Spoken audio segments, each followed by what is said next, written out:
Xiao Yan seized my innate source, and thus I shall claim your half, a lifetime of fate. No matter where you are in this world, you shall not escape my vengeance. This is the tale of a young lion's retribution. I hold great admiration for the character of Yafei, yet regrettably, her role in the original work is disappointingly scant. Of course, my utmost appreciation lies with Sun Er, but that is precisely why she cannot be the female lead. Chapter 80. A mutual existence is unthinkable. Zi lightly inquired. Does this mean we may take our leave, esteemed alchemist? Frank, feeling a bit embarrassed, quickly responded, Otto, please attend to Xiao Yan. I shall personally see off brother Zi. With a sigh in his heart, Zi thought to himself, it truly is the case that those with wealth are favored. Shuemei tucked away the earth-fire lotus seed, joyfully declaring, Brother Zi, allow me to escort you. Lin Fei promptly added, Brother Zi, I shall accompany you as well. Yafei turned to Zi, saying, Please wait a moment. I have a matter to discuss with Master Otto. After pondering briefly, Zi replied softly, Then I shall wait for you outside. At the entrance of the Alchemist Guild, Frank clasped his fists and said, Brothers I shall forego expressions of gratitude, for we shall meet again. Zi nodded in acknowledgement. The two young ladies also curtsied gracefully, saying, Thank you, brothers Inside the Grand Hall, Yafei asked, Master Otto, might there be anyone within the Alchemist Guild who possesses Iowa? Upon hearing this, Xiao Yan was momentarily taken aback. Otto shook his head, saying, Iowa is not something to be trifled with. I fear there are but a few in the entire continent who could possess such a treasure. Yafei nodded in regret, and then turned to Xiao Yan with a subtle smile. Dear brother Xiao Yan, it has been many years since we last parted, and you have grown even more impressive.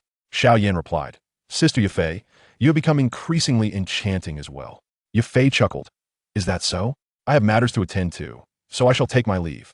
Xiao Yan couldn't help but furrow his brow slightly. He sensed an inexplicable distance had developed between Yafei and himself. Was it due to that young man, Zi? Swallowing hard, he asked, Hold on, Sister Yafei, why do you seek those who possess Iowa?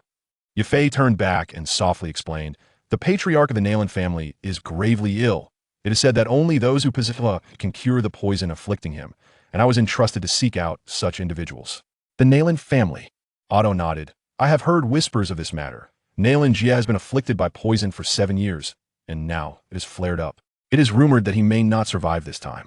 Renowned physicians across the nation are being sought, and the conditions they demand are exceedingly generous, including a 7 illusions Qingling saliva. Yafei acknowledged, Master Otto, I apologize for the interruption. She then cast a deep gaze at Xiao Yan, saying, Dear brother Xiao Yan, until we meet again. Watching her graceful figure depart, Xiao Yan sensed that the current Yafei seemed to possess an unquantifiable allure that made it difficult for him to look away. As Yafei turned to leave, she bit her lip, nearly breaking the skin. Her enchanting visage now bore an expression tinged with a faint, heartbreaking melancholy. They were inherently from 2 disparate worlds, and in this moment he felt a pang of sorrow in his heart. Let us depart. Yafei emerged. Zi nodded, taking Qinglin's hand as they walked ahead. Upon returning home, Yafei made her way directly to her bedroom. Zi regarded her retreating silhouette and shook his head, thinking, I shall go play in the mud with Bao Er. In the dead of night, Zi sat quietly in the courtyard, contemplating his next course of action. The bait had already been cast. Now he awaited the fish to come to him. The innate purple crystal source resided within him, and it was imperative that he reclaim it. This was crucial for the evolution of his purple flame. He could only hope it had not been squandered away. 1 earth fire lotus seed in exchange for the innate purple crystal source, and still having to yield to that young man. The thought alone was unbearable. Zi sighed deeply. His next move was to devise a way to eliminate him. But to achieve that, he must first deal with the formidable 7-color devouring python that was always by his side. Alas, this creature is not easily trifled with. The combination of the innate purple crystal source and the 7-color devouring python is truly vexatious. The innate purple crystal source and the 7-color devouring python. Suddenly, Zi seemed to recall something, a mischievous smile dancing on his handsome face. Why do you smile so deviously? Are you plotting against someone? A melodic voice rang from behind him. Zi smiled, acknowledging that he indeed was plotting against someone. Is Bao Er asleep? Speaking of his son, Yafei chuckled. That child now sleeps clutching that large scorpion. He has stopped clinging to me. Oh, Zi. Do you harbor a grudge against Xiao Yan? Yafei suddenly inquired. Zi was taken aback. What makes you ask that? To be honest, today is the first time I have met him. Yafei replied. I can sense it. Zi patted the space beside him, Sit down. I have something to discuss with you. Yafei hesitated for a moment, but ultimately sat beside Zi. Do you remember when I spoke to you about the great lion and the small lion? Yafei nodded, suddenly recalling something, her beautiful eyes widening in surprise. You mean? Xiao Yan, Zi confirmed. Indeed, it was he who, along with Yunlan's sect's leader Yun, stormed into my home, assaulting me and my mother. My mother's horn was broken, the very one atop Bao Heir's head. For at least a decade, my mother has been unable to recover. A permanent scar remains on my back, one that can never be erased. He also stole my innate purple crystal source, a treasured relic of my purple crystal wing lion clan. Without it, I am rendered incapable of pursuing the ultimate realm. Yafei responded. Perhaps I could persuade Xiao Yan to return your belongings. Then, suddenly, she clasped her arms tightly, feeling a chill. A wave of cold emanated from Zi, not his fighting spirit, but rather his anger. Yafei could sense his fury. Zi took a deep breath, striving to calm his tumultuous emotions. Yafei, I can humbly beg for your forgiveness, and I would spare no effort to do anything for you, for I owe you that much. I am willing to compensate you to the fullest extent, regardless of the cost, but this does not include my bottom line. I cannot coexist with Xiao Yan. I know you have feelings for him, but please remember, should you forcibly intervene in the grievances between Xiao Yan and myself, even once from that moment forth, you shall walk your path of sunshine, and I shall traverse my own solitary bridge. Yafei was momentarily stunned. The impression of this young man, who had always sought to please her, now exuded an aura of solemnity and detachment. After days of interaction, she realized this young man was not inherently bad, but rather a tragic figure that had drawn them together. Tell me about that fragrance. What is its origin? Zi hesitated before responding. The lotus blossom on your forehead is not a birthmark. It is known as the beast heart lotus. It possesses a deadly allure for small animals or beasts, a fact you should be able to discern. The pets you have held close seem particularly attached to you. Yafei nodded. That day, I went to Wutan City intending to seek trouble with the Xiao family. I never expected to inhale too much of the fragrance emanating from you at the auction house. Unlike small animals, I am a shape-shifting magical beast, and you possess an innate charm. Unable to resist the allure of that fragrance and your seduction, I acted in such a manner towards you. In the Alchemist Guild, in Xiao Yan's room, Xiao Yan, something seems amiss. The elder pharmaceutist's voice carried a hint of weakness. What is it, master? The elder pharmaceutist forced a smile. After a lifetime of hunting geese, I have now truly been pecked in the eye by one. That young man in purple robes possesses a terrifying black flame.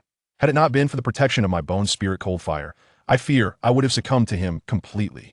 Xiao Yan inhaled sharply. That black fire is even more terrifying than the Yihua. Yao Lao replied. It may not be inferior to your Qin Di Xinhua, but what truly frightens is its relentless consumption of soul energy to fuel itself. Without the protection of Ika, an ordinary person would find it nearly impossible to endure the immense agony inflicted by this flame. Xiao Yan could only remain silent. Yao Lao continued. Though I have the protection of the bone spirit cold fire, my soul's essence is still greatly depleted. I must enter a deep slumber. You must acquire the 7 illusion blue spirit nectar and refine it into a medicinal concoction. It will be of great aid in restoring my soul energy. Xiao Yan nodded affirmatively. Rest assured, teacher, even if it requires stubbornness, gritting my teeth, and enduring humiliation, I will venture to the Nailan family to procure that spiritual herb for you. Yao Lao weakly nodded in acknowledgement. By the way, that holds immense benefits for your Qinglin, Di Xinhua. If an opportunity arises, you must not let it slip away. Chapter 81. The Transaction. On a bright morning, the new residents welcomed an uninvited guest, Xiao Yan. Perhaps it was not entirely uninvited. Zi was likely anticipating the arrival of this prized catch. Zi lifted his head and cast a casual glance at Xiao Yan by the entrance, stating, Come in. You are here to see Yafei, correct? You may enter on your own. With that, Zi ceased to engage with him, turning to his son and instructing, Fool, go fetch some water. It's too dry to dig. Bauer shot him a glance, regarding him as if he were a fool, then whistled, causing the golden scorpion trailing behind him to roar to life, transforming the entire front yard into a chaotic excavation site. Zi's lips twitched. What an unexpected turn of events. Xiao Yan glanced at the man idly playing with mud on the ground.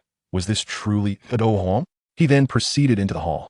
Hai Boding gasped, utterly captivated by the scorpion. A young Kongjin Shilungso. How did he manage to acquire such a rare magical beast? An adult Kongjin Shilungso was indeed a formidable 7th-tier existence. Yafei emerged to greet him. Brother Xiao Yan, have you come to see me? Xiao Yan smiled and replied, Sister Yafei, I wish to seek your introduction. I may be able to treat the severe poison afflicting the Nalan family head. Yafei's eyes brightened, but then furrowed in concern. Do you have confidence in this? If the person she recommended could cure Nalan Jie, it would undoubtedly provide a significant advantage in future competition against the Miter family, as they would gain the support of another powerful clan.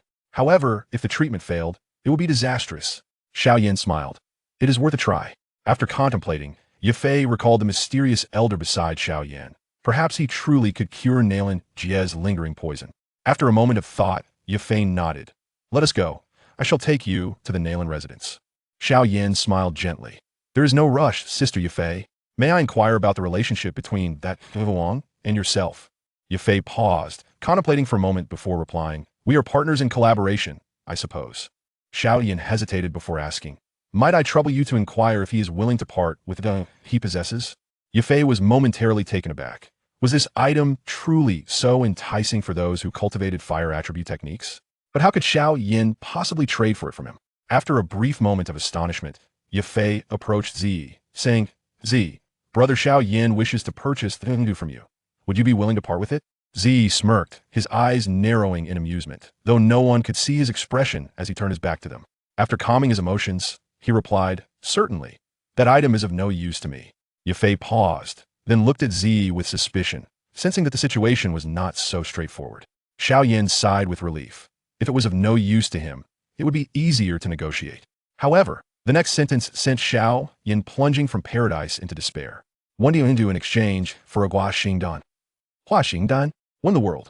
Hai Boding could not help but twitch his face in disbelief. Hua Xingdan. Brother Zi, you truly dare to ask such a price? You want a 7th-tier medicinal pill for something you claim is useless?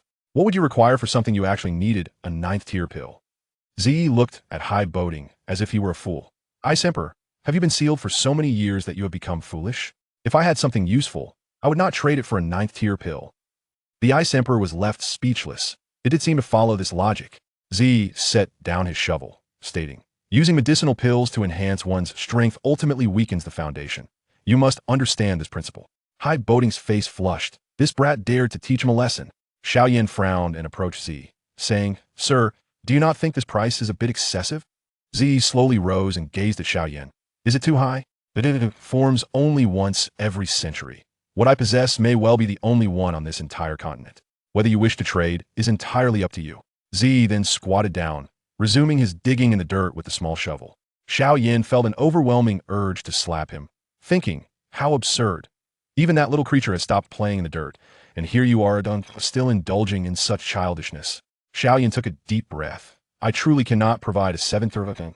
May I offer something else instead? Zi raised an eyebrow.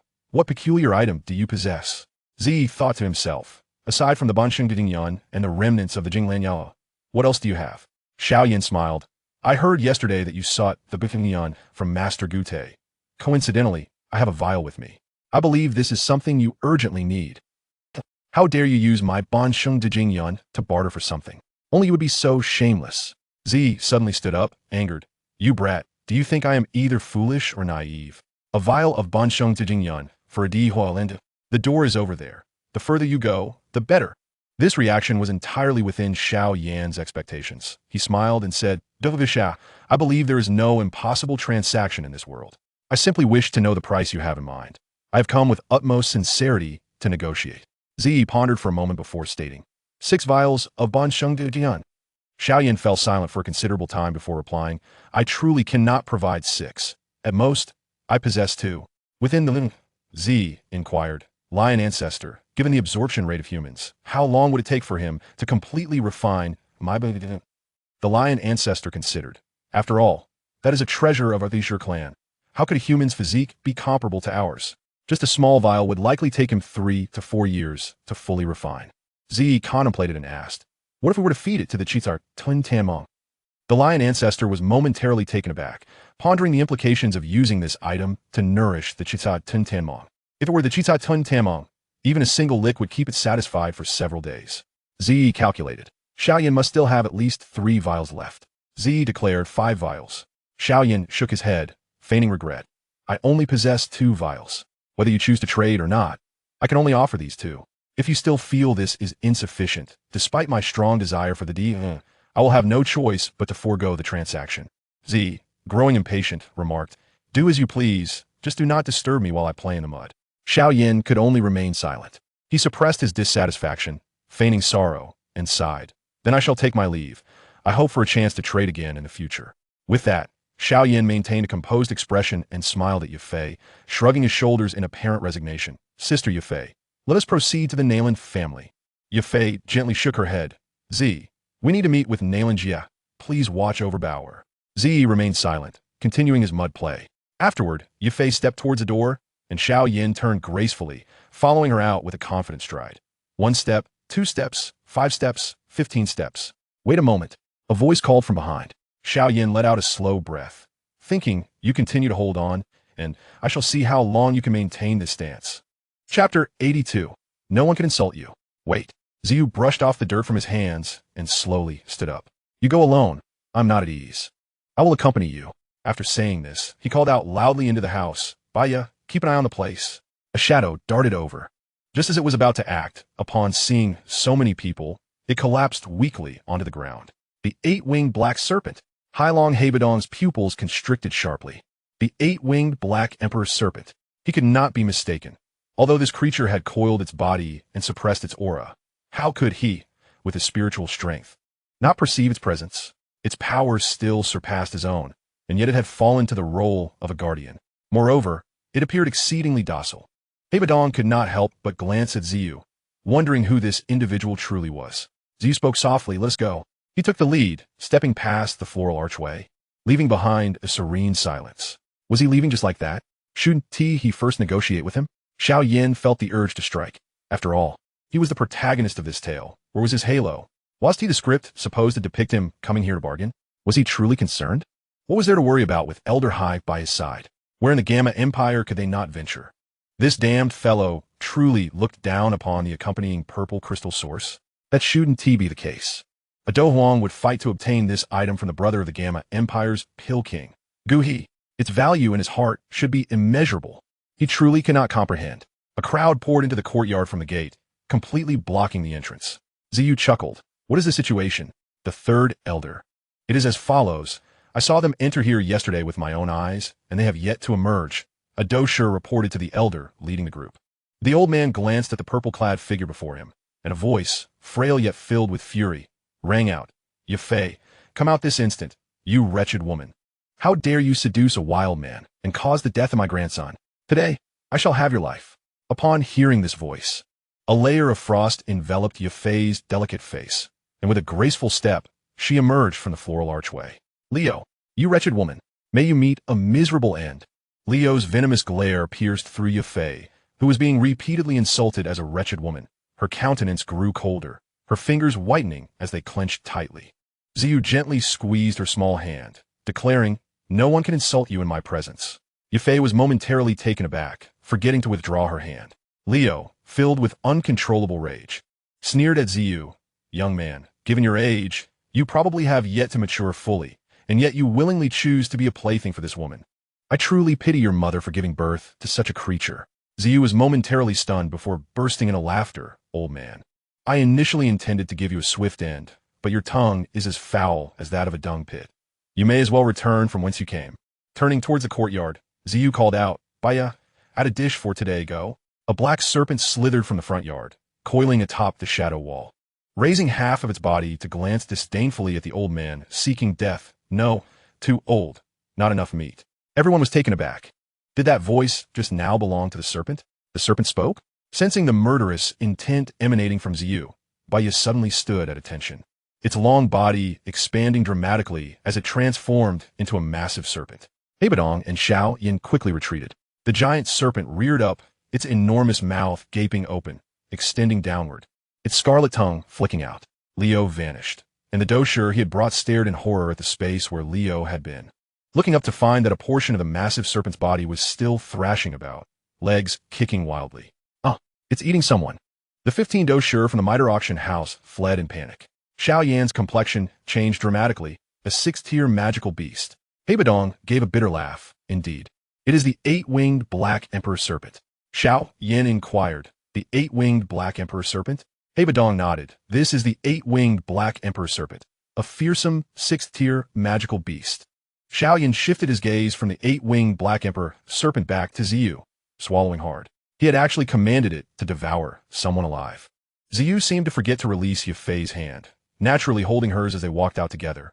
Let us go, as if nothing had transpired. Yafei was momentarily stunned, looking up at the man before her. She had always disliked men encroaching upon her space, yet at this moment, she found herself not so averse to him, even feeling a tinge of reassurance. The four of them slowly made their way towards the Nalan residence. Xiao Yan subtly gestured to Heibadong. Heibadong, being astute, understood his meaning. He looked at Ziyu, saying, "Brother Ziyu, retaining something that is of no use to you seems rather unwise. This brother Xiao Yan here is a sixth-grade alchemist." Ziyu replied with a cold smile, "Ice Emperor, this man is at most a fourth-grade alchemist. Where does the sixth-grade claim come from?" "Well, even if he were sixth grade, I do not heavily rely on pills. Unlike you who must ingratiate yourselves with alchemists." "Heibadong." Xiao Yan looked bewildered, "But I am an alchemist." Ziyu continued, "This earth-fire lotus seed may not be of great use to me, but if I take it to the central continent, without mentioning anything else, it can fetch at least several million gold coins." Heibadong fell silent. He could not refute that. Xiao Yan, however, grasped the implication in Ziyu's words and hurriedly asked, "Your Excellency, Do Huang, do you mean to say that you would be willing to sell it for the right price?" Ziyu nodded. "Naturally. My auction house with Yafei is about to open, and we require a substantial sum of money." Xiao Yan inquired, "How much do you wish to sell it for?" Ziyu pondered, 3 million? 5 million? It matters not. Without money, great endeavors cannot be accomplished. Xiao Yan furrowed his brow. 5 million might be beyond his immediate reach. But 3 million? Healing Nalanjia would cost 1 million, and helping Heibadong refine the revitalizing purple pill would extort him for 51 million. A bottle of accompanying purple crystal source would surely fetch a handsome sum. Even if it fell short, he could refine some high success rate pills. Perhaps he might truly gather this amount. Xiao Yan declared, "If it is 3 million, allow me some time. Perhaps I can manage to gather it." This fellow is taking it seriously. He must be overestimating his capabilities. 3 million. He is likely counting Nalanjia's 1 million in there as well. But I'm going along to irritate him, and moreover, that item is something I must have. Let him bask in his delusions for now. Thus, he chose to remain silent. Yafei had been closely observing the expressions of the two. She could sense Ziyu's hostility toward Xiao Yan, and given Xiao Yan's high spiritual strength, he surely could perceive it as well. Even so, he was still willing to engage in a transaction, which could only imply the earth-fire lotus seed held immense significance for him. Heibadong turned to Yafei. "Young lady, you hail from the Miter family, correct? Do you have a grudge with Leo?" Yafei took a deep breath. "I have completely severed ties with that lofty family." Xiao Yan was taken aback. Heibadong remarked, "Is that fellow Feng Shan out of his mind, actually pushing treasures away?" "Young lady, you seem quite adept at business. I have some connections with Feng Shan. Why not return with me? I assure you the Miter family will provide you with the most suitable stage." Yafei coldly responded, "No need." Evidently, Heibadong was taken aback. He had not anticipated that this girl had completely turned against the Miter family. This woman was not to be underestimated. No matter her means, without strength, she could not stand firm on this continent. What was truly frightening was the man before her. Yafei, being Yafei, felt the atmosphere grow tense and swiftly changed the subject. Smiling at Xiao Yan, I never thought that in just 3 short years, the little brother who once had to sell medicine for a pittance has now become as wealthy as a lord. Since you possess 3 million gold coins, why not invest in your sister's soon-to-open shop? I guarantee that within a year, you will double your profits." Xiao Yan chuckled bitterly. "Sister Yafei, where would I find so much money?" Xiao Yan was not foolish. Why would he fund their auction house? He no longer lacks for money. Why would he sell the fiery lotus seeds if he is financially secure? Yafei lightly covered her mouth and chuckled. "I was just joking with you. However, are you certain you wish to present yourself to the Nalan family in such a guise?" Xiao Yan smiled faintly, then produced a mask, affixing it to his face, instantly transforming into an embodiment of sincerity and honesty. Ziyi glanced over, momentarily at a loss for words. "You dare to feign the demeanor of an honest man?" Chapter 83. Mysterious Fire versus Deadly Poison. Nalan Residence, Gamma Holy City. As one approaches this grand estate, the imposing presence of the manor is unmistakable. A throng of individuals clad in the robes of alchemists gathers at the entrance, their chests adorned with resplendent silver waves, proudly proclaiming their status and rank. A discerning eye would quickly note that those permitted entry are all alchemists of at least the 3rd rank. Turning his gaze to the second-rank alchemist badge on Xiao Yan's chest, Z couldn't help but smirk mischievously. Parting the crowd, an elderly gentleman, seemingly a steward, hurriedly approached. However, upon observing Xiao Yan's youthful visage and the second-rank badge, an imperceptible flicker of disappointment passed through his murky eyes. Yifei gracefully stepped forward from behind Z, addressing the steward. "Steward, I have come to see Miss Nayland." At the mention of Yifei, the old steward immediately brightened, a hint of excitement in his voice. "Miss Yifei, you have finally arrived. The Nayland family has been eagerly awaiting your presence." Yifei smiled and nodded. "I appreciate your assistance in relaying this message." The steward promptly commanded the guards, "Stand aside. Miss Yifei, please follow me. You must ensure our elder is well taken care of." He bowed slightly to the 4 individuals, his voice quivering with emotion, clearly demonstrating his unwavering loyalty to Nayland Jie.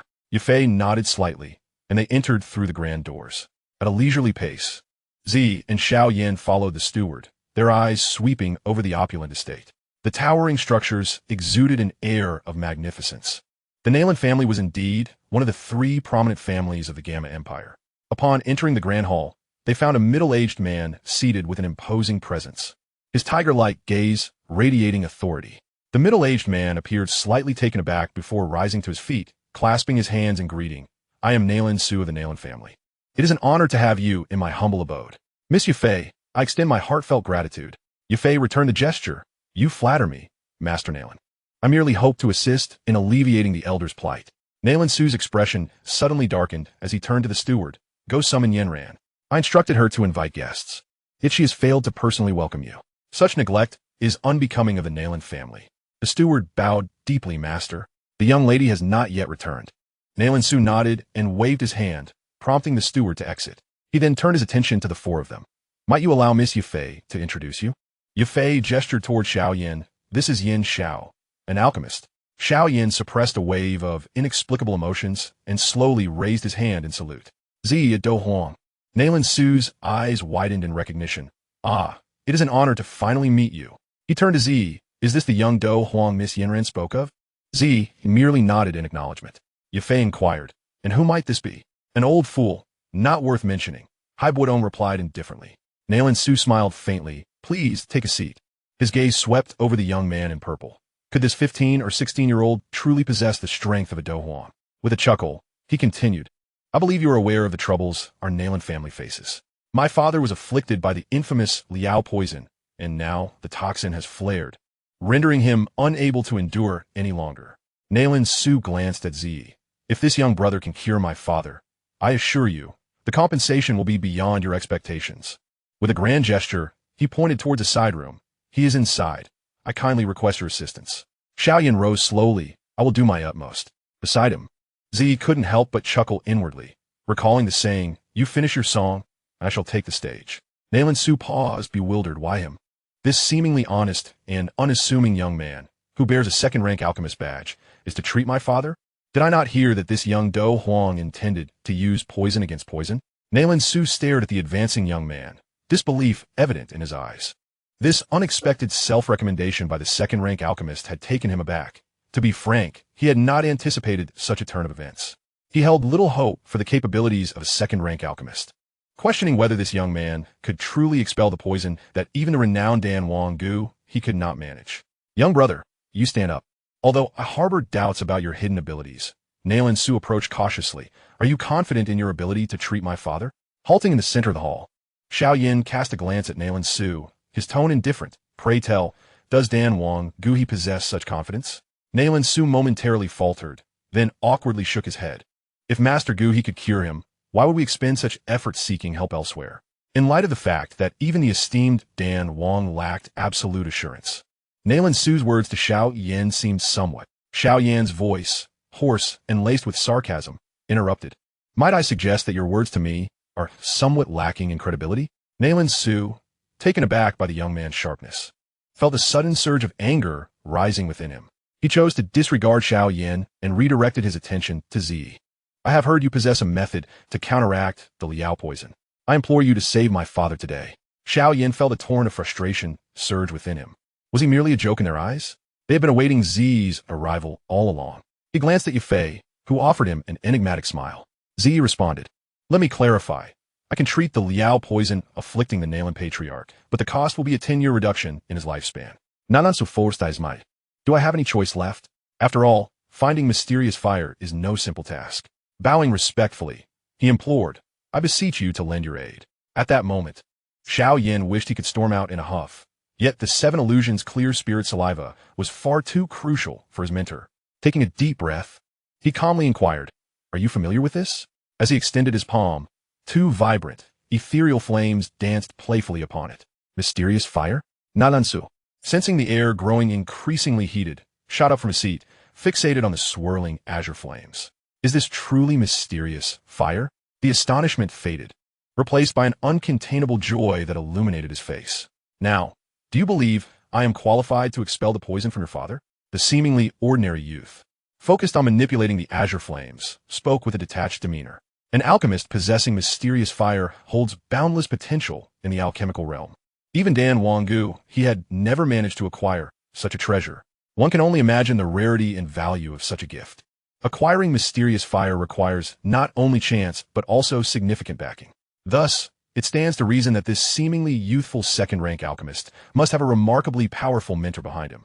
My sincerest apologies for my earlier negligence. Please, allow me to escort you. Nalan Su rose, bowing once more to Xiao Yan. They proceeded towards the side room. The soft, gentle light radiated through the room, which was spacious and inviting. At its center lay a large bed, upon which rested an elderly man with a gaunt visage. Surrounding the bed, several maidservants busily attended to him. Upon hearing the sound of the door, they turned their gazes, only to return to their careful ministrations of the unconscious elder. As I approached the bed, I cast a glance at Nalan Jie, noticing the pallor of his face, which bore the unmistakable aura of death. Lion ancestor, is there hope for this old man? I mused. Ah, what ill fortune. This man has been poisoned to the core. He has but a couple of days left. Such a high-grade poison is rare indeed in this world. I shot him a disparaging look. Old fool. Begin by stating whether he can be saved. Have you not seen how Nalan Su is terrified, fearing that his father's life has been shortened by a decade? Clearly, he is more inclined towards the alternative fire. This man has been afflicted by the flame poison, battling it day and night for 7 long years. One could say he has been in a constant state of cultivation during this time, albeit most of his fighting spirit has been devoured by the poison. Utilizing the alternative fire would indeed be a tragic waste of his remaining energy. Conversely, employing a method of counteracting poison with poison could not only heal him, but also reclaim the fighting spirit consumed by the flame poison, leading to a significant enhancement of his abilities. With this man's strength at the 6-star Do Wong level, ascending to 8 or even 9 stars would be entirely feasible. Glancing at the old man's face, which seemed to be teetering on the brink of death, Xiao Yan murmured, This is indeed grave. Indeed, the flame poison is a formidable foe. Even a Do Huang level expert would think twice before engaging with it. The old man has endured for so many years. He has reached his limit. Nalan Su sighed, shaking his head. He then cautiously inquired, Young brother, do you see any prospects for healing? I possess no other methods. I can only proceed, as the Pill King Gu he suggested, utilizing the alternative fire to enter the elder's body and gradually expel the poison, Xiao Yan replied, shaking his head calmly. That sounds perilously risky, does it not? Nalan Su asked hesitantly. It is less than a 50% chance of success. However, if it succeeds, it will not diminish his lifespan, Xiao Yan clarified. Nalan Su pondered this for a moment and turned to Purple Wing. Do you have confidence in this? Purple Wing replied, I reiterate, expelling the poison is not an issue. However, it will cost the Nalan Patriarch 10 years of his lifespan. Xiao Yan cast a sidelong glance at Purple Wing and smirked. Whether to use the alternative fire or poison is for you to decide. However, I advise against claiming absolute certainty. Is there truly such a thing as absolute certainty in this world? Xiao Yan's sardonic remarks caused Purple Wing to frown. Was a confrontation about to begin? Caught in a dilemma, Nalan Su weighed the options. The alternative fire would not shorten his lifespan, but the success rate was low. On the other hand, while the young man claimed absolute certainty with poison, introducing another potent toxin into the elder's body was indeed a gamble. Make your choice quickly. I have no time to waste, Xiao Yan said, brushing his sleeve aside. After a moment of gritted teeth, Nalan Su finally nodded resolutely and said, Sigh. I ask for your utmost assistance, Brother Yin Xiao. If you truly manage to cure the elder, you will be a lifelong friend of the Nalan family. At that moment, Purple Wing's mind raced with 1,000 thoughts. Lion Ancestor, what now? They've chosen not to side with us. The Lion Ancestor replied, What is difficult about this? Let that nearly departed soul make his own choice. Though his lifespan may be shortened by 10 years. Should he ascend to Do Huang during his lifetime, he could gain an additional 50 years. It is a gamble worth taking. Purple Wing was at a loss for words. Nalan Jie had barely a breath left. How could he choose? And could one truly ascend to Do Huang just because you say so?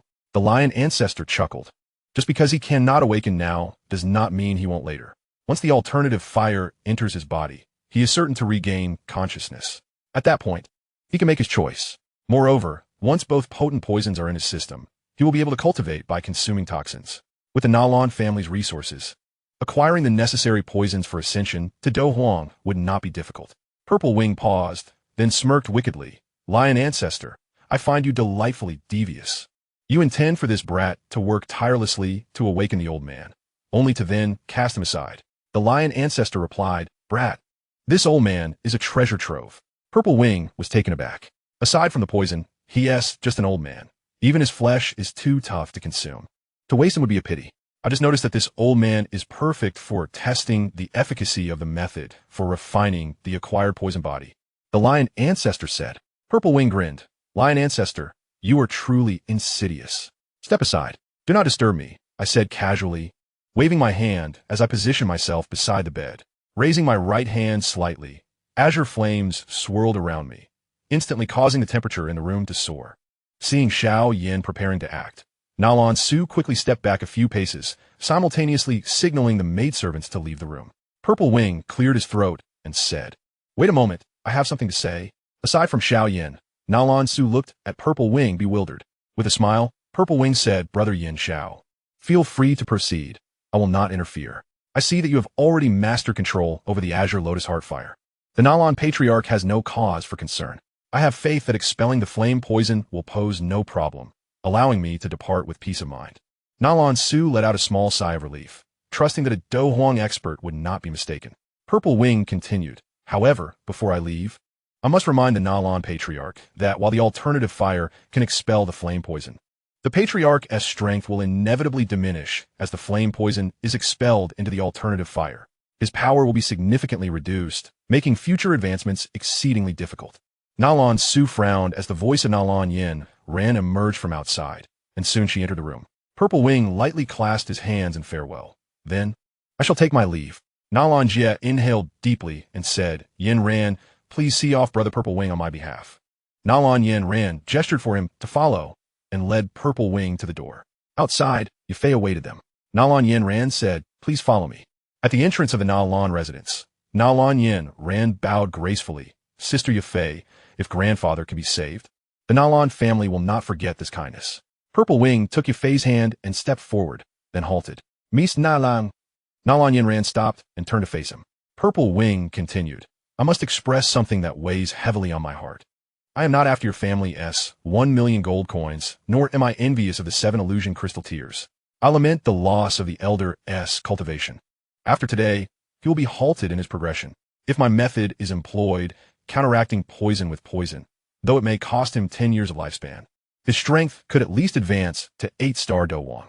With my secret techniques, I guarantee he will step into the Do Huang realm within 10 years. Alas, what a pity it is. Yafei, let us depart, Purple Wing said, taking Yafei's hand and moving forward. Nalan Yin Ran remained rooted in place, pondering the prospect of a 10-star Do Huang.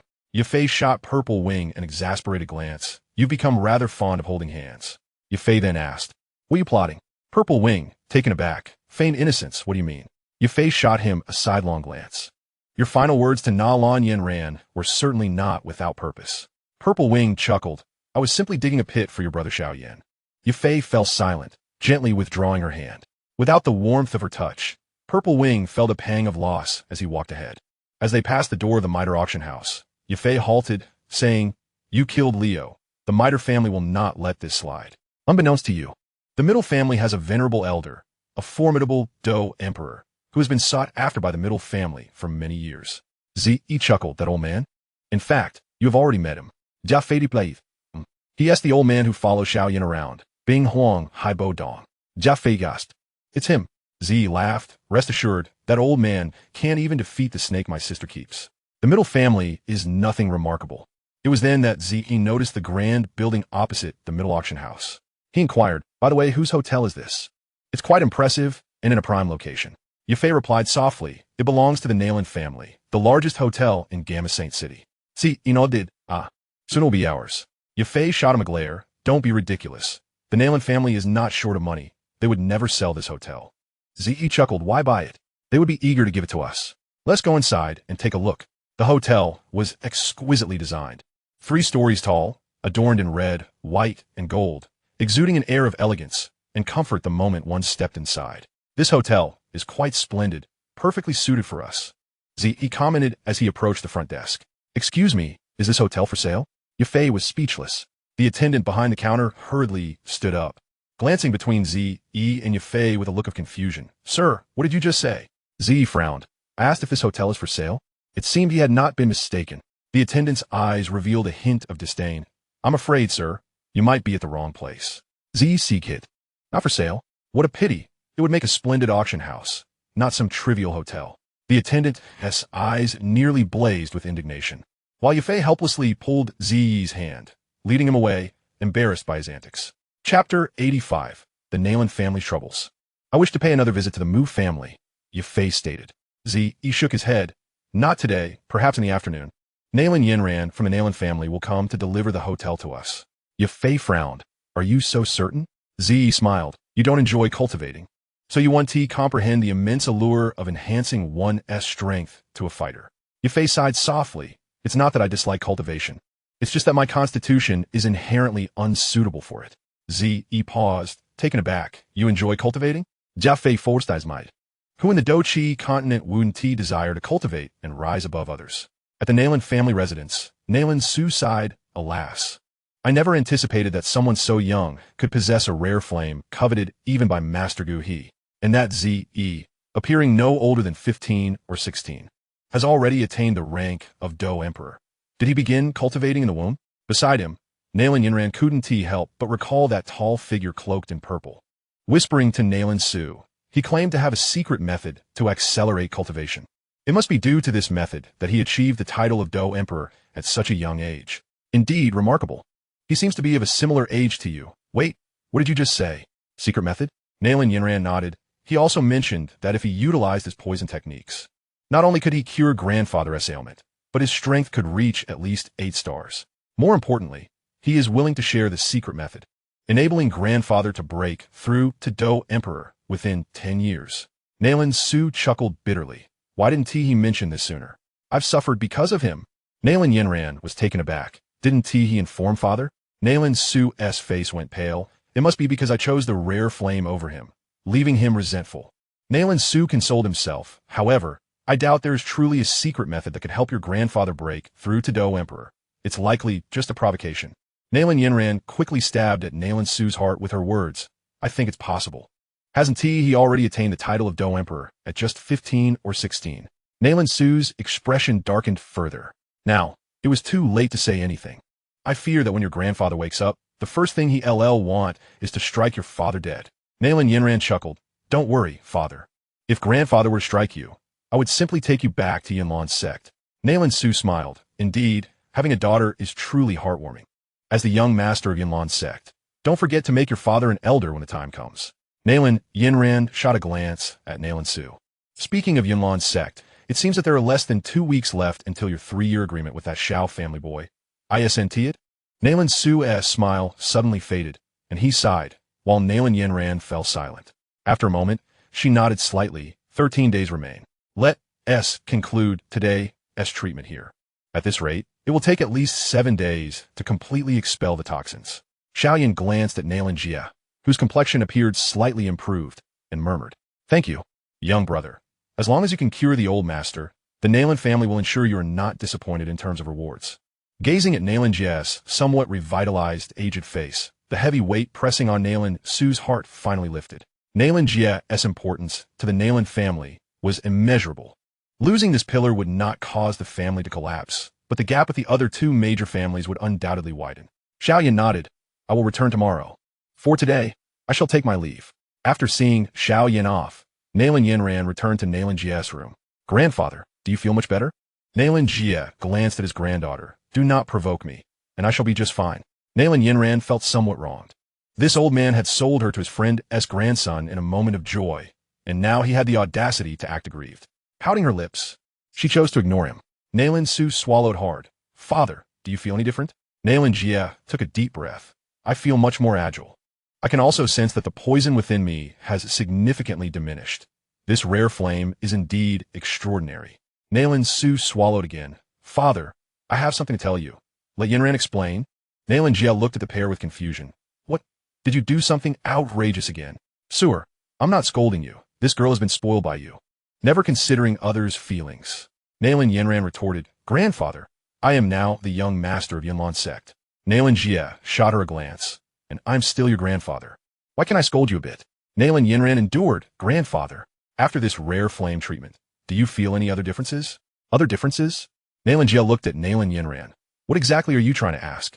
Nailin Yinran, with a serious expression, asked Grandfather. Do you feel that your strength has diminished compared to before? Nailin Jie sighed deeply. As long as I can keep this old life, I'm content. I wouldn't dare hope for such good fortune as maintaining my strength. Nailin Yinran looked to Nailin Su, who nodded and continued. What if there were another method that could both detoxify and enhance your strength? Nailin Jie chuckled wryly. Where would such a good fortune come from? Nailin Yinran replied.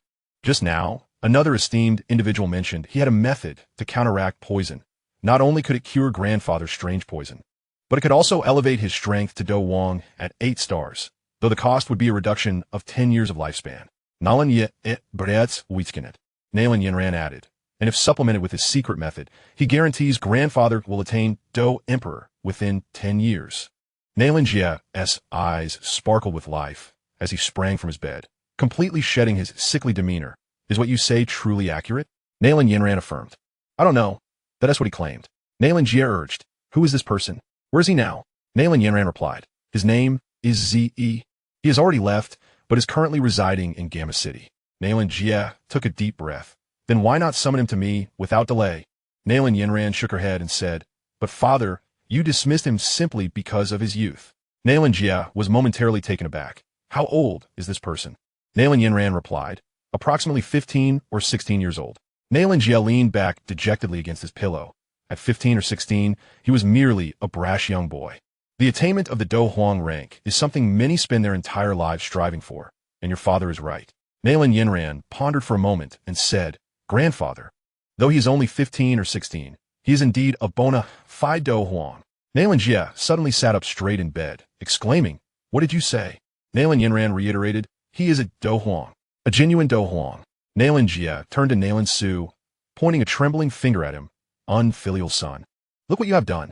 Nailin Su quickly knelt by the bedside. Father, please calm your anger. I only meant that his method would cost you 10 years of your lifespan, and I could not bear to allow it. Nailin Jie struck Nailin Su across the face. Beast, do you not understand your father's lifelong ambition? To attain the Do Huang rank. Do you comprehend what it signifies for our Nailin family? Even if it were just the 8th star of the Do Huang? Nailin Su protested. Father. Nailin Jie scolded. Foolish child. Where is he? Go fetch him at once. Nailin Yinran forced a smile. Grandfather, allow me to go. However, I fear it may indeed require a hefty price. He surely spoke those words to me in hopes of a greater reward. Nailin Jie took a deep breath. Yinran, you must go, regardless of the cost. Nalan suhesitatif. But that young brother Yin Xiao also assisted in treating you, and the results were quite good. What should we do now? Nailin, Yinran replied. We cannot simply send him away again. I cannot bring myself to say such things. This troublesome matter should be dealt with by my father. I shall merely act as the profligate daughter. Nailin Jie cast a glance at Nailin Su. Leave. I do not wish to see you now. The trouble you have caused. You must resolve yourself. Nailin Su rose and exited, taking a deep breath. How could he approach Yin Xiao about this? It truly felt like a cruel imposition. Chapter 86. Using poison against poison. What are you doing? Yufei approached softly. I am compiling a list, Ziyu replied. Yufei leaned down to examine the paper. A fragrant breeze wafted through, prompting Ziyu to glance up. Before him was a profound chasm. Here, take it. Ziyu hastily handed over the list. How beautiful. Yufei glanced over the list. Are you serious? Have you lost your mind? At that moment, Gunny approached. Miss, the eldest daughter of the Nailin family, requests an audience. Yufei stood. I shall personally go to greet her. Ziyu smiled at Yufei, his eyes gleaming with anticipation. Yufei shot him another glance. Stop that greedy look. Before proceeding to welcome Nailin Yinran. Yin Yin's sister. Nalan Yinran's melodious voice echoed in the courtyard like pearls falling on a jade plate. Yin, what brings you here? Nalan Yinran got straight to the point. Yifei, is Ziyu here? Ziyu grinned and approached. You've come. Nalan Yinran's heart raced. This fellow was unabashed in his greed. And, judging by his demeanor, he likely had his knives sharpened, waiting for the pig to be slaughtered. Ahem, Ziyu, may we discuss a matter? Nalan Yinran proposed. Speak. I am listening, Ziyu replied with a smile. It concerns my grandfather's illness. I humbly request your assistance once more. The Nalan family would be immensely grateful. Nalan Yinran thought it best to be direct, given the circumstances. Oh, very well, Ziyu responded. Thank you. Nalan Yinran was taken aback by his prompt acceptance, her eyes sparkling with excitement. This is the list I prepared. Please take a look. What? Nalan Yinran instinctively exclaimed. He even prepared a list. Couldn't he have just articulated his conditions?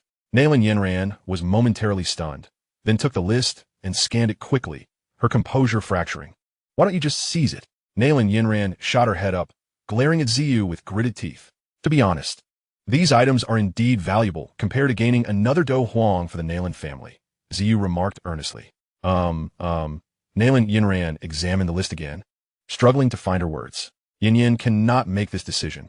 Might I invite you both to the estate for a discussion? Nalan Yinran was meticulous, even arranging a carriage for them. Within the spacious carriage, only Ziyu and Yifei were present, while Nalan Yinran rode her horse. What are you thinking? You look so absorbed in thought, Yifei gently inquired. Though, momentarily flustered, replied with a frown, I am pondering how the Nalan family will approach Yin Xiao regarding this. How could they possibly voice such a thing? It's truly an imposition. You have quite a lot on your mind, Yifei noted. Ziyu paid her no heed, cradling his heart as he lamented the injustices of the Nalan family. The Nalan family is utterly unreasonable. They should not bully others in this manner. Poor Yin Xiao. With such good intentions to heal, and yet, alas, he gains nothing. Yifei rolled her eyes at him. You're being too dramatic. I can imagine his expression now. Ziyu replied. Yifei replied, all right, enough of that.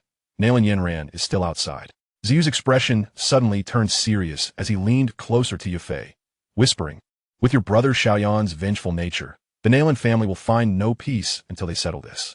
Yifei shot him a glare. Are you truly transformed into a beast? No human could be so cruel. Ziyu protested. Cruel? You've clearly never seen true malice. Yifei cast him a sidelong glance. Aren't you also a bit wicked? That glance held a hint of allure, and with that, Ziyu conceded to his own wickedness. As they re-entered the grand estate, Ziyu exhaled, I truly admire this residence. Nalan Yinran suddenly halted, turning to glare fiercely at Ziyu. Ziyu awkwardly chuckled. I was merely expressing my thoughts. The trio gradually made their way into the hall. Nalan Jia was already able to rise from his bed. The extraordinary fire truly lived up to its reputation. Nalan Jia rose from the central seat, and Nalan Yinran immediately rushed over to assist him. Young brother Ziyu, please take a seat, Nalan Jia invited. Nalan Yinran handed the list to Nalan Jia, who merely glanced at it before dismissively crumpling it into dust.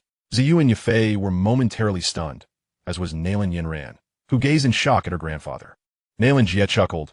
Esteemed Do Huang, should you truly be able to assist me in advancing to the Do Huang rank within 10 years, I, Nalan Jia, would be willing to relinquish half of the Nalan family's fortune. Yifei's heart seized. Half of the Nalan family's fortune. Ziyu smiled. Excellent, old gentleman. What grand generosity. As for the outcome, whether it is worth such a price, you shall decide in due time. Nalan Jia nodded. Very well, follow me. Ziyu shook his head. Time is of the essence. We shall proceed here in the hall. With that, he flicked his sleeve and appeared behind Nalan Jia. Nalan Jia was taken aback. Ziyu stated, I shall begin now, Nalan family head. Ah, I appreciate your efforts, young brother.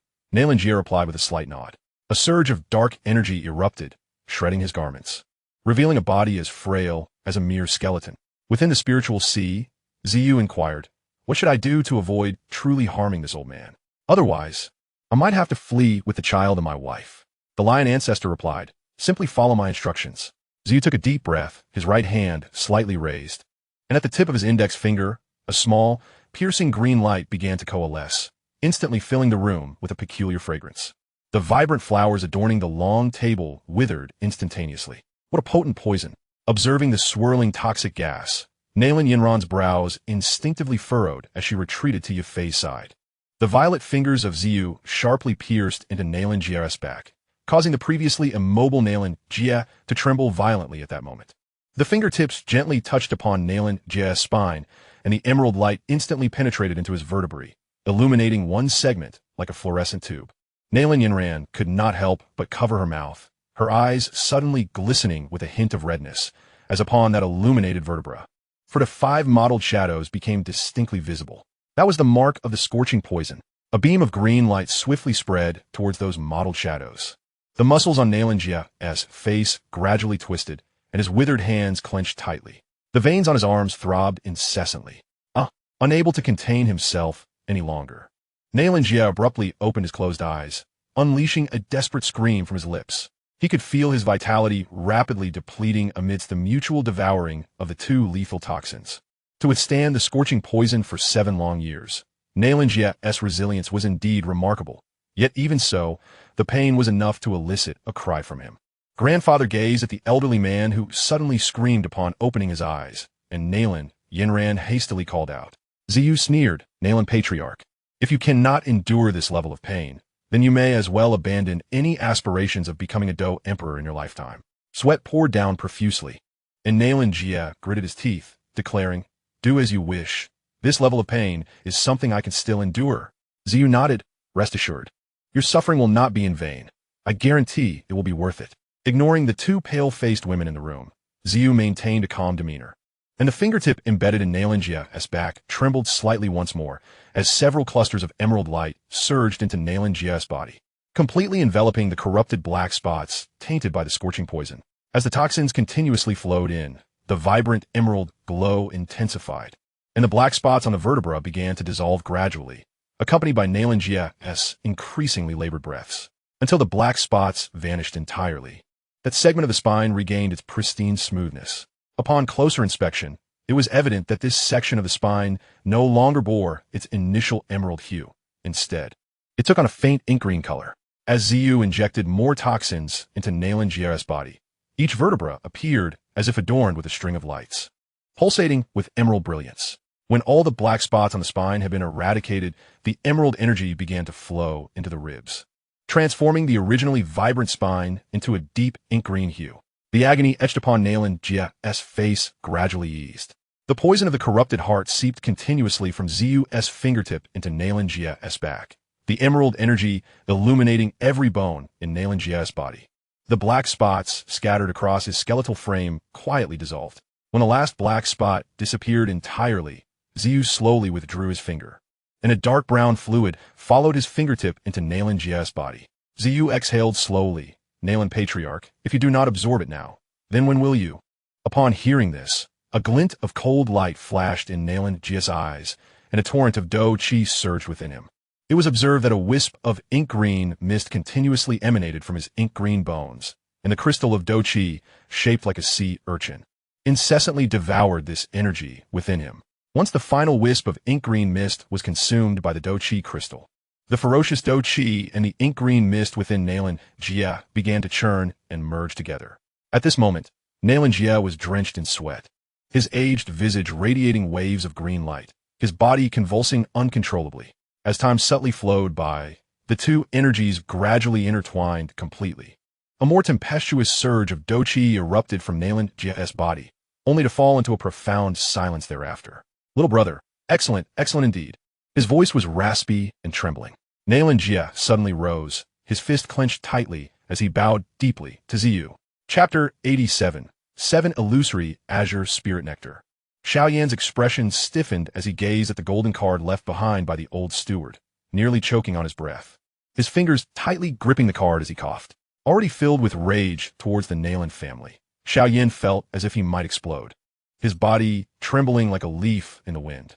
A hint of purple emerged on his honest and simple face, and after a long while, he bellowed, "You go too far. Nalan family, you are truly insufferable." With that, he swung a fist towards the table. Beside him, Hai Buodong said, "Little brother Xiao Yan, the Nalan family's compensation of 200,000 gold coins is already quite generous." 200,000? Don't speak of 200,000. Even if it were 2 million, it would be too late. I will never coexist with the Nalan family. Xiao Yan gritted his teeth as he spat out. Hai Buodong ceased to speak, merely shaking his head gently. The Nalan family had indeed acted unscrupulously this time, but for the 3 major families, it was merely a trivial matter. Had you not been a pharmacist possessing extraordinary fire, they might not have even offered such compensation. Nalan Manor. Ziyu smiled. Nalan Old Patriarch. Are you satisfied? Nalan Jia took a deep breath and clasped his hands, responding, satisfaction is an understatement. Do Wang 8 stars, Brother Ziyu truly delivers.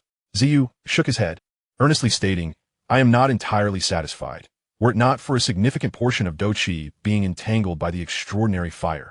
The Nalan Old Patriarch should now possess 9 stars. Nalan Jia gasped, slowly exhaling. What secret method is this? Ziyu smiled. What is 7 illusory azure spirit nectar? Suddenly, Nalan Jia clapped his hands, and moments later, the tightly shut door swung open, revealing a maid who entered holding a plant nestled in a jade pot. Upon the arrival of this plant, a soothing fragrance immediately permeated the entire room. As he inhaled the exotic aroma, Ziyu's gaze fixated on the plant in her hands. This plant, wholly jade green, resembled a finely carved piece of jade. At its apex, a flower with 7 distinct colors was gently blooming, and, as the petals unfurled, Ziyu was astonished to discover that the 7 colors were gradually transforming, presenting a magnificent display of brilliance. Nalan Jia gazed at the 7 illusory azure spirit nectar and sighed. Brother Ziyu, this is the 7 illusory azure spirit nectar. It is said that when refined into liquid by the flames of a pharmacist, even the most exhausted souls can recover swiftly. Had it not been for my pursuit of this, I would not have endured 7 years of excruciating pain. Ziyu smiled. That cannot be said. Were it not for this scorching poison, how could the Nalan Patriarch have devoted himself to cultivation for 7 years? It can be said that this opportunity is a gift from the 7 illusory azure spirit nectar to the Nalan Patriarch. Nalan Jia stroked his beard and replied, Indeed. Young brother speaks wisely. If you do not mind, let us refer to each other as brothers. He continued, Please accept this 7 illusory azure spirit nectar. Thank you. Ziyu respectfully bowed to Nalan Jia, stepping forward to take it from the maid's hands, his gaze continuously scrutinizing it. Though the 7 illusory azure spirit nectar can be stored within a spatial ring, it must be exposed to sunlight for half an hour each day, or it will wither automatically. You must remember this, Nalan Jia cautioned, but before he could finish, his jaw nearly dropped to the floor. Ziyu abruptly yanked the 7 illusory azure spirit nectar from the jade pot, squinting slightly. Moments later, a swirl of black flames erupted from his palm. The instant the flames appeared, the temperature in the room plummeted significantly. Nalan Jia fixed his gaze unwaveringly upon the swirling black flames, his heart profoundly shaken. The flames possessed an uncanny ability to captivate and ensnare the soul. Ziyi's brows furrowed slightly as the purple crystal hellfire in her grasp flickered, consuming the 7 illusions' blue spirit nectar amidst the roiling black fire. In an instant, the nectar was reduced to a small droplet of azure liquid. Writhing within the black flames, its intense heat and chilling cold ceaselessly refining its impurities.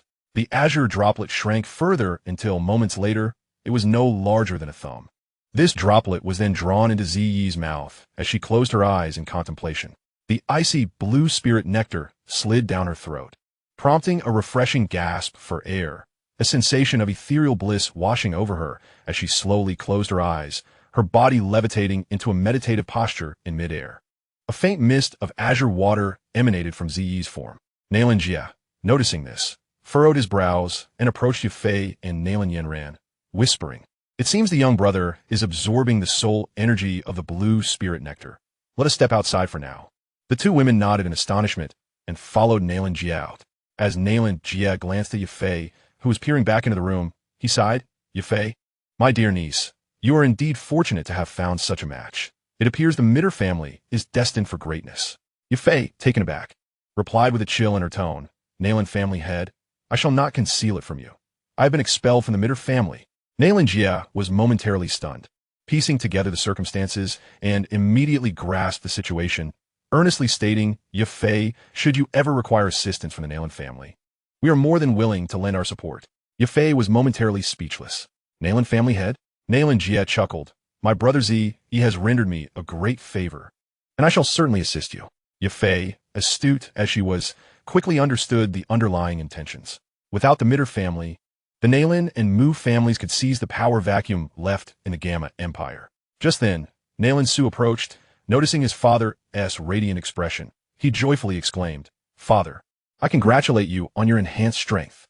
Nalan Jia shot a sidelong glance at his son. You foolish boy, I am now even better than before. Nalan suo quarli chakil. Nalan Jia then inquired, is the matter resolved? Nalan Su replied, yes, I had the steward deliver 200,000 gold coins. Nalan Yin nodded approvingly. The blue spirit nectar continuously fortified Ziyi's soul, and the azure mist enveloping him gradually became faint until it was entirely transparent. Clearly, the medicinal properties of a nectar had been completely absorbed by him. How do you feel, you little rascal? Moments later, Ziyi opened his eyes, his palms gently clasped together, a smile of uncontainable joy gracing his face. The Seven Illusions blue spirit nectar is indeed a marvel. A surge of spiritual power radiated into the empty hall, and with an unprecedented clarity of perception enveloping him. Ziyi could not suppress a cry of elation. What a delightful sensation. This soul awareness surpasses anything I have experienced by several folds. The lion ancestor nodded. Though you may not yet rival the alchemists, you have certainly reached a level comparable to that of a Dohuang. Ziyi descended gracefully and walked toward the entrance, stretching his body as a series of satisfying cracks echoed through his bones. Chapter 88, Reconciliation. A short while later, Ziyi emerged from the Grand Hall, bowing respectfully to Nalan Jia. The Seven Illusions blue spirit nectar is indeed a marvelous treasure. Thank you, Brother Nalan. Nalan Jia smiled at Ziyi. Young brother, you appear invigorated. I trust your soul power has ascended to new heights. Truly a cause for celebration. Ziyi returned the gesture with a smile. Congratulations to you as well. Nalan Jia nodded. As for the division of the estate, I will have someone calculate it. Please bear with me for a moment. Very well, Ziyi replied, when suddenly, Yafei interjected. Elder, I have a proposal. Rather than dividing the estate, how about our two families collaborate? Ziyi and I intend to reopen the largest auction house in the Gamma Empire. If you do not mind, could this investment be considered a share? Nalan Jia was momentarily taken aback. This? I am indeed willing, but I wonder what Brother Ziyi thinks. Yafei gently linked her arm with Ziyi's. What do you say? Ziyi chuckled. Your word is law. I shall defer to you. Such cunning. The ability to draw a Do Huang to her side. Nalan Jia could not help but regard Yafei with renewed admiration, then shifted his gaze to his disappointing granddaughter. A sudden surge of indignation welled up within Nalan Yinran as she glared at the seemingly unaccomplished Do Huang before her. Nalan Jia laughed, then, I shall not stand on ceremony. As for that secret method, Ziyi replied, why not test your current mastery of power, Nalan family head? Upon hearing this, Nalan Jia lightly struck a massive rock formation in the courtyard with his palm, causing it to shatter. Before he could fully comprehend this, Ziyi had already lifted a fragment from the ground, revealing a blackened fingerprint corroded into the stone. Poison. Ziyi nodded. Indeed, it is poison. But not just any kind. This is a unique venom forged from the fusion of my scorching poison and corrosive heart poison. I dare say, even a Do Huang would hesitate to receive a blow from you, Nalan brother. Nalan Jia could hardly contain his joy with this scorching poison. He could even poison numerous sixth-tier magical beasts. Many powerful individuals on the continent had turned pale at the mere mention of such toxins. He could hardly believe he had gained mastery over such fearsome poison. Ziyi had truly gifted him an invaluable treasure. Ziyi remarked, with the financial resources of the Nalan family, I believe procuring toxins from around the world should not pose a challenge. Given your current constitution, Nalan brother, as long as you consume sufficient quantities of toxins, advancing to Do Huang will be merely a matter of time. Nalan Jia straightened his demeanor, bowing respectfully to Ziyi. Brother, I am profoundly grateful. Nalan Su and Nalan Yinran also offered their bows in unison. Ziyi stated, Nalan brother, our business here is concluded. Yafei and I shall take our leave. Despite Nalan Jia's persistent invitations to stay, Ziyi and Yafei made their way back. Time was of the essence, as Xiao Yan would soon come looking for him. Indeed, upon entering the courtyard, Xiao Yan and Hai Buodong awaited them. Keuni, upon seeing Yafei return with Ziyi, bowed slightly and retreated. Clearly, Yafei had not anticipated Xiao Yan's arrival. Momentarily taken aback, she asked Xiao Yan, why have you come? Ziyi interjected, you two converse. I shall attend to the child. Xiao Yan said coolly, let us be frank. You have the Seven Illusions blue spirit nectar, correct? Name your price. He about to step inside, halted and turned to Xiao Yan, laughing, Xiao Yan, you truly are bold. He then added, dismissively, setting aside the fact that I have already consumed the Seven Illusions blue spirit nectar. Even if it were still in my possession, I doubt you could offer anything beyond 5 bottles of accompanying purple crystal essence. Xiao Yan was momentarily taken aback. His heart racing. Consumed? He actually ingested the Seven Illusions blue spirit nectar. That was the very ingredient I needed to save my teacher. Taking a deep breath, Xiao Yan looked towards Yafei. Did you really consume it? Yafei nodded gently. Xiao Yan inhaled deeply once more. This line of inquiry was now futile. 1 earth-fire lotus seed and 3 bottles of accompanying purple crystal essence. That is all I can offer. He shook his head with a smile. At least 4 bottles. This is my final concession. Xiao Yan grit his teeth, retrieving 4 jade vials from his spatial ring. For bottles it is. Deal. Ze then produced an earth-fire lotus seed from his spatial ring. After the exchange, however, he frowned slightly. Xiao Yan, this quantity seems off. Xiao Yan replied, that is indeed my entire stock of accompanying purple crystal essence. If you are still unsatisfied, there is nothing more I can do. He waved his hand with a hearty laugh.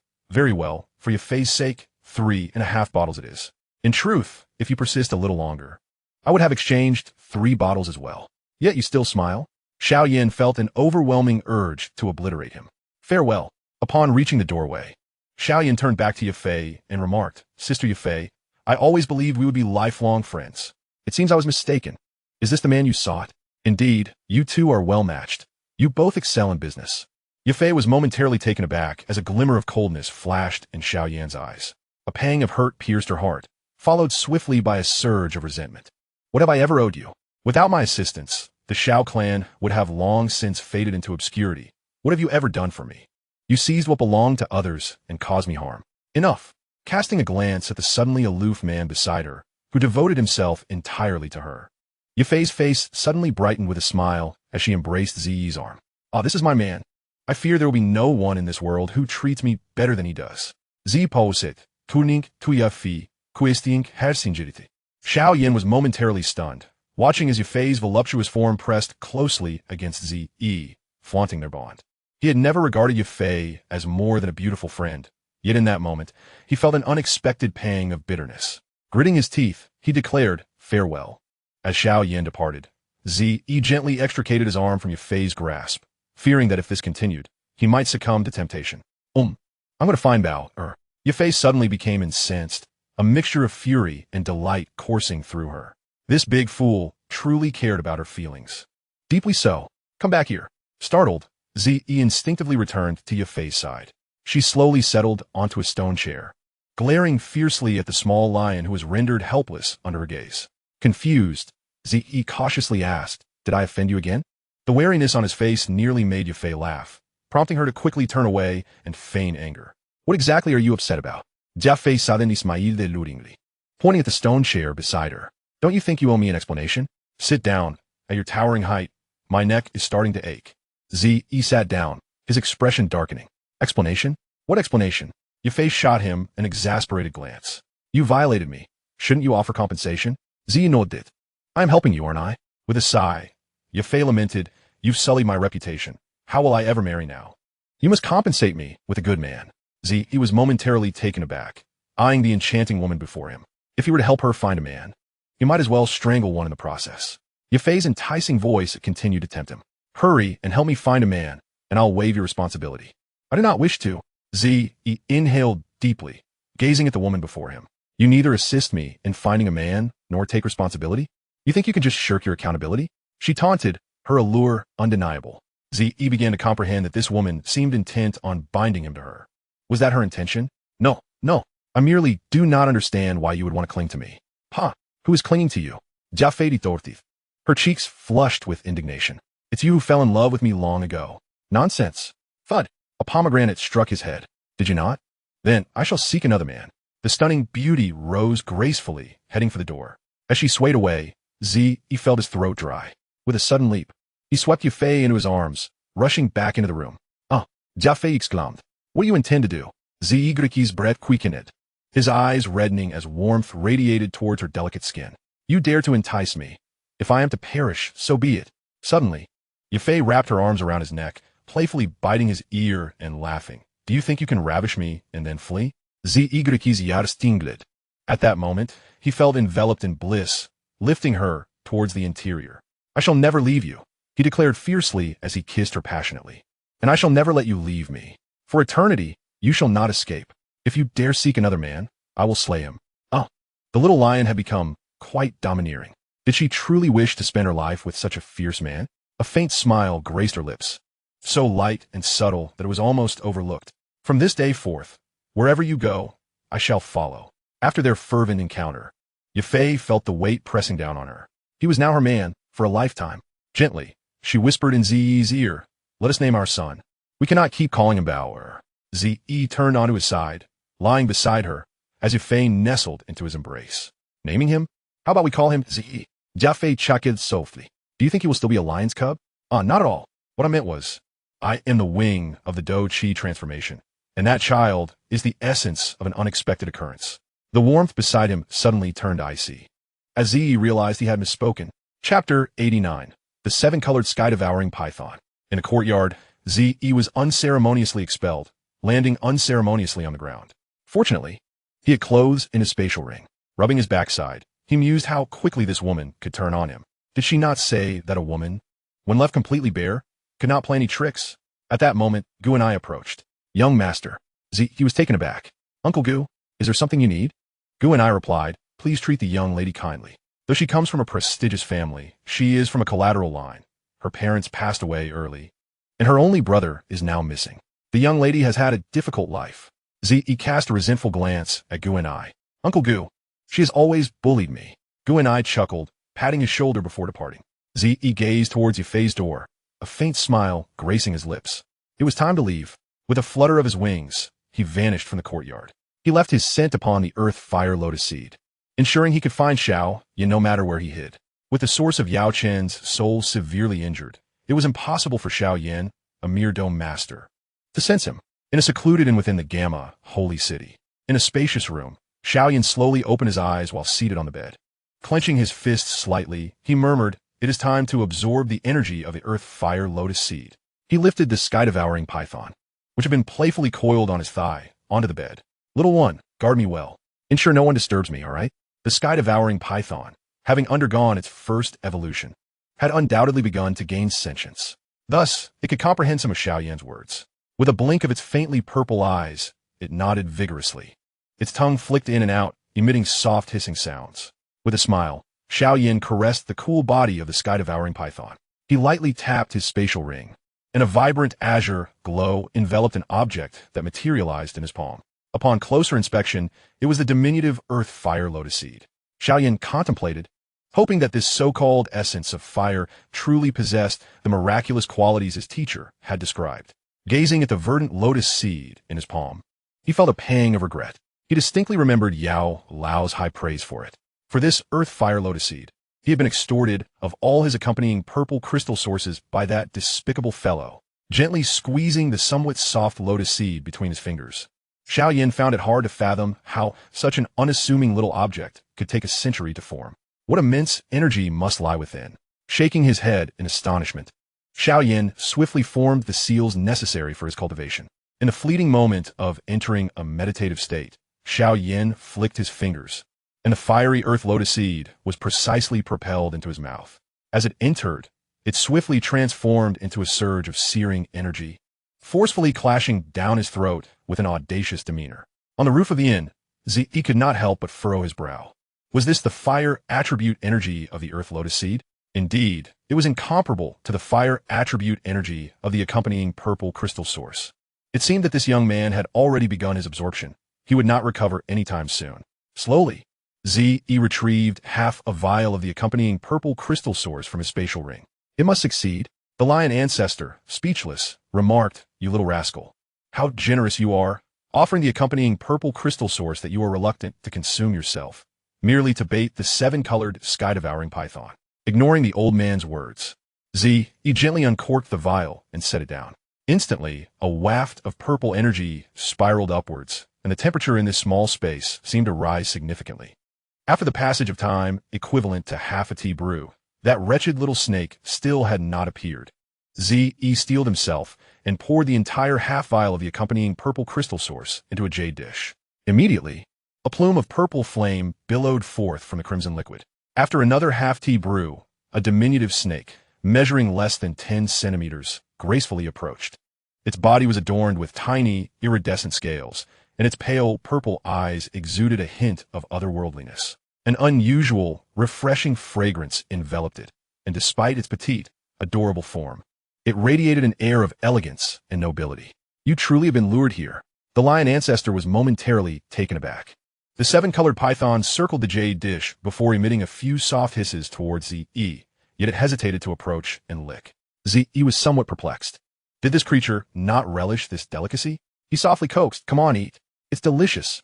He dared not use force, for a single misstep could summon the Queen Medusa. However, the little snake merely hovered there, watching him and the dish. Zi internally sighed. Perhaps he had been overly naive.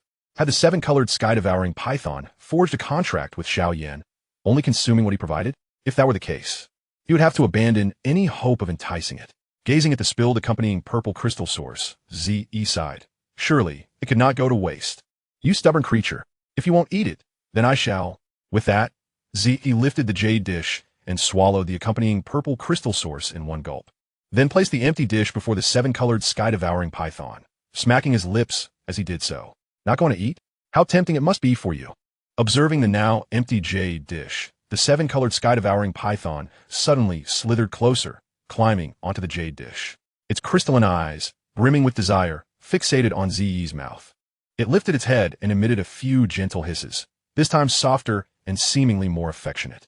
Witnessing the creature's behavior, a smile crept across Zi's face. It seemed there was hope. Feeling tempted, are we? I thought you only recognized one master. He promptly retrieved another full vial of the accompanying purple crystal source from his spatial ring. Moments later, as the purple energy wafted out, the little snake that had been hovering in midair suddenly appeared in Zi's palm, as if teleported. The slender tongue quickly darted into the jade vial, eagerly licking it. After a few licks, the seven-colored sky-devouring python withdrew its tongue, its crystalline eyes sparkling with excitement and satisfaction. Observing the thrilled little creature, Zi chuckled. You've had your fill. Now come with me, and I assure you a life filled with delicacies. Seemingly due to its absorption of the accompanying purple crystal source, the seven-colored sky-devouring python regarded Zi with diminished wariness. Sensing the shift in the little snake's gaze, Zi felt a stir in his heart and cautiously extended his hand, intending to cradle it. Yet, as Zi's hand slowly approached, the satisfied little snake abruptly expanded its head, doubling in size, and bit down on Zi's finger. Hiss! Caught in its fierce grip, Zi's eyes widened in surprise, and he inhaled sharply, instinctively trying to shake it off. To his astonishment, the vibrant little snake coiled around his wrist like a bracelet, greedily drinking his blood. You ungrateful creature! I offered you the accompanying purple crystal source, and yet you refused to follow me, instead biting me. Just as Zi was about to unleash his fighting spirit, the lion ancestor interjected. Let it drink. Zi said, allowing the creature to continue its relentless siphoning of his blood. The snake, less than 10 centimeters long, quickly swelled to over a meter. As the seven-colored sky-devouring python grew, Zi's expression shifted. He could sense his blood being consumed at an alarming pace. With each greedy gulp, it expanded to 2 meters, and Zi's face turned pale. He could not afford to nourish such a massive creature. Lion ancestor, Zi exclaimed anxiously. Let it drink. It's still drinking. The fire within him surged, and the fighting spirit from the core seemed to be drawn away along with his blood. Realizing the change within him, Zi's face paled, exclaiming in distress. You old fool, are you intending to use me as snake food? Let it drink, the lion ancestor insisted. At this point, Zi's complexion had turned ashen, while the seven-colored sky-devouring python had grown to over 3 meters long. The lion ancestor commanded, all right, bite it. Zi was taken aback. Bite it? Do you think I'm a dog? Quickly bite it, draw its blood back. Zi hesitated, seemingly grasping the situation. Hiss! The seven-colored sky-devouring python emitted a sound of surprise, evidently unprepared for this human to pierce its sturdy scales. Its 3-meter-long body coiled tightly around Zi, applying pressure. The sweetness of the blood compelled the lion ancestor to continue, as the fighting spirit and the drained vitality gradually returned to him. A glimmer of joy flashed in Zi's eyes. Given its strength, it surely could not consume more than he could provide. With this thought, Zi pressed the snake's neck more firmly against himself, greedily sucking in its blood. A bizarre scene unfolded on the silent rooftop. 2 shadows against the backdrop of the full moon appeared as entwined lovers. Yet up close, it was a gruesome sight. The man and snake fiercely bit and drank for one another, neither willing to relent. In this moment, the seven-colored sky-devouring python ultimately could not match Zi. Under his fervent sucking, its 3-meter length began to gradually retract. Hiss, hiss, hiss. Finally, the snake, now less than a meter long, released its grip on Ziyi's hand, blinking its purple beastly eyes as it emitted faint hisses, sounding almost like a plea. Within the spiritual sea, the lion ancestor remarked, "All right, blood exchange successful. It cannot escape now." With a powerful flap of its colossal wings, Ziyi soared into the distance. The seven-colored sky-devouring python paused, bewildered. Where was this man taking it? Anxiety began to swell within it. Just as it was about to struggle, Ziyi reassured, "Do not resist. I mean you no harm." Ziyi flashed a gentle smile at the python, which only deepened its uncertainty. Goodness, what had he shown it? Those sharp fangs. The seven-colored sky-devouring python suddenly ceased all resistance. Chapter 90. The Physique of Yifei. Upon returning to the residence, Ziyi plopped down at the stone table in the courtyard, staring intently at the seven-colored sky-devouring python before him. Within its petite form lay a latent power that was anything but trivial. The little serpent hovered before Ziyi, its light purple pupils devoid of the previous ferocity it exhibited while biting. Instead, it now bore an expression of peculiar discomfort. The vibrant, multicolored serpent swayed its slender tail gently, its large, pale purple eyes fixated on Ziyi. Ziyi smiled softly, thinking that this little creature would soon belong to him. He leaned his head on the stone table, bringing himself closer to the colorful serpent. The serpent, coiled up, quickly withdrew its head, yet soon tentatively leaned forward again, its light purple eyes gazing at Ziyi with a hint of melancholy. Ziyi inquired, "Lion ancestor, now that it has exchanged blood with me, it will not abandon me, will it?" The lion ancestor chuckled. "And when could you ever leave it?" Ziyi was taken aback. "What do you mean?" The lion ancestor explained. "This colorful serpent has been nourished by your innate purple crystal source since its birth. That source was meant for you, and now you have forged a blood pact. Your blood flows within each other. You are intertwined. Now and forever. You cannot be separated." Ziyi furrowed his brow. "But I can't shake the feeling that it still harbors some reluctance toward me." The lion ancestor replied, "Isn't that obvious? Compared to you, that little human cultivator has undoubtedly provided it with greater assistance." Ziyi protested, "Nonsense. That kid is merely a grand fighter. How can he compare to me?" The lion ancestor laughed. "In terms of strength, perhaps, but you possess no exotic fire. This colorful serpent cannot do without you. It is loath to part with the exotic fire." Ziyi retorted, "If it weren't for my inability to absorb exotic fire, would it even be a competition?" The lion ancestor continued, "You are fortunate. This colorful serpent is only at the 5th rank, and its soul consciousness is incomplete. Otherwise, you would not have been able to bond with it so easily." Ziyi nodded in understanding. When Queen Medusa devoured the exotic fire, her soul merged with that of the colorful serpent. Thus, within the serpent now resided two consciousnesses, that of Queen Medusa and its own. The soul fusion is not a swift process. Both are vying for dominance over this body. However, Queen Medusa, having sustained injuries during the absorption of the exotic fire, currently possesses a relatively weakened spirit and cannot suppress the colorful serpent. At that moment, Yifei emerged from her room, standing alluringly at the entrance of the hall, gazing at Ziyi, who was lost in thought over the stone table. "Are you truly planning to spend the night here?" Ziyi turned to look at her. She wore nothing but a gossamer robe, barely covering her thighs, her exquisite figure undeniably revealed in the night. Caught off guard, he quickly turned away, swallowing hard, and stammered, "You should go to sleep. I have matters to attend to tonight." Yifei paused for a moment before approaching him, curious about what this little lecher was up to. "Oh, what a beautiful little snake." She gently extended her hand. An elegant, noble little serpent, exuding a fresh fragrance, floated in mid-air. Ziyi was startled and quickly grabbed her hand. "Be careful, don't touch it." Yifei was also taken aback. "What's wrong?" Ziyi wiped the cold sweat from his brow. "This little creature is quite fierce. If it becomes displeased, it could swallow you whole."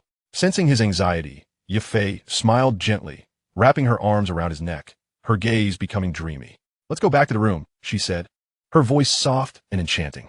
Ziyi, entranced, nodded and carried her into the room. "Look at me," she urged softly, shaking off a layer of translucent gauze.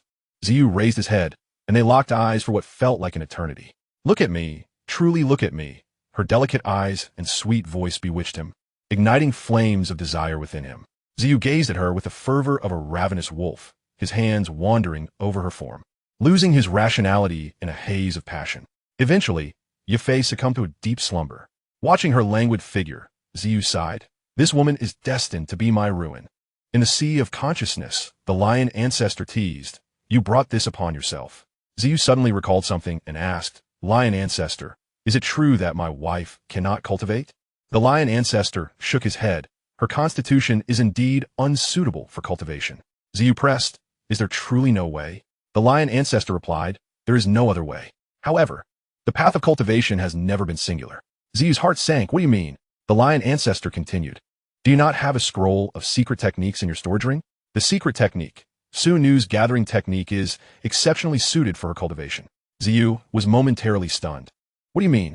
The lion ancestor explained, this woman possesses a natural charm, attracting many men. Yet her constitution is highly compatible with the secret technique, Su Nu's gathering technique, which aids in nurturing her vitality, allowing her to maintain eternal youth and even absorb their fighting spirit to enhance her own strength. This technique is akin to the gluttonous talents of our purple crystal-winged lion clan, making it a premier method for supplementation. Coupled with her innate charm, her cultivation speed would not lag far behind yours. Xiao was taken aback, exclaiming, you crazy old man. Are you suggesting I teach my wife a technique to seduce other men, and then wear the green hat? The lion ancestor snorted, kid. This woman possesses a natural charm, yet maintains her integrity, which speaks volumes about her character. Xiao hesitated, feeling ashamed of his momentary jealousy. Moreover, if you cannot satisfy your own wife, you are unworthy to be a man, the lion ancestor added. Xiao pondered for a moment and timidly asked, will the secret technique, Su Nu's gathering technique, drain me dry? The lion ancestor replied, no matter how powerful the secret technique, Su Nu's gathering technique is, do not forget, you are a purple crystal-winged lion king. The physical strength of a magical beast is beyond that of any human. Xiao nodded, affirming his understanding. The lion ancestor cautioned. However, I must remind you that this may slightly affect your cultivation speed, though not significantly. The lost fighting spirit can be rapidly replenished through residual nourishment. Xiao took a deep breath and nodded, I understand. In Chapter 91, Evolution of Purple Fire, Xiao carefully tucked Yufei under the covers and gently got out of bed. Beneath the house lay a concealed cellar. In the spacious cellar, Xiao sat cross-legged and retrieved a transparent jade bottle containing peach blossom fire. Taking a deep breath, he murmured, with this peach blossom fire, my heart, liver, and lungs are preserved. He placed the peach blossom fire before him, and to his surprise, the colorful serpent had followed him into the cellar, hovering gracefully before him. Xiao was astonished, realizing that wherever he went, it would follow. Not wanting to shortchange this little creature, he offered it an extra bottle of innate purple crystal source. The colorful serpent immediately flashed to the bottle, probing with its tiny tongue and greedily licking the contents. Xiao cautiously reached out, tentatively stroking the serpent's cool little head. This time, the little one neither bit him nor rejected his touch. Filled with joy, Xiao smiled, little one, if you wish to stay here, then stay. But do not cause me any trouble.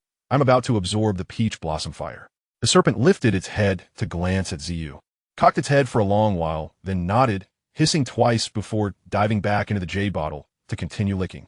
All right, as long as you understand. With a smile, he gently caressed the icy body of the swallowing python. Xiao took a deep breath, and a plume of purple flame slowly emerged from his being, causing his body to levitate. After inhaling deeply once more, Xiao delicately beckoned with his fingers. Instantly, the pink flame seed began to rise, gently swirling and exuding an alluring aura. His consciousness traversed through his meridians within. Xiao inhaled sharply, drawing that cluster of pink flame seed into his mouth. While at that moment, the magic core began to rotate rapidly in reverse. As the fighting energy within his body was drawn into this swift reverse rotation by the magic core, it enveloped the pink peach blossom flame, surging forth with great vigor. As the fighting energy surged backward, Xiao's countenance radiated a deep purplish glow. Before long, two intertwined crimson flames gradually manifested at the sight of Xiao's heart, while a golden flame slowly emerged from his lungs. Concurrently, three small cavities faintly appeared at the central positions of his liver, spleen, and kidneys.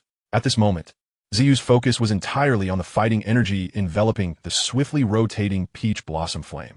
As the fighting energy spun faster, the purplish-red vortex became nearly imperceptible in its rotation. The sound of an invisible wind howled around the vortex. The three faintly visible tiny cavities gradually expanded amidst the incessant whistling of the fighting energy, until the small cavity near the liver grew to the size of a fist. Xiao held his breath, slowly withdrawing the fighting energy from the peach blossom flame, allowing his consciousness to take full control of it. Once the fighting energy retreated from the peach blossom flame, It began to drift towards the cavity in the liver, guided by his consciousness. The flame seed of the peach blossom flame accurately and slowly penetrated into the small cavity. As the flame seed just entered the cavity, Xiao's entire body trembled violently, and the fighting energy surged forth, reverting to its normal direction and rushing forward at high speed, causing the 3 cavities to gradually close once more.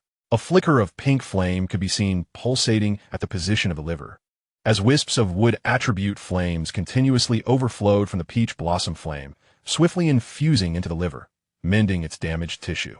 Xiao's mind anxiously focused on the energy of the wood attribute flame. As more and more of this energy infused within, the wounds on his liver began to heal slowly, prompting a soft groan to escape Xiao's lips. After a brief moment, the pink energy deepened in hue.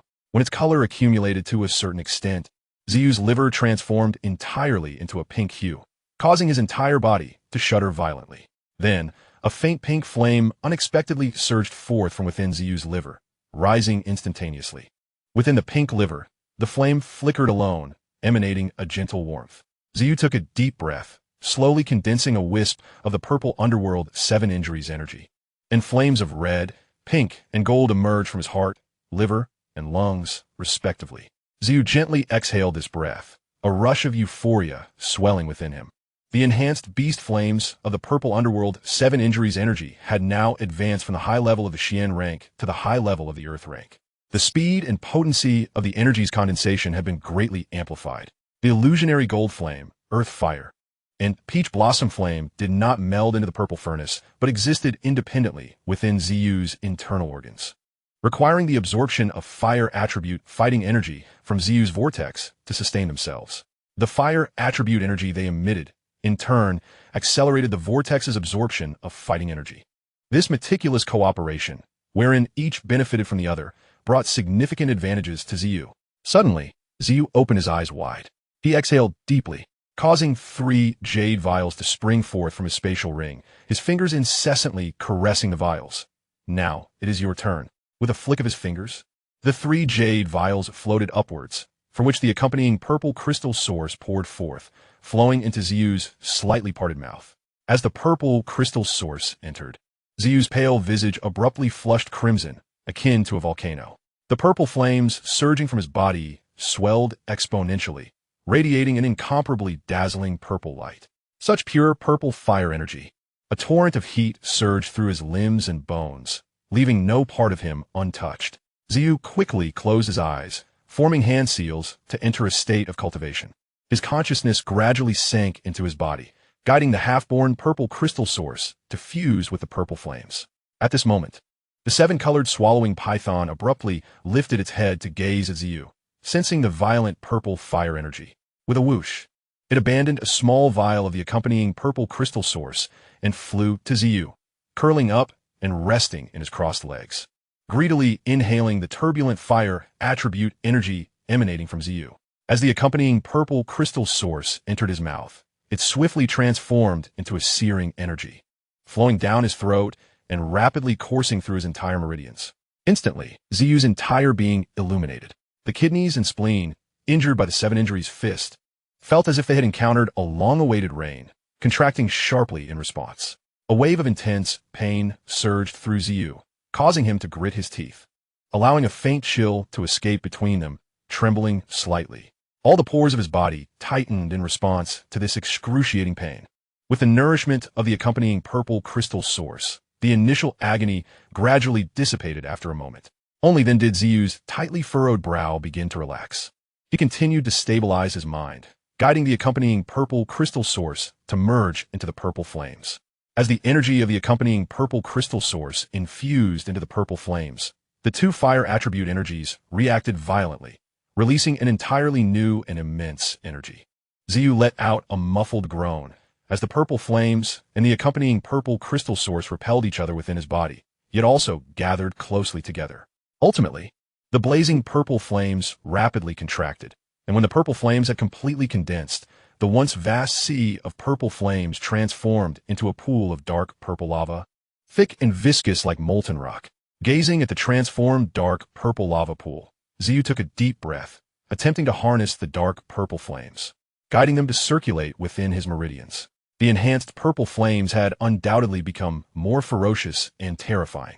As they coursed through his meridians, an intense pain surged forth, causing Ziyu's entire body to spasm for a time before gradually calming. After regaining a semblance of control, Ziyu once again directed the new purple flames to flow slowly through his meridians. The newly formed purple flames incinerated any obstruction in their path within each inch of his meridians, significantly widening the once constricted passages. During this continuous circulation, Ziyu's control over the fortified purple flames became increasingly adept. As the meridians expanded, the amount of energy he could command concurrently also grew, but with this increase, the temperature released by the new purple flames became increasingly terrifying. The purple crystals enveloping his entire body began to shatter and dissolve, revealing the crimson flesh beneath. Tiny dark purple cracks spread from the flesh, eventually covering Ziyu's face, limbs, and body, resembling a shattered porcelain doll, terrifying yet grotesque. Dark purple fire attribute energy oozed from the fissured skin of Ziyu, mingled with blood. This phenomenon of skin rupturing signified that the purple flames within Ziyu had been utterly enhanced by the accompanying purple crystal source, with the scorching aura pervading his being, ultimately causing his skin to rupture and allowing the energy to escape along with the blood. It seemed as though the spilled blood was imbued with pure fire attribute energy. Beside him, the colorful sky-devouring python emitted a greedy sound as it lunged towards Ziyu, voraciously consuming this extraordinary nourishment. As the frenzied flames engulfed him, Ziyu could distinctly perceive the formidable enhancement of his physical strength, as a brand new layer of amethyst crystal slowly emerged. Simultaneously, while Ziyu underwent this evolution alongside the origin of the amethyst crystal, the sky-devouring python, which continued to feast upon the surging fire attribute energy emanating from his body, suddenly ceased its actions. A powerful radiance erupted violently from its diminutive form. The brilliance flickered momentarily, yet in that instant, the body of the sky-devouring python unexpectedly elongated and expanded. A supple and resilient figure gracefully settled upon Ziyu's lap. Chapter 93, Queen Medusa. As the fire attribute energy was expelled, the pain within Ziyu's body gradually dissipated, replaced by an unusual sensation that surged forth. It felt as though something warm and jade-like rested upon his crossed legs, while his hands glided over an exquisitely smooth surface. Ziyu was momentarily taken aback, as if recollecting something, and abruptly opened his tightly shut eyes, his expression transforming into a rich tapestry of emotions. A figure, as sweet as a peach, now sat in his embrace, her flowing locks cascading down from her neck like a waterfall, teasingly obscuring her voluptuous upper body. Ziyu involuntarily groaned, feeling the remnants of his own blood, which had long ceased to flow, being forcibly drawn from the ruptured skin by her. Struggling, he turned his head to catch a glimpse of only half of her enchanting visage. Queen Medusa? That would suffice. However, the alluring woman before him seemed oblivious, greedily sucking away. A surge of anger flared within Ziyu, and he opened his mouth, sinking his teeth into the silky neck of the woman just inches away. Medusa emitted a painful hum through her nose. Accompanying this sound, a long, slender arm, as white as jade, suddenly shot out from her side, accurately gripping Ziyu by the throat. Cough, cough. Ziyu's arms instinctively wrapped around Medusa's waist, holding her tightly in a desperate embrace. Medusa gasped for breath, and they remained locked in this intimate position, neither willing to release the other. Eventually, the somewhat weakened Medusa slowly withdrew her teeth from Ziyu's neck. Ziyu also gradually loosened his grip. Queen Medusa turned to face him, her wild and enchanting eyes fixating on the man before her, filled with an unmistakable threat. Their gazes locked, and in that moment, Ziyu truly beheld the breathtaking beauty of the Serpent Queen. You have quite the audacity, little lion, to dare to entice this queen. Medusa licked away the remnants of crimson from her cherry lips. Ziyu felt a rush of impulsive desire spreading through him as he gazed at the alluring woman pressed against him, his throat dry and husky. Queen Medusa, may we converse? A cold smile flickered in Medusa's eyes. The delicate hand that had gripped Ziyu's throat gently receded. Instantly, Ziyu gasped for air and released his hold on Medusa. They both relinquished their grips, yet the woman still sat unabashedly upon him. You are the first to dare bite this queen. After a prolonged gaze at her exquisite features, Medusa suddenly spoke, her voice laced with a lazy allure that sent shivers down Ziyu's spine. Was your bite gentle? Ziyu could not help but touch his slightly swollen neck. Offering a wry smile, Medusa lifted her proud chin, her delicate finger lightly tapping Ziyu's chest. Her voice imbued with a chilling menace. Do you all wish to keep me as a pet? You were right earlier. Currently, I indeed lack the power to kill you. But when I awaken next, believe me, none shall stop me from seizing the magic core within you. Ziyu scoffed. With your current strength, you might not even be able to kill me. I brought you here precisely to have a proper discussion. I went through great lengths to snatch the sky-devouring python from that human cultivator, not to engage in mutual biting. We are the same kind, are we not? To demonstrate his sincerity, Ziyu removed his amethyst crystal armor. Upon hearing Ziyu's words, the chill in Medusa's bright eyes diminished slightly. She fixed her gaze on him intently, her lavender tail swiftly coiling around his waist, intrigued. I'm curious to hear what you have to say. Ziyu was taken aback. Was this woman not going to rise? It was evident that she still did not trust him. At this moment, Ziyu noticed that she was completely unclad. He promptly retrieved a robe from his spatial ring and draped it over her. It was not that Ziyu did not want to look. She was indeed beautiful. But speaking before such a delicate figure would likely hinder his ability to articulate himself clearly. Medusa gently adjusted the robe. Yet even so, she remained irresistibly alluring. Ziyu chuckled lightly. I summoned you here to propose a business deal, one I believe you might find intriguing. Medusa smiled, a beguiling grin. I am inclined to listen, for I prefer to trust the words of magical beasts over the deceit of humans. Ziyu replied, your serpent lineage is inherently cold. This innate trait means that even after 10,000 years, countless of your kin will still struggle to adapt to the scorching and arid climate of the Tagore Desert. I believe I speak the truth. Medusa remained silent. Ziyu continued, you risked everything to consume exotic flames, advancing to the Do Zone, all in a bid to rapidly expand your territory and lead your kin away from that cursed desert, correct? Among the nations surrounding the Tagore Desert, the one with the most mountains and lakes is undoubtedly the Gamma Empire, which has been in conflict with the Serpent Tribe for years. Coincidentally, I also wish to establish a new alliance within the Gamma Empire. Thus we share a common goal. Why not cooperate? A glimmer of interest flashed in Medusa's eyes as she considered this topic. With a sultry smile, she inquired, then which lush territory do you propose to grant me? Ziyu smirked. What do you think of Yunlan Mountain? Medusa paused momentarily before scoffing. So, you are merely a naive dreamer. The Yunlan sect boasts at least 2 Do emperors, and the current strength of Yun Mountain is likely not inferior to my own. Moreover, the disciples of the Yunlan sect are scattered throughout the entire Gamma Empire. Ziyu chuckled. You overlooked one detail. Yunlan Mountain is adjacent to the Gamma Holy City, and the Gamma Empire would undoubtedly not stand idly by. Medusa scoffed again at Ziyu. He countered. But what if the Yunlan sect were to suddenly vanish? Medusa faltered. Ziyu continued. In a few years, the balance of power within the Gamma Empire will be entirely disrupted. We must seize Yunlan Mountain with overwhelming force after the ensuing bloodshed. Medusa furrowed her brow. Your idea is undeniably audacious. If someone possesses the strength to annihilate the Yunlan sect, I fear we would not fare well against them. Ziyu laughed. You would be the greatest contributor to the downfall of the Yunlan sect, though by that time, your heart would belong to Xiao Yan. Zi Dao. Within a span of 3 years, the Yunlan sect shall inevitably face destruction. I firmly believe that by that time, the queen will have ascended to the status of a true Do Zone powerhouse. Moreover, 3 years is ample time for me to cultivate into a Do Zone as well. With the formidable 8 great warriors of the Serpent Clan at my disposal, along with the 8-winged Black Emperor Serpent in my possession and the support of my mother, 2 Do Zongs, 2 Do Huangs, and numerous other strong warriors from the Serpent Clan, I am confident that merely occupying Yunlan Mountain will pose no challenge. Once we secure Yunlan Mountain, will you not worry about your Serpent Clan subjects having nowhere to settle? Chapter 94. 3 Conditions. Queen Medusa gazed at the handsome young man before her brow slightly furrowing. Z continued. In order to establish a foothold in Yunlan Mountain, our 2 factions must lend each other unwavering support. Only thus can we stand firm in the Gamma Empire. This proposal appeared to pique her interest, and Queen Medusa replied nonchalantly, I too have several conditions. Z smiled and said, pray do tell. I fear not your opinions. I only fear your disinterest. The little lion could not help but comment on his audacity, a thought that lingered as she gently pointed towards Z's heart. A subtle, alluring aura flickered across Queen Medusa's cheeks, and her voice, laced with a hint of irresistible authority, spoke, to dare to set your sights directly upon Yunlan Mountain. Such audacity is truly a first for me in all these years. I require your assistance in 3 matters.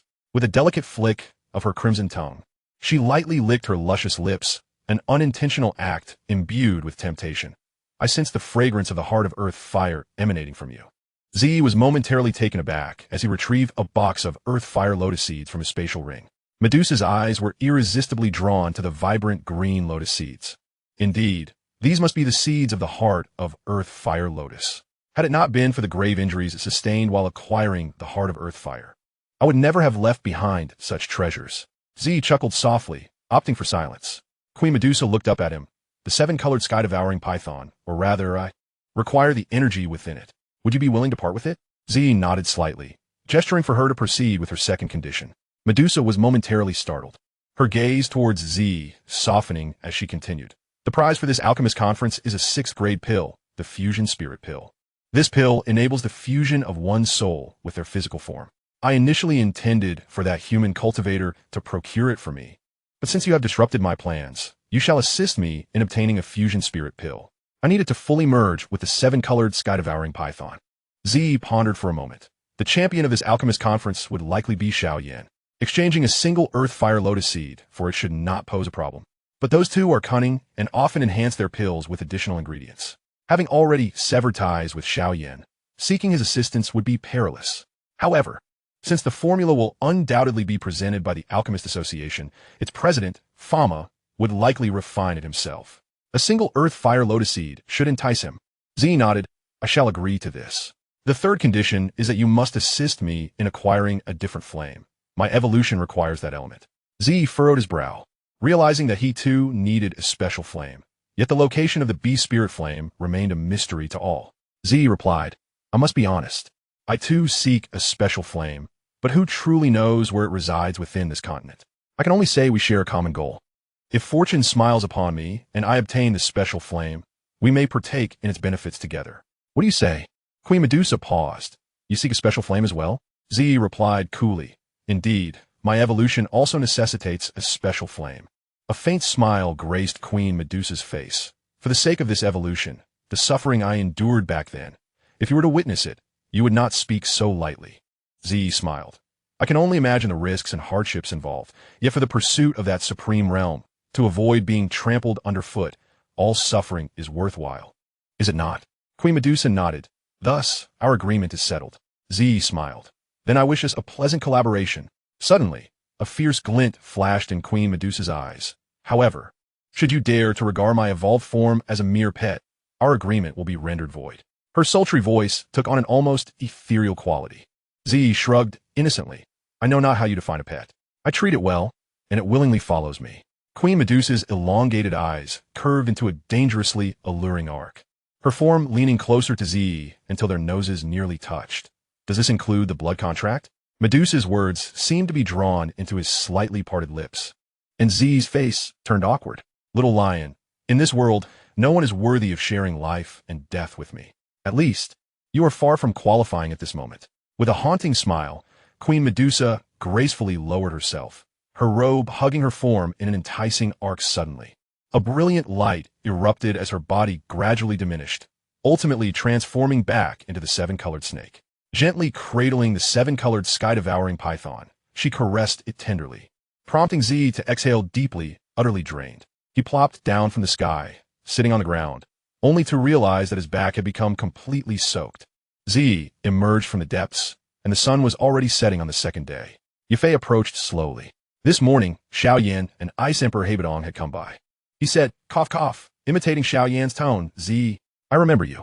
30 years in the east, 30 years in the west. Do not belittle the youth in poverty. Z could not help but smile at Yafei's impeccable mimicry. Yet again, this line, couldn't she come up with something fresher? Yafei reached out to straighten Z's collar. Did you two clash again? Xiao Yan is accompanied by a mysterious expert, and he's also an alchemist, easily capable of gathering a following. I cannot assist you with that. Be cautious. You still have me and Bayer. Z chuckled. Rest assured, that snake was taken from him.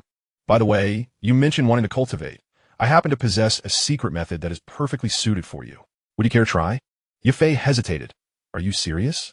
Me cultivating? Z nodded earnestly. Yes, it is indeed very suitable for you. No, rather, suitable for us. Z retrieved the scroll of secret methods from his spatial ring and handed it to Yafei. Take a look, and this evening, we shall give it a try. As Yafei delicately unfurled the scroll, her face flushed crimson. Rather than a secret method, the scroll resembled an annotated erotic manuscript. Yafei shot Z an incredulous glance, her cheeks aflame as she dashed back to her room. Z smiled faintly, calling out, "Linner." Soon, the little girl came running, followed closely by Z and the illusionary golden scorpion dragon beast. Z took Qinglin's hand. "Come, brother will take you to the magical beast mountains to catch a serpentine pet. Your affairs have been delayed these past few days." Qinglin smiled, her eyes gleaming with green light that illuminated the ground, revealing a massive black serpent appearing in a daze. Z was momentarily stunned. A fourth-tier black magic serpent. "Did Baya help you capture this?" Qinglin shook her head. "No. I received it from the dungeon of the Mo family back in Yen City." Z gave Qinglin a thumbs up. "Well done. My sister now has 2 bodyguards. By the way, can you now use your emerald snake triflower eyes?" Qingli nodded. "Baya told me."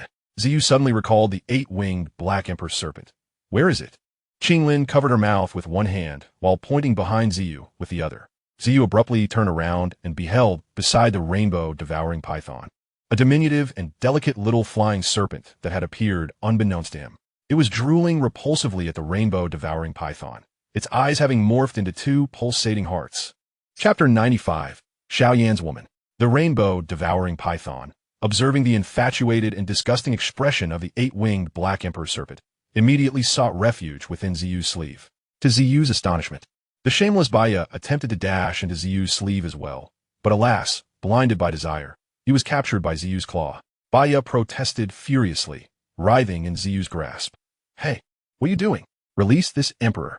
That beautiful serpent has caught my eye." Ziyu retorted, somewhat exasperated. "Do you wish to court death? Do you even know who that is?" Baya chuckled. "The rainbow-devouring python, an ancient beast." Ziyu sighed, "But do you know its true form?" Baya paused. "Who?" Ziyu replied, "Queen Medusa." "Ah, so it is true.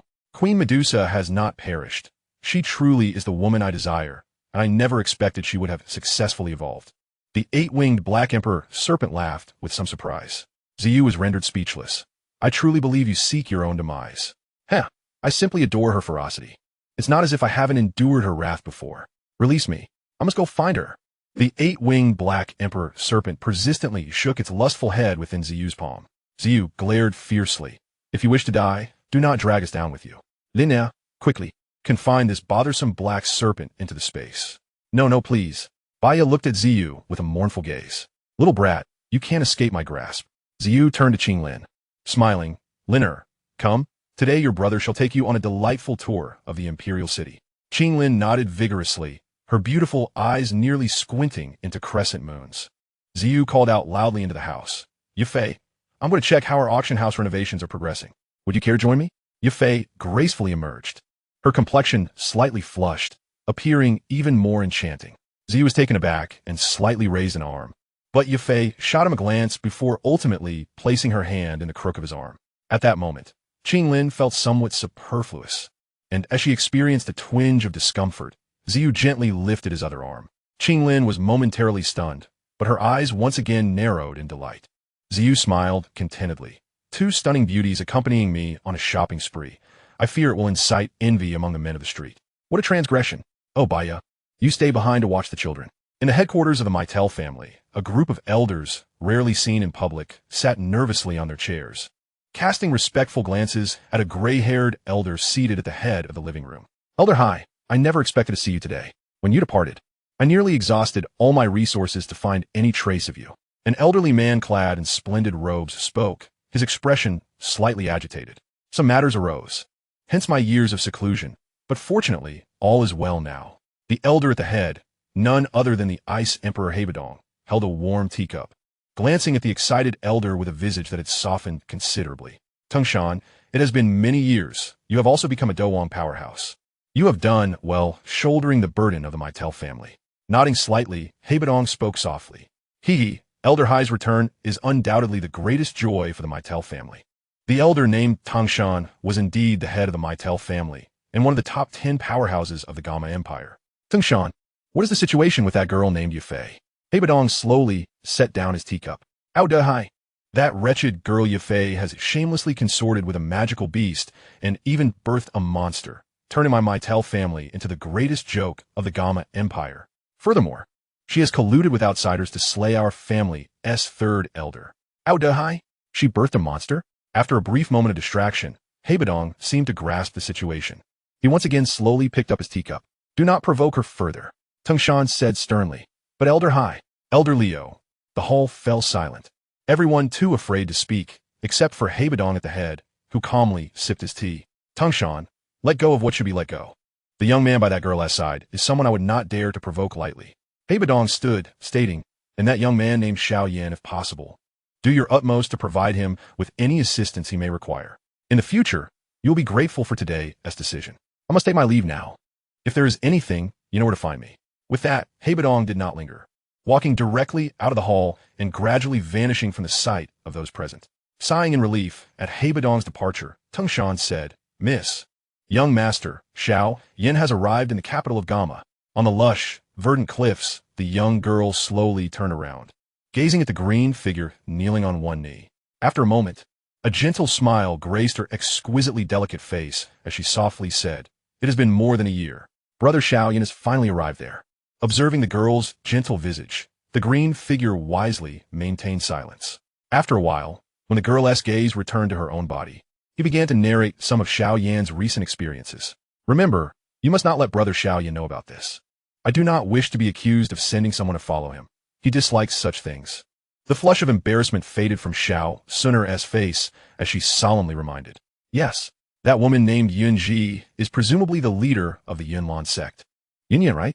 Sun'er glanced at the kneeling figure and suddenly spoke softly. Upon hearing this question, the green figure momentarily hesitated. Based on the intelligence, he was aware that the relationship between the woman named Yunji and Xiao Yan was rather unconventional. He then forced a smile and nodded. Indeed, she is the leader of the Yunlan sect, Yunyun, although he had already arrived at the answer in his heart. Hearing it confirmed still made Xiao Sun'er let out a sigh, her expression reflecting a mix of emotions.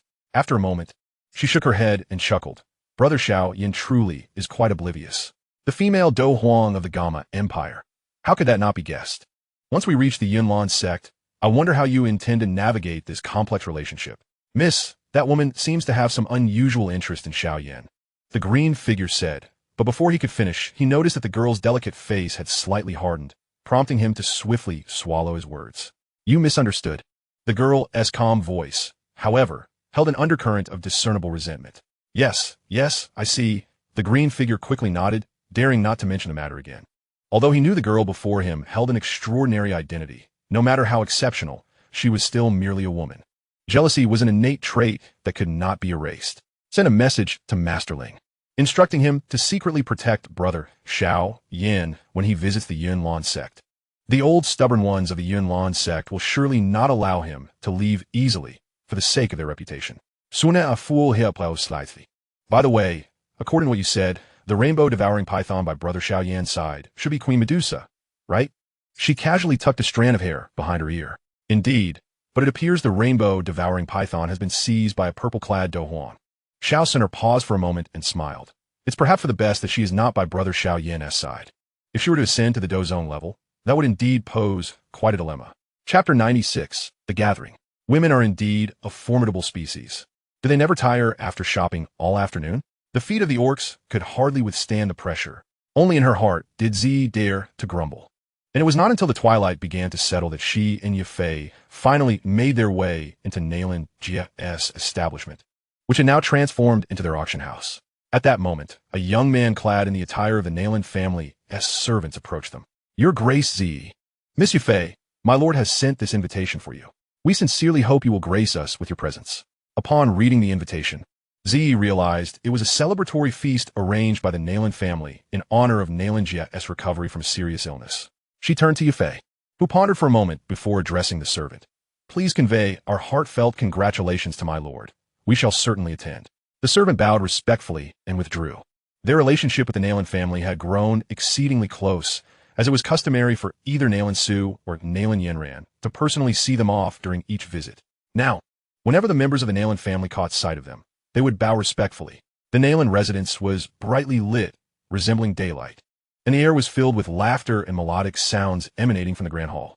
As they approached, they beheld a spacious hall filled with numerous guests, engaged in cheerful conversations that painted a picture of a joyous gathering.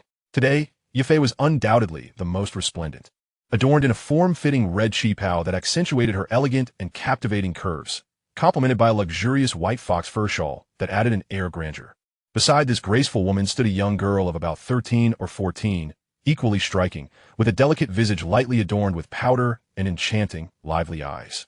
Dressed in a short azure top and a flowing white skirt, she exuded an air of understated elegance, capturing the attention of many men in the hall.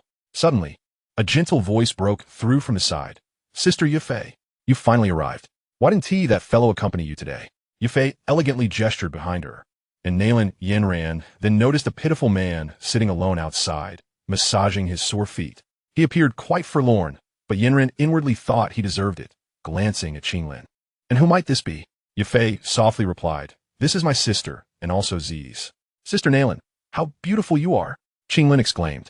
Today, Nalan Yanran was also exceptionally lovely, dressed in a voluminous moon-white robe befitting a disciple of the Yunlan sect, which occasionally revealed her graceful silhouette, standing beside Yafei, without losing her charm.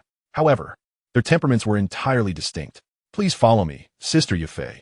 The Nalan family has reserved a special spot for you." Just then, another young woman entered. Yafei paused. "The little princess? The Nalan family indeed holds great prestige. Even the royal family has sent someone." Yafei smiled at Nalan Yanran. "Look at all these guests awaiting your attention." Yanran gratefully curtsied and went to greet Princess Yaoyue. In such a setting, Yafei undoubtedly excelled. She cast a glance at Z at the entrance and teased, "How long do you intend to rest?" Z forced a smile and reluctantly entered. Yafei greeted the crowd with a smile, whispering to Z, "These are all distinguished families from the Gamma Empire, filled with talented youth. Familiarizing ourselves with them will greatly benefit our future endeavors." "What good are they?" "They all look at you and Qinglin like starving flies drawn to blood. Just thinking about it infuriates me." Z scoffed. Yafei chuckled. "Isn't your woman captivating? Don't you appreciate that?" Observing Z glaring at the men, Yafei sighed in exasperation and gently pulled Z closer, swaying slightly. "Come on, no mischief today." I know. Upon receiving Z's assurance, Yafei's face lit up with joy as she elegantly linked her arm with Z and led Qinglin forward, drawing numerous gazes. The onlookers were well aware of Yafei's past, and seeing her now holding hand with a young man stirred discontent among them.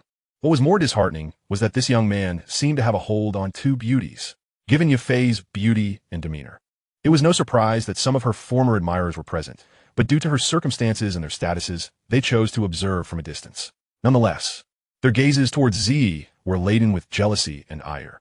The scrutiny they received from various onlookers instilled a sense of vanity in Z, who allowed Yafei to guide him while smiling broadly, welcoming the heated gazes upon him. As they navigated through the crowd, Yafei suddenly halted. Z glanced past her to a corner where an elderly man with graying hair was engaged in jovial conversation with others. His somewhat stern countenance bore an air of authority. He was Mider's patriarch, Mider Tangshan. Yafei took a deep breath and uttered a few words through gritted teeth. Sensing something, she tightened her grip on Z's arm, her delicate fingers brushing back a strand of hair from her forehead. Z declared, "I have said before, no one shall harm you, neither now nor in the past." The elder approached Yafei slowly, smiling as he nodded. "Yafei, I acknowledge my past mistakes. Allow me to personally apologize to you. Come home, after all. You are a child of the Mider family, and I have reserved the position of elder inspector at the Mider auction house for you." Yafei's body trembled slightly, her fingers digging into Z's arm. Mider Tingshan looked at Z and cheerfully said, "And you must be Yafei's friend. It is a pleasure to meet you. I am Mider Tangshan, the patriarch of the Mider family." Z extended a hand, and Mider Tingshan inexplicably felt a twinge of fear. Yafei gently pressed Z's hand down. Smiling at Mider Tingshan, "A shameless woman is hardly worth your concern, Patriarch Tingshan. Come on." With that, she tugged Z away. Mider Tingshan's expression darkened, followed by a bitter smile. He possessed the strength of a battle emperor, a man even the Sea Elder feared. Truly formidable, this time, he had genuinely suffered due to Leo's machinations. Z remained silent, merely casting a pointed glance at Tingshan, then whispered to Yafei, "As long as you desire. That old fool shall not leave this door today. Qinglin, let us sit here." Yafei chuckled as she guided Z to an empty spot. Leaning against him as she settled in, she took a sip of the red wine from the table and, using the glass as a cover, whispered in Z's ear, "What I wish to destroy is not him, but the exalted status he clings to. You may proceed as you wish. While we may not yet dominate Gamma, we fear no one. Z, thank you. Yafei unconsciously leaned closer to him. Even within the Miter family, the same intrigues persisted. Who had ever shown genuine concern for anyone else? She had merely been a pawn in the patriarch's game, her marriage a matter of family allegiance. In this moment, feeling a sense of reliance she had never known, she found immense comfort. In another corner of the hall, Nailan Jia was engaging in light-hearted banter with the guests. His gaze inadvertently drifted towards Z and the two women beside him, observing their intimate closeness and exchanged glances. He frowned slightly, bid farewell to the guest before him, and stepped back to join Nailan Su and Nailan Yanran. Nailan Jia chuckled softly. That old fool Tingshan has truly lost both his wife and his troops this time. I genuinely pity him. Had it not been for that incident, the beauty trap would have truly benefited the Miter family. Nailan Su nodded in agreement with Z's strength. His future achievements are boundless. Nailan Jia gazed intently at Z, contemplating the potential of such talent as an invaluable asset to his clan. If only he could recruit her into the Nailan family, they might surpass even the formidable Yanlan sect. Alas, Yafei is not my granddaughter. He chuckled, pondering whether his father was alluding to the allure of beauty. We have our own enchanting beauty here, Nailan Su jested. Father, what nonsense are you spouting? Nailan Yanran shot him a fierce glance. That girl?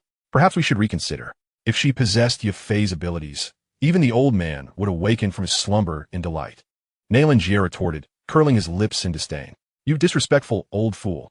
Speak such nonsense again, and I shall not be polite. Nailan Jia's words immediately provoked a fiery blush in the previously composed Nailan Yanran, who furrowed her brows in indignation, raising her delicate hand as if to yank his long beard. Clearing his throat, Nailan Su coughed a few times, subtly reminding the pair to be mindful of their surroundings. Once they settled down, he suddenly remarked, however, that little girl, Yafei, has indeed grown more radiant over the years. Nalan Yasmilet Knodingli. Then asked with a hint of significance, my dear, what do you think of that little rascal, Z? He is quite formidable. Nailan Yanran blurted out. Nalan Yasiget. Casting a glance at Nailan Su. See, this girl is utterly oblivious. Nailan Su seemed to sense something, his gaze fixed on Nailan Jia as he whispered, Father, she already has Yafei. Ah, that girl Yafei? She lacks any talent for cultivation. At best, she is merely a merchant. If we were to compare, how could she possibly measure up to our Yanran? My dear, do you not admire the strong? Is he not strong enough? If you think he suits you, do not hesitate. Although our Nailan family maintains certain traditions, if the suitor is this young man, do you understand what your grandfather means? Nalan Yekshutket. Upon grasping his implication, Nailan Yanran's cheeks immediately flushed with a charming crimson, and she huffed, stomping her foot before dashing away. Chapter 97. The Greedy Do Huang. Look over there at those two young individuals. The young man is Lu Ling, a direct disciple of the Pill King Gu He, and the young woman is a princess of the Gamma Empire. Following Yafei's pointed finger, Z cast his gaze in that direction and indeed spotted a pair of golden boys and jade maidens engaged in conversation. But why should I concern myself with them? They have no bearing on my affairs. The young man is not as handsome as I, and the young woman pales in comparison to my sister's cuteness. Jafei Nguayirth. The Alchemist Conference is in 2 days. Do you have any plans? Z, perplexed, responded, plans? What sort of plans? Yafei rolled her eyes at him. To invest in 1 or 2 promising alchemists before they reveal their potential. At this stage, the returns are always the greatest. Z shook his head. Barring any unforeseen circumstances, the champion should be Xiao Yan. Those worthy of attention either hail from illustrious families or are already taken. Jafei boast. Surprised, Xiao Yan is likely to secure first place? Who do you think will come in second and third? Z replied without hesitation. Yan Li and Lu Ling suddenly. Z's pupils constricted sharply. You are right. We should indeed invest in a couple of alchemists. With her arms crossed over her chest, Nailan Yanran gently leaned against the stone railing. The night breeze caressed her flushed face. Nailan Su approached his daughter, handing her a wine cup. My dear, you should know that I have always supported you. Though your decision to break off the engagement was rash, living a life with someone you do not love is undoubtedly a torment. But look at that young man. He is rather charming, is he not?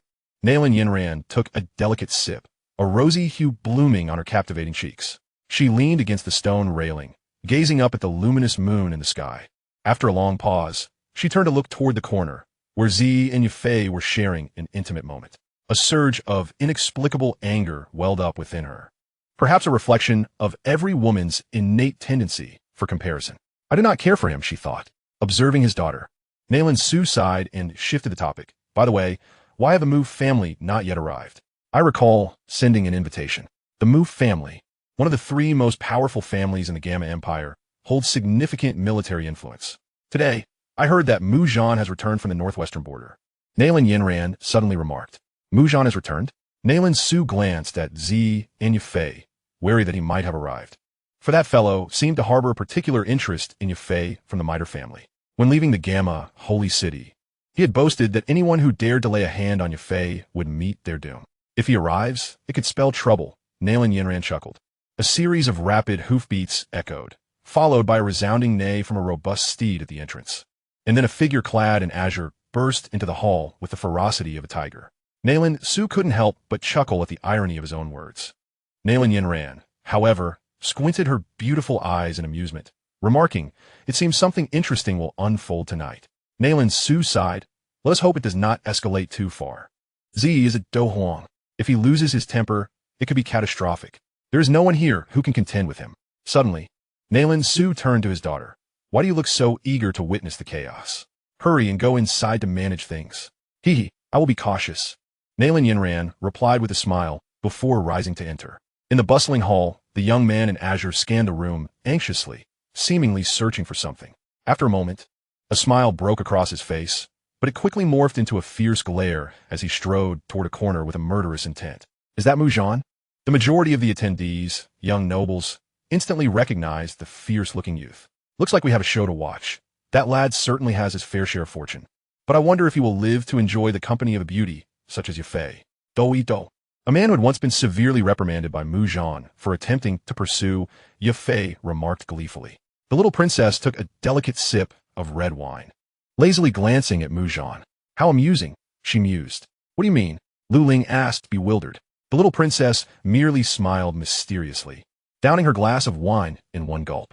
Amidst the quiet gathering, Zi and Yafei shared light-hearted conversation. Moments later, Zi's smile froze as he pulled Qinglin close, one arm around her while the other extended behind him. A surge of purplish-black fighting spirit erupted violently from Zi's right arm, accompanied by the sharp sound of wind.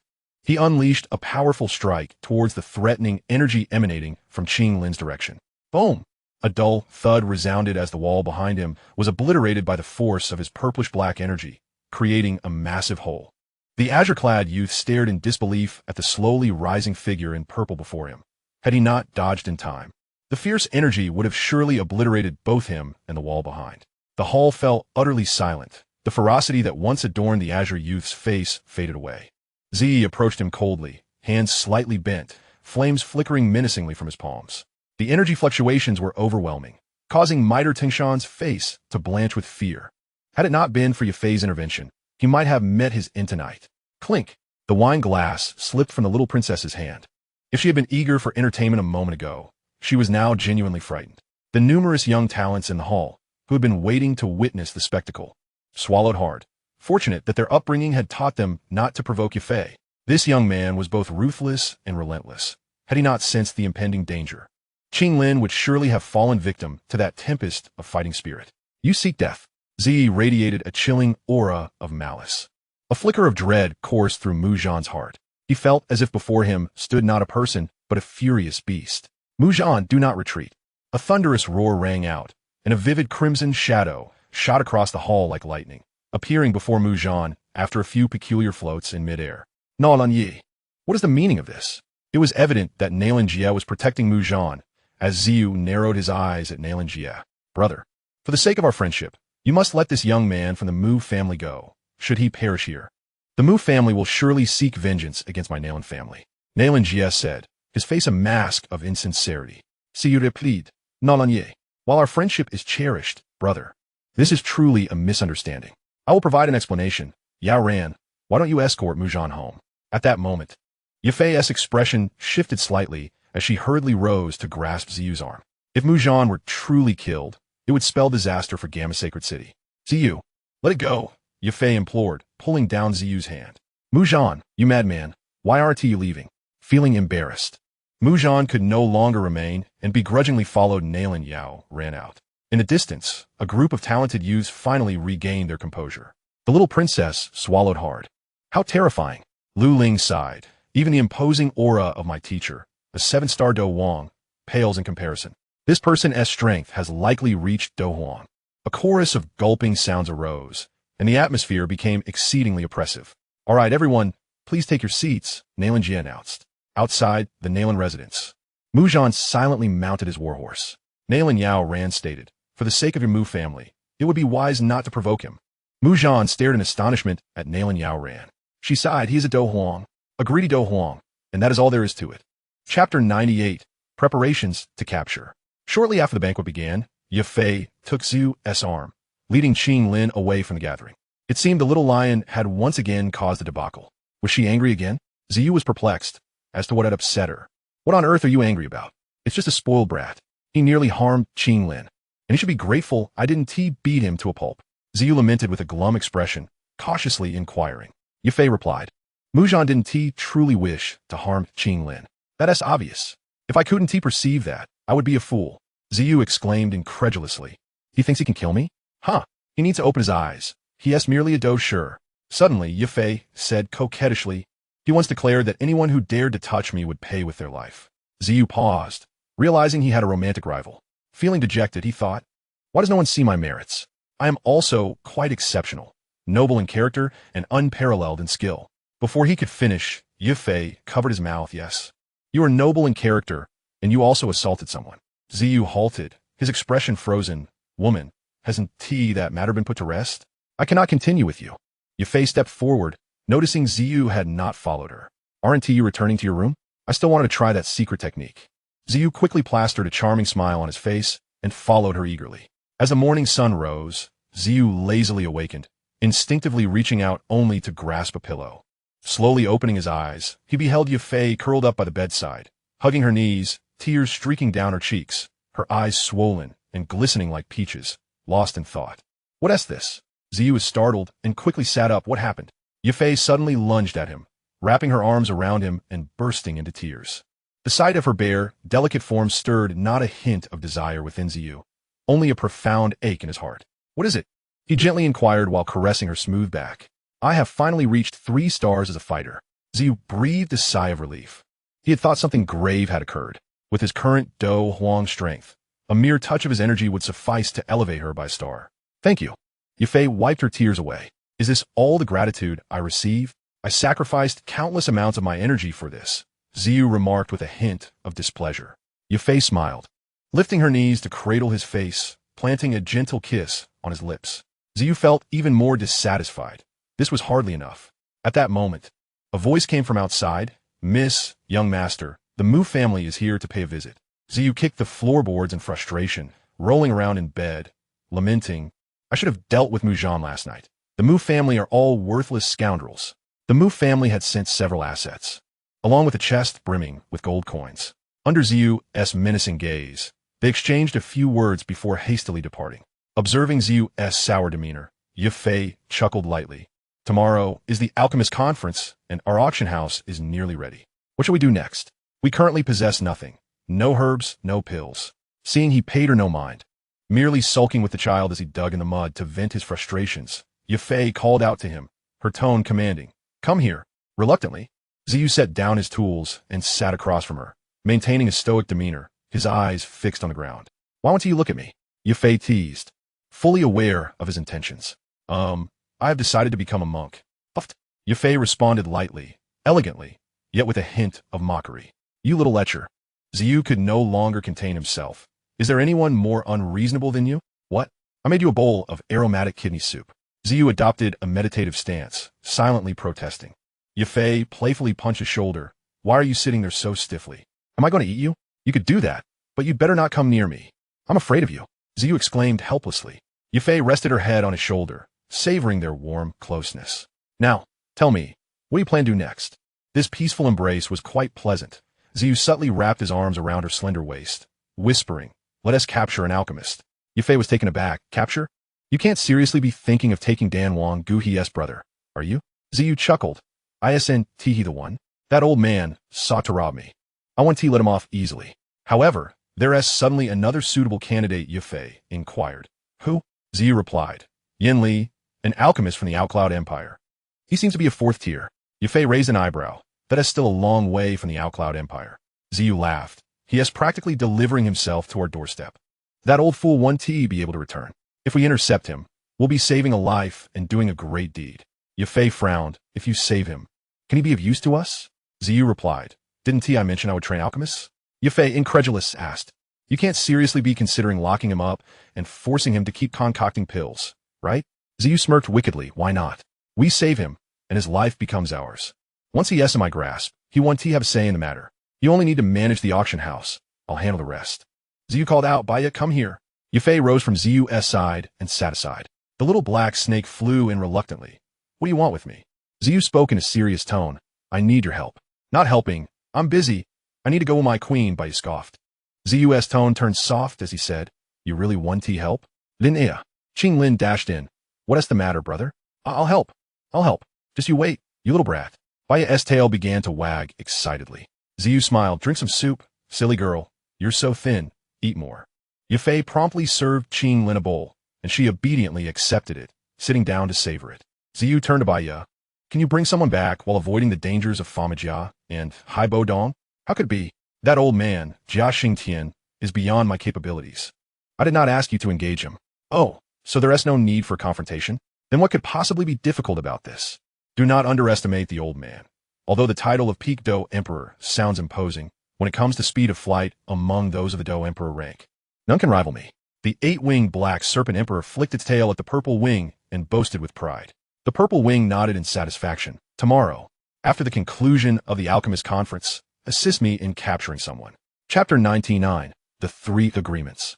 In the pitch-black night sky, two figures streaked across the air above Gamma, sacred city, like meteors. The purple wing, who was about to disrobe and retire for the night, suddenly froze in place. What is wrong? Asked Yafei, who was combing her hair beside the mirror, glancing at the purple wing. The purple wing, with a serious expression, replied, Stay at home and do not go anywhere. Baya, guard them well. With that, he unfurled his wings and soared into the distance. This seemed to be the royal mausoleum located in the imperial capital. Above that vast mausoleum, two luminous orbs of white and yellow emitted terrifying auras. The orbs darted and soared with agility, and within their centers, two figures flickered in and out of visibility. Each collision of the orbs unleashed fierce and unmatched energy ripples.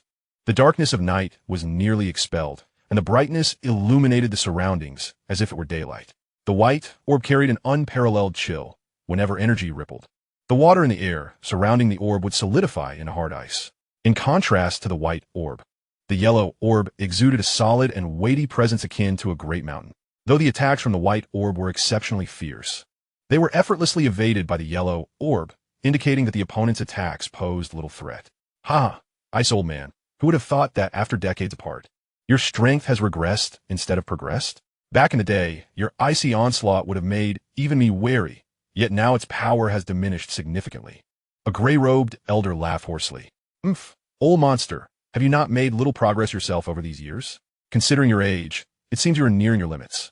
If you do not break through soon, your time may be up. At that point, without your protection, the Gamma royal family will not remain so at ease. The familiar cold snort of Hai Buodong emerged from the white orb. I still have a long life ahead of me. Falling is not so easy. The elder's voice was calm, yet a heaviness could be discerned within his words. Hai Buodong replied, You do not even believe that yourself, do you? The strengths of the three major families of the empire are nearly equal now, excluding the absence of Hai Buodong. A Do Emperor-level powerhouse can instantly elevate a family's strength severalfold. The Miter family, possessing a Do Emperor, would easily surpass the other two families and even instill some fear in the Gamma royal family due to their power. This is because during the last regime change in the Gamma Empire, the royal family was also a colossal family within the empire. Thus, the royal family has always been quite vigilant towards these major families. Hai Buodong ceased his advances. Old monster, I will not continue. Currently, I truly am not your match. However, the Gamma Empire has seen the emergence of a new Do Emperor, which you should know, a young Do Emperor. Whether he is friend or foe remains uncertain. Jia Xingtian, the foremost expert of the Gamma Empire, is also the guardian of the Gamma Empire, with peak Do Emperor strength. Jia Xingtian murmured, I have heard some rumors about this. It seems he has even cured Nailan Jia's ailment and assisted him in breaking through to the 8-star Do Wan. This situation is somewhat troublesome. Hai Buodong said, I believe we should join forces. Jia Xingtian sighed and glanced behind him. It seems we have indeed startled quite a few people tonight. Ha! Dear old friends, staying up late, you truly are as vigorous as ever. One cannot help but admire. As Jia Xingtian turned to look, another elder greeted him with a gentle smile. Pharma, you old rascal, you cannot sit still either? Ha! The elder known as Jia Xingtian scrutinized him, then shifted his gaze behind him, his murky eyes widening in surprise. He has also arrived. The purple wing rushed over and halted midair, clasping his hands together respectfully towards the three elders. Elder Jia, President Pharma of the Alchemist Association, and Ice Emperor Hai Buodong. Such a gathering of the three great Do Emperors of the Gamma Empire. How could I possibly miss it? It is unexpected that the newly emerged Do Emperor of the Gamma Empire is truly such a young and heroic figure. Jia Xingtian smiled and nodded. You flatter me. Elder Jia, the purple wing replied, slightly bowing. Hai Buodong spoke first. Young man, it seems illogical for someone of your strength to lower himself beneath a woman. What exactly do you intend to do? The purple wing chuckled and replied nonchalantly. Young Master Mu Xiaowai, is there anything unreasonable about this? If Yufei were still a member of your miter family, then it would not be out of the question for me to marry into the miter family. Would it? Hai Buodong's face twitched. This lad certainly knows how to insult. The purple wing cast a sidelong glance at Xiao Yan's loyal ally. Ice Emperor, you need not worry. If Yufei intends to deal with the miter family in a bloody manner, it is likely that by the time you return to Gamma, Sacred City, it will already be a river of blood. Hai Buodong furrowed his brow. But you will not spare the miter family either, will you? The purple wing nodded. Indeed, but I intend to bring the miter family down from their throne as the wealthiest family through commercial means. I believe that is quite fair, is it not? Hai Buodong took a deep breath and fell silent. This was already the final promise made. The purple wing turned to Jia Xingtian and smiled. Elder Jia, I have no intention of being adversarial with the Gamma Empire. Compared to this tiny land, the central continent is the place I truly aspire to. Elder Jia inquired. Is that true? The purple wing smiled. Naturally, though I wish to take a small mountain as my foothold within the Gamma Empire. I hope that is not too much to ask. Elder Jia pondered for a moment and raised his hand. Very well, let us strike a pact. As long as you do not oppose the Empire, I permit you to establish a foothold wherever you desire within the Empire. With a clap, the purple wing raised his hand. Agreed, it is settled. Elder Jia could not have anticipated that the purple wing had set his sights on the flourishing foundation of the Yunlan sect. Yunlan Mountain. The purple wing turned to President Pharma of the Alchemist Association and bowed. Master Pharma, I have a request, and I hope you will not refuse. Pharma was taken aback, surprised that this young man would ask him for something upon their first meeting. Indeed, he was quite forward. Young friend, feel free to speak, if it is too troublesome. My old bones may not be able to accommodate it. The purple wing chuckled, producing a earth fire lotus seed from his spatial ring. He intended to exchange this item for a 6th grade spirit melting pill. A surge of pure fire energy erupted from the emerald green lotus seed. Pharma's pupils involuntarily constricted, and his breath became increasingly heavy. Could this be the earth fire lotus seed, known as the essence of fire spirit? Gazing at the green lotus seed in the purple wing's palm, Pharma was utterly entranced. The purple wing stated, Indeed, this is the earth fire lotus seed from the 19th place of the fire spirit ranking, the blue lotus of the Earth's core. Master Pharma, please take your time to appreciate it. Pharma excitedly accepted the earth fire lotus seed. The fully green seed felt slightly soft to the touch. Taking a deep breath, Pharma asked, Young friend, are you certain that you only wish to exchange this earth fire lotus seed for a spirit melting pill? The purple wing smiled. Absolutely. But I hope to receive it as soon as possible. I may need to leave the imperial capital after the alchemist conference. Pharma returned the earth fire lotus seed.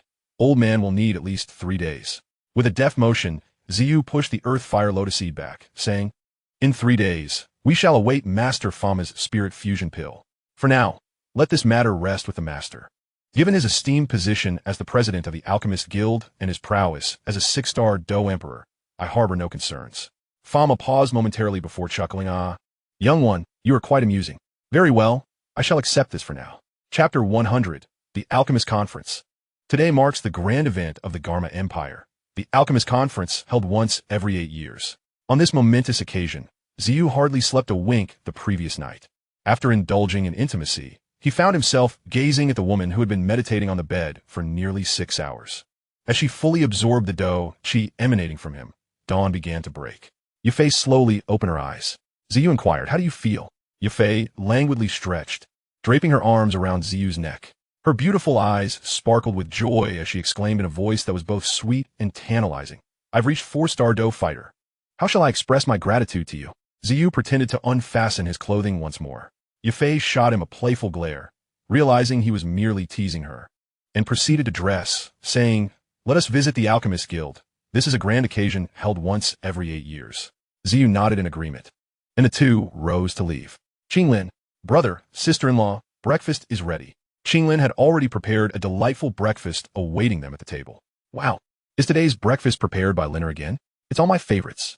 Xiao rubbed his hands together eagerly as he sat down and began to eat voraciously.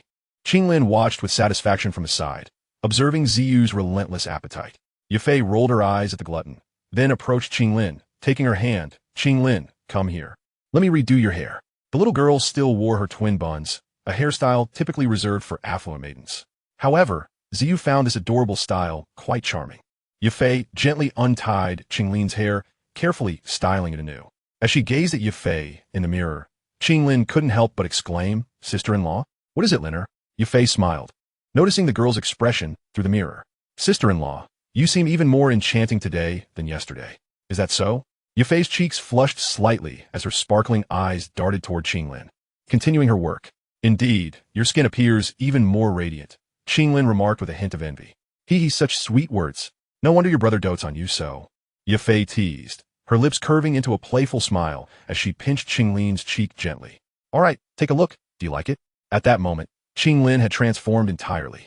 Her long, dark hair was fashioned into a bun atop her head, with long bangs parted down the middle, intricately woven into 2 elegant braids that spiraled around the bun, adorned with exquisite hairpieces, presenting the image of a refined young lady. Is this truly me?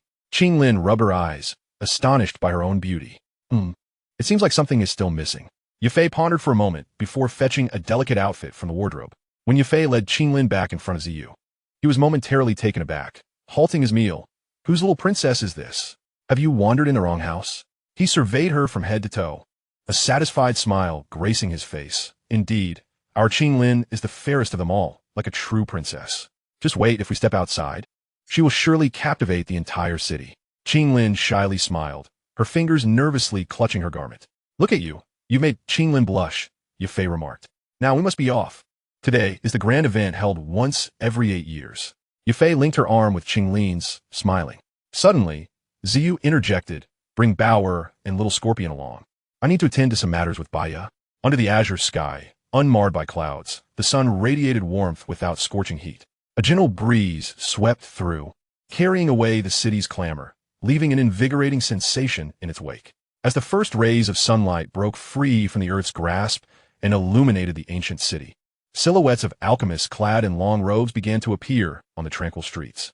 These esteemed alchemists were seldom seen by the common folk due to their formidable power and unparalleled importance, which rendered them somewhat enigmatic and awe-inspiring in the eyes of the populace. Yet today, these distinguished figures emerged in droves, akin to ants spilling from their burrows, converging from various quarters of the imperial capital. Though their paths diverged, their destination remained the same, the Alchemist Guild standing tall amidst the city. Today, all the shops in Garma's sacred city opened their doors earlier than usual. Countless individuals rose from their warm beds, gathering at their doorsteps, gazing at the throngs of bustling alchemists on the streets, their eyes brimming with fervor and reverence. The 3-day Alchemist Conference would undoubtedly be the most vibrant and fervent period in Garma's sacred city. The alchemists, usually a rare sight, would now flood the streets, a spectacle only witnessed during this once-in-8 years event. As a melodious bell tolled in the square, the cacophony of voices fell silent. Listening to the resonant chime, the President Fama rose and gracefully approached the front of the VIP section. His gaze swept across the thousands of alchemists seated on the bluestone platform below.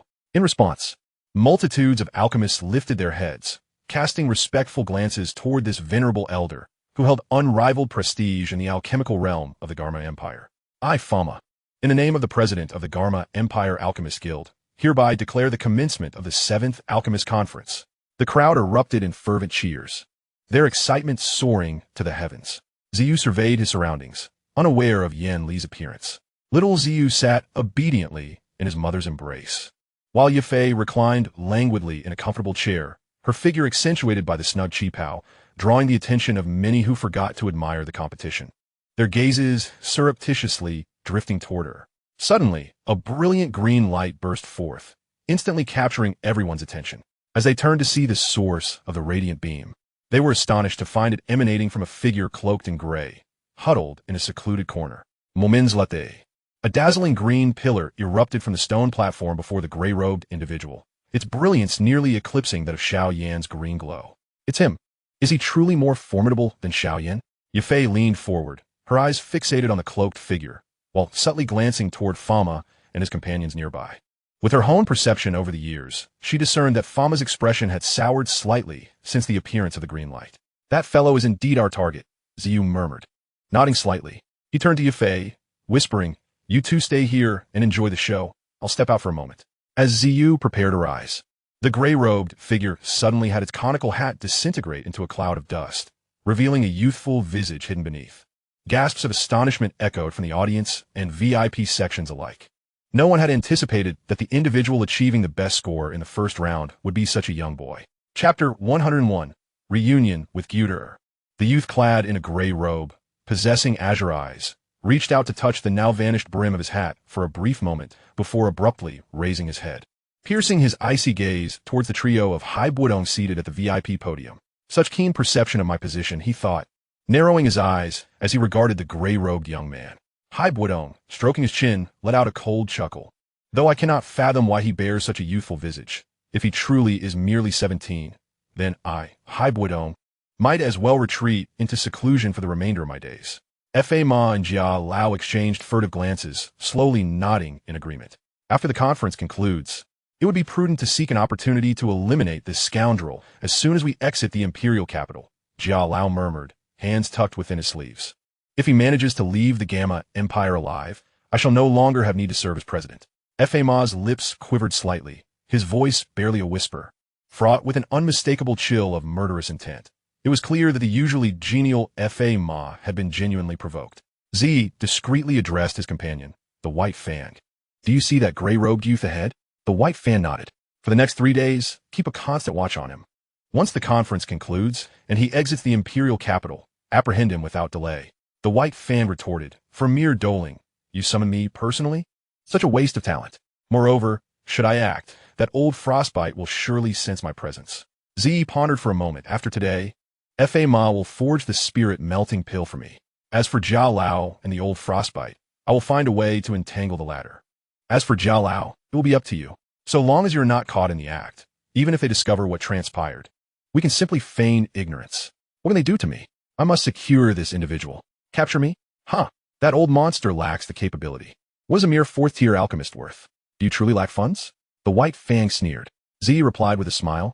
4th tier? Huh. I shall not rest until I have reduced him to a 6th tier. He won't know what hit him. The White Fang remained silent. Z continued. Just ensure that you accomplish the task, and once he reaches the 6th tier, I shall reward you with a spirit-melting pill. The White Fang's eyes brightened. Really? You mustn't deceive your own Snake Lord. Z chuckled. Have I ever deceived you? Stay by my side, and you shall find no regrets. Z returned to his seat. And Yafei softly remarked, have all matters settled? Z nodded. The competition was in full swing when suddenly several figures appeared in the VIP area. Upon their appearance, Z couldn't help but direct his gaze towards them. Gui? Guta! Z exclaimed, momentarily taken aback. Is that the Pill King Gu He and his brother Gute? Yafei slightly inclined her body, linking her arm with his. Cultivating a good relationship with Gu, he would be immensely beneficial for our newly established auction house. Z, realizing her intent, chuckled wryly. I have a bit of a history with them. Yafei shot him a disapproving glance. You fool. The newcomers were indeed Gu He, the Pill King of the Gamma Empire, followed closely by his brother Gute. At this moment, Gute lacked the arrogance he had exhibited during their previous encounter in Haiyan City, now sticking closely to Gu He like a piece of chewing gum, muttering incessantly. Even Gu He occasionally turned back to converse with him, and from a distance, Z could sense Gu He's growing impatience. Z couldn't help but murmur. I wonder what those two brothers are discussing. Yafei interjected. You wish to trade the transformation pill for the illusory golden fire? You truly must be out of your mind. Z exclaimed in surprise. You can hear that?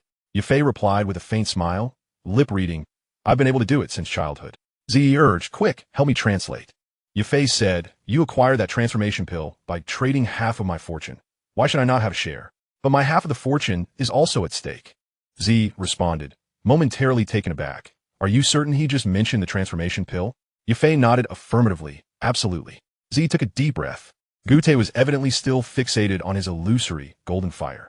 Just how obsessed was he with such rare treasures? He claims the transformation pill represents half of his fortune.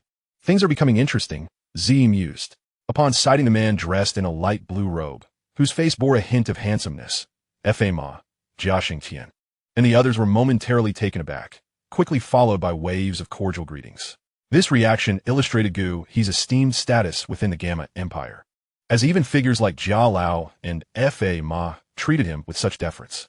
Jia Lao, F.A. Lao, it has been quite some time.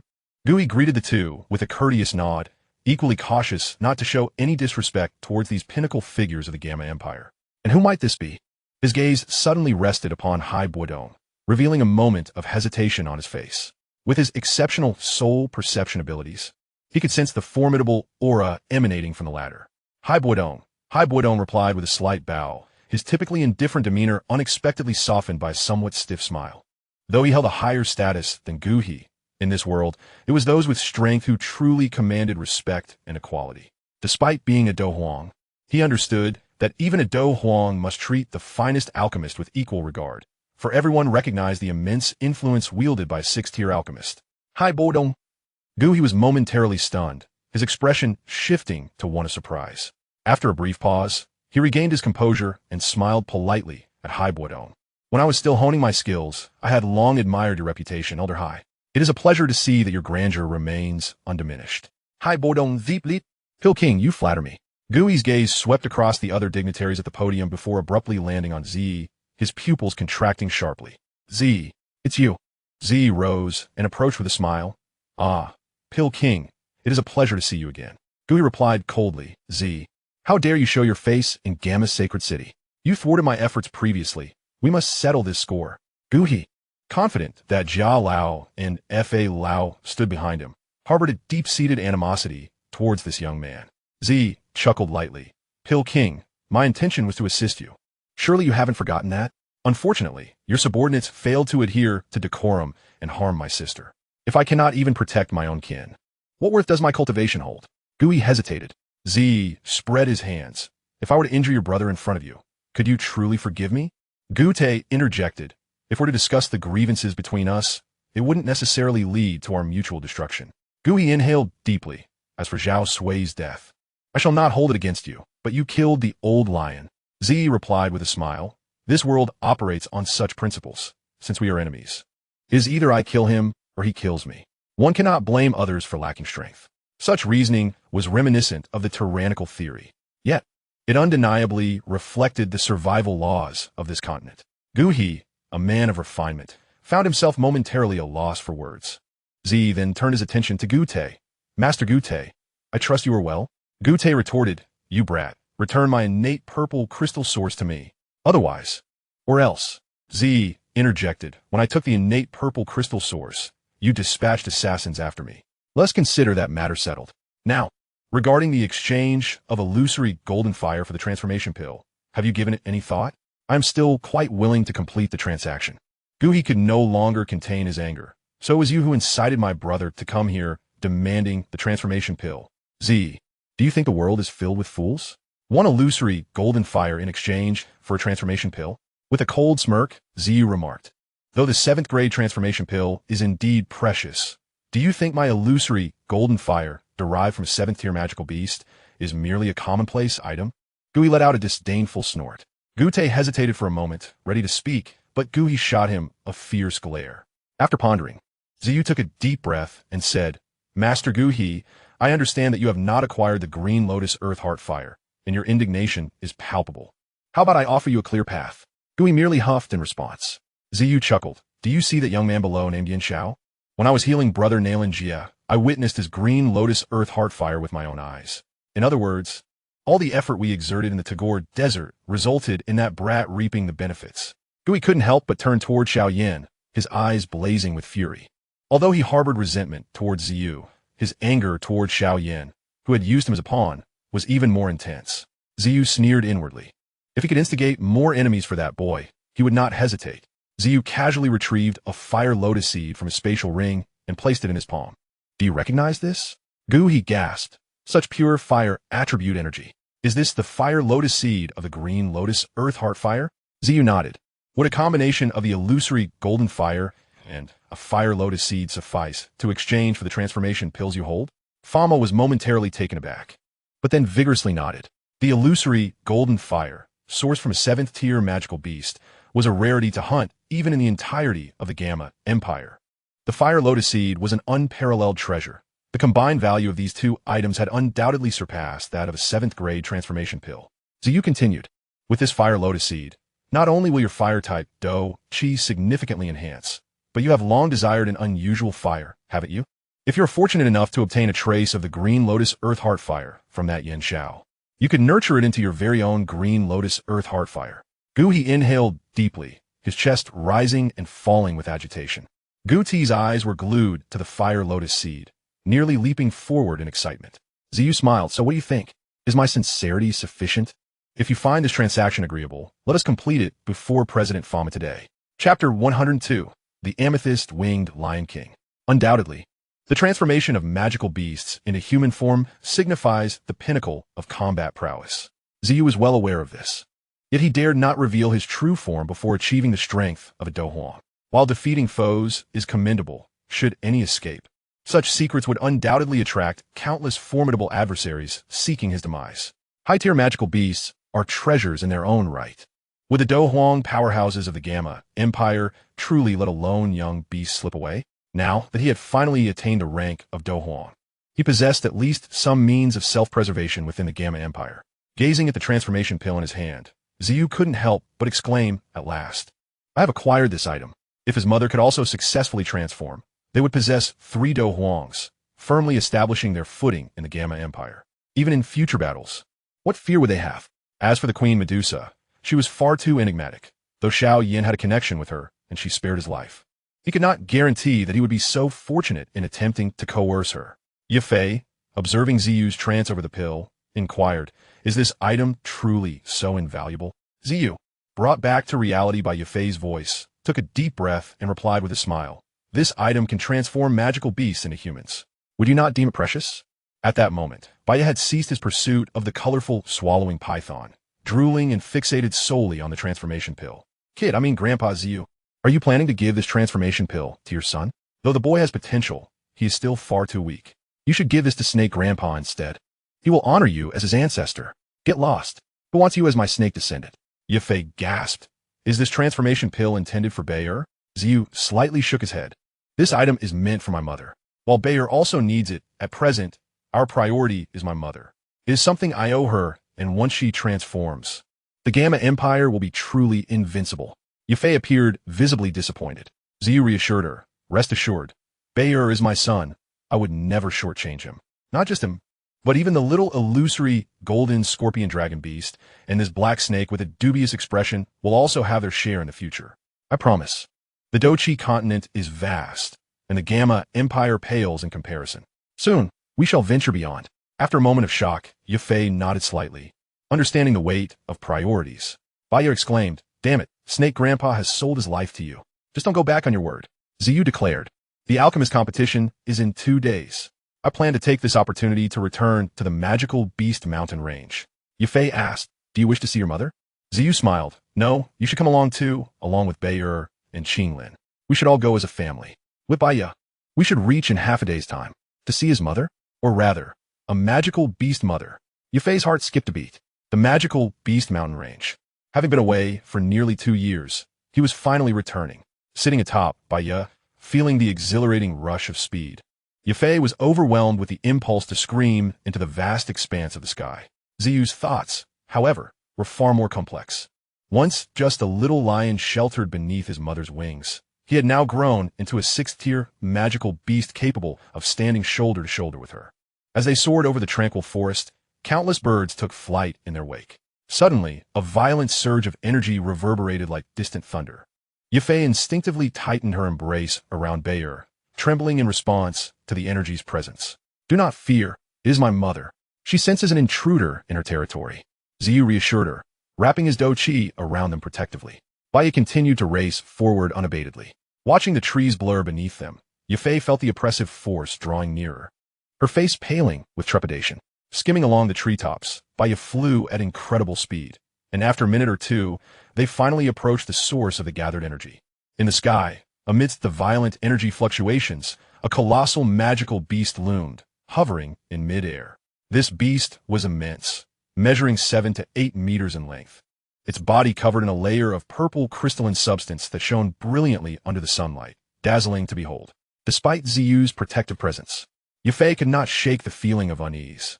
The beast's head resembled a fearsome lion, with its blood-red eyes gleaming with an eerie purple glow, and its massive jaws lined with sharp fangs.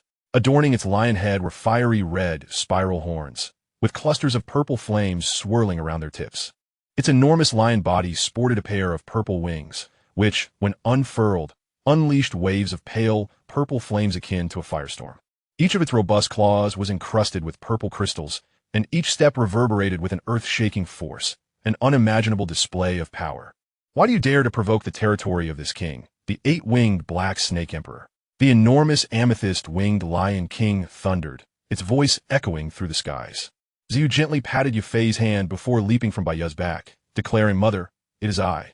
As Ziyu's words fell, another colossal amethyst-winged lion king materialized in the air. Identical in ferocity, crystalline covering, and bat-like wings, the only difference being the faint black hue intertwined within its purple flames. Her man is truly no mere human. Even though she had long known Ziyu was a magical beast, witnessing his transformation into one still stirred profound emotions within her. Is this truly the legendary amethyst-winged Lion King? Gazing with a dazed expression at the magnificent yet destructive sight of the amethyst-winged Lion King before her, Yafei softly murmured. As another amethyst-winged lion appeared before her, the Lion King was momentarily taken aback, only to soon catch a whiff of a familiar scent. Indeed, this sensation was unmistakably that of her son. "Is that you, Bao?" the purple-winged lion inquired. "Mother, your son has returned to see you," he replied with a smile. The Lion King was momentarily lost in thought. "Mother, do you not recognize your son?" "Indeed, it is my son. At last, you have returned. Do you have any idea how worried I was when you ventured out without reaching the 5th tier?" "Mother, I am now at the 6th tier," he chuckled. "I have brought you a treasure." The Lion King gasped in disbelief. "You have reached the 6th tier?" Looking at her son, who was now of comparable size, she burst into hearty laughter. "Indeed, my precious child has not disappointed me." From his spatial ring, he produced a transformation pill and presented it before her. "Mother, this is the transformation pill you have long yearned for. I endured countless hardships to obtain it." A fragrant aroma wafted from the golden pill, and although the Lion King had never seen a transformation pill, she could sense its essence. This was indeed it. Struggling to divert her gaze from the pill to her son, she breathed heavily. "My child, you have truly sought this transformation pill for me. All the affection I bestowed upon you was not in vain." "Mother, please take it," he urged. The Lion King trembled as she opened her mouth wide, and he flicked the transformation pill into her mouth. A surge of emotions welled up within her. Soon, she would fully transform into human form, cultivating with human talents. The 7th tier, the 8th tier, and even the legendary 9th tier would no longer be unattainable dreams. As a brilliant golden light erupted from the Lion King's form, she unleashed a series of roars toward the heavens. The dazzling light became increasingly blinding, comparable to the sun, and following this radiant display, the massive figure of the amethyst-winged lion gradually shrank. Once the light dimmed, a stunningly beautiful, sensuous woman appeared before Bauer, fully transformed. With her flowing waist-length purple hair dancing in the wind, the Lion King rushed forward to embrace her beloved son. "Mother is finally transformed," she exclaimed, tears of joy streaming down her face. Clearly, the emotions of her human form were far richer than those of her beastly self, and even the Lion King could not restrain her overwhelming joy. At that moment, Bauer's face was buried into her ample bosom. He managed to break free, gasping for air, and awkwardly remarked, "Ah, Mother, shouldn't you put on some clothes first?" "My dear son," the Lion King chuckled nonchalantly, and a shimmering layer of purple crystal materialized over her bosom and waist. "All right, that works too. But it is indeed quite beautiful, is it not?" Bauer called out into the air, "Baya, come down." Embracing Yafei and leading Qinglin, he approached the Lion King with a smile. "Mother, this is your daughter-in-law. And here is your grandson. And this is your daughter, whom I have brought to you." Yafei stammered for a moment before addressing her. "Mother-in-law." Qinglin, albeit timidly, called out, "Godmother." The Lion King's eyes were solely fixated on her grandson as she gently took him from Yafei and kissed him. My dear, this child is truly adorable. Mother loves him. Evidently, Z also adored her grandmother and showed no aversion to her kiss. Bauer turned to his mother and said, Mother, come with me to Gamma Holy City. I need your assistance. The Lion King pondered for a moment before responding. What about the Beast Mountain Range? Of course, it remains ours. Not only the eastern part of the Beast Mountain Range, but the southern part as well belongs to us. This mountain range is our foundation. There are many beast clans on the central continent, and we shall become the most powerful beast clan in the Gamma Empire. After contemplating again, the Lion King nodded. I shall accompany you. Bauer added, you will also need a human name. How about Zijing? The Lion King mused. Zijing? Not bad. Then I shall be called Zijing. Now transformed into human form, the Zijing winged lion was no longer intimidating, and Yafei's courage gradually grew. Bauer, the medicinal herbs. Yafei reminded him. Zodenli, Bao, recalled, Mother. Have the sheep demons at the four corners of the Beast Mountain Range help us gather herbs. I have great use for them. Zijing was momentarily taken aback before transforming once again into the great amethyst winged lion and soaring into the sky, roaring at the entire mountain range by my decree. From this day forth, no beast shall hunt the sheep demons. If the sheep demons wish to survive, they must pay a sufficient tribute of herbs each month. Chapter 103, The Young Mother-in-Law. In the sky, under the roar of the Zijing winged lion, nearly all beasts emerged from their lairs. Even those who had been sleeping woke at this moment. Instantly, the once empty peaks echoed with various exotic beast roars. 3 massive beasts climbed to 3 towering summits, standing proudly like kings among beasts, their eyes fixed intently on the Zijing winged lion in the sky. Crimson Blood, Thunder Leopard, Mountain Wrecking Bull, Silver Tusk, White Tiger. The 3 beasts of the eastern Beast Mountain Range, second only to the Zijing winged lion in strength, were formidable 5th-tier beasts. In unison, the 3 beasts declared, Mountain Lord. We await your command. The Zijing winged lion replied. I shall soon venture into the human world. For now, I entrust the management of the Beast Mountain Range to the 3 of you. The Silver Tusk, White Tiger immediately responded, Mountain Lord, do not worry. With the 3 of us here, the eastern Beast Mountain Range will be secure. In the world of beasts, the hierarchy was extremely strict, just like the beasts present now. Those of lower tiers instinctively tucked their tails and retreated to the outermost circle of the core. Bauer stood aside, observing coldly these 3 5th-tier beasts, who willingly submitted to her mother due to the pressure of bloodline and strength. In comparison to humans, the loyalty of beasts was undoubtedly more reliable. However, who could predict what would happen if they truly left this mountain range? Then Bauer transformed into a massive amethyst winged lion, soaring into the air. All beasts, heed my command. From this day forth, the Beast Mountain Range is sealed. Any human who dares to set foot on this mountain shall face death without mercy. Another amethyst winged lion appeared in the sky, its imposing presence displaying its unparalleled might, declaring its 6th-tier strength. Beasts below the 4th tier had long since prostrated themselves. The 3 proud 5th-tier beasts could not help but lower their heads slightly, stating, We obey the Mountain Lord's decree. They were frightened. Who could have imagined that the 3rd-tier little lion from over a year ago had now grown into a 6th-tier amethyst winged lion? The speed of its cultivation was astonishing.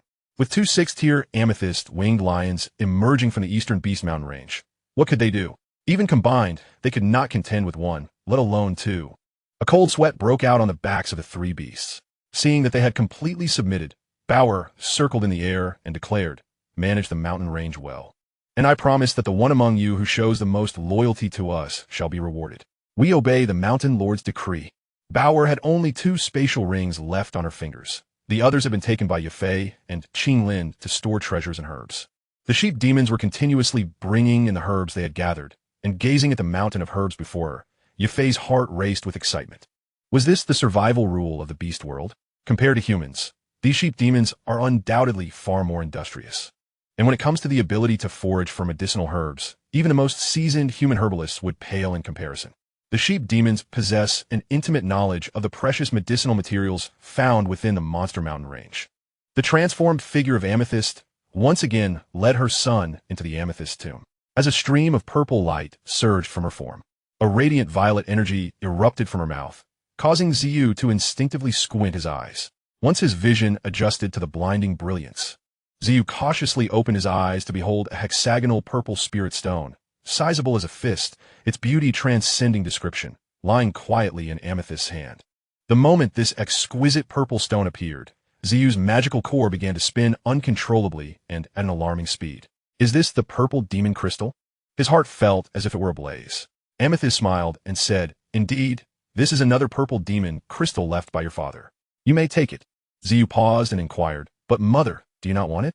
Amethyst replied, "The combat technique contained within this purple demon crystal is the amethyst sealing technique, which I have already comprehended. It is yours now." The amethyst sealing technique? This is the very technique that sealed the Dou Emperor Yan. Ziyu nodded and reached out to accept it, but suddenly recalling something, he eagerly asked, "Mother, you mentioned it was left by my father? Where is he now?" Amethyst's expression darkened. He broke through to the 7th rank and successfully transformed. Thereafter, he journeyed to the central continent and has never returned. Ziyu, is this abandoning his wife and child? Within the Sea of Spirits, Lion Ancestor remarked, "You little brat, this indeed contains the amethyst sealing technique. Consume it. It is the only combat technique among the 8 techniques of the purple demon with a special function." Ziyu asked, "A special function?" The Lion Ancestor nodded. "The sealing of combat energy is merely a means of the amethyst sealing. The essence of this technique can even seal a powerless opponent within the purple crystal, gradually absorbing their essence until they become nothing but a skeleton." Ziyu was perplexed. "But what use is that? Isn't it better to feast on them?" The Lion Ancestor pondered for a moment. "You may consider it a means to concentrate an opponent's essence within a single purple crystal, akin to a pill for a pharmacist. It holds immense allure for magical beasts incapable of enhancing their power through feasting on high-ranking humans." Ziyu remarked, "So this is a pill for magical beasts, and I am to be a beast pharmacist?" At that moment, Ye Fei and Qinglin approached. Ziyu smiled and said, "Have you organized everything? Given your expression, can I interpret it as you being quite satisfied with our gains?" Ye Fei's cheeks flushed slightly, her excitement palpable as she replied, "Yes. I truly did not expect these sheep demons to possess such energy." Ziyu chuckled. "They thrive on a myriad of herbs, though their rank is not high. None can rival them in foraging for medicinal plants." Ye Fei nodded in agreement. Ziyu continued, "What do you wish to do next? I am not particularly knowledgeable about business." Amethyst, taken aback, exclaimed, "With so much wealth, is it not enough for us? Must we engage in trade? The world of magical beasts is not so convoluted. Strength is everything. Money? It cannot be eaten, nor is there anywhere to spend it." Ye Fei, now unafraid of her youthful and alluring mother-in-law, stepped forward and took Amethyst's hand, softly saying, "Mother, did not Ziyu say we are to become the largest magical beast family in the Gamma Empire? With you, Ziyu, and Baiya as our 3 Dou Emperors, our strength is beyond question. However, a prominent family cannot rely solely on strength. We cannot resort to robbery when we run out of money. Just think of your grandson. Will he resort to killing and arson daily?" Amethyst was swayed by her words, conceding, "All right, this is for my grandson, is it not?" Amethyst looked at Ye Fei with confusion and asked, "You know how to do business? You appear to be only at the 1st rank. Who in the human world would take you seriously?" Ye Fei smiled and replied, "But you are here to support me. I believe that within 5 years, at most, our family will become immensely wealthy, a family capable of rivaling the Gamma Empire." "Ah, immensely wealthy? With vast riches? A threat to the Empire?" She is well aware that the Empire boasts a peak Dou Emperor. Such audacity. I will achieve this. I must achieve this. Ye Fei suddenly met Amethyst's gaze with a calm demeanor, her determination unwavering. Amethyst was momentarily taken aback. This 1st-rank human daughter-in-law possessed a tenacity that she found admirable. "What is happening?" Amethyst softly inquired. Ye Fei began to recount her story in a remarkably tranquil tone. Amethyst, in a fit of anger, struck a large rock beside her. "My grandson was almost lost. Those vile humans, I shall devour them all." Ye Fei interjected, "Mother, killing them is too lenient. We must trample upon what they hold dear to truly exact our revenge." Amethyst replied, "Consuming them would be more satisfying, wouldn't it?" Ziyu cleared his throat and asked Ye Fei, "What do you wish to do?" Ye Fei took a deep breath, realizing that the world of magical beasts was far simpler than that of humans. They now served as her refuge, encompassing all her pain and supporting her every decision. Ye Fei stated, "While the profits from the auction house are considerable, to truly dominate the entire empire, our ultimate goal must be to carve out a share of the medicinal market monopolized by the Meitel family.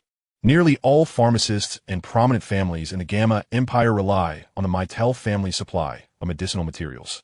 Having been to Wutan City, you should understand." I merely cut off the supply of materials from the Uba and Jelly families, and they were immediately constrained to rise in the medicinal market. The quickest method is to shatter the Maitel family's monopoly and establish ourselves as the leading supplier of medicinal materials. Amethyst remarked, I still believe in consuming them entirely. Well, I will not concern myself with these matters. You may decide. However, from today onward, I shall take care of Bauer. Yafei smiled. Yours, grandmother. Your involvement is something we could only wish for. Yafei chuckled, realizing there was much more for her and Ziyu to accomplish. With Bauer under her grandmother's care, it would undoubtedly be better than with her. If this grandmother could cultivate Ziyu into such a young Dou emperor, she must possess considerable skill. Amethyst joyfully exclaimed, all right, this daughter-in-law I like. Ziyu observed from a distance, clearly seeing that this woman had completely won over his mother. Ziyu laughed and pulled Qinglin, who had been organizing boxes nearby, closer, saying, Mother, you have no idea how remarkable your daughter truly is. Did you see that 8-winged black serpent monarch at the entrance? It is merely one of her pets. What do you think? Isn't this sister I found impressive? Amethyst gasped. The 8-winged black serpent monarch was even stronger than her, and it was merely one of her pets. Amethyst smiled and affectionately stroked Qinglin's head. Indeed, this daughter I also like. Godmother, Qinglin timidly replied, her tone somewhat restrained, yet devoid of the previous fear. Amethyst shook her head. Call me mother. From now on, you shall be my dear daughter. With matters nearly settled, Amethyst declared, let us return to the Holy City. Chapter 104, Capturing Yanli. Upon returning to the Gamma Holy City, the competition was nearing its conclusion. Ziyu and the others quietly took their seats in the VIP section. Amethyst's extraordinarily beautiful face radiated even more brilliance due to her joy and excitement. Her smiling brows, sparkling eyes, and lips unable to suppress their mirth all betrayed her exhilaration. Ziyu had been silently observing her for some time, while she remained blissfully unaware. Lost in her own world, let her be excited, having lived for nearly 200 years. This must be akin to a maiden entering a bridal sedan for the first time. She glanced toward Fama, Jialo, and Hebadong, who were quietly conversing amongst themselves. Ziyu leaned toward Yafei and said, look at those 3 old men. What are they whispering about? Yafei leisurely sipped her chilled lotus seed soup and observed Fama's lips, saying, are they regretting their departure now? Isn't it a bit too late? Should we catch up with him? Regardless, we are not needed here. No need. I have already instructed Otto to attach a soul mark to the elixir while examining it. He cannot escape. Upon hearing this, Ziyu's heart tightened involuntarily. That elixir bears a soul mark? If it weren't for Yafei, I might have directly captured Yanli and taken him back to the cellar. However, did they not say they were not going to pursue him immediately? Haha, that old man Fama is truly the most endearing white-bearded gentleman one could ever meet. The Purple Heart Breakthrough Pill refined by Yanli is a pinnacle 4th-grade pill, one that can directly enhance a person's strength. However, its effects are limited to those at the Great Fighter level, specifically the 3rd tier. For individuals at this level, consuming the Purple Heart Breakthrough Pill would allow them to successfully elevate their power by 1 star. Ziyu contemplated for a moment and said to Qinglin, Liner, take Little Scorpion and White Fan to wait for him outside the city. Remember, once you capture that fellow, administer the Purple Heart Breakthrough Pill directly to Little Scorpion from his spatial ring. You may return later. Qinglin nodded and turned to walk outside the venue. Ziyu then glanced at the 3 elderly gentlemen on the high platform, a smirk of schadenfreude spreading across his face. Cultivating a 4th-grade alchemist is no easy feat. If you simply let him go, it would be quite a pity. As Fama boisterously declared, now I announce that the champion of this session is Yanxiao. The much-anticipated alchemist conference gradually drew to a close. It was time to ensnare them. Ziyu quietly murmured to Zijing, then took her hand, leading Yafei towards the 3 elderly gentlemen. At this moment, Fama was undoubtedly elated, radiating satisfaction. Ziyu smiled and respectfully greeted Fama, President Fama. May I inquire if the elixir is ready? Fama paused for a moment, taken aback by the presence of not one, but several enchanting ladies around this young man. That aura, with his soul power, he couldn't help but narrow his eyes. The jovial smile on his face faltered. Zhao Lao and Haiba Dong also frowned slightly. Yet another Do Huang. Soon, Fama, maintaining his warm demeanor, asked, young friend Ziyu, I ask who this is? Ziyu replied with a smile, President Fama. This is my mother, Zijing. He then introduced Zijing. Mother, this is Master Fama, the president of the Alchemist Guild of the Gamma Empire. And this esteemed gentleman is Jia Lao, the foremost among the top 10 powerhouses of the Gamma Empire. The faces of the 3 elderly gentlemen visibly darkened. a young man with an ambiguous background as a Do Huang, and now a mother of the same caliber. This family exhibiting two Do Huangs could not be contended with by any force within the Gamma Empire. Jiao Lao took a deep breath and remarked, "Young friend Ziyu, it has been 200 years since I've been this astonished." Fama retrieved a jade box from a spatial ring and presented it. "Young friend Ziyu, this is the soul meld pill. Please accept it. We three old men have some trivial matters to attend to, so we may have neglected you. Do visit the Alchemist Guild in the future. I will extend my humble hospitality." Ziyu smiled. "Then I shall take my leave." At that moment, Zijing suddenly addressed Yafei, daughter-in-law.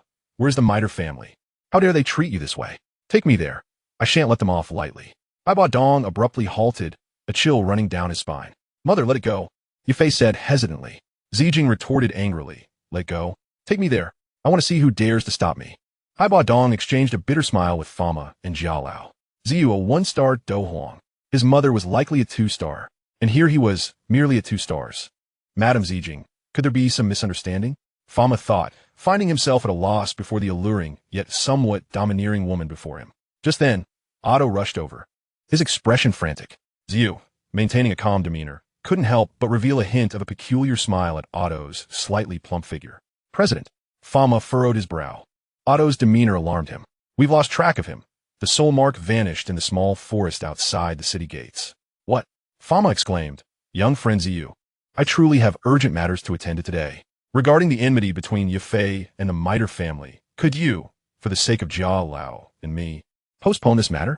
Ziyu bowed slightly, apologetically smiling. "I apologize for causing the 3 elders to witness this. My mother's temperament is rather straightforward. Please attend to your affairs. I will manage to pacify her." As night fell, Qinglin entered. Everyone in the room turned their attention to her. Ziyu approached her and asked, "Did you capture him?" Qinglin smiled. "The black magic serpent is watching over him. He is in the cellar." Ziyu rejoiced. "Well done. Linner, you have worked hard today. Go rest." Qinglin nodded, but then curiously asked, "Brother, aren't you going to check on him?" Ziyu replied with a smile, "No rush. Let us keep him there for a couple of days." Yafei remarked, "This scoundrel truly does not value alchemists." Qinglin nodded and turned to leave, but suddenly stopped, joyfully saying to Ziyu, "Brother." White Fang said that little scorpion seems to have consumed the purple heart breakthrough pill and has advanced to the 4th tier. Ziyu looked at White Fang. "Is that true?" White Fang shot a glance at Ziyu. "Does this serpent lord ever make mistakes?" Ziyu laughed heartily. "The purple heart breakthrough pill truly lives up to its reputation as a 4th tier transformative elixir." Ziyu surveyed the surroundings. "By the way, where is little scorpion?" White Fang replied, "He returned and went to find your son." Ziyu nodded. "Never mind, we'll address it tomorrow." The next morning, Ziyu found himself unable to locate little scorpion. Nor could he find his mother or son. "Don't bother looking. Mother said she took Bauer out to train," Yafei said with a smile. "Training?" Ziyu paused, and it wasn't until evening that Zijing returned with her grandson. Upon seeing his son again, Ziyu distinctly sensed a change in Zi. Noticing the blood at the corner of his mouth, Ziyu suddenly had a realization. "Mother, you didn't take him to," Zijing replied. "Yes, he had one." Ziyu quickly covered her mouth, glancing around to ensure Yafei was absent. "Mother, how could you let Bauer consume human flesh at such a young age?" Zijing replied, "Rest assured, I have my limits. It was merely a lowly Do Shi, incapable of harming my precious grandson." Ziyu was speechless. "That's not what I'm worried about." Zijing added, "I captured another one as well. In a few days, we can enjoy it again." "You captured another?" Ziyu exclaimed. "Where have you kept them?" Zijing smiled. "You have no idea. My grandson is quite capable. He and that little scorpion dug a large, deep underground chamber in the backyard." Chapter 105, Training Yanli. When Yanli awoke, he was taken aback. He found himself in a pitch-black cellar, a torch flickering dimly on the wall behind him. A short distance ahead, 2 orbs of dim yellow light caught his attention, leading him to unconsciously gaze forward, revealing a staircase shrouded in darkness. Taking a deep breath, Yanli approached the staircase. But as he ascended, he encountered a gigantic black magic serpent, blending seamlessly with the shadows, quietly watching him. Yanli scrambled towards the corner by the torch. Pressing himself tightly against the wall, an overwhelming sense of dread flooding over him. In sheer panic, he shouted, "Fama, come out. If you intend to kill me, do it. Do you, the president of the Alchemist Guild of the Gamma Empire, intend to feed me to a serpent?" Yet for several days, no one responded to him, nor did anyone utter a word. No matter which corner of the cellar he retreated to, those 2 dim yellow, beastly eyes followed him unceasingly. Yanli was on the verge of losing his sanity, engulfed by fear, anxiety, confusion, and loneliness. He was utterly exhausted, yearning for slumber. Yet he dreaded the encroaching darkness that would seize him the moment he closed his eyes. Sleep was a luxury he could not afford. He could only muster the strength to remain vigilant. What is this? Zi inweidet. Zijing nodded in affirmation. The entrance to the underground palace was a desolate well in the backyard, modest in size, yet plunging downwards for a staggering 30 to 40 meters, revealing a labyrinthine maze that left Zi astounded. It was hard to fathom that a mere scorpion had excavated such an intricate network beneath the estate. Days passed in the pitch-black cellar, and suddenly a thunderous rumble echoed from the depths below, followed by the emergence of a colossal hole in the ground. Was someone coming to rescue him? Just as Yanli felt a flicker of hope, a gigantic scorpion, measuring nearly 3 meters in length, crawled out from the abyss. His terror escalated. What kind of place was this, where only magical beasts roamed? Behind the enormous scorpion, a child with long horns and wings, surprisingly endearing, fluttered into view, babbling to the dark magic serpent before it. Like a golfer swinging its tail, sent the child tumbling into the pit. The child rolled and tumbled through the passageway. Before Yen Li could regain his balance, another tail struck him, propelling him forward. Damn it, Yen Li muttered. This truly was a splendid venue for 2 children to play hide-and-seek. He couldn't fathom how these 2 little creatures managed to create a maze with passages that were 3 meters wide and equally high. After traversing a corridor of about 10 meters, a vast hall spanning nearly 100 square meters appeared before him. Finally, after colliding with something, Yen Li steadied himself, only to find himself face-to-face with a pair of exquisitely crafted high-heeled shoes, accompanied by 2 delicate, rosy legs. A human, clinging tightly to the beautiful legs in front of him. Yen Li exclaimed, "Save me, please." Zijing glanced down and remarked, "Darling, this one appears promising. A perfect meal for my dear grandson." Eat? They intended to eat him. Yen Li recoiled in horror, stepping back, but a tail yanked him back into the fray. With a bitter smile, Yen Li ceased to struggle. Where could he retreat? Behind him loomed 2 ferocious magical beasts, and before him stood 2 humans. But why were they so intent on consuming him? The stunning woman snapped her fingers, and countless tiny purple flames ignited along the walls, illuminating the hall as if it were daylight. At last, Yen Li could discern their features. A young man and a woman stood before him. The man was quite youthful, while the woman was breathtakingly beautiful. The young man in purple approached Yen Li, gazing at him as one might regard a pet. This sensation filled Yen Li with dread, as if he were merely a dog to be kept. "Who are you? Did Pharma send you to capture me?" Yen Li couldn't help but inquire. Zi Chakdet. If it were Pharma, do you think you would still be in such fine condition? Rest assured, I am not as wasteful as Pharma. I am in need of 4 alchemists, and I cannot afford to lose my treasures. Yen Li paused for a moment. What do you want from me?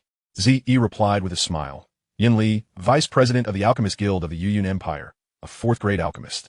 I have saved you, and from now on, you will work for me. Gradually, Yen Li's heart found solace, letting out a deep breath before retorting coldly. If you wish for me to concoct potions, why treat me this way? One may kill a soldier, but not bring shame upon him. If you continue to treat me like this, how do you expect me to assist you? Since they required him to concoct potions, they could not possibly want him dead. Zi scoffed, beg you? You may have misunderstood. He then turned to Zijing. Mother, it has been a few days since our little one last feasted, hasn't it? Zijing smiled. 3 days have passed. It should be time for digestion. Zi grinned. Then what are we waiting for? Little scorpion, go fetch that human fighter. The little scorpion's eyes gleamed, and with a rapid motion, it vanished, only to reappear moments later, its massive pincers clutching a terrified human fighter. The human fighter, gripped by fear, pleaded, "Don't eat me, please." Zi raised an eyebrow, clearly amused by the unfortunate man's previous encounter with his companion. Zijing, her smile radiant, lightly traced her finger, and deep gashes appeared on the human's body. Blood gushed forth from the wounds. Astonishingly, the diminutive purple entity, upon catching the scent of blood, expanded dramatically and lunged at the terrified human. "Don't eat me." Regardless of whether the little scorpion possessed the ability to feast, the scent of blood invigorated it, and the 2 little creatures began to claw and bite at one another over their meal. Yen Li, witnessing the horrific scene unfold before him, promptly retched. Soon, all that remained were a pair of tattered shoes and the overwhelming stench of blood. Zi turned to Yen Li. Clearly, the children are still ravenous. Now it is your turn, noble alchemist. Yen Li trembled, repeatedly assuring himself, "You won't eat me. I'm an alchemist." Zi Chakdet. An alchemist unwilling to work is of no use whatsoever. The scorpion's tail swiftly hooked him. No. Yanli scrambled, clinging to Ziyi's leg, weeping, please don't eat me. I will concoct potions for you. I beg you, spare me. Ziyi knelt down, gently patting Yanli's pale face, and smiled. You are quite the understanding child. Do you see that pile of herbs over there? Transform them into elixirs, and let us commence your work now. Yanli glanced at the corner, nearly fainting at the sight of the mountain of herbs. How long would it take to refine them all? And master, isn't that a bit too much? Ziyi responded with a smile. Too much? This is your worth. You should be grateful I have an endless supply of herbs needing your refinement. Once you no longer hold value, you will simply become a meal for the children. Ziyi stood. Now, get to work, noble alchemist. Show me your worth. I promise that on the day you reach the 6th grade, I will grant you your freedom. Yanli screamed hoarsely. You are not human. Ziyi posed, glancing back at Yanli with a mischievous smile. I was never human to begin with. Come, my son, let us depart. Chapter 106, Spirit Fusion Pill. Under the dim light, Yafei sat gracefully at her desk, delicately flipping through something, draped in gossamer fabric. Her raven hair flowed like ink, and her skin was as white as snow. Ziyi happened to catch this mesmerizing sight, nearly blinding him with its beauty. For a fleeting moment, he was entranced. This woman had become breathtakingly beautiful since she mastered that secret technique. Yafei raised her delicate hand, gently closing the ledger, a hint of affection gracing her exquisite features as she turned to Ziyi with a sultry smile. Do you like what you see? By the way, are you planning to keep Yanli confined like this? As her body shifted slightly, Ziyi quickly averted his gaze. Yes. Keeping him trapped in the underground palace will extinguish his hopes and chances for survival. In due time, alchemy will become his sole solace. I believe he will then be able to focus entirely on his craft. Yafei furrowed her brow. But what if he cannot come to terms with it? Are you not afraid he might resort to self-destruction? Ziyi chuckled. If he cannot accept it in a year, then perhaps 5 years. If still not, then 10. Self-destruction? Huh. I made sure the little scorpion devoured a living person before his eyes. I doubt he would wish to become a pile of rotten flesh in the scorpion's belly. Yafei gasped. Death itself may not be terrifying, but to be eaten? The mere thought filled her with dread to the point where she couldn't even contemplate death. She shot a glance at Ziyi. Why are you so cruel? But what if he neither desires to die, nor wishes to work diligently? Ziyi shook his head. In life, one must always seek something to occupy their time. Within that underground palace, apart from alchemy, he has no one to converse with. If he refrains from alchemy, he may very well succumb to madness. His thoughts will solely revolve around the art of potion making, and at such a juncture, his mind may undergo unexpected transformations. Perhaps, in a fleeting moment, the once insurmountable obstacles in alchemy will suddenly become clear to him. Trust me, in dire straits, one often finds unforeseen rewards. Yafei shook her head. You truly are a rogue. By the way, the day after tomorrow marks the 3-year anniversary of Xiao Yan's engagement with Nalan Yanran at Yanlan's sect. Are we not going? Ziyu pondered briefly before replying. This time, you shall refrain from attending. Baya, and I will make the trip. If fortune favors us, I may very well bring that lad's fate to a close. Are you truly going to kill Xiao Yan? Yafei frowned, a sigh escaping her lips. He doesn't even trust me to accompany him. What a petty lion he is. Yafei then nodded. Very well, I shall stay behind. There are indeed many arrangements to be made at the auction house. But do exercise caution. Fama, the Ice Emperor, and their ties with Xiao Yan are exceedingly close. Not to mention that old fellow Jia. They are unlikely to remain idle. Fama?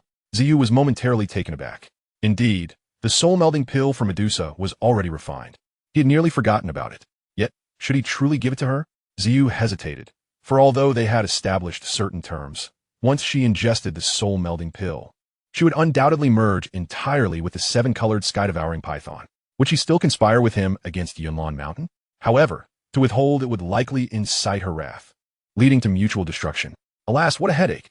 Gently, Ziyu retrieved the soul-melding pill and an earth-fire lotus seed from his spatial ring. Cradling the 7-colored sky-devouring python that lay upon the bed, he tenderly stroked it. Little one, I shall feed you these treasures shortly. But remember, we are now blood brothers. You must keep that woman in check. Otherwise, all my efforts will be in vain. The 7-colored sky-devouring python gazed at the earth-fire lotus seed, its eyes shimmering with an unusual brilliance. Such a stunning beauty was before him, and he remained oblivious? He was still playing with the snake on the bed. Such a fool. I specially adorned my brows with dark ink and tinted my lips for you tonight. Can you not see? Yafei cast a sidelong glance at Ziyu and glided over, her sheer garment more alluring than any nudity, her teasing nature irresistible. So, we leave tomorrow? She asked softly. her voice ethereal, evoking boundless fantasies. Xiao shifted his gaze from the seven-colored sky-devouring python to her, his throat tightening as he beheld her voluptuous figure veiled in delicate fabric. Yafei snatched the soul-melding pill and earth-fire lotus seed from his grasp, tossing them lightly onto the desk. In a swift motion, she pushed him down and straddled him, leaning in to whisper seductively in his ear, "Then I shall extract every ounce of your vitality." After that, Xiao lost all sense of rationality. Amidst their boundless indulgence, a vibrant shadow suddenly shot from the bedside toward the desk, a pair of light purple eyes fixated on the azure lotus seed. The seven-colored sky-devouring python circled the earth-fire lotus seed several times before eagerly opening its mouth, a powerful suction erupting forth. In an instant, the soul-melding pill and earth-fire lotus seed, resting quietly on the desk, were rapidly drawn into the python's belly.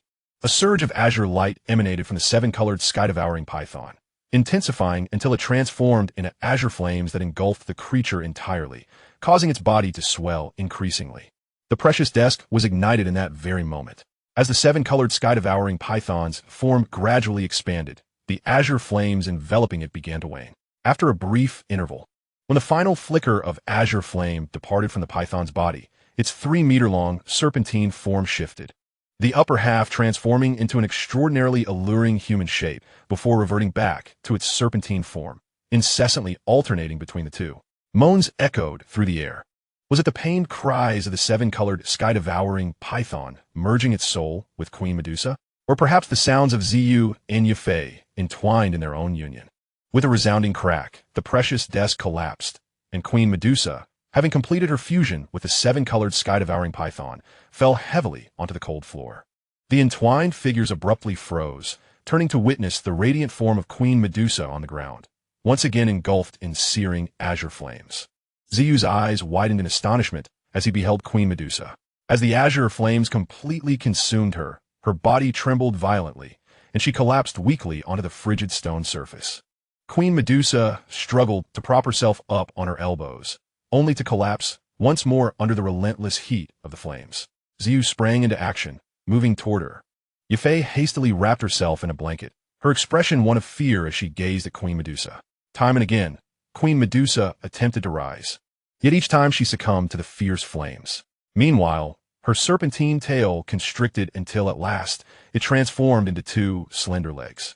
Remarkable, Lion Ancestor mused within the spirit sea. This resilient snake woman has accomplished an extraordinary feat, harnessing the violent energy contained within the earth-fire lotus seed to forcibly break through to the 7th tier and achieve transformation. Truly impressive. 7th tier, Xiao exclaimed, his breath catching. Has she reached the 7th tier so swiftly? I fear no one in the Gamma Empire can rival her now. Lion Ancestor shook his head. But she is in grave danger. With her soul just having merged, she currently possesses less than half of her strength, making her exceedingly vulnerable. To consume the earth-fire lotus seed at this moment, the pure fire attribute energy is beyond her capacity to endure. Xiao, Lion Ancestor warned, you foolish boy. If she perishes, you too shall lose half your life. Xiao, is there no way to save her? Unless you can help her expel the excess energy from the earth-fire lotus seed. How we do that? Lion Ancestor hesitated. The extreme lethality contained within your purple crystal netherfire should be able to suppress the tumultuous energy within her. However, this method carries risks. I fear you may be unable to withstand the alien fire energy from the earth-fire lotus seed. Xiao faltered, risking half his life to save her after working so hard to reach Dohuang. I shall gamble. Fortune favors me, after all. What must I do, old man? Lion Ancestor took a deep breath, used the purple crystal netherfire to massage her entire body, absorbing the excess energy. Massage her entire body? Xiao's eye twitched slightly. Xiao Yan didn't perish, yet here I am, preparing to touch her for her salvation. Surely, that is not a mortal sin. With gritted teeth, Xiao summoned the purple crystal netherfire, sitting cross-legged as he embraced Queen Medusa, carefully controlling the flames to avoid harming her. He then began to massage her body incessantly. The warmth radiating from the man against her, akin to 1,000-year-old ice, was overwhelming for Queen Medusa, whose body was on the verge of bursting from the heat. Unable to contain herself, she let out a soft moan, instinctively pressing herself closer, her lips parting to bite down on Xiao's shoulder, drawing from his cold energy to temper the heat surging within her. The slick sensation on his shoulder, combined with the writhing body in his embrace, sent a jolt through Ziyu. The flames he had struggled to suppress during his earlier encounter with Yufei flared once more. With great effort, Z steadied his mind, gradually applying more force to his arms, increasing the pace of his massage. At that moment, Yufei was on the verge of tearing the sheet in her mouth. Her eyes blazed with fury. She longed to call back her man, but she was acutely aware that he was saving someone. His expression was one of agony, yet he needed to focus entirely on his task. With a tearing sound, feathers filled the room. She could only vent her frustration on the sheet in her mouth. As Z's hand gently caressed her sensitive body, the Medusa Queen trembled slightly, her breathing becoming increasingly rapid, slowly releasing her bite on Z's shoulder. She gritted her teeth and struggled to whisper, "Little lion, if you dare to disrespect me, I will surely kill you afterward." No sooner had she spoken than she bit down again on Z's shoulder with lightning speed. The pain on his shoulder quelled some of Z's wicked thoughts. Gazing at the woman before him, he let out a bitter smile, his hand continuing to absorb the excess energy from her body. His palm finally reached the most sensitive part of her body, eliciting another soft moan from the Medusa Queen, yet 2 crystalline tears suddenly fell from her beautiful eyes. A muffled voice escaped her alluring red lips. "I will kill you. I will definitely kill you." At that moment, Z was filled with rage, and he struck her pert bottom hard with his elbow, exclaiming, "Death, death, death. What else can you say? I am suffering more than death itself. Do you know that?" With that strike, the Medusa stiffened, immediately becoming compliant. Z took a deep breath, his palm massaging the Medusa Queen's lower abdomen. As the purple crystal inferno continuously absorbed the rampant energy from her dantian, as the violent energy gradually departed her body, the Medusa Queen's fiery form ceased to burn, and the overwhelming sensation of pressure finally subsided. Noticing the positive effect, Z felt a flicker of spirit, the purple crystal inferno swirling incessantly around her body, pulling away wave after wave of her turbulent energy. After a few minutes of massaging her lower abdomen, Z gently parted her legs and swiftly covered his palm over her, rapidly absorbing the scorching energy from the ground fire lotus seed. In the meantime, the Medusa Queen, resting on Z's shoulder, tightly clenched her jade hands, her long eyelashes trembling continuously, a fleeting expression of embarrassment and anger flashing across her cheeks, causing her to bite down even harder. Z couldn't help but cry out in pain. As the excess energy from the ground fire lotus seed was absorbed, the temperature of the Medusa's fiery body gradually diminished, her scorching skin slowly returning to its normal alabaster tone. Finally, after half an hour, the Medusa Queen's heated form completely cooled, her breathing returning to normal. Z exhaled deeply, slowly withdrawing his hand and taking 2 steps back. But after merely 2 steps, his knees buckled, and he collapsed to the ground, his body convulsing uncontrollably as he gasped for breath. Yufei could no longer contain herself, leaping towards him. Z propped himself up with one elbow, extending his other hand towards Yufei, struggling to say, "Don't come over. You cannot withstand this fire." Yufei halted her advance, helplessly gazing at Z, hating her own powerlessness. At this moment, Z was drenched in sweat. The violent energy from the ground fire lotus seed, which had been drawn into his body by the purple crystal inferno, was assaulting his form, which was incompatible with the foreign fire. Z's body convulsed violently, wailing in agony. Yufei cried out, tears streaming down her face, her tightly clenched fists digging her long nails into her palms without her even realizing it. How painful must it be for him, even with the formidable physique of the purple crystal winged lion, to be trembling uncontrollably. Clinging to a sliver of hope, Z stubbornly endured wave after wave of torment. Even as blood seeped from his body, he continued to fight against the tyrannical energy of the ground fire lotus seed. The powerful energy fluctuations around his body intensified, gradually coalescing into a thick mist of blood. Within the blood mist, a faint metallic scent began to permeate the air. The pain was unbearable. Z's fists pounded relentlessly against the ground. The earlier commotion had already attracted Ziqing, who could no longer contain herself and rushed in at the sound of her son's anguished cries. A faint azure light coursed through Z's muscles, causing them to swell exaggeratedly, as if about to burst. "Babe, what happened?" Ziqing gasped, her eyes wide with horror as she looked at her son. "Yufei sob, I don't know. We were asleep." And that snake suddenly transformed into a woman, trembling uncontrollably. Z risked himself to save her, and then Ziqing glared furiously at the Medusa Queen, who was meditating nearby with her eyes closed. Z could feel nothing anymore. In this excruciating suffering, he continued to endure, supported by a fierce will to survive. Ancestor Lion. Viditi? The Ancestor Lion sighed heavily. If you cannot refine the energy of this foreign fire, the ground fire lotus seed, you truly will perish. Zi forced a bitter smile. Old man, you've truly doomed me this time. Why did you have to bind me with that seven-colored, swallowing python? Had I known this would lead to death, I would have gladly given half my life to avoid absorbing this excess energy. The fear of death caused him to speak recklessly. The Ancestor Lion also smiled bitterly. I never anticipated that the energy of the ground fire lotus seed would be so incompatible with our purple crystal-winged lion clan. But stubborn brat, hold on. You can do it. After a full hour of recuperation, the Medusa Queen slowly opened her eyes, a surge of overwhelming fighting spirit erupting from within her, perfectly merging with the seven-colored swallowing python. Under the pure fire attribute energy of the ground fire lotus seed, her strength advanced significantly, and she no longer appeared as weak as before. This is 7th rank. A flicker of fear crossed Zicheng's eyes. The Medusa Queen cast a venomous glance at Zi, her desire to kill him burning fiercely. He had touched every inch of her body. He had spanked her. She wished to tear him apart. Yet, as she witnessed him convulsing in pain before her, wailing, an inexplicable feeling arose within her. He had risked his life to save her, and now he was left with barely half of it. Moreover, she could tell that soon that half would be consumed by the energy of the ground fire lotus seed. The Medusa Queen sighed. After all, she had formed a blood pact with him, bound to live and die together. She slowly approached Zi. Despite her fear, Zicheng stood tall in front of her son, blocking the Medusa Queen's path, angrily commanding, "What do you want? Don't you dare touch my son." The Medusa glanced at the woman before her, coldly retorting, "If you want him to live, step aside." Zicheng hesitated, then obediently moved aside. This woman could save her son. The Medusa Queen gently sat beside Zi, cradling him in her arms. Suddenly, she leaned in and pressed her lips against his, giving him her first kiss. Shockingly initiating a kiss with a man. Her face flushed with heat as her delicate tongue slipped in, causing Zi's body to tremble violently.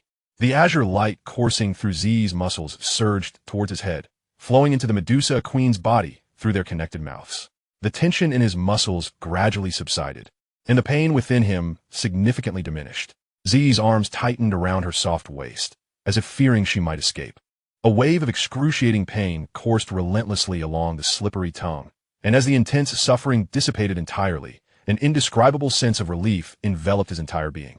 When the soothing balm of tranquility descended after such torment, Zi found himself in a state of semi-consciousness.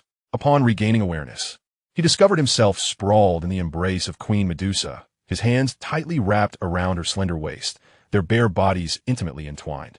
"You're awake?" Queen Medusa inquired with a gentle reprimand. Zi understood that she had saved him, having absorbed the energy of the earth fire lotus from within him once more. "Thank you for rescuing me." He inhaled deeply. "So, how long do you intend to hold me?" A faintly alluring aura appeared on Queen Medusa's cheeks, her sultry voice laced with an inexplicable chill of murderous intent. Chapter 107, Symbiote. 7th Stage. Zi exclaimed in astonishment. Has she truly ascended to the 7th stage so swiftly? It seems that in the Gamma Empire, no one could possibly rival her now. The Lion Ancestor shook his head and remarked, "However, this woman is on the brink of disaster, having just completed the fusion of her soul. She currently possesses less than half of her strength, rendering her exceedingly vulnerable at this moment. If she forcibly ingests the Earth Fire Lotus now, the concentrated fire attribute energy will be beyond her capacity to endure." Zi interjected, "Lion Ancestor, can she be saved?" "Only if we help her expel the excess energy from the Earth Fire Lotus," he replied. "But how do we accomplish that?" The Lion Ancestor hesitated slightly. "The deadly aura carried by your purple crystal nether fire should be able to suppress the agitated energy within her. However, doing so may pose risks. I fear you may not withstand the anomaly of the fire energy within the Earth Fire Lotus." Zi paused, contemplating the dire situation. If he did not save her, he risked losing half his own life. "I'm willing to take the chance. I'm a lucky little lion after all. What must I do, grumpy old man?" The Lion Ancestor took a deep breath, used the purple crystal nether fire to massage her entire body, absorbing the excess energy she harbors. Massage her body?" Zi's eyelid twitched slightly. "Since Xiao Yan managed to escape unscathed, surely my few touches in the name of saving her cannot warrant death."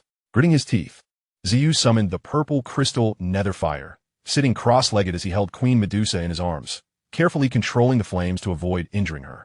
Then raised his hand to commence the absorption. The man pressed against her, as frigid as a millennium-old ice, made Queen Medusa, who was on the verge of bursting from the scorching energy, involuntarily murmur in pleasure and press herself closer, biting down on Xiao's shoulder to draw forth his coldness to quell the heat raging within her. The slick sensation on his shoulder and the writhing form in his embrace sent a shiver through Xiao, reigniting the flames he had struggled to suppress. Straining to steady his mind, he increased the intensity of his grip, accelerating the absorption process. Meanwhile, Yafei, unable to contain herself, was on the verge of tearing the blanket in her mouth, her eyes ablaze with fury. She longed to call back her man, but understood he was engaged in saving another. His expression was one of agony, yet he remained steadfast in his mission. With a ripping sound, feathers scattered throughout the room.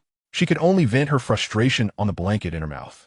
As Xiao's hand glided over her sensitive form, Queen Medusa trembled slightly, her breathing growing more frantic. Slowly releasing her bite from Xiao's shoulder, she gritted her teeth and whispered, "Little lion, if you dare to disrespect this queen, I will surely kill you afterward." Hardly had the words left her lips when she bit down on his shoulder once more with lightning speed. The pain from his shoulder somewhat alleviated Xiao's wicked thoughts. He gazed at the woman before him, forcing a wry smile as his palm continued to absorb the excess energy from her body. Eventually, his hand inadvertently brushed against her most sensitive spot, prompting Queen Medusa to emit another involuntary sound, and 2 crystalline tears streamed down her alluring visage. A muffled voice escaped her tempting lips. "I will kill you. I will definitely kill you." At this moment, Xiao was also engulfed in a tempest of anger. He delivered a sharp slap to her rear, exclaiming, D. Is that all you can say? Do you have any idea how much worse I feel than death right now? At that strike, Queen Medusa froze in place. Instantly subdued, Xiao took a deep breath, placing his palm on her energy sea, as the purple crystal nether fire continuously siphoned the rampant energy from her core. As the turbulent energy gradually left her body, the fiery heat of Queen Medusa began to wane, and a sensation of impending rupture finally subsided. Noticing the positive outcome, Xiao felt his spirits lift, the purple crystal nether fire swirling incessantly around them, drawing wave after wave of turbulent energy from her. Simultaneously, Queen Medusa, draped over Xiao's shoulder, tightly clenched her delicate hands, her long eyelashes fluttering, a fleeting expression of embarrassment and anger flashing across her face. Her bites on his shoulder growing fiercer. Xiao couldn't help but cry out in pain, as the excess energy from the Earth Fire Lotus was siphoned away.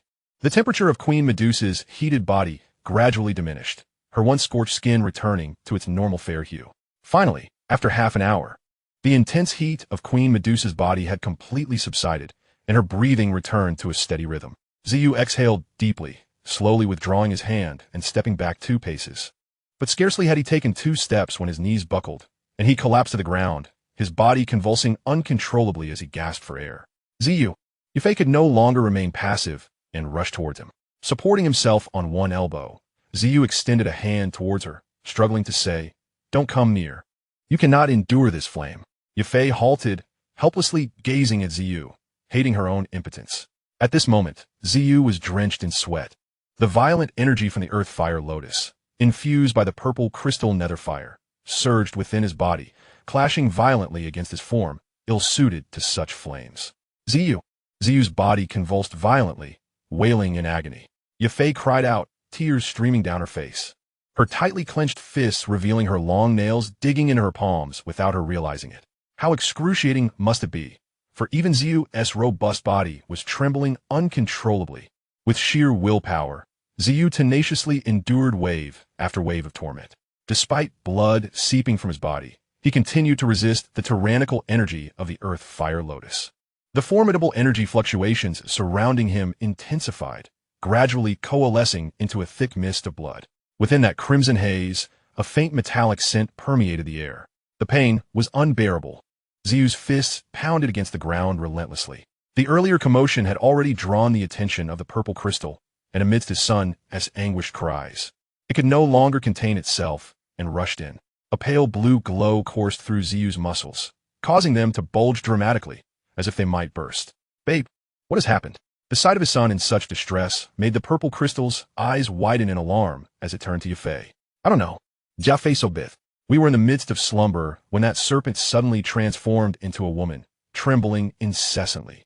Zhu, in his attempt to save her, well, the purple crystal glared with resentment at Queen Medusa, who was seated nearby in meditation. Zhu had lost all sensation, trapped within excruciating agony, enduring and resisting. Fueled by an indomitable will not to succumb to death. Lion ancestor, will eat? With a deep sigh, the lion ancestor remarked, if you are unable to refine the energy of this earth fire lotus seed, you will surely perish. The purple wing, with a bitter smile, retorted, old fool. You've doomed me this time. Why did you bind me to that colorful devouring serpent with a blood contract? Had I known I would face death, I would have sacrificed half my life rather than assist her in absorbing this excessive energy. His fear of death provoked a torrent of unwarranted grievances. The lion ancestor, also wearing a bitter smile, replied, I never anticipated that the energy of the earth fire lotus seed would be so incompatible with our purple crystal wing lion clan. However, stubborn brat, hold on, you can surely endure this. After a full hour of recuperation, Queen Medusa slowly opened her eyes. A tremendous surge of fighting spirit erupted from her being, merging completely with the colorful devouring serpent. Under the pure fire attribute energy of the earth fire lotus seed, her strength advanced significantly, and her prior weakness dissipated. This is the 7th rank. A flicker of fear crossed the eyes of the purple crystal. Queen Medusa cast a venomous gaze at the purple wing before her, filled with an insatiable desire to kill him. How she longed to tear him apart. This little lion had explored every inch of her body and even spanked her. She was consumed with rage. Yet, witnessing his agonizing convulsions and cries of despair sparked an inexplicable sentiment within her. He had risked his life to save her, and now he was left with barely half of it. It was evident to her that soon, even that half would be incinerated by the energy of the earth fire lotus seed. Queen Medusa sighed, realizing that she and he were bound by a blood contract, intertwined in life and death. Slowly, she rose and approached the purple wing. Despite her fear, the purple crystal stood firm before her son, blocking Queen Medusa's path, and shouted, What do you intend to do? Do not lay a hand on my son. Medusa glanced at the woman before her, coolly retorting, If you wish for him to live, step aside. The purple crystal hesitated for a moment before obediently retreating. This woman could save her son. Queen Medusa gently settled beside the purple wing, cradling him in her embrace. Suddenly, she leaned in and kissed him passionately, marking her first kiss. She had initiated it with a man. A blush spread across Queen Medusa's face, and her delicate tongue slid into his mouth, causing the purple wing to shudder. The faint azure light coursing through the purple wing's muscles surged toward his head, flowing into Queen Medusa's body through their entwined lips. The tension in his muscles gradually eased, and the pain he endured diminished significantly. The purple wing's arms tightened around her slender waist, as if fearing she would flee. Waves of agony streamed outward with every caress of her slick tongue, and as the excruciating pain dissipated entirely, an indescribable sensation of relief flooded through him. As the exquisite relief washed over him, the purple wing slipped into a state of semi-consciousness. When he regained awareness, he found himself sprawled in Queen Medusa's embrace, his hands firmly around her delicate waist, their bare bodies intimately entwined. You are awake? Queen Medusa's soft voice broke through. The purple wing realized she had saved him by absorbing the energy of the earth fire lotus seed from his body. Thank you for saving me. He breathed deeply. So, how long do you intend to hold me? A hint of a sultry aura tinted Queen Medusa's cheeks, and an inexplicable chill of menace permeated her sweet voice. Chapter 108, Cloud Mist Mountain. The purple wing scrambled away from Queen Medusa. Yafei promptly draped a garment over him and, after a moment's thought, tossed a blanket to Queen Medusa from the bed. Once dressed, the purple wing addressed Yafei. Yafei, you and Mother step outside for a moment. I wish to speak with Queen Medusa. He nodded at them, and Yafei gently closed the door. Well then, speak, a silky voice floated from behind him. Turning, he found Queen Medusa wrapped in a sheet like a silken towel, accentuating her stunning curves. Her mesmerizing eyes sparkled with allure, embodying the essence of a breathtaking beauty. The purple wing gazed at Queen Medusa, who was fixated on him with her enchanting eyes, and managed a strained smile. First, allow me to congratulate you on successfully advancing to the Do Zone and merging completely with the devouring serpent. His smile felt insincere. This woman was far more complicated than the colorful devouring serpent. Congratulations? She raised an eyebrow, stretching lazily, her gaze fixed on the purple wing with a mix of amusement and skepticism. Your words seem a tad insincere. Nevertheless, I suppose you did save my life this time. Didn't you? Little lion, I owe you one. A faint smile graced Queen Medusa's lips as she gently swept aside a lock of hair from her forehead, clearly pleased with her recent gains. Your satisfaction is all that matters, the purple wing replied, unable to resist glancing at her delicate, unyielding arm that led to her exquisite figure. Do not entertain any inappropriate thoughts that could lead to dire consequences. Queen Medusa playfully withdrew her arm, her smile sweet yet laced with a hint of menace. The purple wing's eyes widened in indignation, rising to his feet and glaring at her. You are utterly unreasonable. I have fulfilled 2 of your 3 conditions, and this time, I nearly sacrificed my life to save you. How can you still threaten me? Queen Medusa paused, then chose not to dwell on the matter further, still gazing at him with a cheerful demeanor. What do you say about the strange fire? Compared to the first 2 conditions, this one is the most crucial. The purple wing sat down again, contemplating before responding. The 22nd ranked strange fire, known as the beast spirit fire, formed from the souls and bloodlines of myriad beasts. This is the strange fire I seek, and if you trust me, I'm willing to share it with you. Queen Medusa's eyes sparkled with interest. It was already immensely challenging to find a cluster of strange fire, let alone a specific one like the beast spirit fire. Indeed, that is the most suitable strange fire for us. But how can you be so certain you will obtain it? Do you know its whereabouts? I do not. The purple wing shook his head, yet spoke with unwavering conviction. But I firmly believe it belongs to us. Us. Queen Medusa felt an inexplicable flutter in her heart. I do not know where your unyielding confidence originates, but fine. I will trust you this once. Now, what do you propose as the next step? The purple wing smiled, his eyes sparkling with mischief. Currently, there is quite a spectacle unfolding at the Cloud Mist sect. How about we join in the excitement? Queen Medusa blinked in surprise, realizing that he indeed had his sights set on the Cloud Mist sect. Very well, I shall accompany you to the Cloud Mist sect. The purple wing sighed. However, in my current half-dead state, I will need 3 to 5 hours to recuperate. Let's go tomorrow. After all, the Cloud Mist sect is merely a few dozen miles from here. We can travel together then. Queen Medusa nodded. Then I shall take residence in this room for the time being. This is my room. The purple wing protested. How dare you occupy my den? Fine. I cannot defeat you, so you win this round. The purple wing slowly exited the room. After 5 hours of recuperation, the purple wing emerged. Everyone was already waiting for him in the courtyard. He glanced at Queen Medusa. Baya, let us depart.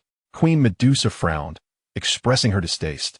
You better not let that black worm come near me, or I cannot guarantee that I won't tear his mouth apart upon seeing that drooling face. In this moment, White Fang was hiding behind the door. Upon hearing Ziyu's call, it felt a surge of joy and swiftly darted outside. However, the words of Queen Medusa frightened it, causing it to quickly retract and cautiously peek its head out of the door. This woman has now reached the 7th tier. When she spoke of tearing its mouth apart, it was certainly not a mere playful threat. Ziyu sighed. Mother, Yafei, I shall go to the Yunlan sect. With that, he followed suit. Yunlan Mountain, a magnificent range located merely a dozen miles from the imperial capital, appeared shrouded in mist from a distance, resembling a celestial paradise. Just 2 miles from the foot of Yunlan Mountain stood 50,000 iron cavalry, stationed by the empire. Although they were said to guard the capital, it was evident to anyone that the rulers of the empire were wary of the fierce tiger looming near the capital. As one approached, the steepness of the mountain became apparent, with cliffs on 3 sides and only a single path leading to the summit, making it a formidable stronghold. Moreover, disciples of the Yunlan sect patrolled the mountain thoroughly, rendering the entire range akin to a small fortress. How impressive! Queen Medusa exclaimed, her brow alight with excitement. Indeed, this Yunlan mountain, lush and verdant, teeming with trees, is exceptionally suited for serpents. Coupled with its strategic terrain, it is truly an ideal location for troop deployment. What is even more valuable is the abundant spiritual energy here, making it an extraordinary place for cultivating combat energy. Ziyu chuckled. My foresight is commendable, is it not? Such a blessed land filled with spiritual vitality cannot be overlooked. Medusa furrowed her brow. Do you intend to usurp the Gamma Empire? Ziyu shook his head. Governing a nation is mentally taxing and laborious, requiring one to attend to the affairs of various powerful nations and smaller states. Such involvement would only hinder our cultivation endeavors. We need only to rise above them. Let the Gamma Empire concern itself with these matters. Rather than unifying the Gamma Empire, I yearn for the pinnacle of power. The distance from the imperial capital to Yunlan Mountain was merely a few dozen miles, the two locations standing as colossal entities facing each other. Upon reaching the foot of the mountain, they ceased flying and walked leisurely towards the towering snow-capped peak that pierced the clouds.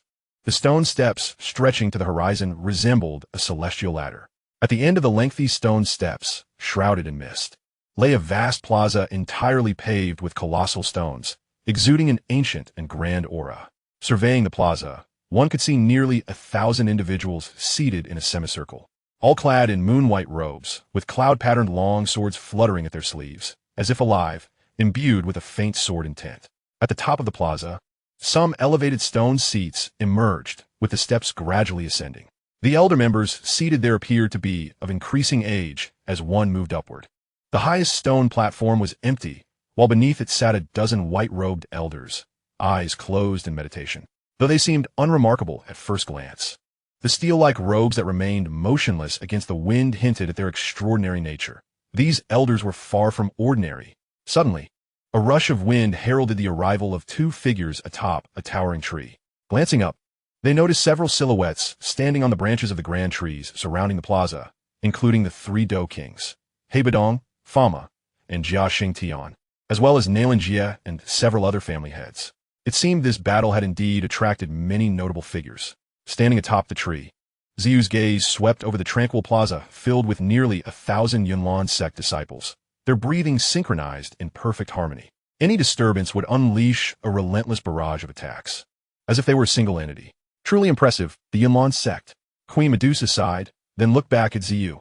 No faction within the Gamma Empire dares to strike against the Yunlan sect, not even the Empire itself. Do you still dare to pursue this? Ziyu nodded, acknowledging the weight of the situation. The formidable formation before him indeed revealed the Yunlan sect's remarkable foundation. It is undeniably powerful, yet I believe opportunities often arise unexpectedly. Just wait and see. Chapter 109, Nice and the Green Lotus Flute. At this moment, Heibadong turned to observe Yu and a graceful woman veiled before him. How is it that this lad is constantly surrounded by different women? That aura. Something felt off. A flicker of caution crossed Heibadong's old eyes as he sensed a familiar yet daunting presence emanating from the woman. Turning to Fama, he exchanged a glance that conveyed their shared apprehension regarding the newcomer beside Ziyu. The expansive plaza remained silent, time flowing quietly within the stillness. Suddenly, faint footsteps echoed from the stone steps below, gradually resonating upwards, causing a slight shift in the unified energy of the plaza. All disciples of the Yunlan sect opened their eyes, locking their gaze on the source of the sound, a figure ascending the stone steps. On the platform, Nalan Yinran also slowly opened her bright eyes, her attention drawn to that particular spot. For reasons unknown, her previously calm heart began to flutter uneasily. The footsteps grew louder, drawing the attention of the dozen white-robed elders, who also opened their eyes and directed their focus to the same place. Under the scrutiny of nearly 1,000 gazes in the plaza, a young man clad in black robes, bearing a massive black ruler on his back, stepped onto the final stair.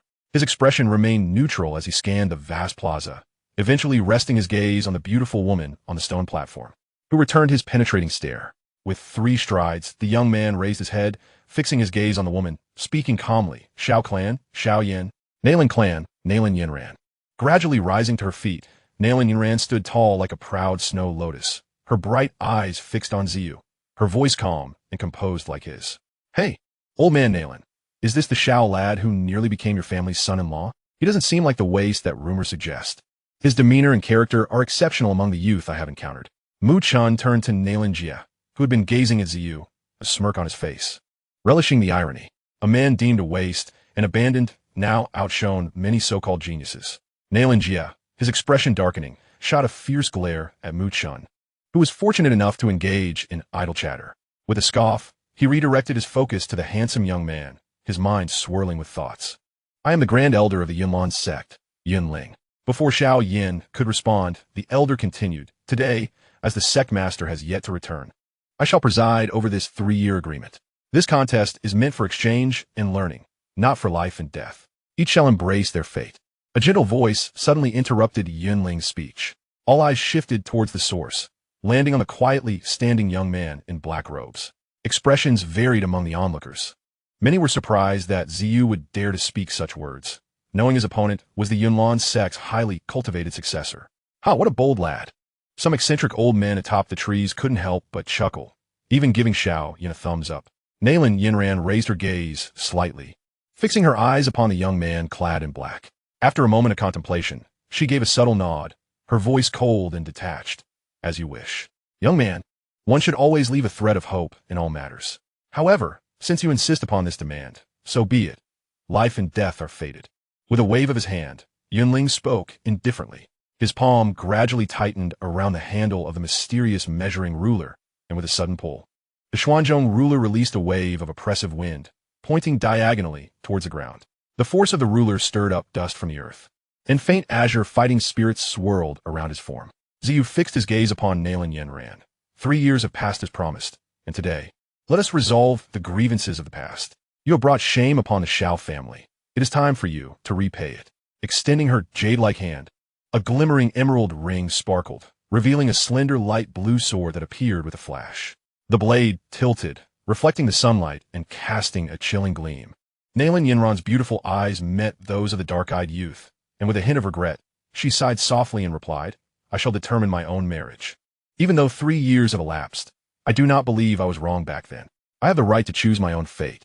Perhaps I acted inappropriately at the time, but if given the chance to turn back, I would still make the same choices. Her expression gradually returned to indifference, while Ziyu's grip on the ruler tightened with intensity. After a brief moment, he stepped forward suddenly, causing the hard blue stone beneath him to crack with several fissures underfoot. An overwhelming surge of azure fighting spirit, intermingled with flickering azure flames, erupted from Xiao Yan's body. Let's commence.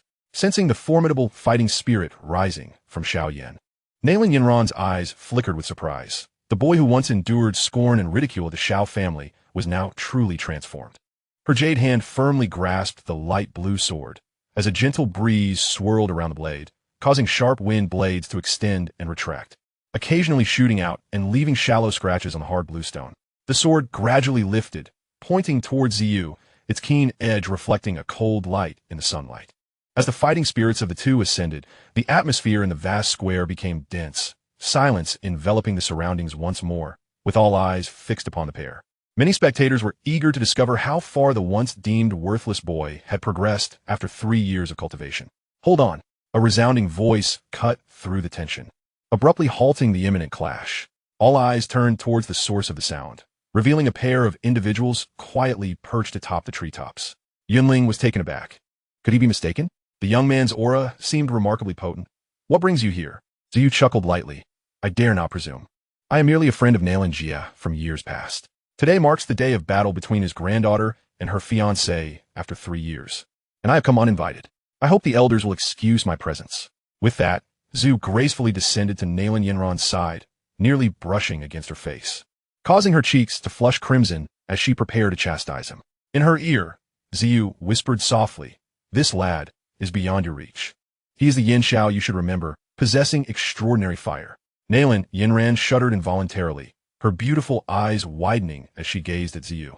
He retrieved a green lotus stalk from his ring, its vibrant hue resembling a jade flute exquisitely carved. This object can absorb the energy of your green lotus earth fire. In consideration of your grandfather, I shall lend it to you for now. But remember, do not use it lightly until he employs his special fire. A careless mistake could drain your energy entirely. Nalan Yinran swallowed hard, gazing earnestly at Ziyu, and nodded gravely. Thank you. Ziyu smiled and replied, Very well. You may proceed with your duel. I shall observe from above. Chapter 110. The Wrath of the Buddha's Fire Lotus Versus. The Extreme of Wind. It is he. It is he. A sense of unease washed over Yunling as he perceived the power exhibited by Xiao Yan. His mind was troubled, and, suddenly, he caught sight of Guyi below, his face as pale as a ghost, staring at Ziyu with a look of sheer terror. This expression only fueled Yunling's ire further, prompting him to admonish, Guyi, mind your demeanor. You are an elder within the sect. Upon hearing Yunling's rebuke, Guyi trembled, finally regaining his senses. He turned abruptly, his quaking finger pointing at Ziyu in the air, his voice low and trembling, unable to conceal his fear. Elder is the mysterious person who killed the Mo family. The moment Guyi's words fell, the atmosphere shattered like glass. The expressions of all the elders from the Yunlan sect shifted dramatically. Yunling raised his gaze to the figure atop the treetops. Surely, that was a Dou emperor. His countenance turned cold as he declared, We shall discuss this later. The battle intensified. Within the arena, figures darted and clashed, and with explosive bursts of energy, two silhouettes skidded backward, each retreating several meters. Silence lingered for a moment as Xiao Yan gazed at the sky, his right hand extending gently. Suddenly, azure flames erupted with a loud whoosh, drawing the attention of all present. What does that little fellow intend to do? As the gaze of Jia Xingtian shifted toward Xiao Yan, his words faltered as his pupils constricted. There stood Xiao Yan, pulling a pale purple pill from his ring, tossing it into his mouth and chewing lightly. Then, he opened his mouth wide, unleashing a jet of purple fire that lingered in his left hand. Jia Xingtian's eyes remained glued to Xiao Yan. His gaze almost narrowed to a sliver. That day, in the royal square, the youth known as Yin Xiao had done the same. Slowly turning his head, he exchanged a glance with Fama. Their expressions were filled with a peculiar mix of astonishment. It seemed they had finally confirmed a significant realization. The Yin Xiao was indeed Xiao Yan. Of course, they were not the only ones to make this discovery. Others, including Nalan Jia, Mu Chun, and others perched atop the giant tree, were equally stunned. He is indeed Yin Xiao, Xiao Yan. How foolish we have been. Fama shook his head, sighing as he observed the slender young man in the arena with a wry smile. The Nalan family would surely regret this to the core, as expressions of disbelief adorned the faces of Mu Chun and Mitre Tingshan. Moments later, their gazes shifted towards the utterly dumbfounded Nalan Jia, empathy seeping through their expressions. Xiao Yan, he is Yin Xiao. Nalan Jia exhaled deeply, his lips trembling uncontrollably, his expression a tapestry of emotions that could not be articulated. The only one who remained unfazed was Nalan Yinran, who had been privy to all of this. Indeed, the young man who had once used extraordinary fire to cure her grandfather was the very one who had left a lasting impression on her. Yet, his plain appearance had ultimately overshadowed her feelings. Yin Xiao, Xiao Yan, are you truly one and the same? Do you regret being the fiancé I once deemed a failure? Perhaps just a hint, but as she herself said, her marriage should be her own decision, even if you are exceptional. Though Yin Xiao single-handedly turned the tide and created miracles for the Imperial Alchemist Association, reclaiming its lost honor and garnering widespread attention, including her own, that ordinary face ultimately only led her to consider him for the Nalan family or the Yunlan sect. As for her heart fluttering for a man she barely knew, a proud woman like her would not easily fall for a man simply because he was outstanding. Green Lotus, Earth Fire. You indeed took it away. Gui narrowed his eyes, his gaze fixated upon Xiao Yan's countenance. Ancient River exhaled deeply, recalling the time when he had benefited from the entanglement with Queen Medusa. Now, the very individual who had orchestrated their deception stood before him. What a cunning lad, managing to outsmart us all, with his hands tucked into his sleeves. Ancient River narrowed his eyes, gazing intently at Xiao Yan, realizing he had fallen victim to a youth not yet 20 years of age. Blue and purple flames slowly flickered on his hands, while the pressure descending from the heavens pressed his garments tightly against his skin. The purple flames danced erratically, yet the blue flames swayed gracefully, showing no signs of diminishing. As he raised his hands, they gradually drew closer, seemingly sensing the imminent clash. The two flames suddenly surged violently, the flames flickering wildly, and the scorching heat escalating rapidly. What does he intend to do? Observing Xiao Yan's peculiar behavior, the figures atop the massive tree, including the law enforcer Ancient River, were momentarily taken aback, their faces etched with confusion. This fellow wishes to merge the two types of flames. Ancient River deduced. Law Enforcer and Jia Xingtian exchanged glances, both equally astonished. As the blue and purple flames drew nearer, waves of fierce energy rippled between them, and occasionally, flames leaped forth, colliding and erupting with a sound akin to muffled thunder, leaving everyone in the square momentarily stunned. Calmly observing the transformation of the two flames, Xiao Yan paused briefly, then suddenly clapped his hands together with great force. Bang! Bang! The two colored flames collided violently, producing a series of thunderous booms that resonated from Xiao Yan's palms. Undeterred, he began to rub his hands together. As he increased the speed of his movements, a faint glow suddenly spread from his palms, and moments later, the thunderous sound ceased. Xiao Yan exhaled softly, gradually loosening his palms, and the blue and purple light erupted magnificently from his hands.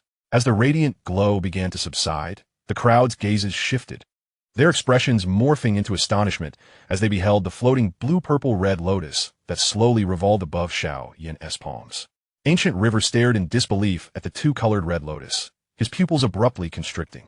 Such a colossal surge of energy, merging the exotic flames with others, resulting in an explosive force due to their inherent opposition. This fellow has truly accomplished it. What volatile energy! What has he conjured? On the stone platform, upon witnessing the blue-purple-red lotus hovering above Xiao Yan's hands, Yinling could not help but furrow her brow, a sense of unease swelling within her. All eyes in the square were drawn to Xiao Yan's palms, although they were oblivious to the exact power of the blue-purple-red lotus. The disciples of the Yinlan sect seemed to sense something amiss. Some disciples near the combat zone could no longer contain themselves and began to thicken their protective barriers. With a slight shift of his feet, Xiao Yan took a deep breath, momentarily still, then suddenly flicked his fingers against the red lotus, softly murmuring, "Go forth." Buddha's wrath flame lotus. As Xiao Yan successfully fused a blue-purple fire lotus, Nalan Yinran finally made her move. With a slight tilt of her head, her 3,000 strands of hair cascaded like moonlight, flowing down her fragrant shoulders and tapering down to her slender waist. The ethereal sight quickened the heartbeats of the young disciples of the Yunlan sect. In the arena, as her hair flowed down, Nalan Yinran gradually closed her eyes. After a brief moment, she suddenly opened them, and her hair, as if animated by an unseen force, began to rise without wind, swirling gracefully. As her hair danced, her body began to levitate without the aid of propulsion or wings. As Nalan Yinran ascended slowly, the energy surrounding her boiled like water at a rolling boil, rippling outward in pale azure waves from her form. The azure sword, unbeknownst to them, transformed into a jade flute, which slowly lifted, ultimately pointing downwards toward Xiao Yan in the square. At a certain moment, the flute trembled slightly, and the sunlight above suddenly converged upon its direction. In the blink of an eye, the flute radiated an intense glow, blinding like a second sun in the sky. "Xiao Yan, let us determine the victor." Nalan Yinran's fair countenance reflected the light, rendering it somewhat translucent as she pointed toward Xiao Yan below, uttering the name she had once detested. At a pivotal moment, as the energy within the flute reached its zenith, Nalan Yinran finally ceased to restrain herself. Her expression grave, she shouted a crisp command, and the already blinding light of the flute surged even more fiercely, momentarily eclipsing the sun above. Ultimate wind, setting sun radiance. As her lilting voice echoed in the sky, a terrifying surge of energy erupted, unleashing a fierce sword aura that cascaded from above, targeting Xiao Yan with relentless ferocity. It truly is the ultimate wind. I never anticipated Yin would teach her this, Jia Xingtian murmured, gazing up at the sword aura descending like a radiant sun. Chapter 111. I cannot achieve this. The blue-purple fire lotus transformed into a streak of light, shooting forth at the blazing sun-like sword beam. Under the watchful eyes of countless anxious spectators in the square, the two streaks of light dashed through the air, ultimately colliding 10 meters above the ground, akin to two meteors crashing together. Boom! A thunderous roar reverberated throughout the entire Yunlan mountain. The sound echoed like the wrath of thunder, causing hearts to tremble with fear. Following the deafening noise was an explosive release of energy, akin to a volcanic eruption. The two ferocious energies, upon brief contact, unleashed the terrifying power they harbored, creating a tempestuous wind that surged across the square, distorting the very air at the point of their collision. As the fierce wind howled, the energy shockwave that erupted above resembled a divine fire descending upon the square. Bay 50, boom. As the energies clashed in the sky, those surrounding the square, apart from the brave and skilled individuals like Law Enforcer, Jia Xingtian, Hai Buodong, and Ancient River, summoned energy shields around their bodies for safety. They also took several steps back, though Nalan Yinran and Xiao Yan were merely at the Dome Master level. The energy unleashed from their clash was something even a Dou spirit expert dared not approach unprotected. The sturdy square trembled under the ferocious energy shockwave, fissures slowly appearing and ultimately spreading throughout the ground. Xiao Yan raised his head, his expression grave as he observed the lightning-like energy shockwave surging toward him, feeling the terrifying force it contained. With a tremor in his back, the purple cloud wings, extending over a meter in length, erupted from his shoulders. With a light tap of his toes against the ground, he glided backwards swiftly, while the visible energy shockwave followed closely behind him like a surging wave, wreaking havoc upon the once solid square. Fixated on the energy shockwave resembling a roaring ocean wave, Xiao Yan retreated rapidly, his pupils narrowing slightly. A smile tugged at the corners of his mouth as he pivoted on his foot, swiftly changing his position. As he turned, The approaching energy shockwave swept up debris from the ground, continuing its relentless assault. Gazing at the ethereal energy shockwave that seemed to possess a spirit of its own, Xiao Yan was not overly surprised. The remnants of soul power he had infused during the Buddha's Fury Red Lotus attack allowed some residual energy to trace the path of these soul forces, seeking out the assailant. Although the blinding light in the sky obscured his view, he deduced that Na Yan Ran must have also endured a tremendous energy impact. However, his pupils soon constricted dramatically, for to his astonishment, the gust of wind attribute energy surged once more amid the brilliance. Remarkably, it appeared she had not sustained significant injury from the earlier violent energy clash. How could this be possible? Even the minor Buddha's Fury Fire Lotus, he was confident, would be beyond her capacity to withstand as a grand master. Xiao Yan swiftly retreated, his feet leaving half-inch deep imprints on the blue stone. With a powerful flap of his wings, he soared into the sky, revealing the astonished elders of the Yunlan sect behind him. A flight technique? How astonishing. This lad had actually withstood the wind's ultimate sunset radiance and seemed entirely unscathed. After a moment of astonishment, Yunling quickly regained his composure, noting that Yan Ran's aura remained strong, allowing him to exhale slowly. This was problematic. Xiao Yan possessed flight capabilities. Though Yan Ran could momentarily remain airborne using her agility techniques, in a sky battle, she would undoubtedly be at a disadvantage compared to Xiao Yan's mobility. Another elder furrowed his brow, gazing up at the sky, seemingly undeterred by the blinding sunlight. Elder, the situation appears to be spiraling beyond our control. That Xiao Yan is truly formidable. Yunling's brows knitted tightly as he stroked his beard thoughtfully. After a moment, he spoke in a deep voice. Let us observe for now. Thankfully, Yan Ran is holding her own and has not brought disgrace to the Yunlan sect. Above, where the blinding light obscured vision, Na Yan Ran's form danced like a leaf in the tempest, skillfully swaying with a gentle breeze to evade the onslaught of energy shockwaves. However, the sheer number and range of these attacks were overwhelming. After evading several strikes, she found herself unable to escape one final wave of energy, which slammed toward her, causing her delicate face to pale.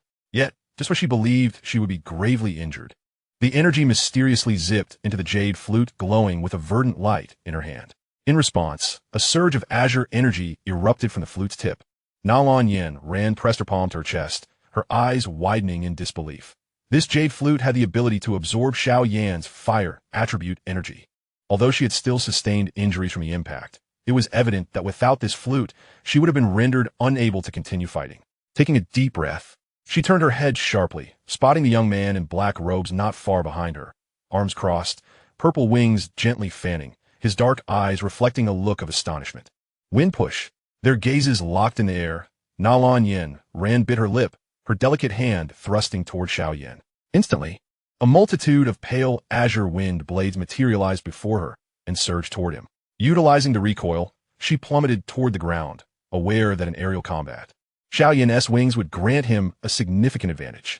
That root of the Green Lotus platform. How could she possess such a treasure? It dawned on her.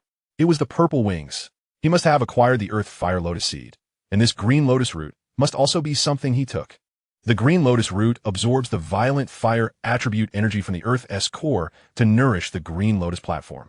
They were essentially one entity, which explained why the energy from the Buddha's Fury Fire Lotus had not inflicted substantial harm on Na Yan Ran.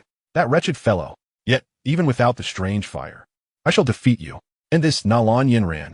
As she made her move, Xiao Yan charged forward, his wings flapping. He tilted his body just enough to narrowly evade the wind blades, his speed surging as he vanished like a specter above Na Yan Ran. Looking down coldly at her slightly altered expression, the waste I once looked down upon has indeed compelled Na Yan Ran to regard him with newfound respect.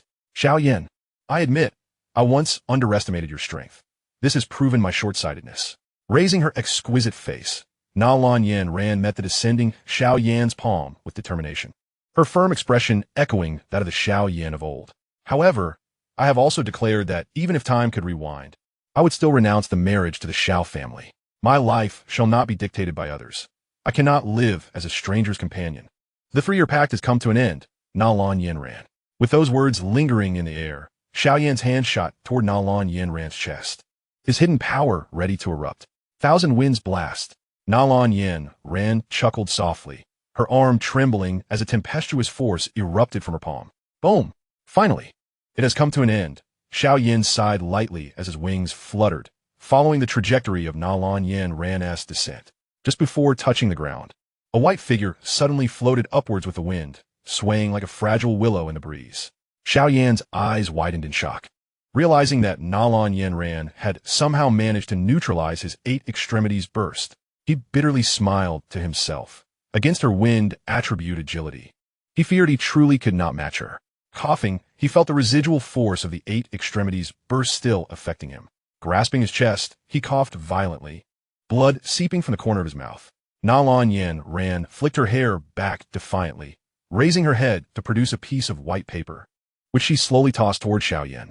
Xiao Yan, regardless of the outcome, if I lose this duel, I, Na Yan Ran, shall serve as your maid. Xiao Yan, I have said before, I cannot live a life with a stranger. Chapter 112, Complications Arise. Muchen remarked. It is hard to believe that girl could withstand such a terrifying technique, one that merges 2 flames, one of which is a strange fire. Na Yan, your family has birthed a remarkable daughter.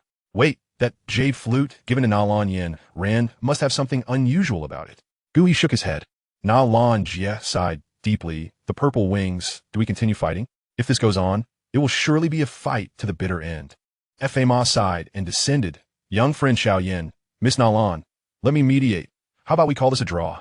Yin Ling cast a grateful glance at Fa Ma, fully aware that if the battle continued, Yin Ran might exhaust herself. Although her injuries were not severe, it was evident she had been slightly at a disadvantage throughout the exchange. Xiao Yan could only smile bitterly. Had it not been for the green lotus root, victory would have been certain. However, while he would not be defeated, overcoming Na Yan Ran would indeed prove challenging. With her agility techniques, unless he exhausted her Do Qi, the outcome remained uncertain, and it seemed she was resolved to fight to the death. If Na Yan Ran were to perish here, the Yinlan sect would surely erupt in fury, and their relationship would devolve into true enmity. This was not an outcome that Xiao Yan was pleased to witness. The 3-year agreement had come to an end, and from this day forth, there would be no further entanglements between us. Xiao Yan nodded gently and spoke in a calm tone. With a sudden flick of his fingers, the thin letter of divorce was drawn into his grasp. He then flicked his finger, and azure flames surged upward, swiftly reducing the document to a pile of black ashes that danced away in the wind. Nalin Yinran, from this day forth, you and the Xiao family shall have no further ties. You are free. Congratulations. It is over, finally over. Nalin, Yinran murmured, exhaling deeply as a sense of relief washed over her, her body slowly descending to the ground. Xiao Yan looked up and smiled at the onlookers perched high in the trees before turning and taking a few steps forward. He retrieved the enormous Zhongzhou ruler from the ground and casually slung it over his back. Then, under the gaze of countless eyes, he began to walk slowly towards the outskirts of the square. Ziyu glided towards Nalin Yinran, who, upon its arrival, respectfully offered the Qinglian Xiao with both hands. Lord Ziyu, thank you for your assistance today. Ziyu accepted the Qinglian stem with a smile, replying, I am your uncle. It is only right for me to help you. Nalin Yinran cursed inwardly, wishing for his demise, before turning her back towards the direction in which Xiao Yan had vanished. Mr. Ziyu, please wait.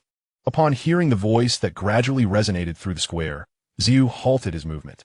As Yunling's voice echoed, the gazes in the square once again fixed upon the figure of the young man in purple.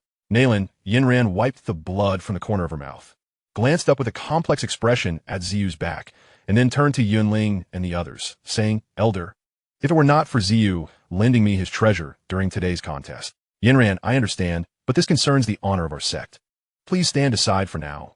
Yunling interjected, waving his hand, though his expression bore an unexpected seriousness. Noticing Yunling's grave demeanor, Nalin Yinran was momentarily taken aback, hesitated briefly, and eventually nodded, slowly retreating to the side, where several disciples of the Yunlan sect promptly made space for her. What is happening? The individuals atop the giant tree, including Fama, were equally bewildered by this abrupt turn of events, exchanging glances filled with confusion. Perhaps it is because this lad has done a favor for the Yunlan sect, and they wish to forcibly keep him as a son-in-law? Jia Xingtian laughed. After Yunling's earlier remarks, the atmosphere in the square fell into a profound silence, punctuated only by the myriad of puzzled gazes directed at the unmoving figure. The tranquil square felt laden with a strange and oppressive air. After a prolonged pause, the seemingly stone-carved silhouette finally stirred slightly. What is it? The sudden, faint voice shattered the stillness of the square, causing Yunling's body to stiffen momentarily. Countless eyes redirected their attention, now all fixed upon Yunling. Yunling clasped his fists and spoke softly, "Sir, the assistance you render today will be indelibly etched in the annals of the Yunlan sect. However, as it pertains to our sect's reputation, I must request that you disclose the truth." Under the scrutiny of the gathered crowd, Yunling gradually straightened his posture, his gaze intently locked onto Ziyu as he solemnly asked, "May I inquire whether you have heard of the death of Mo Cheng, the external affairs steward of our Yunlan sect, a few months prior?" As soon as Yunling's words fell, the square fell silent. The sound of a pin dropping could be heard. Mo Cheng held a significant position within the Yunlan sect, and owing to his exceptional interpersonal skills, he had maintained a good rapport within the sect. His death had stirred quite a commotion, leaving a thorn in the hearts of those elders who were closely connected to him. However, at this moment, Yunling's sudden mention of this matter raised speculation. Could it be that the one who killed Mo Cheng was Ziyu? Disregarding the murmurs that arose in the square, Yunling's gaze remained fixed on Ziyu, awaiting his response.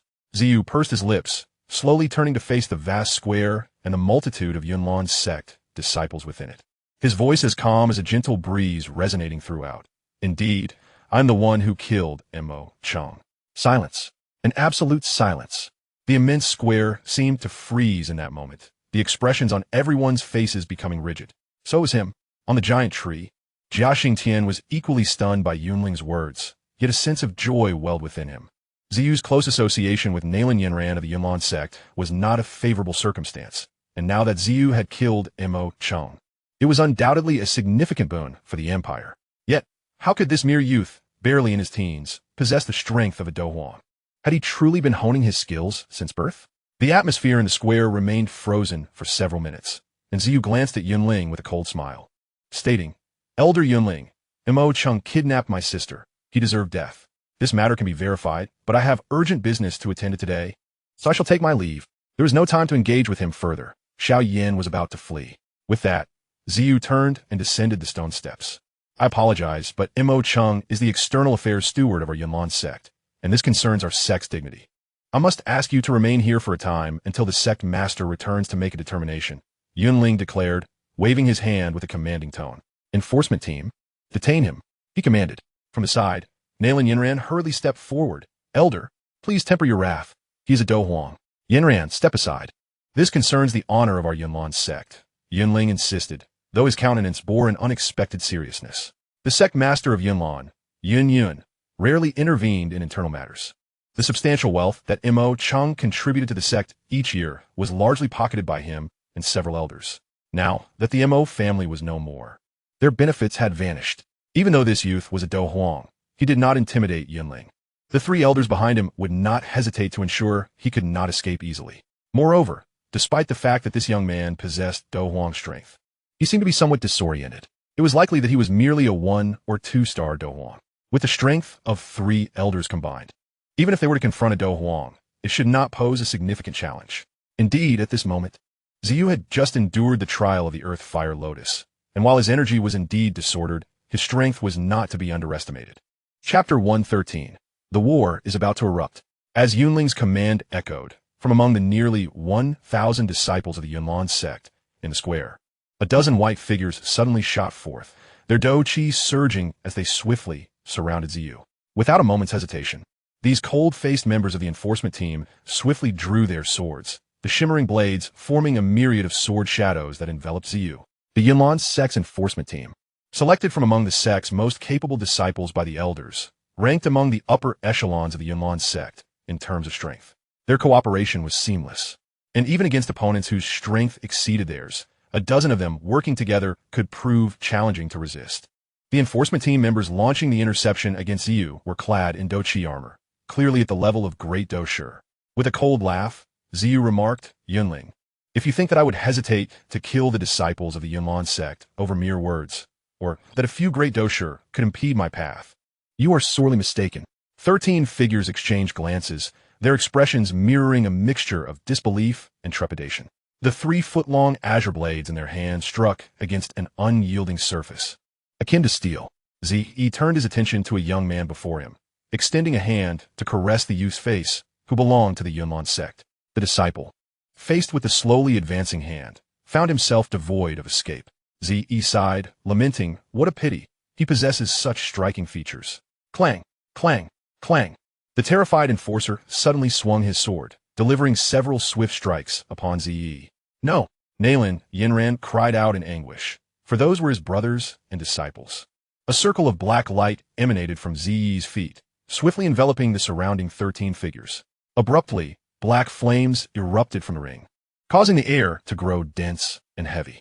As the 13 enforcers sought to retreat, they felt an unseen force gripping their feet, rendering them immobile. The black fire rapidly ascended. The 13 figures howled in despair, struggling against the flames. Soon, their bodies, along with the azure-long swords, began to melt away like wax candles.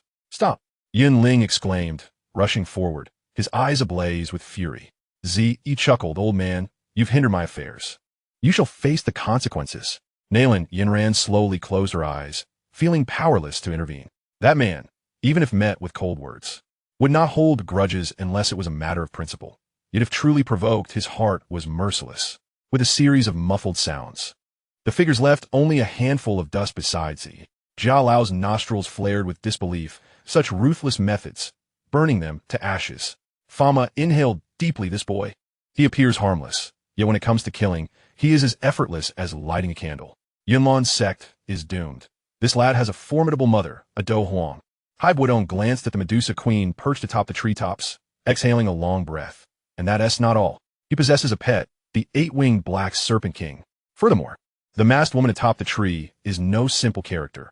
Her aura likely rivals that of Zhao Lao. 8-winged black serpent king. Zhao Lao and Fama gasped in unison. Hai Buodong not that hop fee my see. Zhao Lao's eyes narrowed as he regarded Hai Buodong. Old man Hai, the Miter family ought to resolve this enmity swiftly. Hai Buodong nodded slowly in agreement. The 3 elders rose abruptly, gazing down at the piles of ashes with grave expressions. This fellow truly wielded a vicious hand. Ze, brimming with formidable energy, slowly lifted his gaze to Yunling. The Yunlan sect may be a behemoth within the Gamma Empire, but in the grand scheme of the continent, it is but a trifling matter. I have other affairs today, and shall not hold this against you.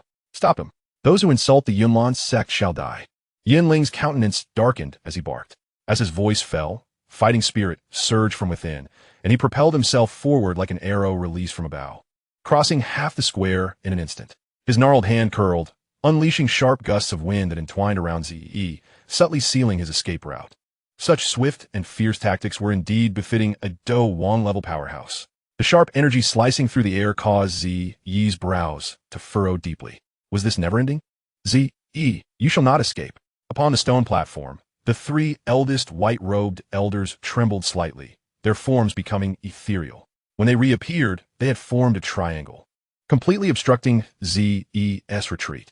A torrent of fighting spirit surged from the 3, exerting a powerful pressure that firmly restrained Ze. Above, the 3 white-robed elders flapped their fighting spirit wings, causing the surrounding space to shimmer with their immense power. The strength of the 4 Do Wong-level figures from the Yunlan sect was indeed formidable. As Ze beheld the fighting spirit wings behind the 3 elders, his expression soured. These elders were clearly connected in power. It seemed he would not easily extricate himself. Ze, today you shall not leave. Yunling coldly regarded Ze, then surveyed the crowd, stating gravely, esteemed guests, this concerns the dignity of the Yunlan sect. I trust you will understand. Yunling's subtly stern words elicited shared glances of resignation among Fama and the others. They exchanged wry smiles, wishing Yunling well in his endeavor. With no one stepping in to intercede, Yunling released a breath of relief, his gaze returning to Ze, slowly raising his hand to issue the command for capture. Elder, Yunran implores you, do not escalate this matter further. Just as Yunling was about to give the order, Nalan Yinran hesitated, unable to contain her plea. Yinran, leave this matter be for now. Regardless, the dignity of the Yunlan sect must be upheld. If our outer sect's enforcers are slaughtered and we offer no explanation, how can we maintain our standing in the Gamma Empire? Yunling waved his hand dismissively, his gaze icy as it fixed upon Ze, his palm slicing downward decisively. Seize him. As Yunling's command resonated, the 3 white-robed elders blocking Ze surged with overwhelming force, their immense pressure enveloping the entire square like an impending thunderstorm. The battle was on the verge of eruption. Chapter 114. The Yunlan Sect's Battle 1. The formidable aura enveloping the square ensnared Zi. This young fellow appears to be in quite the predicament. If these three elders strike, even I will find it difficult to intervene, thought Xiao Yan. Observing the trio in the sky, Hai Buodong frowned slightly, nodding in agreement. Fama chuckled. Jiao Lao, are you not inclined to lend a hand? After all, he is at odds with the Yunlan sect. Is this not something your royal family would relish? Xiao Tian also chuckled. The Yunlan sect has been too unruly these years. This lad seems to stir chaos. Let them tear each other apart. It serves the Gamma Empire well. Gazing at the unmoving Zi, Yinling's face twitched as he exhaled slowly. Deciding against further delay, he forcefully brought his hand down, commanding, "Elders, apprehend him." With a swift motion, one of the white-robed elders appeared just a short distance away. His gnarled hand pointed at Zi as he intoned, "Windbind." As his words fell, a tempestuous wind erupted from his palm, morphing into tangible strands that swiftly coiled around Zi. The speed of the wind ropes was astonishing. In the blink of an eye, they enveloped the entirety of Zi's space. The elder clenched his hand, causing the wind ropes to constrict rapidly, encasing Zi like a chrysalis. On the square, the disciples of the Yunlan sect gaped in awe at the elder who had captured Zi in mere moments. They marveled at the united strength of the three elders, astonished that a Do Huang could be subdued so effortlessly. The might of the Yunlan sect was indeed formidable. In the sky, the elder who had executed the wind bind was about to retract the wind cocoon when his expression shifted slightly. Crack, crack, crack. A faint sound echoed as the cocoon of wind suddenly solidified, transforming into a transparent shell resembling an egg. Within, a violet figure gently flicked a finger, shattering the shell, and the violet figure re-emerged before the astonished crowd. Cold ice fighting spirit? Indeed, quite formidable. Observing the figure that had effortlessly shattered the wind cocoon, the three Yunlan sect elders exchanged glances, their brows furrowing in concern. They swiftly moved, and the air filled with the sound of rushing winds as their figures became nearly indistinguishable, while the onlookers could only witness the wind ropes encasing the shell continuously solidifying and shattering. After being bound for several minutes, the three elders of the Yunlan sect began to exhibit signs of impatience. In an instant, their figures flashed, and they reappeared in a triangular formation, surrounding Ziyu within a confined space of less than 5 meters. Wind, firewood wall. The trio exclaimed in unison, their palms facing each other at a distance. From their hands, 3 distinct colors of fighting spirit surged forth, forming a luminous membrane that shot out like lightning. In the blink of an eye, these energies converged at the center, creating a triangular energy prison, with Ziyu ensnared within. Fixing his gaze upon the radiant prison enveloping him, Ziyu struck out with a powerful palm, causing the prison to tremble violently. The 3 elders in the sky couldn't help but change their expressions. This young man possessed remarkable strength. Ziyu followed up with a fierce punch. However, the seemingly shaking energy prison, upon receiving the 3 elders' diverse fighting spirits, immediately emitted an even greater force, reinforcing the prison structure. Ziyu chuckled lightly. This is quite interesting. Not only is this prison robust, but it also possesses admirable flexibility. Alas, relying solely on brute strength to shatter this wind, fire, wood wall is no simple feat. Even my mountain-breaking fighting spirit would require considerable effort, added Ji Xingtian. Suddenly, a torrent of inky black flames erupted from Ziyu's body, as his right arm, covered in purple crystals, struck fiercely against the prison.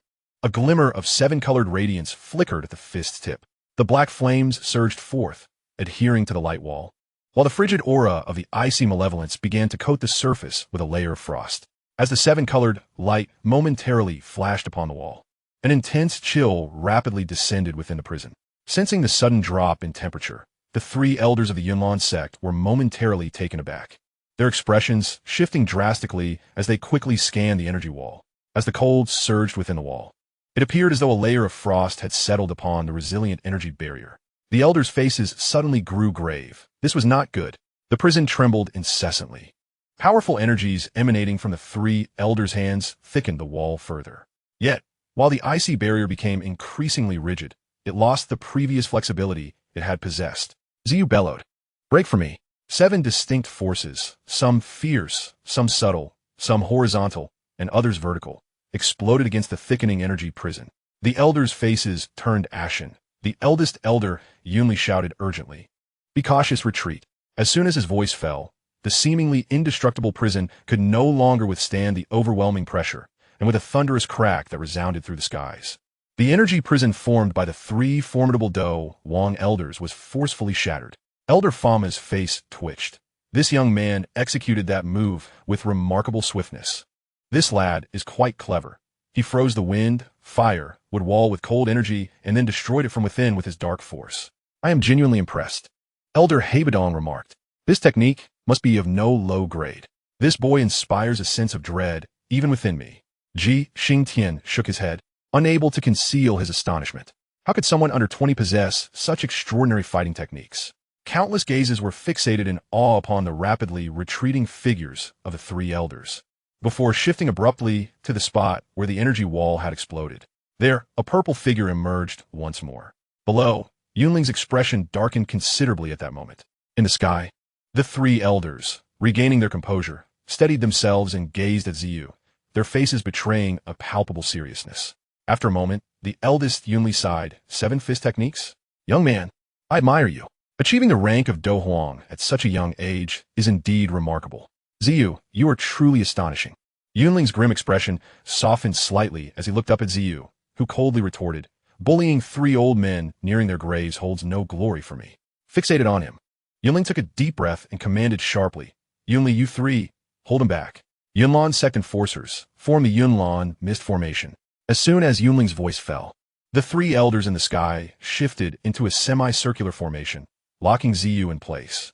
While nearly 100 enforcers from the Yunlan sect on the giant trees below echoed with a unified roar, their formidable fighting spirit surged forth, releasing a torrent of white, mist-like energy that cascaded from their palms like a waterfall. In mere moments, they formed a bowl-shaped energy shield that enveloped the entire square. Chapter 115, The Purple Crystal Seal. Boom! Boom! Gazing at the colossal energy shield before him, Zhu hesitated briefly before launching himself in a ferocious manner against the immense barrier.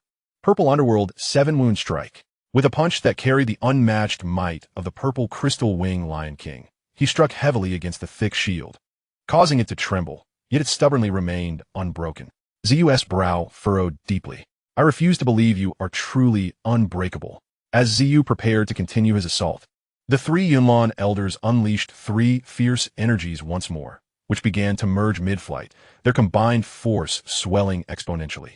With no other choice, Zhu turned, his palms sweeping to conjure the purple crystal underworld shield. It rapidly formed an arc-shaped barrier before him to withstand the oncoming onslaught.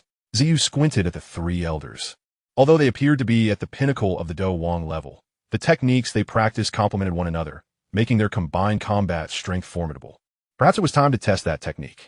Meanwhile, Elder Habadong remained fixated on the woman atop the trees. Was she not going to intervene? Queen Medusa merely observed the scene, her gaze fixed upon the man with whom she was bound in life and death. What could he achieve? If he couldn't even handle these 3 elders, she would not hesitate to assist him herself, even if it meant suffering the backlash of their blood pact. After all, it was better than being tied to a failing cause for eternity. It was evident that Zhu could not escape this protective barrier without defeating the 3 elders before him. Suddenly, a sense of clarity washed over him as torrents of black flames surged from within, descending like an immense, dark curtain, with his figure at its center. A faint purple light began to emanate from his body, intensifying as it spread. Witnessing Zhu's burgeoning power, the 3 Yunlan elders narrowed their eyes. This young man's aura had transformed entirely. Surely, this was his true strength. As a Do Huang, such overwhelming fighting spirit was beyond their own capabilities. However, they were fortunate that they had always fought 3 against 1. Exchanging a discreet glance with Elder Yunli, the 3 launched themselves simultaneously, unleashing a cataclysmic surge of fighting spirit that sent shockwaves through the ranks of younger disciples of the Yunlan sect below. Windbound Sword, Yunli, the fastest among them, reached Zhu in the blink of an eye. With a flick of his green sword, a sharp sword energy shot forth, causing the air within the protective barrier to ripple violently. Unfazed by the sudden onslaught, Zhu swiftly countered, his right arm extending to grasp the blade of Yunli's sword directly.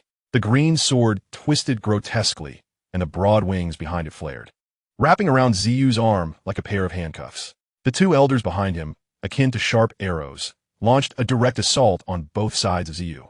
Instantly, a flurry of afterimages emerged, enveloping his form in a matter of moments. Sensing the chilling aura enveloping him, Xiu emitted a cold snort, invoking the purple crystal Demon King shield. A crescent-shaped energy shield materialized before him, clanging as a torrent of razor-sharp wind blades struck against it, dissipating into nothingness. Just as the last sword shadow faded into oblivion, a potent violet luminescence emanating from Xiu's body began to eclipse the setting sun on the horizon. Unaware of the impending danger, Yunjing's expression gradually grew grave as he sensed the peculiar energy surging in the atmosphere around him. Within a radius of several feet, a tempest began to howl, forming layers of wind shields. The violet radiance gradually supplanted the sun in the sky, completely shrouding the protective barrier. After a brief moment of brewing, the light abruptly converged into Xiu's mouth. Purple crystal ceiling, he bellowed as the violet light flickered. Following this, he unleashed a deep violet beam of light, barely half a foot in diameter. In the blink of an eye, the sky was filled with a cascade of violet brilliance. Is this a sealing technique? Fama murmured in astonishment as he sensed the energy within the deep violet beam.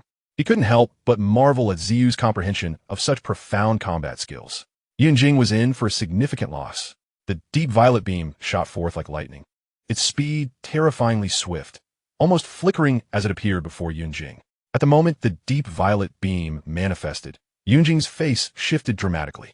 The formidable combat technique he had been conjuring was unleashed amidst the swirling energy. Cracking wind dance. Countless massive, deep azure wind blades materialized out of thin air, intertwining as they formed a spiraled column of razor-sharp edges, rapidly spinning and charging forward.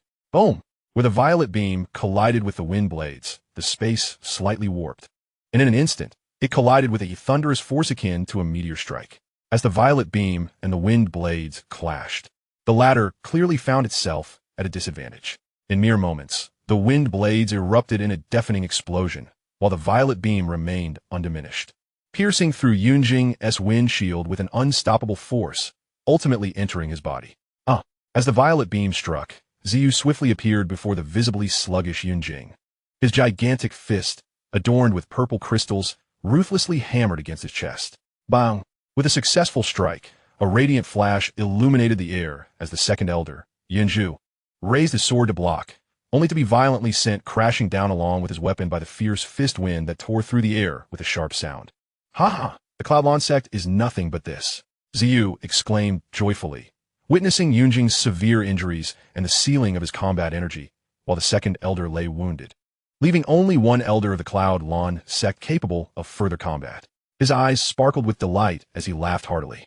Without Yunjing, Yunzhu and the third elder began to retreat in haste. It seemed the end was near. This young man was truly formidable. Jackson Tian clicked his tongue, sighing. Xiu cast a cold glance at Yunjing before turning his gaze toward the treetops. Woman, aren't you going to lend a hand? Murder was permissible. The Medusa Queen pondered for less than 2 seconds before nodding. In her heart, taking lives was far more rewarding than anything else. Xiu grinned. Then let the killing commence. The woman in the colorful skirt suddenly leapt into the air, hovering above, her hands raised slightly. The vast sky was instantly filled with countless serpentine, rainbow-hued lights that obscured the sun, casting a deep shadow over the protective barrier formed by the gathered 100 disciples. Those present, including Mafa and Hebadong atop the treetops, instinctively enveloped themselves in combat energy. As the colorful lights veiled the sky, they transformed into numerous slender serpents that seemed to pierce through the void, surging toward the Cloudlon sect's protective barrier with terrifying force. The energy contained within these slender serpents caused ripples to appear in the surrounding space, accompanied by a series of sharp sonic booms. Serpent rain, celestial net. Countless rays of rainbow light, brimming with terrifying energy, sliced through the sky and, under the gaze of innumerable eyes below, thunderously collided with the Cloudlon sect's protective barrier. In an instant, the sky echoed with a roar akin to thunder, and shortly thereafter, an immense wave of energy erupted from the point of collision, shattering the seemingly indestructible barrier into countless glimmering fragments that rained down upon the plaza. As the dark shroud enveloping the sky gradually dispersed, sunlight cascaded down once more. The over 100 disciples of the Cloudlon sect lay scattered on the ground, bloodied and incapacitated. It's her, Hebadong exclaimed in shock. Before he could finish, Jackson Tian could no longer contain his voice. Medusa Queen. Fama's face paled slightly. 7th rank. Battle Sovereign. as he gazed at the woman hovering in the air, emanating an aura of terror, and then at the countless injured disciples of the sect. Yunjing gritted his teeth, his mouth twitching as a searing pain surged through his head, compelling him to regain his composure. The entire plaza fell into an eerie silence following the woman's intervention. All eyes fixated on her, as the overwhelming energy radiating from her form caused Yunjing's fingertips to tremble involuntarily. "Who are you? You are not worthy to know," the Medusa Queen replied, lowering her head slightly to reveal her beautiful eyes concealed beneath a veil, smiling. Ziyu soared to her side, saying, "I'm tired of this. I no longer wish to waste words with them. Since that boy has fled, let us change the ownership of the Cloudlawn sect today." The Medusa Queen remained silent, suddenly raising her hand and spinning around, as countless rays of rainbow light cascaded down rapidly, coalescing into a colossal seven-colored serpent towering several meters high. The serpent's scales shimmered like diamonds, radiating a brilliant glow that flowed continuously. As the serpent rose gracefully, a fragrant aroma spread throughout the plaza. The Medusa Queen glanced down at Yunjing, smirking slightly, then with a swift motion of her jade arm, sent the gigantic serpent, resembling a massive silk ribbon, hurtling toward him. The seven-colored giant serpent, akin to a rainbow piercing the sun, streaked across the sky, exuding an overwhelming force aimed directly downward. The space trembled violently. Yunjing's expression shifted drastically as he realized he would not be able to withstand this blow. "If I let you leave today, it is likely that the Cloudlawn sect will have no reputation left in the Jamadi kingdom in the future. Thus, for the honor of the sect, you shall not escape."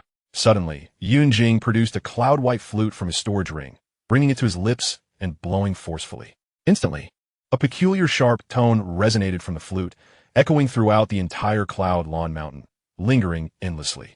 Chapter 116, Battle, Sovereign Yunsan. The sound of the flute reverberated far and wide. Jaxing Tian squinted his eyes, exchanging glances with Fama, when suddenly recognition dawned upon him, and his pupils constricted. "It's that old man. He truly hasn't died." "Indeed," Hebadong nodded, his voice grave. "Given this momentum, he has already broken through the Battle Emperor barrier and ascended to the Battle Sovereign level." From deep within Cloudlawn Mountain, a formidable and overwhelming presence descended, akin to an ancient dragon awakening, radiating an unmatched, oppressive force. Like the awe-inspiring emergence of a colossal dragon, an overwhelming aura instantly enveloped the entirety of Cloud Mist Mountain. A powerful pressure emanated from the depths of the mountain, gradually filling the plaza. In that moment, all disciples of the Cloud Mist sect could not suppress the reverence blossoming within their hearts, and knelt before the source of this imposing presence. Although Yunling and the elders of the sect did not bow in subservience, they too inclined their bodies in respect. This formidable energy signified the presence of a Dozong. Queen Medusa could not help but pause her actions, her captivating gaze fixated on the depths of Cloud Mist Mountain, her delicate features displaying a hint of astonishment. "Ha, Dozong Yinshan is indeed extraordinary. The entire mountain is shrouded in his aura. Very well.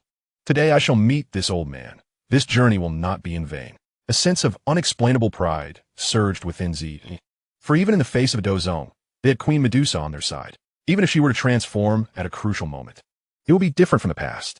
As this magnificent aura awakened, far away in the Gamma holy city, dozens of miles from the Cloud Mist sect, a violet figure curled up in a corner, playing hide-and-seek with a child, suddenly stood up. She gracefully stepped out of the courtyard, her flowing violet hair cascading behind her as she gazed towards the distant direction of the Cloud Mist sect.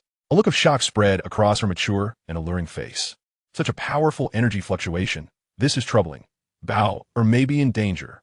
White Fang, let us hasten to assist. Whoosh, a massive black silhouette shot past her side, soaring towards the horizon. Amidst the astonishment of the onlookers, a piercing cry suddenly ascended from the depths of Cloud Mist Mountain. Under countless watchful eyes, a white figure emerged from the mountain's heart, stepping through the void as it gracefully approached the plaza. With each step taken, ripples spread across the air, and before long, the figure had appeared 100 meters away, an extraordinary sight to behold. After just a few strides, the figure materialized atop the stone monument in the center of the plaza. A faint gaze swept across the chaotic scene, and a slight frown creased his brow as the oppressive aura enveloping the plaza intensified. Suspended in the air, Z.E. scrutinized the manifested white figure, meticulously assessing the former leader of the Cloud Mist sect. Clad in a simple white robe that billowed gently in the breeze. He exuded an ethereal elegance. He appeared relatively youthful, with no signs of age etched upon his visage. Rather, his face radiated a soft luminescence akin to a piece of finely polished jade. This man was none other than Yinshan, the previous leader of the Cloud Mist sect. Yinling, explain yourself. You are aware that I instructed you not to disturb my meditation unless it was of utmost importance. Yinshan's gaze fell upon Yunling, his tone calm, yet commanding. Old sect master, you have finally emerged. If we had delayed any longer, our disciples would have been mercilessly slaughtered. The weight of Yinshan's gaze caused Yunling's legs to weaken, compelling him to kneel involuntarily. Where is Yunyun?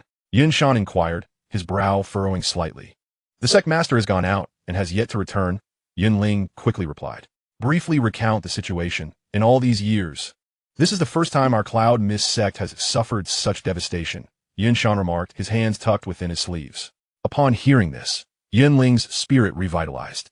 Pointing towards the violet figure in the sky, he exclaimed, Old sect master, today's events were all instigated by him. He killed our outer sect steward, Imo-chun, along with his entire family. Despite our efforts to uphold the sect's reputation, we were ultimately outmatched, which is why we had no choice but to summon you back. Yinling's words were indeed truthful, though they omitted the part about Imo-chun's abduction of Qinglin. A profound silence enveloped the plaza. After a lengthy pause, Yunling spoke with a tinge of sorrow.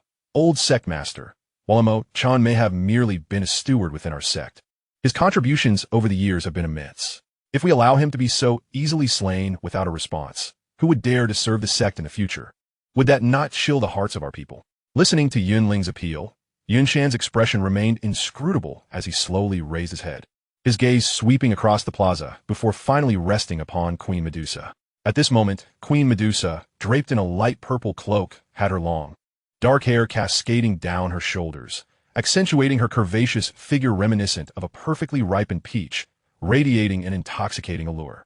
As the crowd's gazes fell, they were taken aback to discover that Medusa's serpentine tail had inexplicably transformed into two long, fair human legs, her pristine feet hovering just above the ground. Untainted by dust, Yinshan remarked, Queen Medusa, I did not expect you to have broken through the barrier and advanced to Dozone. With a gentle motion of his hand, an energy ripple emanated from his palm, causing him to step back slightly, a rare look of seriousness gracing his otherwise tranquil features. With an elegant flick of her slender fingers, the rippling energy dissipated as Queen Medusa took a deliberate step forward, seemingly shielding Ze behind her. Her mesmerizing gaze swept over Yinshan, and she said softly, I too did not foresee that you, old man, could also ascend to Dozone. Her voice, cool enough to leave men weak at the knees, resonated across the plaza, causing those with lesser composure to blush fiercely. Countless gazes turned towards the source of the voice, and as they beheld the enchanting figure standing behind their breath caught in their throats. However, those in the know wore expressions of sheer terror. The mere utterance of a few words sent a shiver through the entire plaza. This name was known to most citizens of the Gamma Empire, a cold and ruthless beauty who had, in previous wars against the Empire, personally slain numerous renowned powerhouses. Within this empire, only a select few possessed the strength to rival this captivating woman. This woman, employing ruthless tactics that rivaled those of iron-fisted emperors, instilled fear in several neighboring empires, dissuading them from initiating conflict. Yinshan chuckled lightly, his gaze shifting to Ze. I must admit, I am quite surprised that you, with your character, would choose to protect a human. He is mine. Queen Medusa shot a glance at Ze, her voice low. Those 5 simple words stirred a tempest of reactions. So you intend to see this through to the end? Yinshan inquired casually, his long white hair billowing in the breeze. I killed him, Queen Medusa replied, delicately toying with her slender fingers. Chapter 117, Ancient Clan versus Spirit Clan. As Yinshan frowned, preparing to speak, a shadow darted in from the south. In mere moments, a colossal serpent, nearly 10 yards long, suddenly appeared in the sky. The immense shadow cast by the beast darkened much of the plaza. As the monstrous creature drew near, everyone instinctively inhaled sharply. The jet-black serpent boasted 8 purple-tinged wings along its sides, and atop its head sprouted a dark, spiraled horn, faintly shimmering with a purple glow, suggesting a hidden toxicity.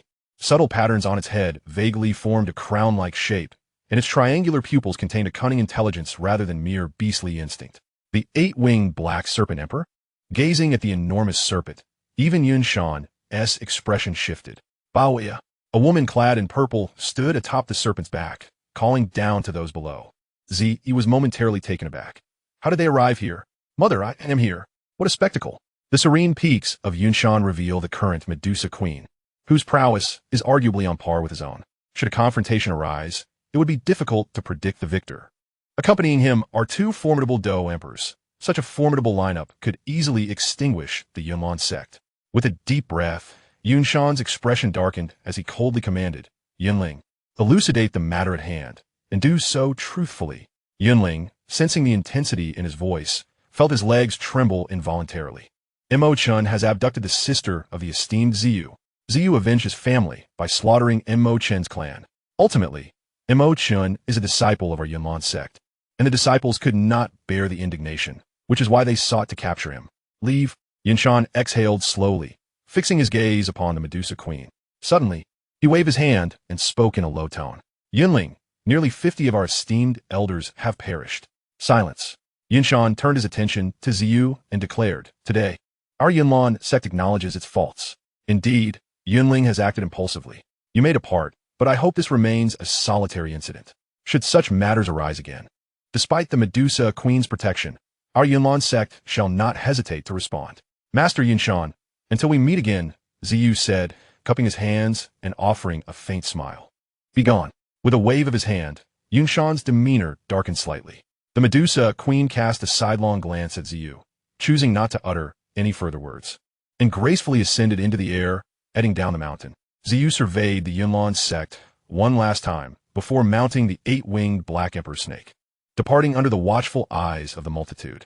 At last, it is over, several murmured courteously before swiftly descending the treetops and rushing toward the base of the mountain. Master, as I watched them leave, Yunling once again knelt down. Yunshan reprimanded in a low voice, I see you have truly lost your senses. You dared to provoke a Do Zong with 3 Do Emperors at his side? This matter is concluded. Do not bring it up again. With that, Yunshan waved his sleeve and departed. At the base of the mountain, the Medusa Queen softly inquired, Where to now? After contemplating, Ziyu concluded, With Xiao Yan's speed and by Ye's assistance, we should be able to catch up. Chase, pursue towards Wutan City. That human little cultivator must perish. A raspy laugh echoed unexpectedly from above. Who would have thought that a Do Zong, 3 Do Emperors, and 4 magical beasts, such a lavish assembly renowned throughout the Gamma Empire, would unite against a mere 20-year-old boy? Truly, it brings disgrace to your beastkin. Who dares? Ziyu's expression changed as he shouted, looking upwards, realizing they had failed to sense another's presence. You may fear Yunshan, but I have not the slightest trepidation. The laughter resounded once more, and as it faded, a shadow gradually materialized. In an instant, a figure clad in black robes appeared before all. As the shadow emerged, the expressions of those present, including the Medusa Queen, shifted dramatically, for this individual's ability to conceal himself was nothing short of terrifying. Who are you? They fixated on the black-robed figure, feeling the overwhelming aura emanating from him. You may call me Ling Ying. The figure inclined his head slightly, revealing a weathered, dark visage, and smiled. Ling Ying? Ziyu's gaze scrutinized the self-identified Ling Ying, and suddenly, he seemed to recall something and exclaimed in astonishment. Boy, you know of me? Ling Ying asked, visibly intrigued. Ziyu responded, How did you know we were magical beasts? When I heard you were seeking a 7th-grade transformation pill at any cost, I took the liberty of tailing you. Realization dawned upon Ziyu. Was it Goose Sunner who instructed you to follow us? Ling Ying was momentarily taken aback, his eyes narrowing as he stared intently at Ziyu. You know of our ancient clan. Little Lion, I regard you with newfound respect. However, I must warn you, that fellow named Xiao Yan is not to be trifled with. Ling Ying sighed. Little Lion, since you are aware of our ancient clan, I shall advise you kindly. My lady must be protected. Whoever dares to harm even a hair on her head will face unimaginable consequences. Ziyu retorted angrily. Am I to simply allow him to rob me without consequence? Even if your ancient clan is formidable, it cannot extinguish the fire of my wrath. In response, Ling Ying shook his head gently. Do not forget, even with a Do Zong on your side, in the eyes of my ancient clan, even a Do Zun of 5 stars or below is merely a guardian. Ziyu inhaled deeply. His words rang true, yet he was no fool to be cowed easily. With a scoff, he replied, The ancient clan is powerful, I concede, but I believe they would not go to such lengths over the death of a Grand Do Master. Ling Ying's expression grew increasingly somber, his lips twitching as a glimmer of malice flickered in his eyes. You're a clever boy. True. That lad is currently insignificant and does not warrant our attention, but do not forget, when women go mad, they can be terrifying. Should he be killed, my lady could easily fabricate a reason to obliterate your entire clan. You have a son, do you not? Ziyu's anger surged to the point where his fingertips nearly drew blood. Did he fear? Yes. Ling Ying spoke the truth. Before the ancient clan, they were pathetically small.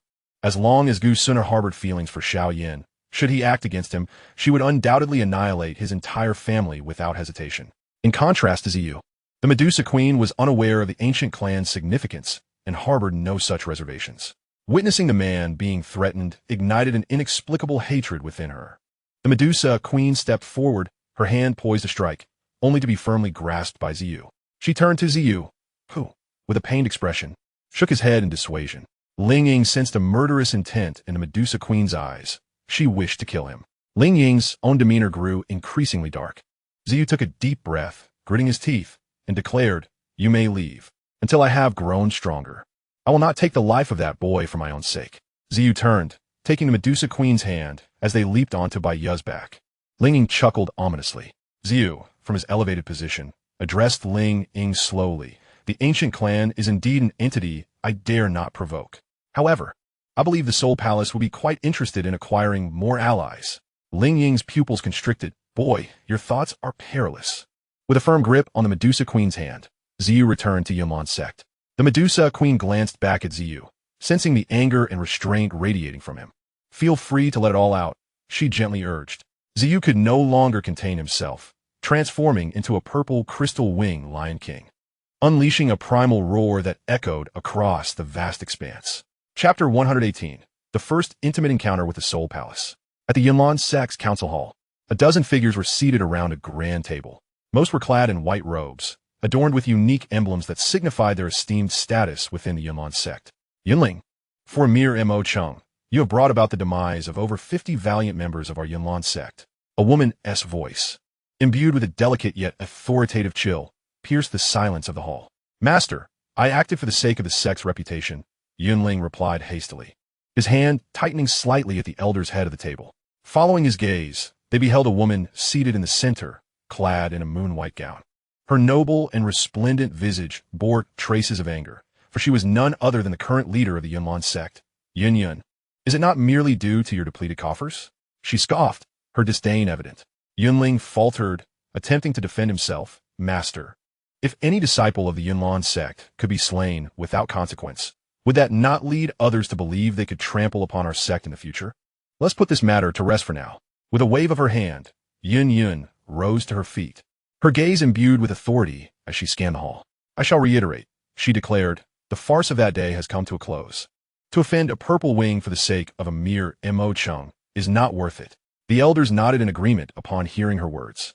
Yun Yun exhaled softly, intending to dismiss the assembly, only to notice that Yun Shan's expression had suddenly darkened, his tightly shut eyes snapping open, a formidable and terrifying aura reverberating within the grand hall. "Master, what is it?" Yun Yun asked, taken aback, hastily inquiring. "Those rascals have returned." Yun Shan's expression was grim as he gazed toward the sky beyond the hall. Shortly after his declaration, a chilling shout filled with barely concealed murderous intent descended from the heavens like a thunderclap, swiftly engulfing the entire mountain range. "Yunling, come out!" Within the Yunlan sect, all disciples lifted their heads, casting their eyes toward the azure sky where three figures stood atop a colossal flying serpent, emanating a chilling, killing intent from the foremost young man clad in purple. Suddenly, a beam of white light interlaced with fury shot forth from within the hall, a furious roar echoing through the sky. "Purple Wing, what do you intend to accomplish?" The Purple Wing cast a cold glance at the ashen-faced Yun Ling hovering before him, a purple crystal suddenly enveloping his form as he pointed a finger menacingly at Yun Ling, declaring, "Today, because of your departure, we must settle this account with you. Since we cannot take the life of Xiao Yan, I shall vent my anger by claiming your head instead. Today, even Yun Shan cannot protect you. Purple Wing, you are truly overstepping your bounds."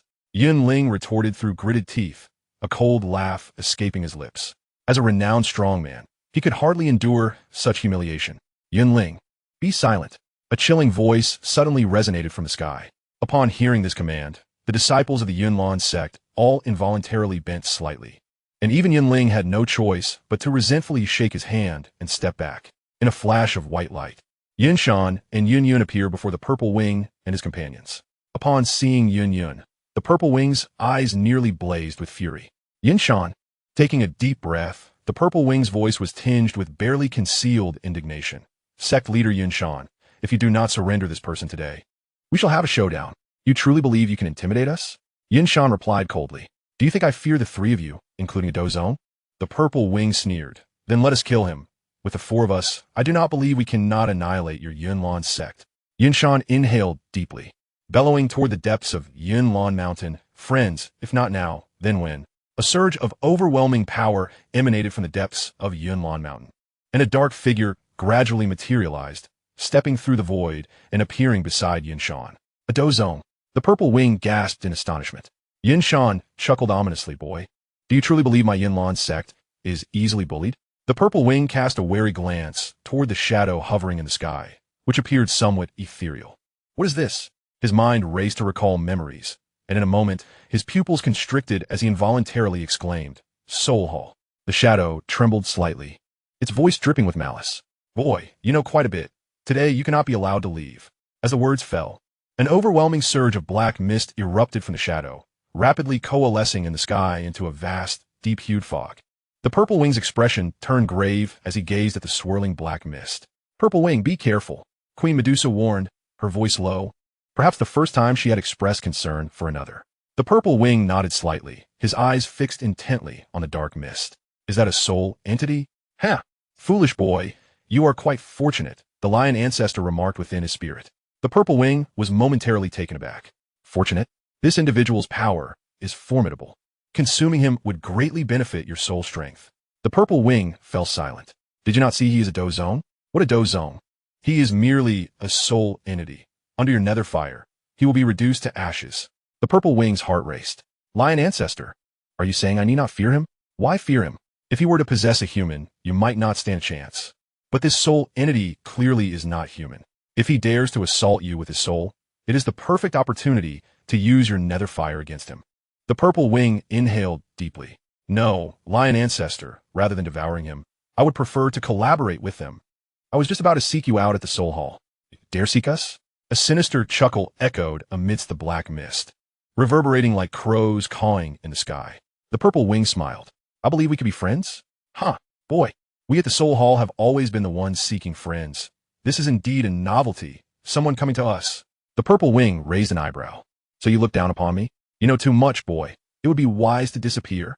The Purple Wing laughed heartily. Is that all you are? Merely a mass of soul energy. Come at me. Though he spoke with bravado, the Purple Wing's gaze remained fixed on the swirling dark mist, his voice betraying a hint of excitement and exhilaration. Establishing a connection with the Soul Hall so swiftly could prove crucial to his future endeavors. Yet, since they clearly regarded him with disdain and distrust, only one path remained: to inflict pain until they recognized his worth. For he had no substantial conflict of interest with the Soul Hall. Even if the continent ultimately belonged to the Soul Emperor, it bore no consequence to him. If friendship was unattainable, then annihilation was the only option left.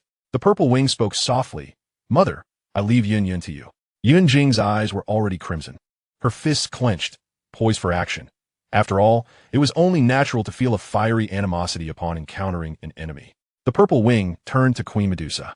Queen, you handle Yun Shan. I will take care of this ghastly creature. Huh, arrogant boy. I have countless methods to make you wish for death. As the black mist pulsated, it gradually converged into a ghostly figure with hands and no feet, its slightly crimson eyes fixated upon the Purple Wing as it lunged forward. At that moment, the Purple Wing was taut with tension. Suddenly, the black ghost pounced upon him, its formless arms poised to penetrate his skull. Purple Wing, Queen Medusa cried out in alarm. Yun Shan chuckled menacingly. Queen Medusa, your opponent is me. Just as Yun Shan was about to engage Medusa, a piercing wail echoed through the air. In an instant, a malevolent purple crystal nether fire erupted around the Purple Wing, and one hand seized the ghost, tightening its grip as it writhed in agony. Nether fire? No, it cannot be. How can there be someone in this world with such flames? The shadow cried out in terror. The Purple Wing sneered. You possess keen insight. Recognizing the nether fire, with that, he brought the ghost closer. What do you intend to do? The ghost stammered, panic flooding its voice. The purple wing chuckled coldly. I have consumed humans and beasts, but never a soul entity. If we cannot be friends, I shan't let this opportunity go to waste. He sank his teeth into the ghost's shoulder. Do not eat me. Please do not eat me. The small portion of the soul entity soon burned bright red under the purifying flames, transforming into energy that coursed through the purple wing's nostrils and into his mind. Yunshan, do you truly believe you can fare well against Queen Medusa and me? At this moment, even Yunshan felt a twinge of panic. A Dozone powerhouse was now under his control. What do you want? Yunshan demanded. The purple wing replied. Xiao Yan, do you still remember?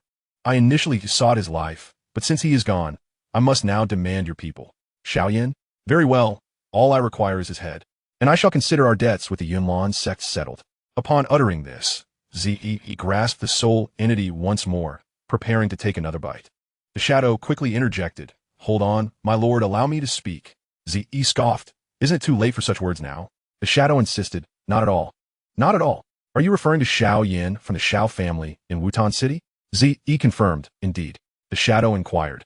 May we converse privately?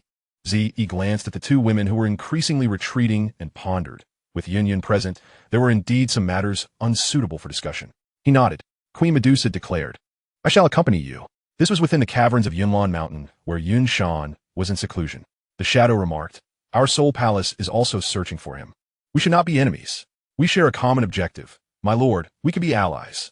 Zi gently released his grip. What is your name? Are you also seeking trouble with the Xiao family? The shadow replied, I am Wu Ying from the Soul Palace. I intend to send Yunling to Wutan City to annihilate the Xiao family. Zi, displaying a naive demeanor, declared, Anyone who opposes the Xiao family is my friend. I only seek Xiao Yan's head. As for your Soul Palace, you wish to gather soul entities, do you not? My next destination is the Black Corner region. There are evidently more powerful beings there compared to the Gamma Empire. I could even assist you in capturing soul entities, of course, for a fee. Wu Ying joyfully responded, Is that true? Zi nodded. I said that anyone who stands against the Xiao family is my friend. Chapter 119. Wu Ying asked, Are you truly willing to help me capture soul entities? The secret arts of the Soul Palace can enhance one's cultivation through the absorption of soul entities. My rank in the Soul Palace is merely that of the lowest level guardian, which is why I've been dispatched to a small place like the Gamma Empire. Now that you are willing to assist me in the Black Corner region, this is undoubtedly the most enticing proposal. Wu Ying, filled with excitement, exclaimed, If you are genuinely willing to help me, I wish to establish a deep brotherhood with you. Clearly, Yun Shan was hiding powerful soul entities within the Gamma Empire.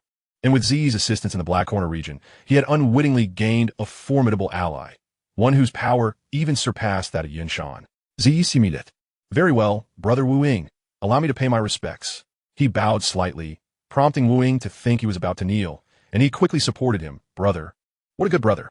Wu Ying retrieved a jade token from his spatial ring, saying, This token bears my soul imprint. Should you capture a powerful soul entity, feel free to crush this token, and I shall come to find you.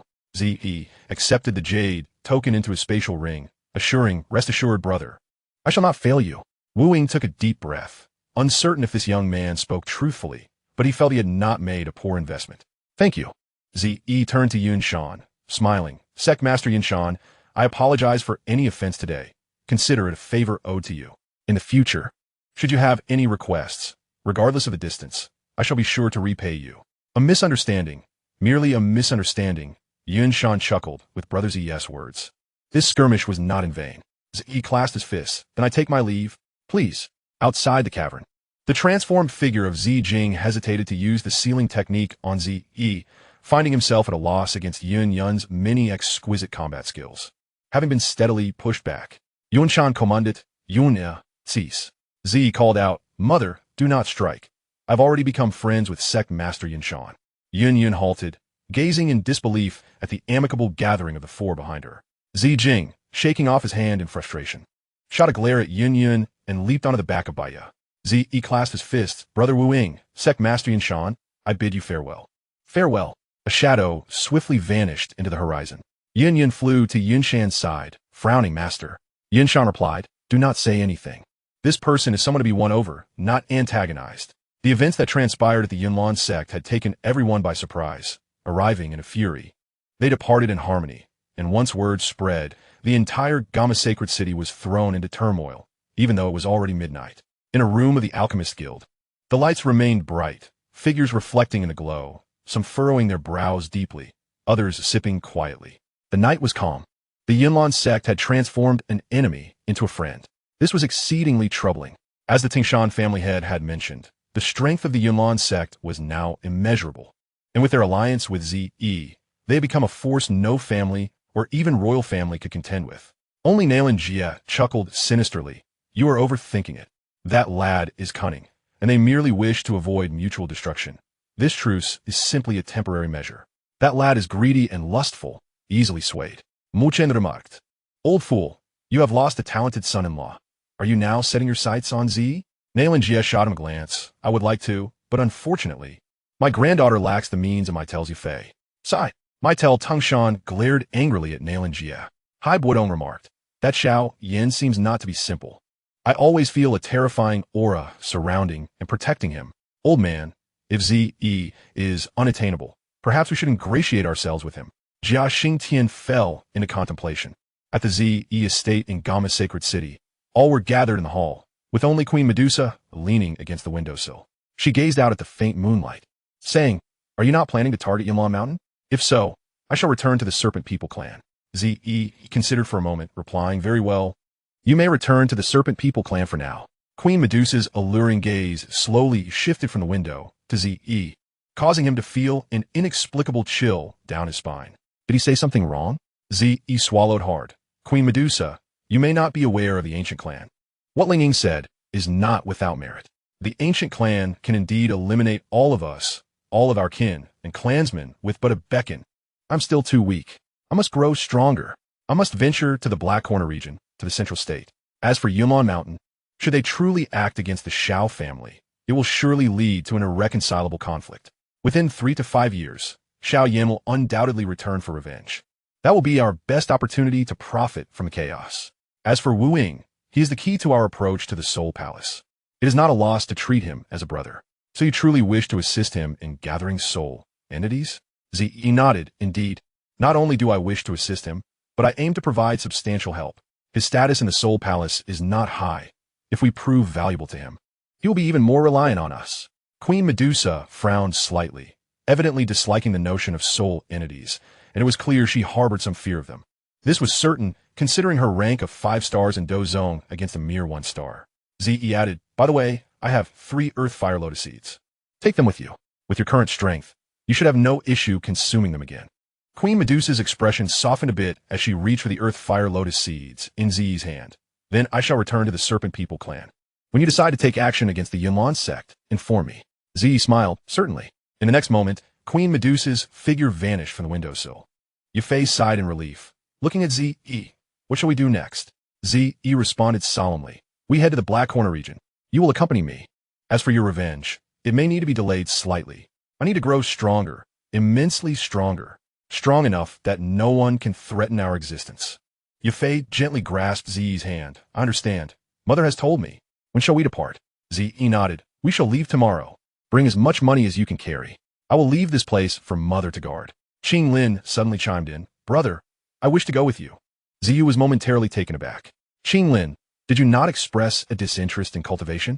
A glimmer of resolve flashed in Qing Lin's eyes. I wish to assist you. Ziyu smiled, feeling an overwhelming warmth within his heart.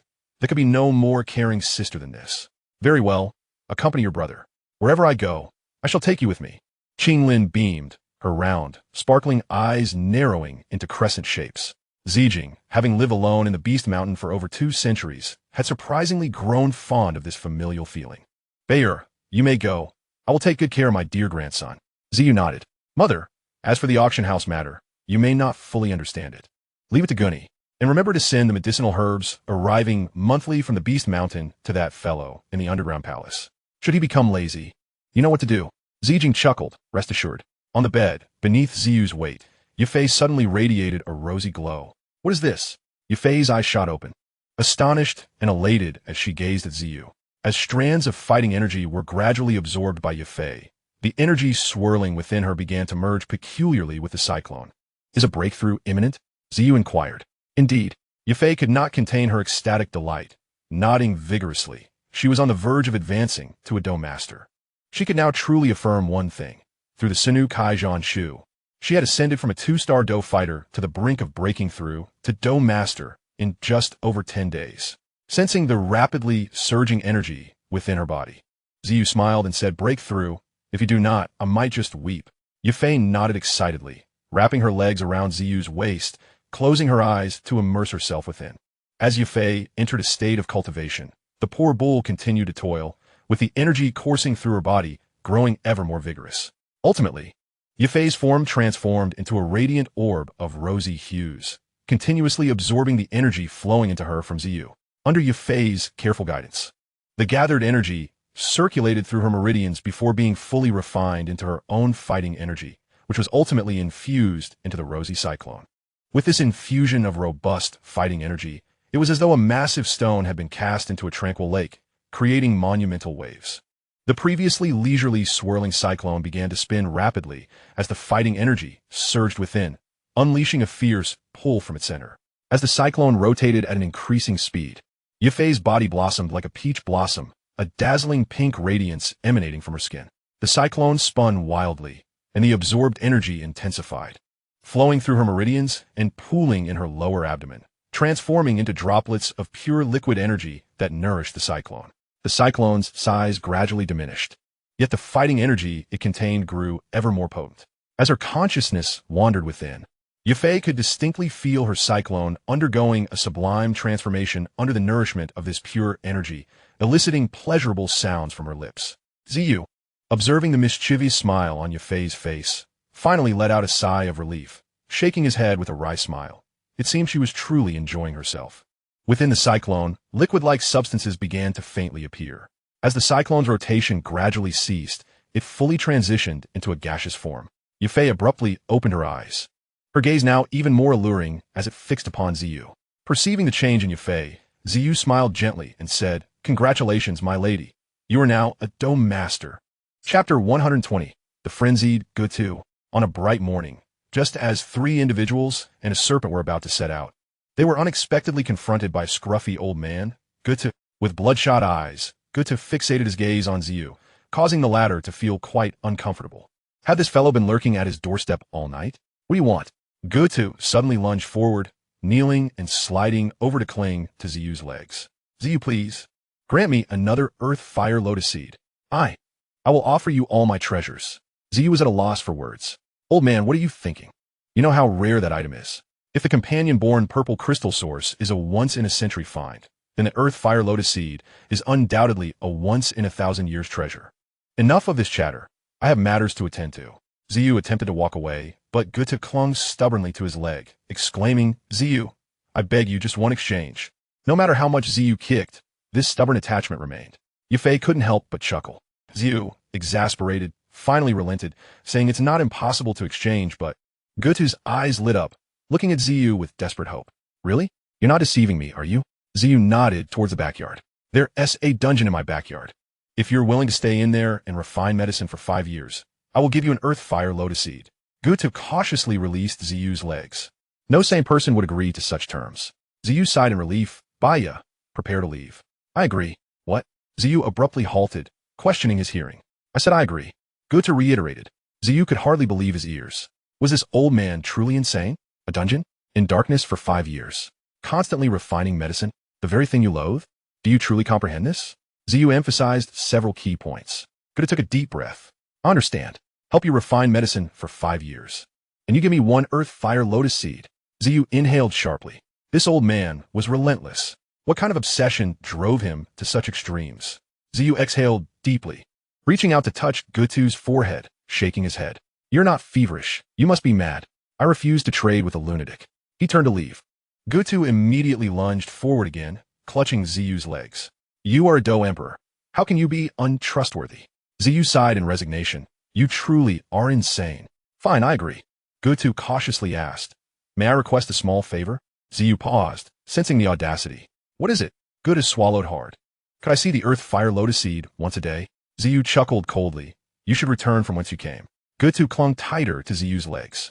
"Just once every 10 days, just a glimpse." Ziyu walked towards Baya. "A month. 100 days. A year. Just once a year, let me see it." Ziyu took a deep breath and retrieved an earth fire lotus seed from his storage ring. Mother, a year of allowing this madman to see it. Each time for a tea's worth of time. Gutu interjected, an hour. Ziyu shot him a glare, and Gutu quickly fell silent. Suddenly, Ziyu felt a pang of guilt for treating an old man this way. He sighed, crouching down to place the earth fire lotus seed in Gutu's hands. Today, you may play with it for a quarter of an hour. Do you see that dry well in the backyard? After 15 minutes, you must go in. Gutu released Ziyu's legs, his eyes fixated on the earth fire lotus seed. Ziyu suddenly recalled something and asked, Old lunatic, have you absorbed the illusory golden fire? Gutu ignored him, instead conjuring a brilliant golden flame in his hand. Ziyu exhaled deeply and remarked, You are currently at the pinnacle of the 3rd rank. Should you manage to surpass to the 4th, I shall permit you to behold this artifact once every 6 months. Achieving the 5th rank will grant you access every 3 months, while the 6th allows for a monthly viewing. Upon reaching the 7th rank, this treasure shall be yours, and you'll be free. Gute was momentarily taken aback, but soon his face lit up with excitement as he exclaimed, Are you truly serious? Ziyu smiled. I'm a Dohuang. Gute promptly returned the earth fire lotus seed to Ziyu's hands, exclaiming, Where is the dungeon? I shall go at once. Ziyu hesitated, pointing vacantly towards the backyard before watching as Gute boldly strode towards the abyss shrouded in darkness. He turned to Yafei, uncertainty clouding his expression. Does that old fellow truly believe he can ascend to the 7th rank of alchemist in the span of a mere cup of tea? Yafei chuckled softly. One cannot tell if he has been driven mad by you, or if he was always deranged. Ziyu sighed in resignation, handing the earth fire lotus seed to Zijing, Mother. We are off. Please take care. Under the pitch-black night sky, a colossal shadow glided through the air, seemingly merging with the dark canvas above. After 5 consecutive days of flight, Baya soared steadily, allowing Yafei and Qinglin to peacefully slumber upon his broad back. Ziyu inquired, How much longer until we reach Heian City? Baya replied, We have arrived at the Great Plain of the Black Domain. A few hundred miles to the east, and Heian City will come into view. As dawn broke, Ziyu suddenly clasped the slumbering Qinglin and Yafei tightly. Mere moments ago, the sky had been clear, yet now it was enveloped by an ominous black mist that obscured the horizon. The little girl rubbed her sleepy eyes and asked, What is wrong, brother? Fear not. It is merely a black storm. With your esteemed snake lord here, there is nothing to worry about, Baya assured. In that instant, the already dim sky plunged into complete darkness without warning, swiftly followed by a howling wind that surged down from above. Yafei and Qinglin felt as though their bodies might be swept away by the tempest, quickly gripping Ziyu's waist in a tight embrace. The black gale descended from the oppressive sky like a demon with a gaping maw, devouring everything in its path. The darkness was so profound that they could not see their own hands, and amidst the howling winds, they could hardly sense that they were still upon Baya's back. Ziyu furrowed his brow and asked, Baya, should we find a place to take refuge? Baya coiled his lengthy body around them, shielding them from much of the wind's pressure. It's nothing, it will pass shortly. Heian City lies just ahead. The oppressive darkness and furious winds seemed to persist for an eternity, prompting Ziyu to curse the unreliable black serpent internally. As a ray of sunlight pierced through the darkness, beams of light began to cascade down, gradually diminishing the ferocious winds until they eventually subsided. A massive city, constructed from jet-black stones, began to emerge faintly in the distance. At the 4 city gates, a multitude of tiny black dots could be discerned, akin to ants surging towards the vast, gaping maw of the city. Chapter 121. The Lawless Zone of Heian City. Heian City. Beneath the 3 large characters emblazoned at the center of the gate, a queue stretching several hundred meters formed, with the crowd moving in unison, quietly lining up to enter. At the entrance, several men clad in black attire collected bags of gold coins from each individual who wished to enter. Upon seeing the heavy bags of gold, Yafei gasped. 10,000 gold coins. They demand 10,000 from each person. It seemed that everyone entering the city willingly paid this exorbitant entry fee. Stop! Get away! A woman's piercing scream drew the trio's attention. A beautiful woman, her face pale with fear, cried out desperately, hoping to attract the attention of those outside. A burly, bald man with a fierce tiger head tattoo on his back pressed her against the city wall in full view of the crowd. Ziyu's expression darkened, recognizing the man as a great Dome Master, while the woman in the pink gown was a great Dome Master as well. In contrast, her frail form stood no chance against the bald man's formidable prowess. Go on, scream. Scream. Is this your first time in Heian City, little girl? Ha ha. No one will come to your aid.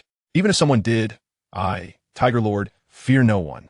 The man then lunged forward, sealing her lips with his own. Let me go. Release me. Zhou Chong, save me. Brother Wu, help. The woman struggled violently, her cries muffled as she fought to break free from his grasp. With a rip, her dress was torn open, exposing her undergarments and fair arms. Please, don't touch me.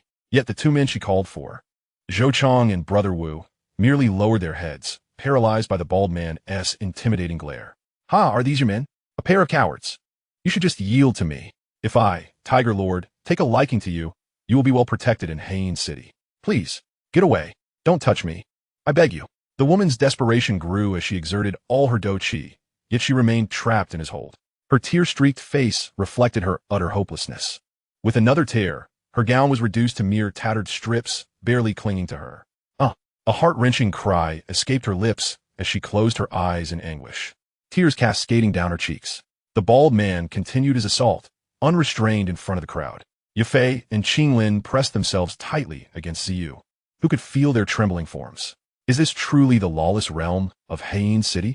The two women were utterly horrified, even forgetting to call upon Ziyu for assistance. Was there truly any help to be had? The indifferent gazes of the onlookers suggested that such spectacles were all too commonplace in this city. By the time the man known as Tiger San had finished his vile act, Ziyu and his companions had scarcely made any progress in the queue. Tiger San, satisfied, adjusted his trousers and remarked, "Not bad, quite the treat. From now on, you shall follow me." The woman slowly crouched in the corner, curling into herself, having forgotten how to cry. Suddenly, she lifted her head and looked at Tiger San, saying, "Tiger Lord, I will follow you from now on. Can you help me eliminate those two cowards?" As soon as her words left her lips, Tiger San seized the feeble Zhou Chong, lifting him effortlessly. With a swift motion, he twisted the man's head clean off. Brother Wu, startled, darted away like a slippery eel, vanishing into the nearby thicket. "Coward! I will tear you apart." Tiger San tossed aside the lifeless body and charged into the underbrush. Moments later, a chilling scream echoed from within, and soon after, Tiger San emerged, tossing a severed head before the woman. "Ha! Welcome to the Black Corner domain. Murder, robbery, debauchery. None shall impede you here. As long as your fists are strong enough, you may do as you please. Each year, countless souls perish within this domain, enough to fill this city." Baya spoke softly. "Brother." Qinglin clung even tighter. The queue continued to advance in an orderly fashion, a stark contrast to the chaos of the city beyond. It seemed that no one dared disrupt the calm at the entrance. After waiting for nearly half an hour, it was finally the turn of Ziyu and her companions. Ziyu tossed out 2 large bags of gold coins. As the caravan approached the city gates, he had already noticed a multitude of people prepared with 2 bags, one large and one small, indicative of the local customs. Clearly, an auction was imminent, and until he obtained the items he sought, he wished to avoid unnecessary complications. The expressionless man in black accepted the gold coins, momentarily taken aback, his demeanor softening slightly. With a wave of his hand, Ziyu and her companions were permitted entry into the city of Black Seal. As they strolled along the street, Ziyu's gaze swept continuously across the thoroughfare. In this short stretch of less than 100 meters, he witnessed no fewer than 10 brawls, including some where blades were drawn in bloody altercations. Such a city could scarcely be described with anything other than one word: chaos. After meandering for nearly 10 minutes, they finally located an inn. In their quiet room, Yafei, still shaken, pressed a hand to her chest and asked, "What are we doing here?" Ziyu leaned against the windowsill, scanning the surroundings as if searching for something. "In a while, there will be an auction here. I hope to procure some combat techniques or medicinal pills for you. Currently, you possess nothing in terms of martial arts." Yafei paused, her earlier fears gradually dissipating. She quietly embraced Ziyu from behind, a wave of reassurance washing over her. Ziyu chuckled. "After days of travel, you should rest well. I will check on Linner." Yafei nodded but then shook her head vigorously, exclaiming, "I'm going with you. This place is too frightening. I cannot stay here alone." Upon entering, they found the little girl next door, trembling in bed while clutching her small white tooth. "What is wrong?" Ziyu asked, perplexed. Here was a girl who was a battle emperor, yet she was so terrified. Qinglin stammered, managing to utter a single word: "Scared." Ziyu stepped forward to comfort her softly. "Do not fear. Brother is right next door." The little girl looked at Ziyu and, after a long pause, finally squeezed out, "Brother, can I sleep on the floor in your room?" Clearly traumatized, Ziyu's heart ached for her as he embraced her and gently patted her back. This girl, with such a small heart, insisted on accompanying him. You can sleep in my room. Tonight, you can share the bed with your sister-in-law, and I will take the floor. The little girl's complexion finally returned to normal. Chapter 122. The Black Seal Auction House. Uncharacteristically, Xiao was the first to awaken. He stood slowly, stretching by the windowsill. The weather had turned to autumn, with a hint of chill in the air. The sky was a clear blue, and the autumn sun warmed him slightly, creating a most pleasant ambience. Gazing at the snake coiled at the foot of the bed and the two exquisite faces upon it, Xiao couldn't help but chuckle. This was indeed the finest inn in the city, and the rent was exorbitant. They had booked 2 rooms, occupying one and leaving the other vacant. With Baya watching over them, Xiao felt reassured and went downstairs to order breakfast and inquire about the location of the Black Seal Auction House. When he returned, the 2 women had already risen. They appeared startled by the sudden opening of the door. Shortly, breakfast arrived, 2 meat dishes and 2 vegetable dishes, all elegantly presented. Xiao remarked casually, after this, "We shall visit the Black Seal Auction House." "Ah, we have to go out again?" The 2 women exclaimed in unison. Xiao sighed, "What? Are we to hide here all day? Oh, why does it feel like they're eating slower and slower?" "Well, have you finished eating? Let us set off." "You go ahead. We'll change our clothes first." When they finally stepped outside again, the 2 women were bundled up like dumplings, standing at the end of the bustling street. Xiao looked up at the colossal auction house before him, unable to suppress a gasp of astonishment. Previously, he had been somewhat awed by the scale of the Mithril family's auction house in the imperial capital of Jama, but upon arriving in Black Seal City, he realized that the Mithril auction house was but a mere trifle in comparison to this grand establishment. Yafei took a deep breath and declared, "One day, I will establish an auction house even larger than this." Xiao smiled. "One day, I shall become the master of this Black Seal auction house." At the entrance of the Black Seal auction house, dozens of expressionless men clad in black, their waistbands adorned with sharp weapons, scanned the throng of patrons with hawk-like gazes. Judging by the aura radiating from these men, 5 were at the level of battle masters, while others were at the pinnacle of battle fighters. The mere sentinels stationed here were battle masters, indicating that the strength of the Black Seal auction house was indeed formidable, at the very least. The Mithril family would never deign to assign battle masters as mere gatekeepers. Tightening her voluminous black robe, Yafei exchanged glances with Qinglin, both lowering their heads slightly. The shadows of their cloaks concealed their faces as they inched closer to Xiao, a stark contrast to the chaotic atmosphere of the Black Corner domain. One could almost imagine them smearing ash on their faces. Xiao shook his head, bemused by the women. Following the flow of people, he gradually entered the auction house, its expansive interior momentarily leaving him dazed before he collected himself and made his way toward the central hall. As Xiao stepped into the auction house, a strikingly dressed maid approached him, her voice dripping with allure. "Good sir, are you here to appraise treasures or to auction items?" Her serpentine waist swayed enticingly, and after a prolonged gaze, it stirred a certain fire within him. Clearly, the maids here had undergone specialized training to amplify their allure in the eyes of men. "Auction," Xiao replied, his voice slightly hoarse. "Please follow me," the maid replied with a flirtatious smile before turning to lead him, her figure captivating his attention. "Is she beautiful?" Xiao muttered under his breath. "Not at all." He suddenly recalled something and quickly averted his gaze, glancing at Yafei and chuckling. "Not beautiful at all." "Oomph." Yafei shot him a glare. Xiao wiped the sweat from his brow, relieved at his own cleverness. Following the maid for nearly several dozen meters, she finally halted at a desk resembling a cash register and bowed respectfully. "Sir, please complete the necessary procedures here."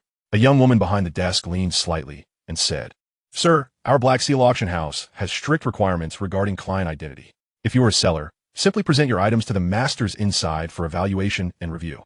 Depending on the rarity of what you wish to auction, you will receive a correspondingly ranked auction seat. As for buyers, you will need to purchase different VIP seats, ranging from 10,000 gold coins to 10 million for a private VIP seat. Which would you like to purchase?" "Seats must be purchased? And the best one costs 10 million? Yafei gasped. Xiao turned to Yafei, who had just regained her senses from her initial shock. While the Mithril auction house also offered exclusive seating, the price of 10 million gold coins was staggering. Noticing the hesitation in the 3 guests before her, the maid smiled and clarified, "Of course, with the 10 million gold VIP seat, you will become an exclusive guest of our Black Seal auction house. Not only will you have a private auction seat, but you will also have an independent resting area within the auction house. Furthermore, the 10 million gold will be converted into auction funds, which you can utilize, though you cannot withdraw it. It must be spent within our Black Seal auction house." Xiao breathed a sigh of relief. "Then I shall take that 10 million private VIP seat." In comparison to the treasures he intended to auction, this sum was hardly significant. Yafei was momentarily taken aback. Their total funds amounted to merely over 10 million, and yet a staggering 10 million had already been expended. The maidservant also appeared momentarily stunned. Uncertainly inquiring, "Are you certain it is this 10 million VIP seat?" Zhu turned to Yafei and instructed, "Provide her with the funds." Yafei's chest visibly heaved for a moment before she retrieved several golden cards from her spatial ring. The maidservant respectfully offered a card of exquisite black gold material with both hands. "Please accept it, my lord." The maidservant standing nearby became even more reverent, saying, "Please follow me, my lord." As they entered the passageway, the lighting was somewhat dim, and they proceeded along the corridor until they reached the end, whereupon they turned a corner. Suddenly, an enormous auction platform came into view, causing Yafei to involuntarily gasp in awe. This auction venue was several times larger than the capital's grandest auction house belonging to the Mitre family. The densely packed seats and the auction platform, almost entirely constructed of dazzling crystal, left one feeling slightly dazed. "Sir, as a top-tier VIP, your private auction room is located there." While Zhu was momentarily distracted, the beautiful maidservant pointed towards several protruding rooms above, speaking respectfully. Zhu couldn't help but look up, noting how the rooms jutted out like tentacles above the auction hall. Upon entering the private auction room, the view was indeed exceptional. The auction platform was fully visible, yet those below could not see inside. Chapter 123, No Money. Let's adhere to the rules of the Black Horn domain. In stark contrast to the resplendent exterior, this private auction room, measuring approximately 15 square meters, was devoid of color, save for the soft light cast from above. Black, impenetrable black. The floor, ceiling, and walls were all laid with a type of black stone, faint patterns concealed within, yet their designs remained indiscernible. The maidservant softly explained, "This is our top VIP room at the Black Seal Auction House. Only the most esteemed guests are permitted to enter and participate in the bidding. My lord, you may rest assured that even the sole power of a Do Zun expert cannot penetrate the black seal stones within this VIP room." Zhu smiled faintly as he settled onto a spacious sofa crafted from an unknown beast's hide, the long white fur exceptionally soft.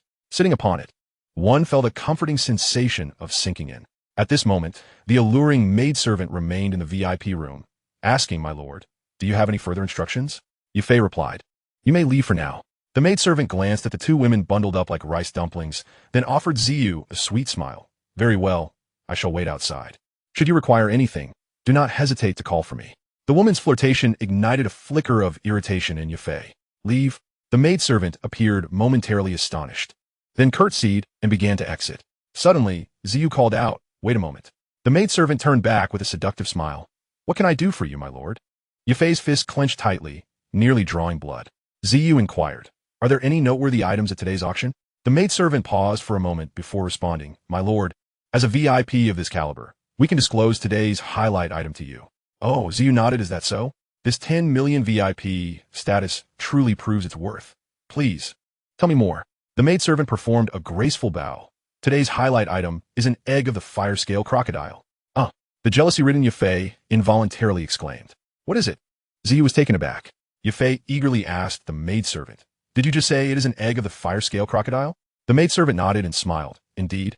This esteemed lady, the highlight item today, is precisely an egg of the fire-scale crocodile. Clearly, you possess discerning taste." Zhu questioned, "An egg of the fire-scale crocodile? What's the significance?"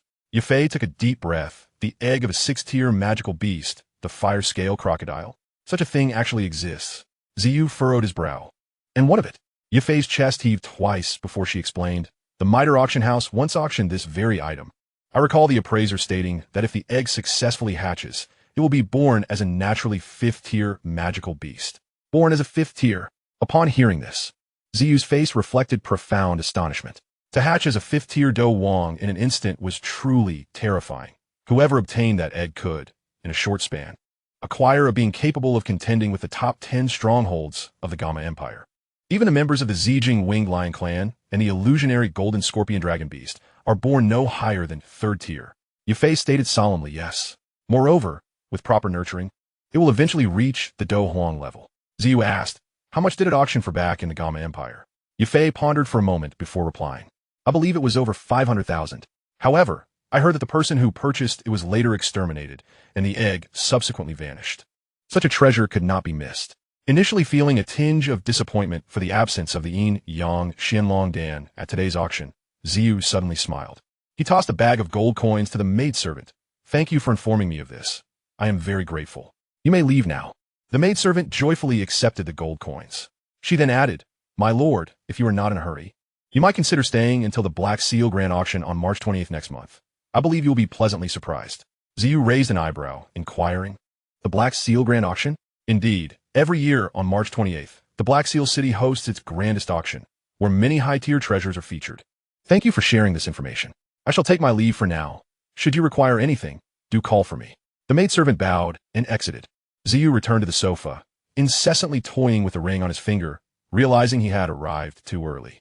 The Yin Yang Xianlong Dan and the 3,000 Thunderroll scrolls would only be available at next month's Black Seal Grand Auction. At this moment, a clear bell chimed, resonating throughout the auction house. As the sound echoed, countless beams of light converged upon the crystal platform. Ladies and gentlemen, I trust you have been awaiting with bated breath. I shall dispense with the pleasantries that might annoy you. Our auctions at the 8 gates have never disappointed our esteemed guests. A white-haired elder, clad in splendid robes, beamed at the crowd of heads before him.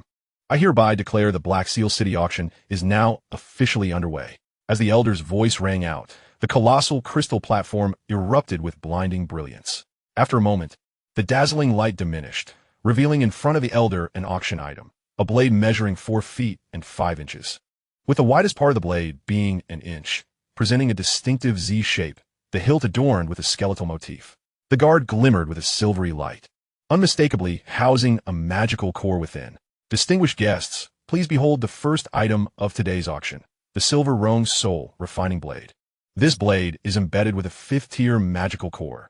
Should it be wielded by a soul-powerful individual, its might would surely be amplified. Moreover, this blade can transform from its original short-handled form into a long-handled variant, allowing for two-handed use, capable of shattering mountains and rending the earth with a single strike.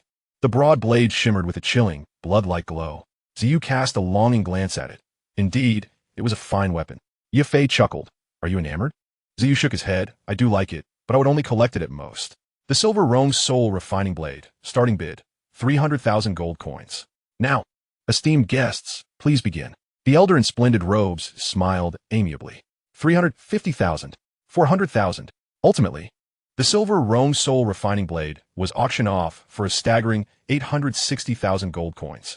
Following this, a 4th-tier elixir and several rare herbs were subsequently claimed by other buyers at high prices.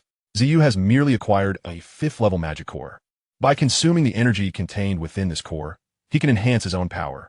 Yet this single magic core is valued at 500,000 gold coins. The cost of living in this place is indeed considerably higher than that of the Gamma Empire. As the subsequent auction items were presented, their prices escalated one after another, though they did not particularly captivate their interest. The elegantly attired elder once again smiled and proclaimed, The next 2 items will be the highlights of today's auction. I am certain that esteemed guests will find them intriguing. Seize this opportunity, for some treasures may only present themselves once in a lifetime. Behold, with a flash of light and shadow, a figure materialized on the crystal platform. Upon closer inspection, it revealed a humanoid frame, captivating attention with a deep blue garment that shimmered with a metallic luster under the light's refraction. This appeared to be a thin layer of soft armor. It exhibited a deep blue hue, glinting with a faint metallic sheen, and its dense material resembled that of clothing. Even from a distance, the subtle aura of precious light could be discerned. This deep blue armor seemed more akin to a form-fitting garment. The elder's gaze lingered on the soft armor with a hint of obsession, stating, This is the heart of the sea armor. Crafted from a peculiar metal produced within the belly of a 6th-tier sea beast, the 3-tailed blue whale. Its defensive capabilities can withstand the ordinary attacks of foes, even 1 tier above its own. While the heart of the sea armor is not uncommon, I have never encountered a set as complete as this one in my lifetime. Thus, the bidding commences at a base price of 1 million. This is indeed a remarkable treasure. It is yours, Ye Fei. Xiao suddenly sprang up from the sofa, his gaze riveted on the heart of the sea armor, exclaiming with excitement, Is it for me? Ye Fei was momentarily taken aback. Aside from the 10 million they had already spent, they had only 2 to 3 million remaining.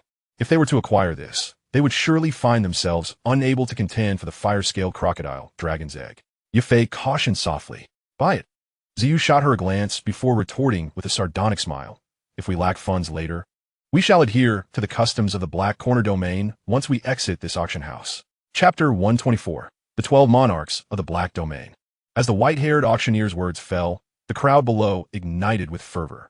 The ability to withstand ordinary attacks from adversaries one tier above was undeniably indicative of a top-tier armor. It could even be deemed exceptional equipment for slaying magical beasts. However, Xiao, this is rather precarious, and it may prove dangerous. Yafei hesitated, remarking, "Wouldn't it be wiser to have an additional Do Wang, or even a Do Huang level expert, rather than merely a piece of clothing? If we cannot seize the fire-scaled crocodile dragon's egg with our strength, how can we hope to protect it?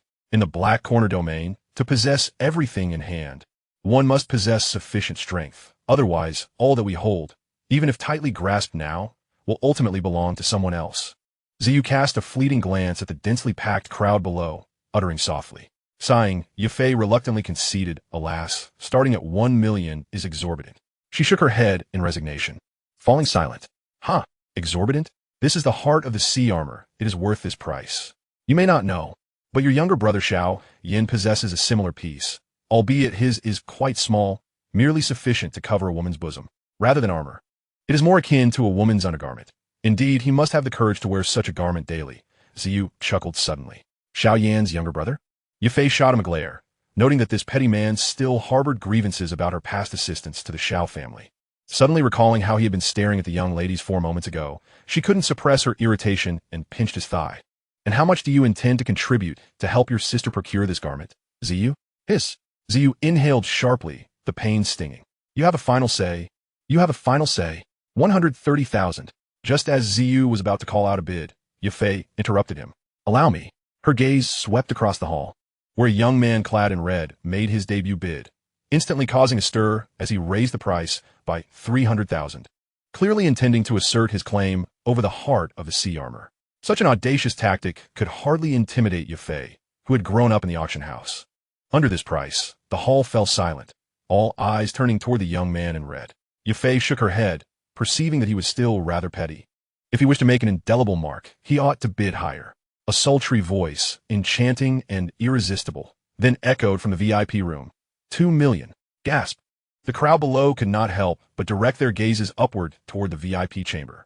A corpulent woman approached the balcony's edge. The young man in red's expression soured significantly, his gaze narrowing as he looked toward Yafei in the VIP room, only for his eyes to brighten as his demeanor shifted to one of delight. With his extensive experience in dealing with women, he surmised that beneath that plump exterior lay a figure as alluring as her entrancing voice. "Huh, who would have thought I would encounter such a beguiling creature at this auction, one I haven't seen in ages," the young man in red remarked with a forced smile. "Young master, shall we continue to raise the bid?" An elder beside him inquired. The young man waved his hand dismissively. "No need, let her have it. Once we step outside, both the person and the treasure will belong to me." The elder frowned slightly. "Young master, that is a special VIP room. The opponent may be quite formidable. It would be wise to exercise caution." The young man snickered coldly. If she were truly formidable, why would she hide her identity? Furthermore, in the Black Corner domain, who do we fear? Dao Ho, do not tarnish my father, the Dao Emperor's reputation. The elder Dao Ho immediately bowed. "Yes, young master." The young man then called out to Yafei. "My lady, since you desire it, I shall yield it to you. May I ask for your esteemed name?" Yafei hesitated for a moment, quickly retreating into the room, as the young man's gaze was piercingly sharp, making her feel as though he could see through her clothing, scrutinizing her form entirely. "Hesh, are we? How amusing." The young man in red chuckled with a sly grin. Yafei nervously returned to Xiao's side. At that moment, Xiao's expression had darkened considerably. "Is anyone outside?" A maid entered once more. "My lord, do you have any instructions?" Xiao inquired. "Who is that young man in red below?" The maid glanced briefly before responding. "He is the son of the Dao Emperor Dao Buer of the 12 Monarchs of the Black Domain, Dao Xianghuai. However, those from the Black Corner domain prefer to call him Dao Xiangmu, as he treats his guests not with fine wine and delicacies, but rather with graves and coffins." Xiao frowned. "The 12 Monarchs of the Black Domain?" The maid nodded. "Indeed, the 12 Monarchs are 12 formidable warriors above the Do Huang rank, each being the leader of a sect. The Dao Emperor is the master of the Magic Blade sect. The 12 sects and their 12 monarchs? Yes, however, among these 12 sects, the Black Emperor sect and the Magic Flame Valley are the most powerful." Xiao queried. "Which sect is the weakest?" The maid pondered briefly. Among the 12 monarchs on the blacklist, 2 have yet to be ranked. Ziyu's interest was piqued, do tell. The maid replied, the master of the Magic Blade sect. Dao Buer is a 2-star Do Huang, residing in the Magic Blade Mountain. All merchants passing through must pay a hefty toll. Although it cannot compare to our prosperous Black Seal City, it controls the vital north-south trade routes, generating substantial income and boasting a considerable number of disciples. The other is the beast-taming sect's master, Hu Qi, also a 2-star Do Huang. The beast-taming sect possesses secret methods for taming magical beasts. While it has the fewest disciples, it has countless magical beasts and formidable strength. Ziyu nodded, understood, thank you. You may leave now. The maid respectfully exited once more. Humph. With a cold chuckle, Zine slowly rose from the terrace and directed a sharp gaze at the somewhat dazed auctioneer on the crystal platform, exclaiming, what are you still dawdling for? Oh, please forgive me, esteemed guest, the white-haired auctioneer stammered, suddenly jolted awake by an icy chill that pierced his spine. After adhering to the customary procedure of inquiring 3 times amidst the crowd, the auction hammer finally came down with a resounding thud. As the hammer fell, the exquisite heart of the sea armor was successfully claimed by Zine. TSK, I wonder where such a prominent figure has emerged from. 2 million. For a piece of heart of the sea armor, that is quite a sum. As the purple-clad young man gradually appeared on the terrace, a myriad of whispers echoed through the crowd. Returning to the sofa, Zine gently caressed the finger ring, occasionally casting a sidelong glance at the young master of the Demon Blade sect, Dao Xiangmu, below, lost in contemplation.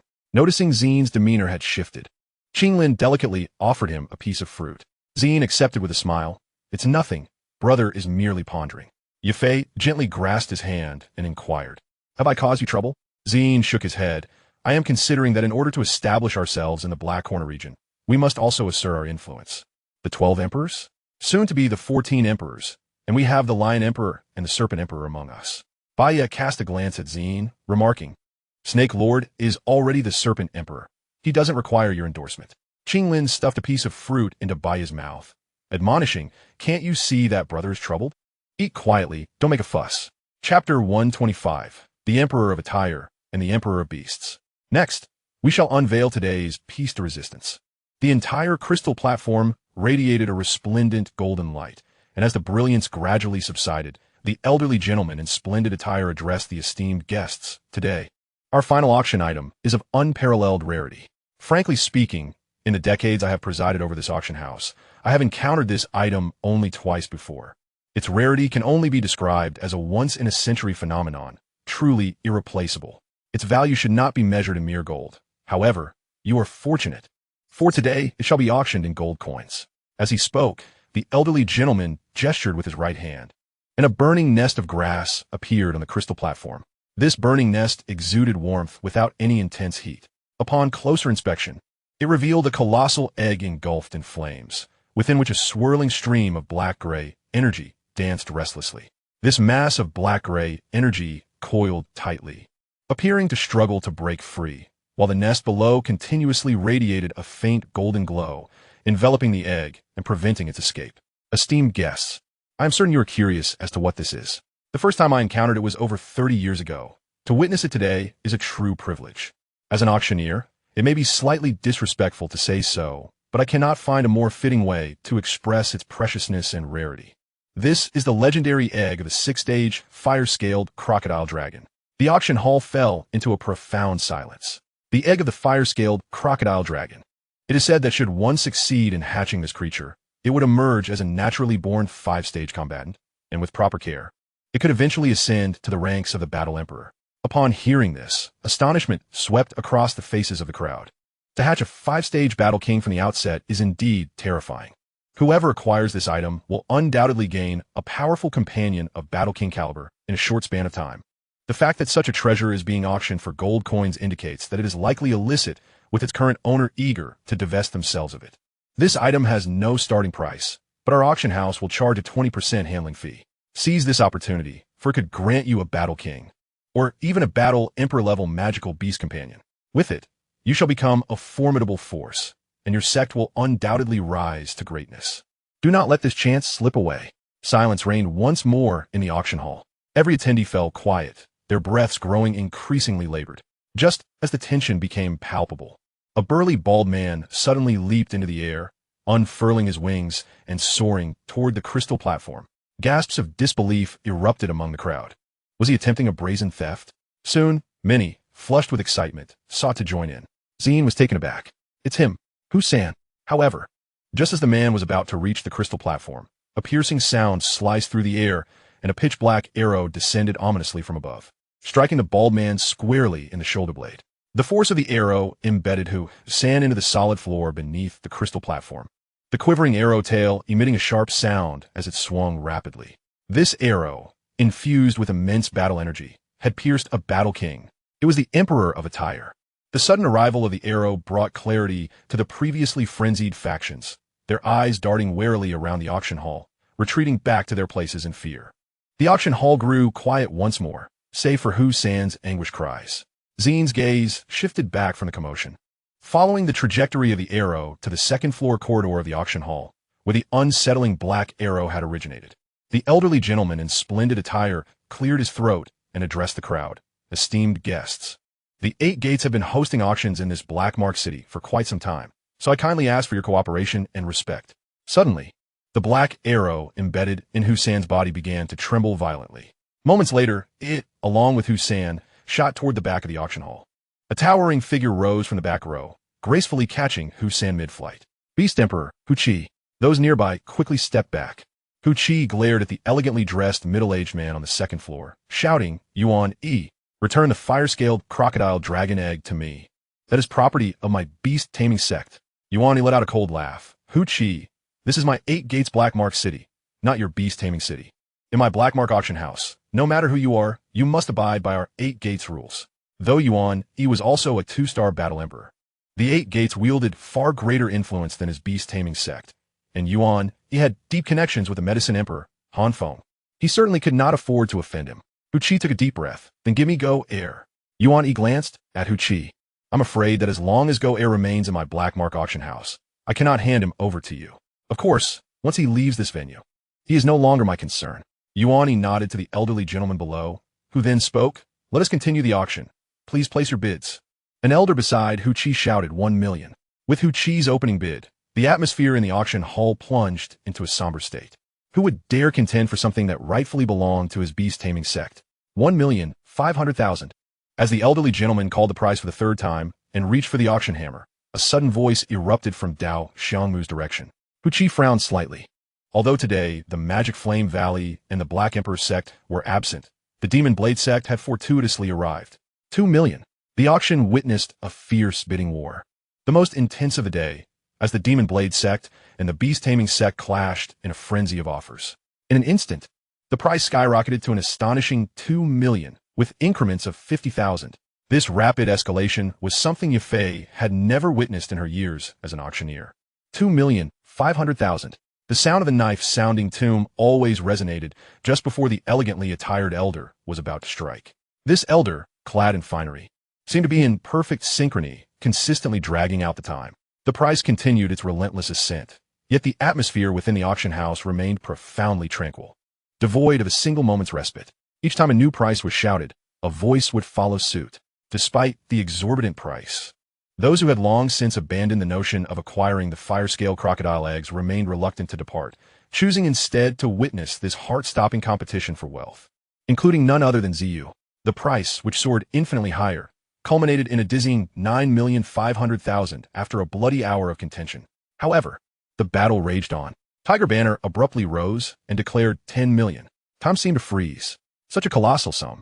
Surely even one of the 12 sects of the Black Corner domain, the Beast Tamer sect, would find it difficult to procure without significant strain. Yet, in the face of Tiger Banner's imposing presence, the knife-sounding tomb remained unperturbed. 1,050,000. Tiger Banner glared fiercely at the young man and read ahead, ultimately spitting out each word coldly. 1,000. 200,000. The entire auction hall fell into a stunned silence. Suddenly, the knife-sounding tomb stood and respectfully gestured towards the Beast Emperor Tiger Banner. Uncle Tiger, your generosity is commendable. I shall not compete with you. Tiger Banner coldly retorted. Young man, arrogance often leads to an early demise. Chapter 126. The Attire Emperor Yuan Yi. The auction had essentially come to an end. casting a disdainful glance at the multitude of greedy eyes below, which remained fixated on the crystal platform housing the fire-scaled crocodile eggs. They showed no signs of departure.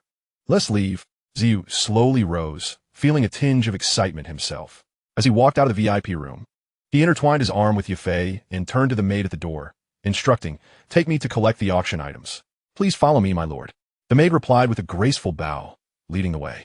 "My lord, please wait a moment. The auction is about to conclude, and the overseeing master will assist you in collecting the auction items," the maid said, placing several cups of fragrant tea on the table beside Xiao and his companions before smilingly exiting. Not long after the maid had departed, the sound of footsteps suddenly approached, and the door was opened once more. A somewhat short and thin old man entered, leading two maids and wearing a broad smile. "Ah, my lord, greetings. I am the overseer here. My surname is Hu. I have brought you the treasures from your auction." Approaching the young man in purple and the two stoutly wrapped figures beside him, the elder Hu bowed with a smile, displaying utmost deference. "Thank you for your trouble." Xiao nodded, lifting the hands of the two women, ready to exit. "Oh, my lord, please wait. My master holds you in high regard. If you're not too busy, might you meet with my master?" As Xiao prepared to leave, overseer Hu bowed again. Xiao furrowed his brow. "Yuan, you wish to see him?" This man was indeed a ravenous predator. The one named Goair had stolen the fire-scaled crocodile eggs from the Beast Tamer sect and hidden in Blacking City. It was likely he would never escape its confines. That sum of over 10 million would likely belong to Yuan in just a few days. Just as Xiao was about to refuse, Yafei tightened her grip on his arm and nodded. Xiao hesitated, then smiled. "I am flattered. To catch a glimpse of the entire emperor is indeed a stroke of fortune for me. However, may I request that overseer Hu wait a moment while my companion examines the heart of the sea armor? You know well that she has spent quite a fortune for this, and she may not be able to wait much longer." Overseer Hu promptly nodded and smiled. "That is only proper. I shall await you outside." The door closed once more. Xiao turned to Yafei and whispered, "Are you keen on befriending Yuani?" Yafei shook her head. "It is you who needs to befriend him. Even if you cannot become friends, it is best not to make an enemy of him. Clearly, he is attempting to extend an olive branch. Why not go with the flow? Besides, did that maid not mention? He is listed among the black list and wields considerable power in the Black Corner domain. Cultivating a good relationship with him would be immensely beneficial for us, especially since you intend to seize the fire-scaled crocodile egg from the Beast Tamer sect. After all, having one more friend is preferable to having one less adversary." Xiao gazed deeply at Yafei. "Woman, are you orchestrating a scheme for me? I recall you vehemently opposing my actions." Yafei looked at him affectionately. "You are my man. Since you are determined to proceed, I can only support you. But you must promise me to be cautious. If anything were to happen to you, I would not survive either." Xiao chuckled.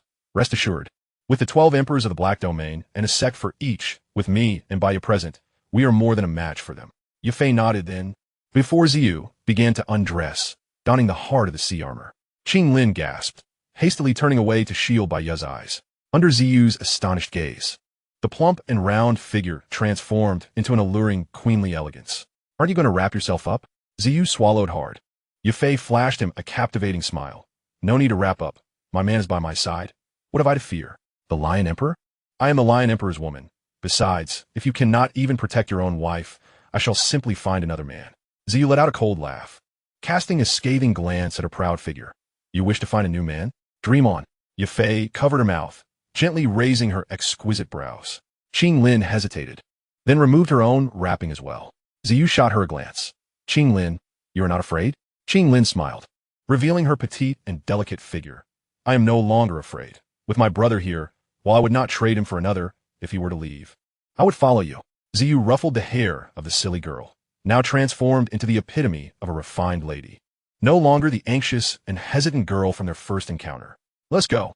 As the three emerged once more, the young man in purple exuded a majestic aura. The woman in red radiated sensual charm, and the lady in green possessed an ethereal grace. Overseer Hu could not help but be struck with admiration.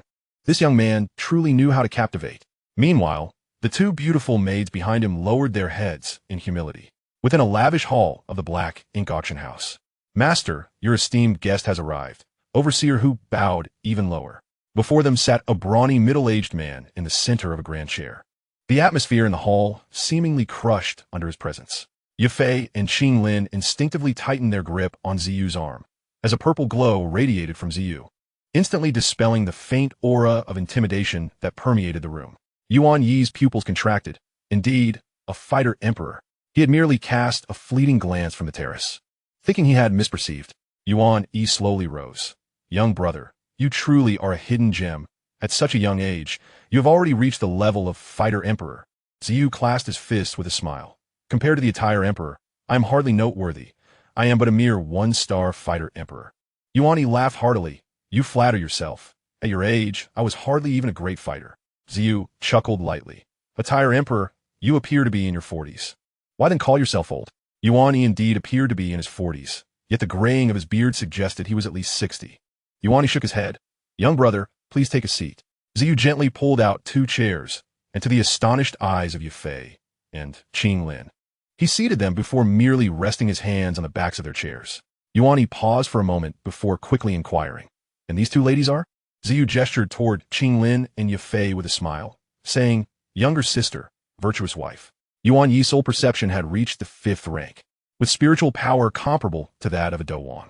How could he possibly fail to sense these 2 women? One had yet to consolidate her Do Qi cyclone, while the other was merely at the Doshur level. It was remarkable that such 2 women held a place before Ziyu, and that they were referred to as a virtuous wife in front of outsiders was unprecedented. One could only imagine the extent of his affection for them. Yuan Yi couldn't help but glance at the 2 women before him.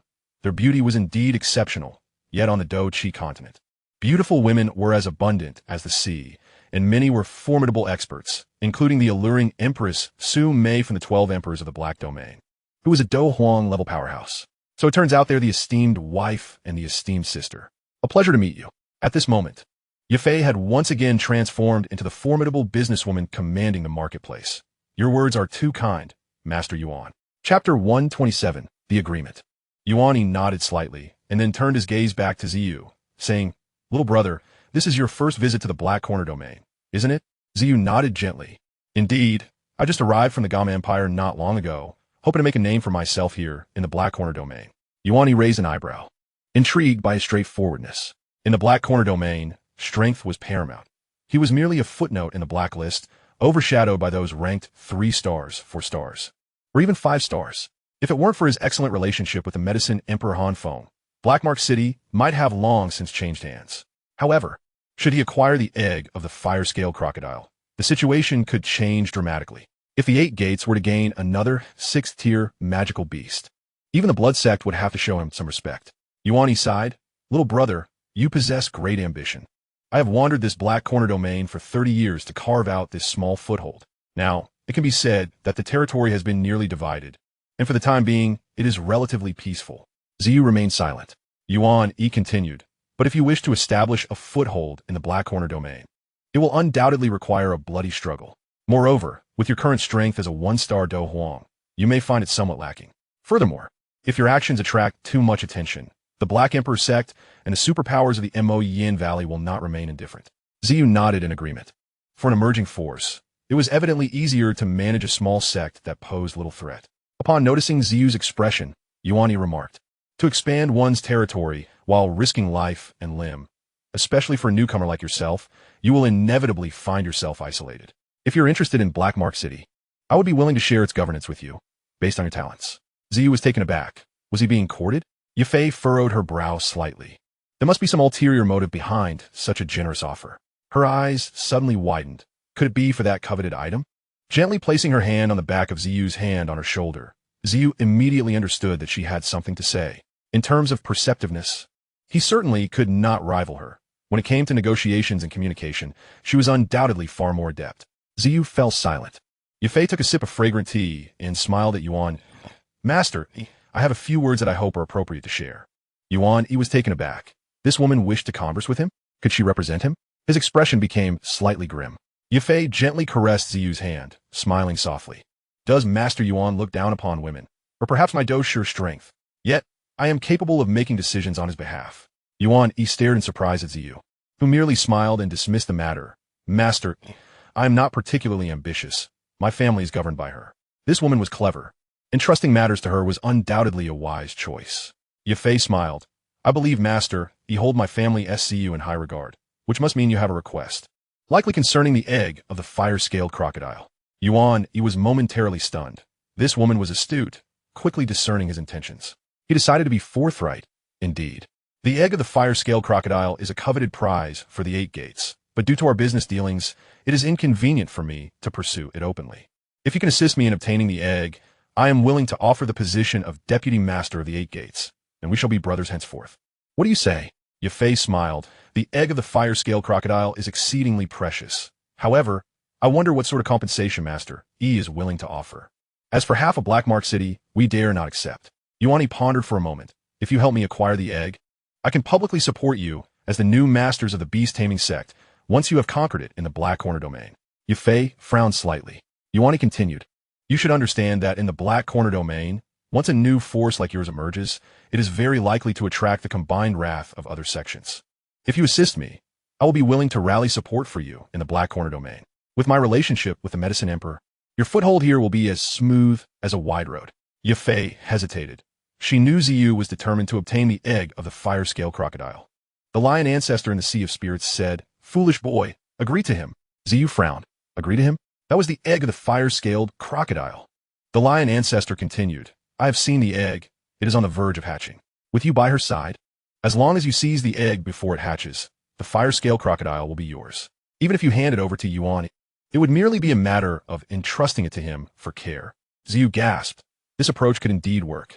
The lion ancestor added, You are not in a position to refuse. The fire-scale crocodile needs to consume a considerable number of magic cores to reach the 6th tier. With your current resources, how long will it take you to nurture it to that level? This young man has quite a few high-tier magic cores on him. I can smell at least 20. Ziyu contemplated. Lion ancestor. Let him help feed the fire-scale crocodile to the 6th tier. But what if I can't get it back? Impossible. Once the Beast Heart Lotus takes effect, even if you were to flee for years, you would be a Do Huang by then. And wouldn't you be obedient to her?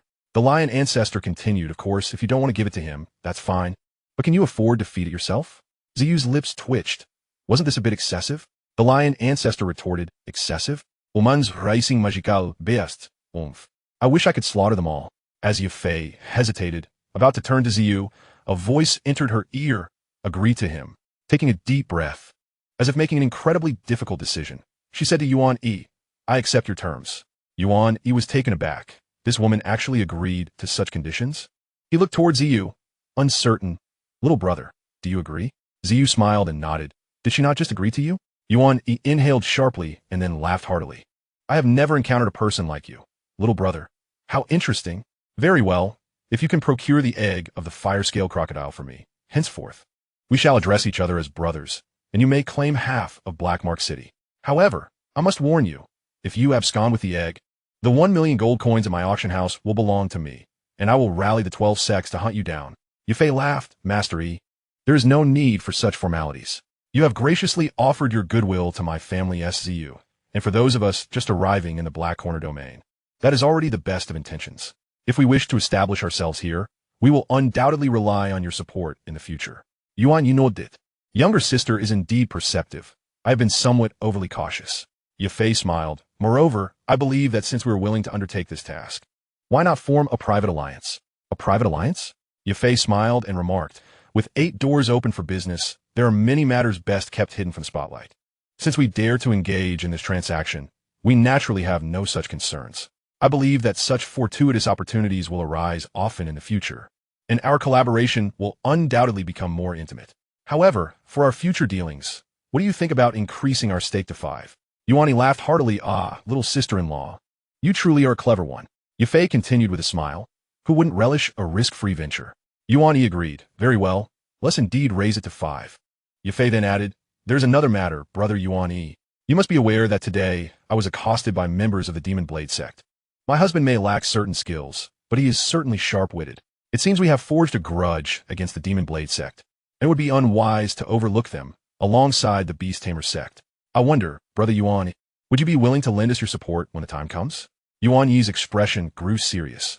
The blade of the Demon Blade sect, Bu Er, though merely a 2-star Do Sovereign, wields a magical blade known as the Ghost Spine. Even 4-star Do Sovereigns would hesitate to confront him. Are you certain you wish to take action against Bu Er? Chapter 128. The Blood Pact of Longing becomes a malady. The sect master has departed. Manager who returned and bowed. Yuan Yi frowned slightly. still gazing at the two vacant chairs, as if Xiu still stood there. This person is no ordinary individual. Despite possessing merely a 1-star perception, I felt a tinge of trepidation upon making contact with his aura. Xiu, you're deeply concealed. Manager Hu inquired. Shall we send someone to follow him? With a slight hum, Yuan Yi's voice, laced with an unmistakable chill of murderous intent, replied, have someone discreetly trail him and ascertain his background. If he can indeed slay Hu Qi and annihilate the Beast Tamer sect, retrieving the fire-scaled crocodile dragon eggs for us, he could be a valuable asset. If he simply seizes the eggs and escapes, we must determine his whereabouts. The Blackhorn domain is not a place one can enter and exit at will. Since I cannot obtain them, it would be better to benefit Han Feng instead. Understood. Manager Hu responded promptly. Very well, go handle it. Find individuals skilled in stealth. I must personally attend to the transfer of the fire-scaled crocodile dragon eggs with the Beast Tamer sect. After all, it is illogical to auction items and then allow them to be taken away. Hu Qi, it is a pity for such a personage, if he were to serve my interests. With his command of those magical beast armies, what would the blood sect have to fear? Yuan Yi stood, letting out a soft sigh, and walked toward the back of the hall, a hint of regret in his demeanor. Manager Hu nodded repeatedly, and once the middle-aged man had vanished, he exhaled softly and quietly exited the hall. Time rewinds. In the Serpent People's holy city, in Queen Medusa's palace, a captivating woman was drenched in sweat. Her neck glistening, her cheeks flushed, her entire being ablaze. Was this Queen Medusa? She had been in this state for several nights. Washir gasped, her face etched with incredulity, gazing at an elder before her. Elder Inshur, is the queen unwell? It was hard to believe. How could this be? The entire Serpent People were celebrating the queen's triumphant return from her advancement. Yet now she lay ill. She had already become a Zhongzhou powerhouse. It was unheard of for a Zhongzhou to fall ill. Ugh! Medusa moaned in agony, beads of sweat cascading down her temples. Elder Inshur looked at Queen Medusa, who was pressing her hand against her chest while desperately gripping the soft silk bedding, and frowned deeply. Washir, filled with confusion, asked, Your Majesty, why do you keep pressing your chest? Could this recent evolution have left some injury to your heart? Elder Inshur, you must think of a solution. The Queen's successful ascension is the greatest blessing for our Serpent People, and it is of utmost importance. After a prolonged silence, Elder Inshur sighed and released Medusa's delicate wrist. Her heart is fine, and her Do Qi is stable. This shouldn't be happening. Washir looked at Medusa, who was writhing in pain. But how could Her Majesty be in such distress? She is so strong. Since her return, she has not eaten. Elder Inshur sighed deeply. Washir, perhaps we should summon the 4 esteemed elders. I am powerless to help. At that moment, 4 silver-haired crones received the news and hurried over. Upon witnessing the agonized Queen Medusa, the 4 elders exchanged troubled glances. Medusa continued to moan in pain. The eldest crone stepped forward and placed her hand on Medusa's delicate wrist. After a long moment, she suddenly opened her eyes wide. How can this be? Everyone turned to her. What is it? The eldest elder exclaimed in shock. The queen has been bound by a blood pact. Washir shouted angrily. Who would dare to be so malevolent? Suddenly, Medusa murmured something indistinctly. The 4 elders looked puzzled. What did Her Majesty just say? After some contemplation, Washir said, It sounded like lion. Ever since her bedridden state, Her Majesty has occasionally muttered that word. Lion? This was clearly not an ordinary name.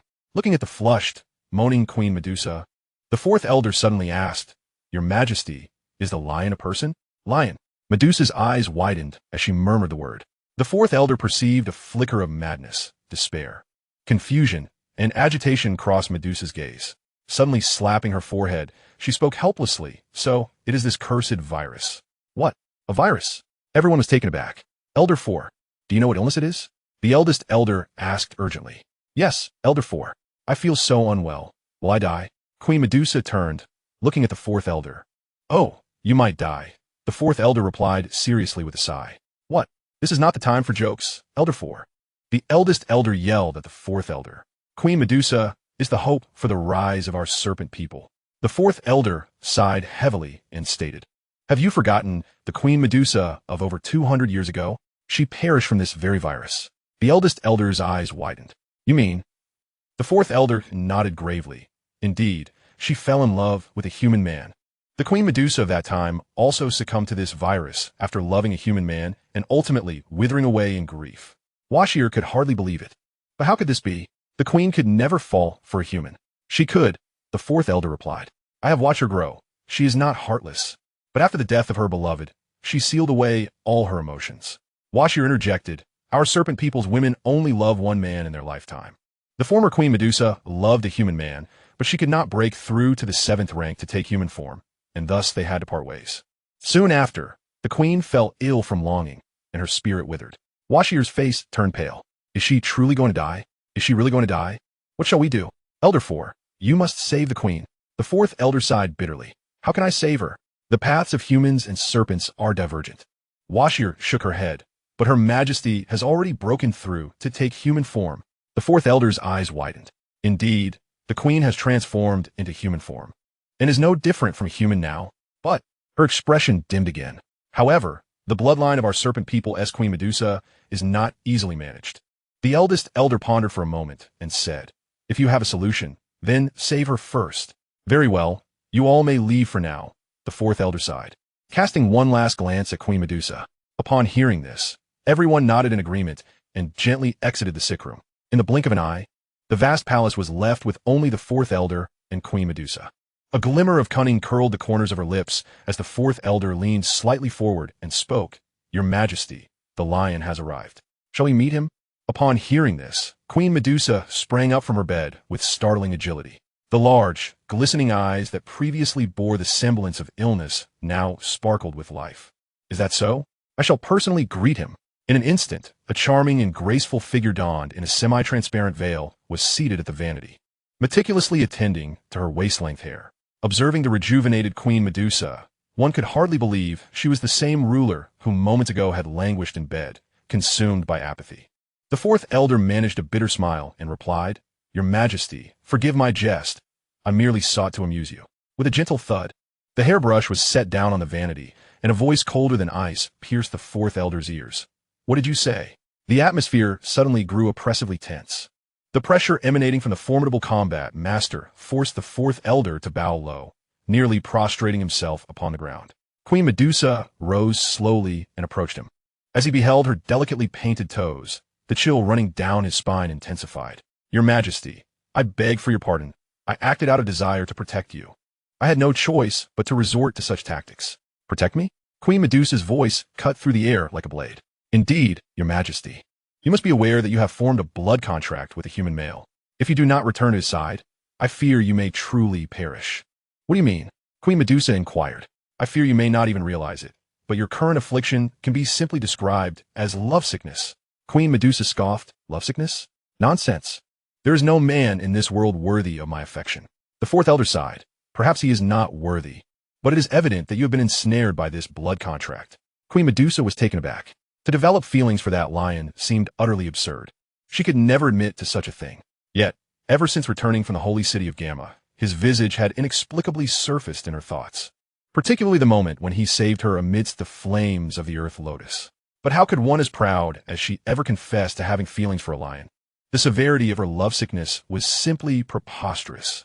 Your Majesty, the 4th elder continued, you are already a 7th-tier combat master, the greatest queen of the serpent people in centuries. No one can prevent you from loving a human. If you desire him, then seize him. Your subjects will support you. Queen Medusa paused, contemplating the notion of capturing that lion. He was no ordinary creature. If not confined, he would surely flee. Would she imprison him and subject him to her whims? A smile unexpectedly crept onto her lips. One amusing thought. Gazing at the revitalized Queen Medusa, the 4th elder couldn't help but marvel. This once impervious ice queen has been captured. Chapter 129, The Hunt. Outside the Black Corner domain at the city of Black Seal. As night descended, the stars and moon were obscured, marking the darkest hour of the night in the wilderness. A black serpent slithered through the dense forest, weaving in and out with agility. The sky grew ever darker, and a sweet female voice broke the silence of the night. Can we find it? Jiafei Weiyuth. Z hesitated before opening the map. We should be able to. In any case, the Tiger Banner will surely head towards the Beast Tamer City. Following this direction should be correct. Just then, the black serpent spoke, revealing its glistening white fangs. Aha, I found it. Z quickly darted over. The cunning eyes of the serpent scanned the surroundings, and it declared with mock seriousness, I can smell a plethora of magical beasts, at least 30 salt frost monkeys, although their scents are suppressed by these with salt trees. They cannot escape the nose of your esteemed serpent. 30 magical beasts? Z's eyes brightened. Indeed, it was a testament to the prowess of the beast tamer sect. However, the direction in which the serpent was heading seemed to deviate from the map's indicated path to the beast tamer city. Z hesitated and asked, "Are you certain this is the right direction, White Fang?" The serpent replied indignantly, "Do you doubt your esteemed serpent's judgment? Flying would be too conspicuous." So Z and the others had no choice but to navigate through the dense forest. Z carried a woman in one arm and leapt through the foliage, following White Fang's lead. As they approached their destination, both Yafei and Qing Lin instinctively grew tense. They had never been in a fight before. Sensing their slight tremors, Z chuckled, "What is there to be nervous about? When you marry a chicken, you follow the chicken. You'll soon be living a life of thievery with me. Knife's edge and all. We shall become a pair of robbers." Qing Lin seemed to relax a bit, laughing, "Brother, there's also a little sister in the mix." Yafei shot her a glare. "You two siblings take pride in your shameful antics. I can hardly stand it. But is this direction truly correct?" Z pondered. The tiger banner seems adept at concealment, and now that night has fallen, it will be difficult to detect any traces they may have left behind. However, White Fang should not be mistaken. Its nose is keener than a dog's, and I believe finding some clues should not pose a challenge. White Fang immediately bristled, feeling that this was not a compliment. The serpent had a knack for detecting subtle signs on the ground, such as broken branches or faint footprints. Following these clues, they gradually emerged from the forest after over half an hour. A faint scent of blood wafted through the air, indicating that White Fang's path was indeed correct. Ahead, the trees bore the marks of a recent skirmish, and even Yafei and Qing Lin could clearly discern that the traces were quite fresh. It was evident that White Fang had found the right location. Moving further, they came across the disarrayed bodies of 5 or 6 individuals, along with several magical beasts. Undoubtedly, the members of the Demon Blade sect had clashed with the Beast Tamer sect. Z frowned. "Are these the Salt Frost monkeys?" The Salt Frost monkey, a gregarious third-tier magical beast, boasted a thin layer of crystal resembling salt on its skin, giving it the appearance of being cloaked in white frost. Beneath this layer, its skin was a vivid red, creating a striking contrast of white and red that was quite charming. Yafei couldn't help but raise an eyebrow. What adorable creatures. White Fang shot her a sidelong glance. Adorable? Hardly. The Salt Frost monkey is anything but cute. If one bites you, the salt in its saliva will seep into the wound, causing excruciating pain. Even 4th-tier magical beasts would be wise to steer clear of them. Observing the magical beasts before them, they were indeed not very large, standing roughly a meter tall and measuring about 1.4 to 1.5 meters in length. "Just kill me, please. Give me a merciful end." A cry pierced the air, accompanied by an overwhelming stench of blood that washed over Yafei and Qing Lin, causing their faces to pale. Suddenly, Qing Lin let out a piercing scream, her body trembling violently. In the dim moonlight, a barely breathing fighter was convulsing on the ground, and that scream had clearly come from him. The fighter struggled to crawl toward Z, pleading, "Please grant me a swift end." Witnessing his plight, Z's brow furrowed in sympathy. This unfortunate soul had nearly lost his posterior, with his thighs, groin, and abdomen brutally torn open, intestines spilling out as he pitifully dragged himself across the ground. Z couldn't help but click his tongue. Who could have done this? What a genius at inflicting torment. To either side of him lay more than 10 such individuals. Some dead, others enduring their agony, waiting for death. White Fang remarked, "The Salt Frost monkeys. Those beasts revel in such carnage." Z paused for a moment, confused. The Salt Frost monkeys you just witnessed are indeed those diminutive magical beasts. Despite their modest size, they are infamous for their ferocity, possessing remarkable endurance and excelling in long-distance pursuits. Should you dare to flee, you would undoubtedly expose your rear to their gaping maws. As we venture further, the terrain suddenly broadens, and with Purple Wing's keen eyesight, the fierce battle becomes visible. The arena is illuminated by the dazzling techniques employed, surrounded by a chaotic array of corpses, both human and beast alike. In the midst of 2 factions stands a tall figure cloaked in red, a vivid crimson aura swirling around him like a serpent of flames. Occasionally, this fiery glow descends upon an adversary, and with barely a touch, several bodies collapse in disarray around him. The imposing figure of the Beast King, Tiger Flag, has grown even more formidable, his arms reaching down to his knees, his body covered in thick, coarse fur that hints at his beastly nature. A wild, predatory aura continuously surges from within him. With each powerful strike of his massive right fist, he reduces a combatant to mere pulp. Truly, the Demon Blade, Ghost Spine, lives up to its reputation. A middle-aged man in red remarks solemnly, And Brother Tiger Flag's transformation into a demon ape is equally extraordinary. But Brother Tiger Flag, can you truly unleash the full might of the demon ape transformation while clutching that fire-scaled crocodile egg with one hand? Tiger Flag retorts angrily, do boer. My beast-taming sect bears no grudge against your demon blade sect. Why must you press us so relentlessly?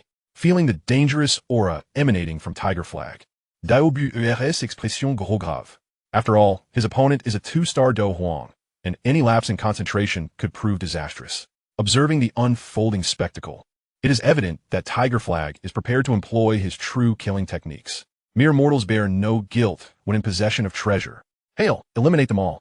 Leave the old ape to me. Dao Buer commands as a fiery dragon bursts forth from his being. In a sudden fit of rage, Tiger Flag tears a Do Ling expert apart, blood spraying as he lunges towards Dao Buer. His colossal fist collides with Dao Buer, creating a violent friction that sends sparks flying as the rapidly swirling flames leave deep gashes on Tiger Flag's robust right arm. This is the Demon Blade, Ghost Spine, forged from the spine and soul of an 8th-tier magical beast, the Crimson Flame Serpent. It is flexible and can retract into a heavy blade or extend as if the serpent were reborn. Bisi de Dao Buer. Dao Xiangmu bellows and charges toward the disciples of the beast-taming sect, with others swiftly following suit. Dozens of brilliant blades of light flash under the radiant techniques, forcing even the 3rd-tier Salt Frost monkeys to shriek in agony. The disciples of the Demon Blade sect, their eyes bloodshot, rush forward, several of whom possess formidable skills, including 3 who are at the Do Wang level. In contrast, the disciples of the beast-taming sect find themselves vastly outmatched, retreating in disarray. Faced with the adaptable weaponry of the Demon Blade sect, the disciples of the beast-taming sect are left with little choice but to defend passively. The Demon Blade sect's overwhelming strength renders the outcome all but certain. Dao Buer commands, you lot, go forth. Let no one escape today. Chapter 130, Sudden Change. Tiger Flag retreats, aware that with the fire-scaled crocodile egg in hand, he cannot hope to stand against Dao Buer. He tosses the egg to the side, instructing the elder, Tiger San, to return to the beast-taming city while he stays to hold the line. Injured, Tiger San seizes the fire-scaled crocodile egg, a glimmer of excitement replacing his earlier despair. He exclaims with manic laughter, finally, the fire-scaled crocodile egg is mine. Thank you, brother. With that, he unfurls his wings and soars into the distance, not towards the beast-taming sect, but towards the ominous Black Seal City. Tiger Flag is momentarily stunned, but Dao Buer has already thrust his blade towards Tiger Flag's chest. Blood erupts from Tiger Flag's mouth as he bellows in fury, striking out with both fists while Dao Buer swiftly evades.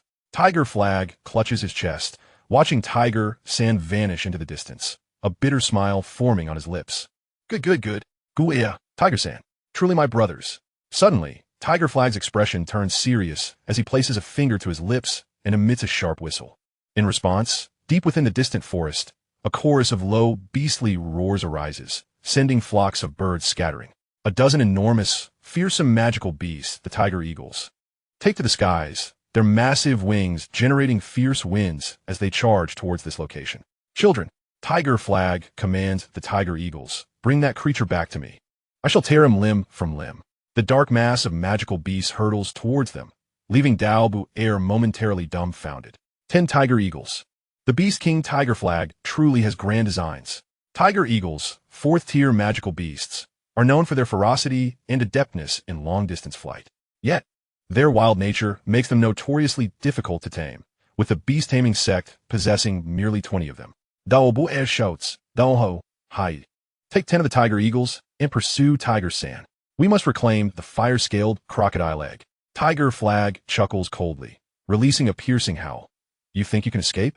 Sort frost explosion. A circle of light radiates from beneath Tiger Flag's feet, and upon hearing his voice, the disciples of the beast-taming sect are gripped by terror. Hastily retreating, their bodies trembling uncontrollably. Dao Buer's pupils constrict, his body jolting as he urgently cries out, retreat.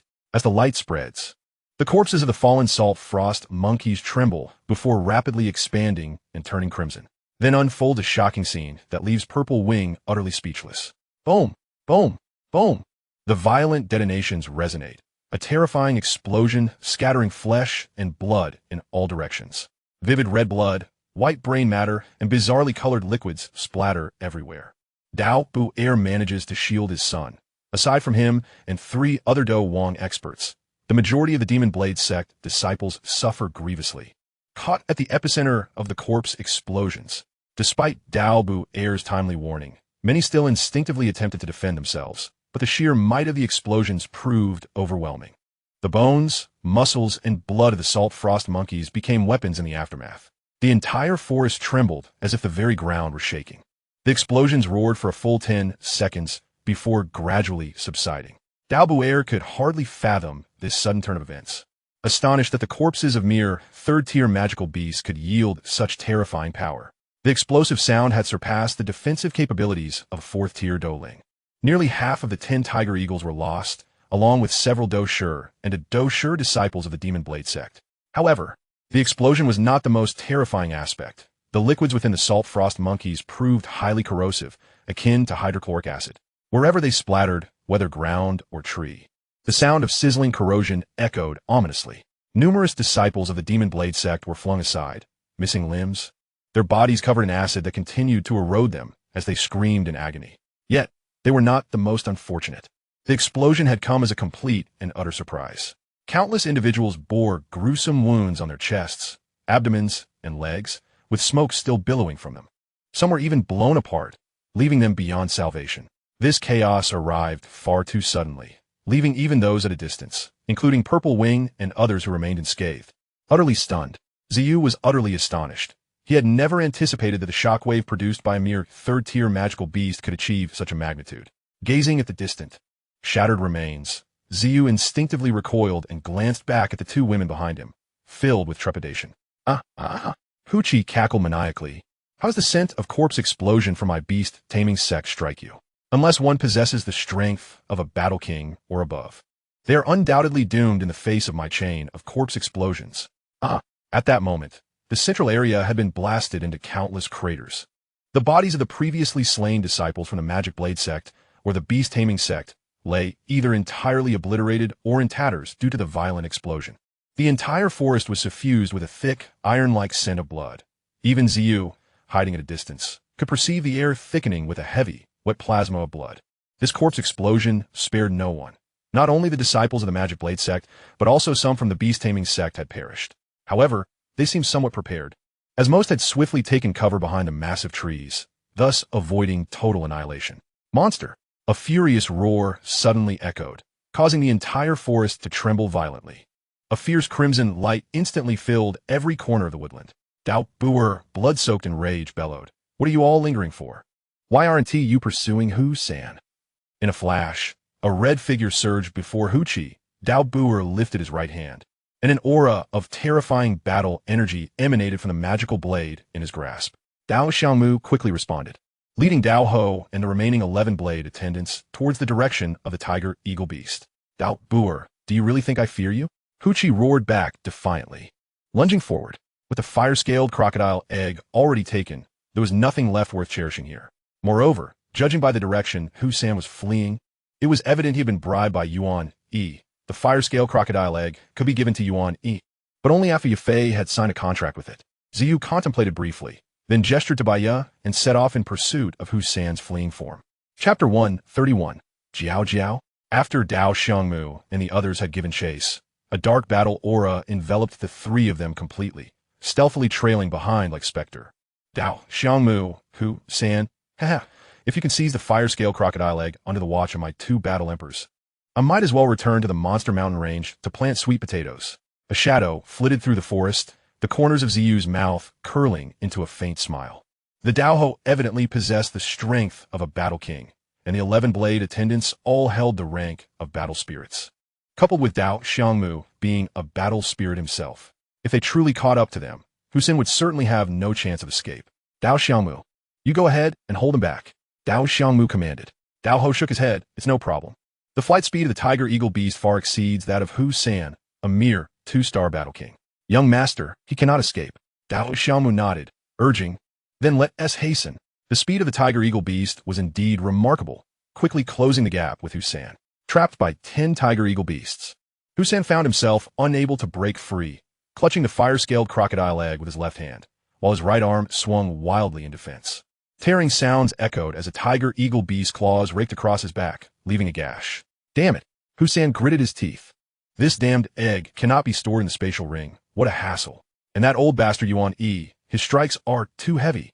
Though the arrow had narrowly missed his vital points, he had still sustained considerable injury. Another tearing sound followed, as yet another wound was inflicted. Damn beasts. I am the third master of the beast-taming sect. As Husan's claw struck fiercely at the collar of a tiger-eagle beast. The dark collar suddenly turned a vivid crimson, and countless sharp spikes shot forth from it. The tiger-eagle beast writhed in agony, its body beginning to swell and turn red. With a powerful thrust, Husan hurled the tiger-eagle beast forward, causing a tremendous explosion that reverberated throughout the forest, leaving nothing but obliterated remains. Xiao inhaled sharply. Had a fourth-tier magical beast truly been so effortlessly obliterated before him? Even he doubted he could achieve such efficiency. Within the spirit sea, the lion ancestor roared, "Brat, kill him. I want him to be utterly annihilated." Xiao furrowed his brow, although he too felt anger. He recalled that the lion ancestor had never displayed such wrath before. Killing him was certain, but what could be the source of such fury? The lion ancestor finally calmed himself. These tiger-eagle beasts, as well as the previous alt frost monkeys, have long been fed a toxin that stimulates their magic cores. Their magic cores have grown exceedingly fragile, and those collars around the tiger-eagle beast's necks contain deadly poison. Once the spikes pierce their bodies, the toxin will directly infiltrate their magic cores. The so-called corpse explosion is essentially the ignition of the magic core within them. Such malice deserves no mercy. The tiger-eagle beast became increasingly frenzied, flapping their wings and attempting to tear at Husan. However, for Husan, who possessed the strength of a battle king and was aware of their weaknesses, the cacophony of explosions dwindled the number of tiger-eagle beasts to a mere one. The defensive and offensive capabilities of a fourth-tier tiger-eagle beast remained formidable. At this moment, Husan was panting heavily. Had he not known the hidden mechanism in the collar, facing 10 tiger-eagle beasts alone would have likely spelled his doom. As the last tiger-eagle beast plummeted from the sky, Xiao quickly conjured a purple crystal death shield to protect himself. The spot where the tiger-eagle beast fell was alarmingly close to their hidden position. However, an extended silence followed without the expected explosion. Xiao exhaled in relief, realizing that Husan had indeed managed to grasp the hidden mechanism in the collar. The only explanation was that the duration of the toxin's effect was relatively short, which prevented the magic core from being ignited. Nevertheless, even so, he was currently writhing on the ground, tormented by the surging poison within. So that was it. The secret lay in the collar. Dao Xiangmu crouched down to retrieve a fragment of the damaged collar left behind after the explosion. The sudden sound startled Husan, causing him to break into a cold sweat. "Who goes there?" Dao Xiangmu brushed off the dust from his hands and looked up at Husan, saying, "Third master, hand over the fire-scaled crocodile egg. I can grant you a chance at survival." Husan focused intently, realizing it was Dao Xiangmu. "You little brat. What gives you the right to demand something from the third master?" A figure leapt and hovered behind Husan. "Husan, a mere 2-star battle king dares to be arrogant in front of our young master." Husan's pupils constricted. "Dao Ho, you old dog has come." Dao Ho replied, "Hand it over. Your cultivation is not easy to come by." Husan sneered. "Hand it over? How can I still live?"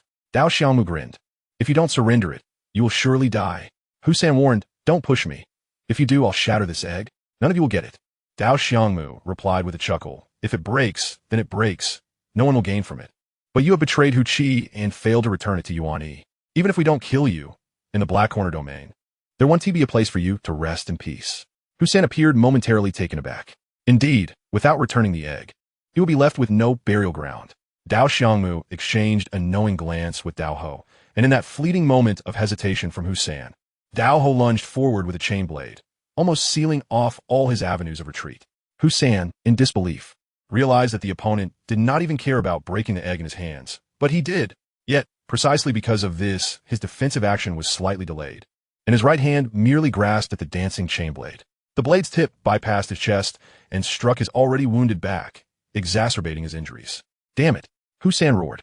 Dao Ho's strength was already above his, and considering his current state of injury, there was no escape for him today. The muscles on Husan's face contorted into a grotesque snarl, unmistakably ignited by genuine fury. With death looming regardless of whether he obtained the egg or not, he resolved to take this treasure down with him. Husan let out a sinister laugh, relishing the thought that no one would seize it from him. He tossed the fire-scaled crocodile egg into the air and struck it with a powerful punch. Bang!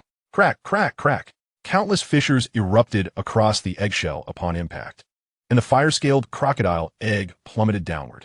Dao Xiangmu, witnessing the egg's rapid descent, dashed forward with unbridled fury, directing his wrath at Dao Ho.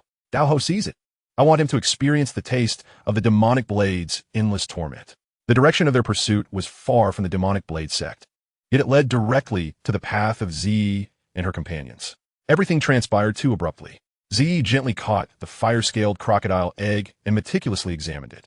The nest beneath the eggshell had already burned away, and through the intricate spiderweb of cracks on the shell, the essence of life surged within, thrashing about restlessly.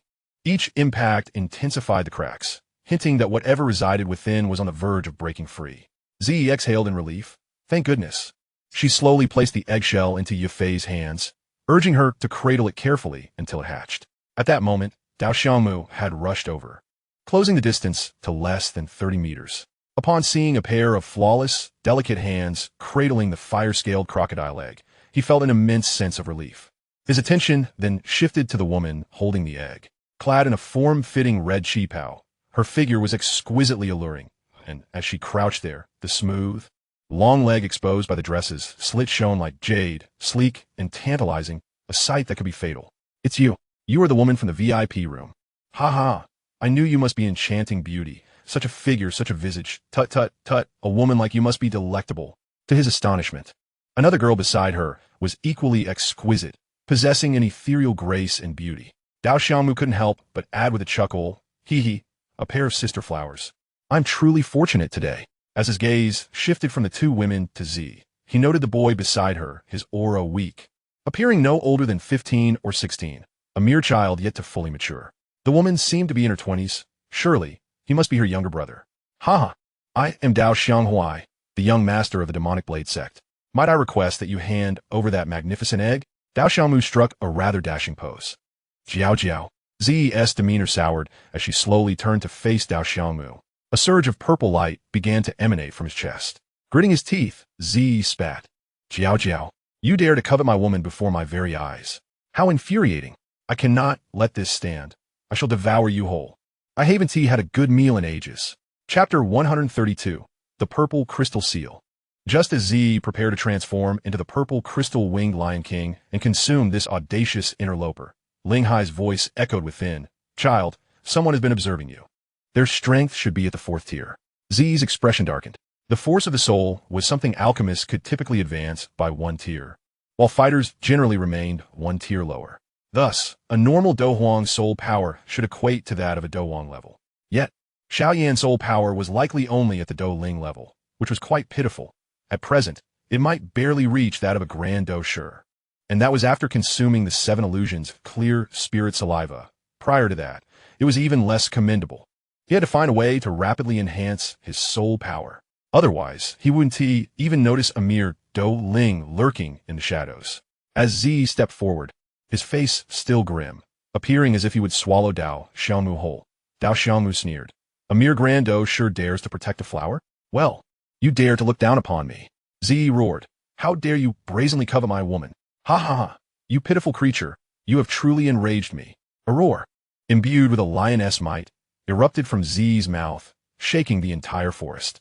The purple light enveloping his body intensified, and in mere moments, its brilliance illuminated the pitch-black woods, causing even the waning moon to pale in comparison. Master, be cautious. This individual is at least at the Do Wang level. The 11 sword servants accompanying Dao Xiangmu surged forward. Witnessing the intense purple light enveloping Zi, those who had merely stood guard suddenly rushed towards Dao Xiangmu in panic. How is this possible? The overwhelming pressure radiating from Zi caused Dao Xiangmu's heart to leap. A primal fear began to seize his soul. Block him. As the energy in the vicinity surged bizarrely, a chain blade of fighting spirits spiraled around Dao Xianghuai. At the same time, he began to retreat rapidly, tasting the bitter essence of impending death from the terrifying pressure. The purple light swiftly enveloped the entire forest, including the fierce struggle between Dao Ho and Husan, their expressions instantly turning grave. The pressure of a Do Huang level expert. Thinking of fleeing? The purple light erupting from Zi abruptly constricted, condensing into a deep violet pillar, merely half a foot in length yet pulsating violently at his chest. Young master, run. Sensing the energy within that deep purple pillar, Dao Ho shouted urgently into the forest. Old dog, you still have time to worry about others. Keek. With a heart set on certain death, Husan seized the opportunity presented by Dao Ho's distraction, exposing a gaping flaw. Daigueres sous le destruction fist. With a resounding impact, Husan's fist struck Dao Ho's back, causing him to spit blood. Yet even so, Dao Ho could not afford to concern himself with Husan any longer. With a powerful flap of his wings, he propelled himself deeper into the forest. Pour le cristal ciel. Z's deep roar reverberated through the woods. A flash of purple light erupted from his mouth, the half-foot deep violet pillar shooting forth like a bolt of lightning. So fast it was almost imperceptible, akin to a needle threading through fabric. In the blink of an eye, it pierced through the bodies of the 11 sword servants. Emerging from Dao Xiangmu's back, a chorus of anguished cries ensued. The purple pillar shot into the distance, gradually fading from sight. In the pitch-black night, it left behind a deep purple afterimage, trailing a string of figures, much like a string of pearls severed from their thread, slowly extinguishing. Dao Xiangmu slowly lowered his head, gazing at the vanishing purple light on his chest, as if a gaping hole had been opened in his torso. A violent pain surged through him, and his entire body began to numb. His expression shifted drastically as he realized he could no longer harness his fighting spirit. Yet more terrifyingly, as the purple light at his chest faded to a single point, just as it seemed about to vanish, a layer of purple crystal rapidly spread from his chest, enveloping him completely. The crystalline layer expanded swiftly, and Dao Xiangmu's brows knitted tightly, panic coursing through him, yet deeper within lay a profound anxiety and dread. In no time, a transparent layer of purple crystal completely sealed him. A chilling sensation penetrated his skin and coursed through his body. He could feel that he was still alive, yet his expression, his very demeanor, was forever frozen in that moment. Fear, a deep-seated, uncontrollable fear, erupted from within. The blade-hunting figure, Dao Ho, had leapt deep into the heart of the dense forest, where, unexpectedly, a colossal purple crystal loomed ahead, resembling a stone tablet from a distance.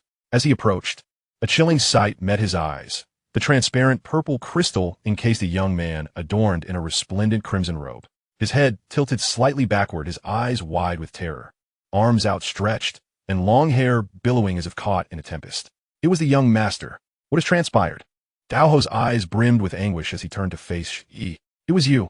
What have you done to our young master? Yi cast a cold glance in his direction. An aura of dread enveloped the air. Dao Ho inhaled deeply, realizing he could not contend with the man before him. He had to return to seek the master. Gritting his teeth, he unfurled his wings and took flight towards the direction he had come from. You need it, Dejlading.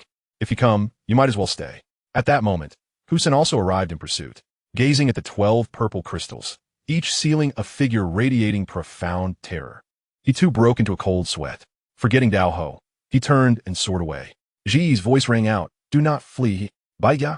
Aware the remark was directed at him, swiftly darted towards Husan. Before long, an icy chill pierced Dao Ho's spine, compelling him to glance back. A swift purple figure materialized behind him. A massive fist, encrusted with purple crystal, struck his back with tremendous force, causing him to cough up a mouthful of blood. Crack! His body crumpled helplessly, plummeting from the sky. Dao Ho's back had just endured a severe blow from Husan, and this punches might far surpass that of Husan. He felt as though his spine had been utterly shattered. He slowly dragged Dao Ho's leg back, casting a sidelong glance into the depths of the forest. The hidden scouts felt as if Yi's gaze had solidly locked onto them. With a roar directed at the dark woods, Yi proclaimed, "Dare to stalk and spy on a battle emperor in the shadows? You possess audacity indeed. Depart now, or else, regardless of your identity, I assure you, you shall become the 13th crystal standing here." "Thank you for your mercy, Battle Emperor," came a terrified reply from the depths of the forest, followed by the sound of rushing wind as several figures retreated hastily. It was truly dreadful. A living person had been sealed away just like that. A mere encounter with a battle king had led to such a fate. Chapter 132. The Emergence of the Fire-Scaled Crocodile Dragon. He gently tossed the old fellow, Dao Ho, before the 12 crystals and approached Yufei. "Is it not yet out?" Yi inquired, observing the egg of the fire-scaled crocodile dragon, which was shaking vigorously in Yufei's embrace. "I believe it will be soon. Look how violently it strikes." Yufei knelt on the ground, resting her heel against the earth, indifferent to the tiny grains of sand pricking her delicate skin. Lin gazed at the egg in Yifei's arms with adoration, continuously caressing it. Yi stared at the cracked egg, bewildered as it still failed to hatch. Listening to the persistent pecking, sounds akin to a knock at the door, he watched as numerous protrusions appeared on the eggshell, yet remained unyielding. What must he be feeling inside? Yi's finger reached toward the egg, intending to assist in breaking the unyielding shell. Suddenly, a hand that had been stroking the fire-scaled crocodile dragon egg shot forward, gripping his finger tightly. "What are you doing?" Lin exclaimed. "Ah." Yi paused momentarily. "Did you not see how desperately it wishes to emerge? I merely want to help it crack the shell a little." Lin looked at him as if he were a fool, tightening her grip on his finger. No, it must come out on its own. If you assist it, it may perish." Yi assured her, "I only wish to gently, very gently, help it break the shell, akin to cracking an egg." Yifei shot him a disapproving glance. "Go over there. You nearly ruined a precious gem with your meddling. Such an unthinking man." At that moment, Bai returned, carrying the pitiful Husan, who was drenched in his own juices, moaning incessantly, his limbs limp. Yi pinched his nose, seized Husan's leg, and hurled him into the air. With a leap, a gigantic purple crystal-winged lion appeared, its jaws opening wide to seize Husan with precision. Yet at that moment, the two women were entirely captivated by the egg on the verge of hatching. Husan, now powerless to struggle, weakly cried out, "Do not eat me. I beg you. By the heavens, if I do not eat you, who else should I feast upon? You are quite the delicacy." With a blood-curdling scream from Husan, Yi began to chew on him. On the ground, Dao Ho, paralyzed with fear, watched as the purple crystal-winged lion devoured Husan. He is not human. He consumes humans. A wave of nausea surged through Dao Ho, and he felt his bile rising, as a heavy breath escaped the purple crystal-winged lion's nostrils. A ripple coursed through its body. A mere two-star battle king was hardly a substantial meal for the beast. Its fierce gaze turned toward Dao Ho on the ground. "No, you cannot do this. You may kill me, but you cannot devour me." Dao Ho's eyes widened in terror at the colossal lion above him, its gaze revealing everything. Yi abruptly dove toward Dao Ho, questioning the old fool's intelligence. "If I do not eat you, why would I capture you?" Dao Ho, in dread, scrambled backward as the purple crystal-winged lion descended closer. "No, do not. I implore you, do not." Crunch, crunch. The 12 figures within the crystals were truly on the brink of madness. To be consumed, they feared not death in this land. Life and death were merely two sides of the same coin, and they had come to terms with it. But to be devoured alive was an entirely different matter, one they could not accept. Yi cast a glance at the 12 purple crystals before him, declaring, "You would hardly suffice as mere morsels for me. Just as I require digestion, you may await your slow transformation into skeletons." The massive purple crystal-winged lion, after feasting on 2 battle kings, lay down quietly to digest. It did not consume its own kind. Dao Ho longed to exhale deeply, though he was incapable of doing so. Yet soon, he noticed the 11 surrounding crystals shimmering with purple light, beginning to shrink ominously. He sensed a terrifying force incessantly draining his flesh, blood, and all that could be siphoned from him. The dreadful purple crystal seemed to possess a multitude of ravenous mouths, consuming him entirely. Before his eyes, within one crystal, a poor blade servant had seen his garments entirely corroded away, and his strong, well-formed legs began to wither under the relentless siphoning. No, it was not merely withering. It was melting. Flesh and blood slowly dissolved, starting from the feet, as the purple light flickered upward. The blood and a pale yellow liquid seeped out from his legs, ultimately merging into the crystal's depths. In the blink of an eye, the blade servant's legs were reduced to nothing but 2 robust bones. The once powerful muscles utterly vanished, followed closely by his arms and torso, which began to meld together. Dao Ho could no longer bear to witness this horror, yet his wide-open eyes could not turn away. He felt an uncanny similarity to their fate. The excruciating pain of his body melting away was inescapable, and he even believed this suffering surpassed that of being devoured by the colossal purple crystal-winged lion. Soon, as the melting sensation subsided beyond her chest, all the suffering finally vanished. Sobbing softly, after nearly an hour, Zi abruptly opened her eyes. Has it hatched? Her body transformed back into human form, and she swiftly rushed towards Yifei. Before her stood a creature resembling a cross between a crocodile and a snake. Its damp head tilted upwards as it gazed at Yifei. Its entire body was adorned with a layer of soft scales, and it dragged an exceedingly long tail behind it. The mournful sounds emanated from its gaping mouth, filled with conical teeth, while its 4 short legs bore sharp claws, interconnected by web-like flesh.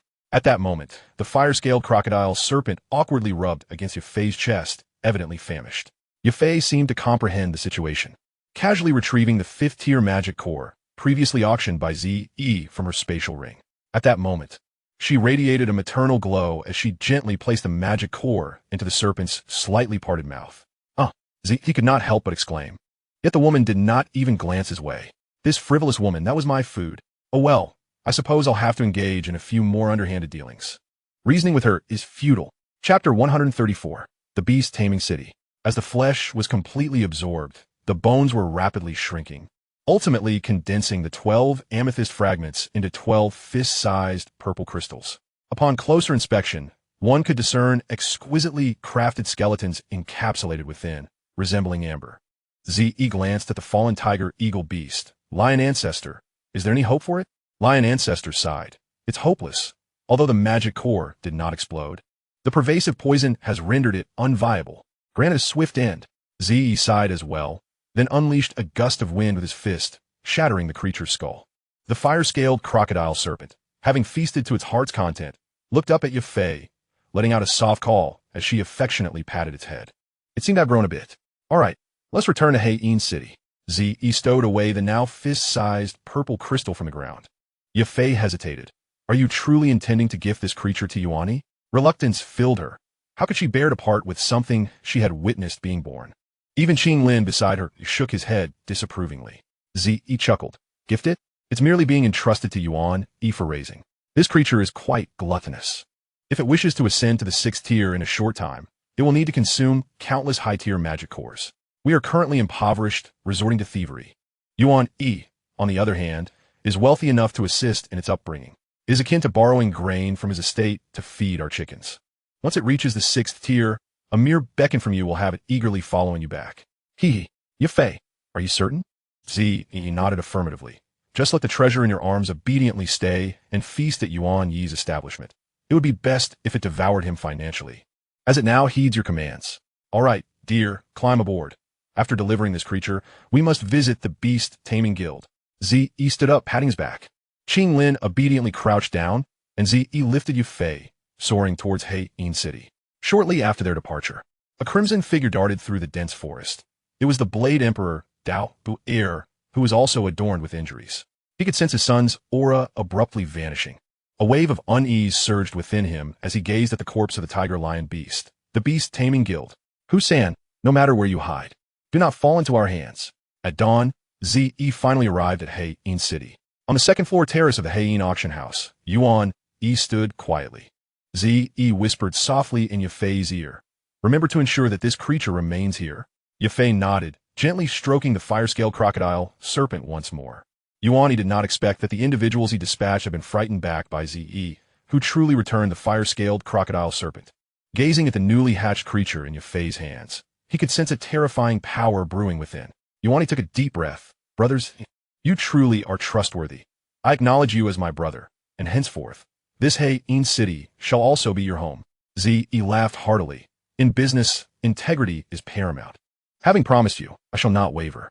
Furthermore, I shall rely on you to establish our footing in this dark domain. Yuan chuckled heartily, his gaze fixated on the fire-scaled crocodile serpent in Yafei's embrace, and he could not help but extend a trembling hand.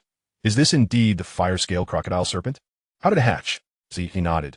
Indeed, it suddenly hatched when we snatched it away. If you merely prefer the egg, I can gift it to you, brother. Yuan awkwardly chuckled. Brother, you jest. I'm quite fond of it. Just seeing it makes my heart race. Yuan extended both hands.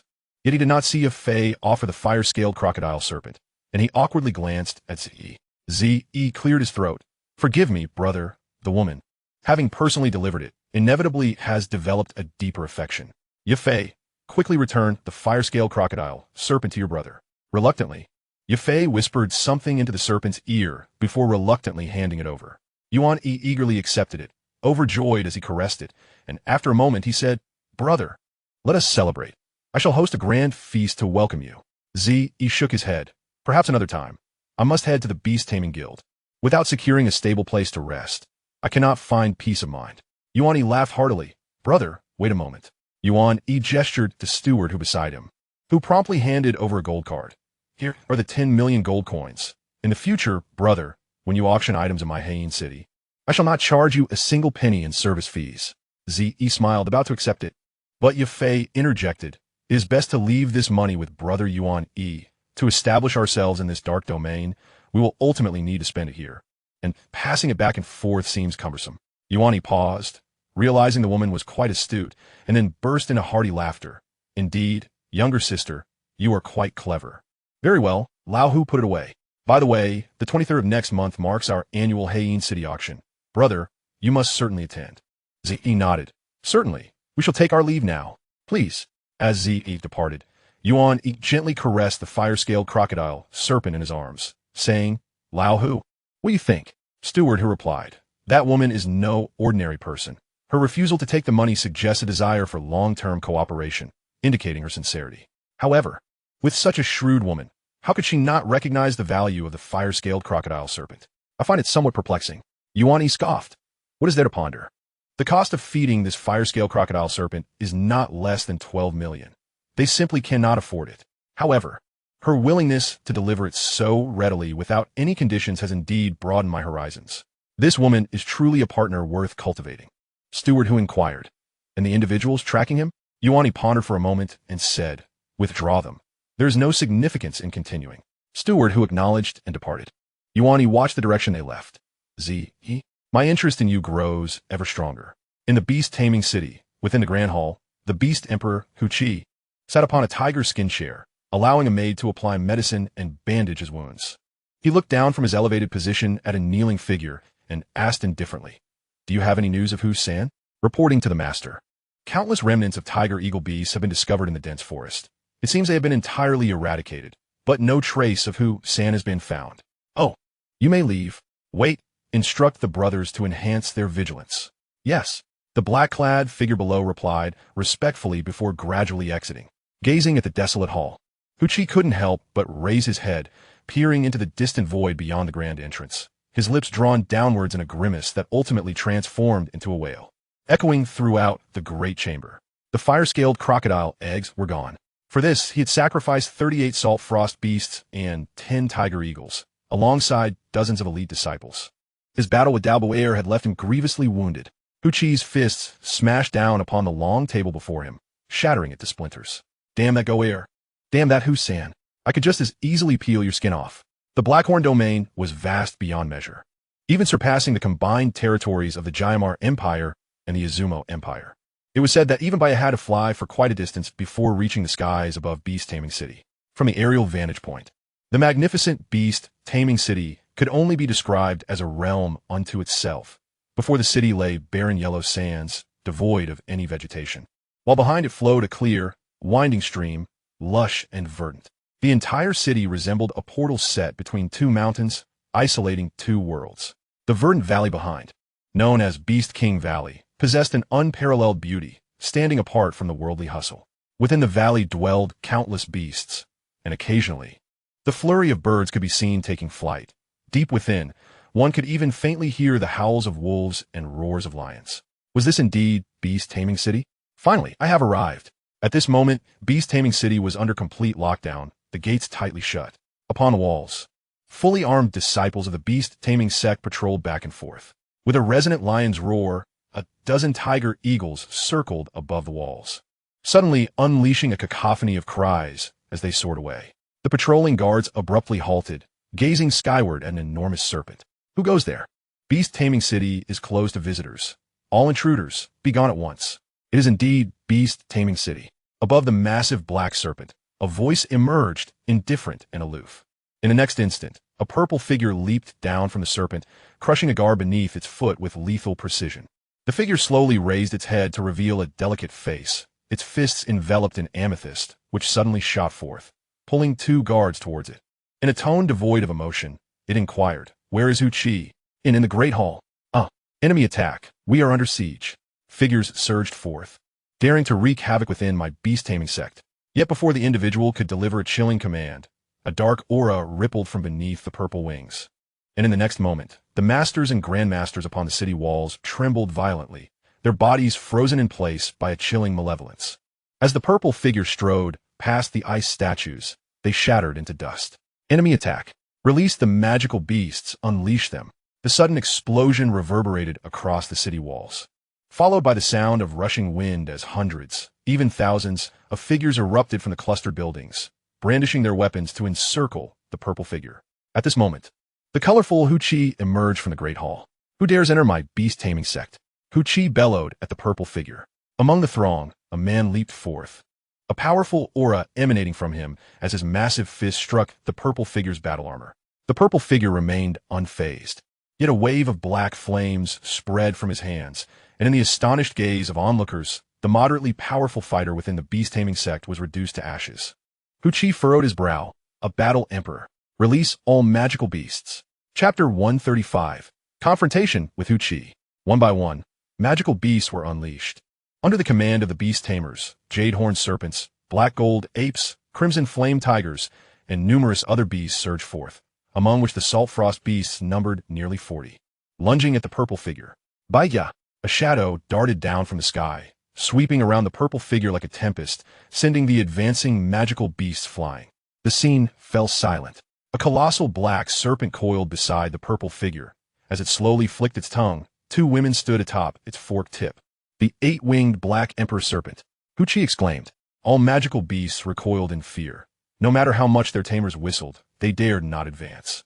Hu Qi shouted, "What are you all waiting for? If you don't attack, I'll detonate you beasts." An aura emanated from Hu Qi's feet, permeating the entire plaza, causing the eyes of the magical beasts to turn a sanguine red. A black gold ape pounded its chest twice and leaped toward the purple figure. A peak fourth-tier magical beast. It possessed impressive defense and strength.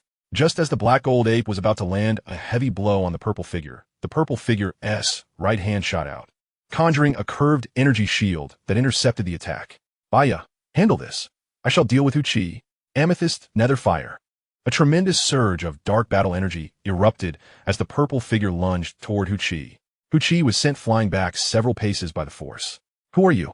Why have you invaded my beast-taming city? In retreat, Hu Qi's expression shifted to one of fury. Such strength, he thought, realizing that with a direct confrontation, he had been knocked back. Even Dao Bu Er only dared to rely on agile techniques to contend with him. This city, I have set my sights upon it. The purple figure declared coldly. Ha ha ha, many have sought to stake their claim on my beast-taming city, but they ultimately became fodder for my beasts. You, a mere fledgling, dare to think yourself worthy. Gazing at the youthful visage, Hu Qi was momentarily taken aback, his pupils constricting. With a cold smirk, he replied, worthy or not, it is determined by the strength of one's fist. With a furious roar, the purple figure surged forth, a massive violet silhouette accompanied by 10 streaks of chill light. Hurtling toward Hu Qi, Hu Qi's nostrils flared, drawing in a breath as a stunning creature, the amethyst-winged Lion King, appeared before him. Another 6th-tier magical beast. Hu Qi sidestepped to evade, yet the sharp claws still left a faint scar upon his chest, wiping the blood from his chest. A fierce killing intent surged in Hu Qi's eyes as he coldly remarked, "You indeed possess courage. A beast dares to intrude upon the realm of human battle masters. However, it matters not. Once you arrive, there is no escaping. My beast-taming city has no beast that cannot be tamed. Ha, stay with us." With that, Hu Qi twisted his head slightly, and countless long, coarse hairs sprouted from his body. A colossal magical ape, standing over 2 meters tall, manifested before him, its enormous arms brimming with surging battle energy. The magical ape's massive paws slammed heavily against the ground, charging toward the purple figure like a rampaging beast. Tiger sous destruction fist. Purple nether 7 injuries technique. Calmly observing the ferocious charge of Hu Qi, the purple figure drew back its right claw, and in the next instant, it exploded forward to meet Hu Qi's onslaught. 2 torrents of ferocious energy surged forth, crashing violently upon one another. Boom! A resounding thud echoed as the 2 massive figures were sent sprawling backward, their feet carving deep grooves into the ground before they finally came to a halt. The smile on the purple figure's face abruptly froze. Indeed, the Beast King Hu Qi possessed formidable skill. A grave expression washed over Hu Qi's face as he took a moment to exhale, then sneered, "Come again." With a tightening of his fist, Hu Qi stomped down once more, his speed noticeably quicker than before. The ferocity of his movements stirred the air, causing it to crackle with pressure. Feeling the oncoming gale, The purple figure lunged forward, its massive claws slicing through the air as it charged once more at Hu Qi, striking heavily against his colossal fist. A thunderous boom resounded. "Di, Lion!" Hu Qi sneered. The right foot of the demon ape surged with a fierce energy, striking heavily towards Z with a powerful kick. Z leaped into the air, his body enveloped in a resplendent purple light, radiating an ethereal glow. Moments later, the brilliance suddenly contracted, compressing into a deep purple beam of light, merely half a foot in diameter. "Pour le cristal ciel!" Z roared. Observing Z's unusual transformation, Hu Qi's expression grew grave. The power within him brewed for a moment before reaching its peak. The purple beam of light flickered and appeared before Hu Qi in an instant. With a heavy stomp of his foot, a dazzling yellow light flickered across Hu Qi's dark, gleaming body. Upon contact with the yellow light, the deep purple beam bizarrely refracted. Z was taken aback. This fellow could actually reflect the purple crystal seal. Hu Qi propelled himself upward once more, his speed suddenly increasing. Z felt his vision blur before him. Tiger sous le destruction fist. Hu Qi, with a grotesque expression, flashed before him, his massive fist carrying a suffocating gust, mercilessly crashing down towards Z's head. Purple crystal underworld shield. The space before Z shimmered slightly as a towering, arc-shaped energy shield appeared before Hu Qi. Boom! Hu Qi's colossal fist surged forward, distorting the space around it. In an instant, with a force reminiscent of a meteor collision, it struck heavily against the purple crystal underworld shield. As the purple shield clashed with the giant fist, it trembled violently and, in a mere moment, shattered explosively. Yet Hu Qi's speed only slightly diminished. This minor reduction was sufficient. The massive form of the purple crystal winged Lion King had already appeared beside Hu Qi. From its enormous claws, 5 sharp purple spikes shot forth, viciously aiming for Hu Qi's ribs. As the 5 beams of purple light materialized, the very air trembled. "Damn you!" A frenzied lion's roar erupted as Z's right claw, imbued with ferocious energy, struck heavily against Hu Qi's ribs. The sound of tearing echoed, accompanied by a sharp pain in Hu Qi's ribs, causing his expression to shift slightly. In retaliation, energy surged from his fist, and utilizing the resulting force, Z hastily retreated. Trying to escape? Watching Hu Qi retreat, Z let out a cold laugh. With a powerful flap of his wings, he pursued, bending slightly, and in the blink of an eye, reappeared before Hu Qi. D, with a sinister grin, Z's claw once more lunged towards Hu Qi's head. Simultaneously, a scorpion-like tail lashed out, ensnaring Hu Qi completely. Finding himself unable to evade, Hu Qi furrowed his brow, and his internal fighting spirit surged with lightning speed. Amidst a blinding yellow light, the towering demon ape suddenly expanded once more. Boom! A tremendous surge of fighting spirit thrust Z backward. The dull sound reverberated through the air as a powerful wind swept clean across the entire plaza. Blood dripped from the massive demon ape, revealing that the wounds left upon him had magnified as he grew larger. Sensing the fresh scent of blood, a fierce glint flashed in Z's eyes as he soared towards the grounded Hu Qi, channeling all his fighting spirit through his meridians before unleashing a devastating blow. Oomph! The immense force bore down, causing Hu Qi's complexion to pale slightly. The several thousand pounds of the purple crystal-winged Lion King descended with terrifying weight, eliciting a low groan from Hu Qi's throat as he staggered, unable to maintain his footing, and fell to one knee. "It's hard to believe you can withstand my power." Hu Qi, seemingly only slightly injured, observed Z with surprise. With the might and mass of the purple crystal-winged Lion King, this strike must have exceeded 10,000 pounds. However, if you wish to kill me, you are not yet worthy. Rubbing his slightly sore arms, Hu Qi scoffed. Form a formation. 9 beast, evil soul, kill. Hu Qi hammered his fists against the ground. A brownish-yellow fighting spirit flowing from his hands, spreading across the cracked earth like a spider's web throughout the plaza. Countless tendrils of brownish-yellow energy coalesced from the web-like ground, converging towards Hu Qi, causing the already imposing demon ape to swell even further. Now towering over 4 to 5 meters, Hu Qi exuded an overwhelmingly powerful aura. Z couldn't help but pause. This fellow was likely at the pinnacle of the fighting emperor level. This beast-taming city is a unique formation. Here, no one is my match. Prepare to die. Chapter 136, The City of 10,000 Beasts. Fighting emperors can harness external energy of the same attribute in large quantities. And with the 9 evil beast souls suppressed in the 9 directions of this beast-taming city, Huqi's strength could indeed reach the apex of the fighting emperor. Huqi proclaimed with pride, "To challenge me in this beast-taming city is the most foolish decision you could make. My family has maintained control over this city for centuries." Standing firm in the Black Corner region, how could it be merely for a hollow reputation? A bloodthirsty smile curled at the corners of Huqi's lips as he surged forward. Launching himself at Z's claws thrust out fiercely, the overwhelming power instantly propelling the massive form of the purple crystal-winged Lion King backwards. Truly formidable was the strength of a peak fighting emperor. As his body flipped mid-air, he steadied himself, absorbing the force.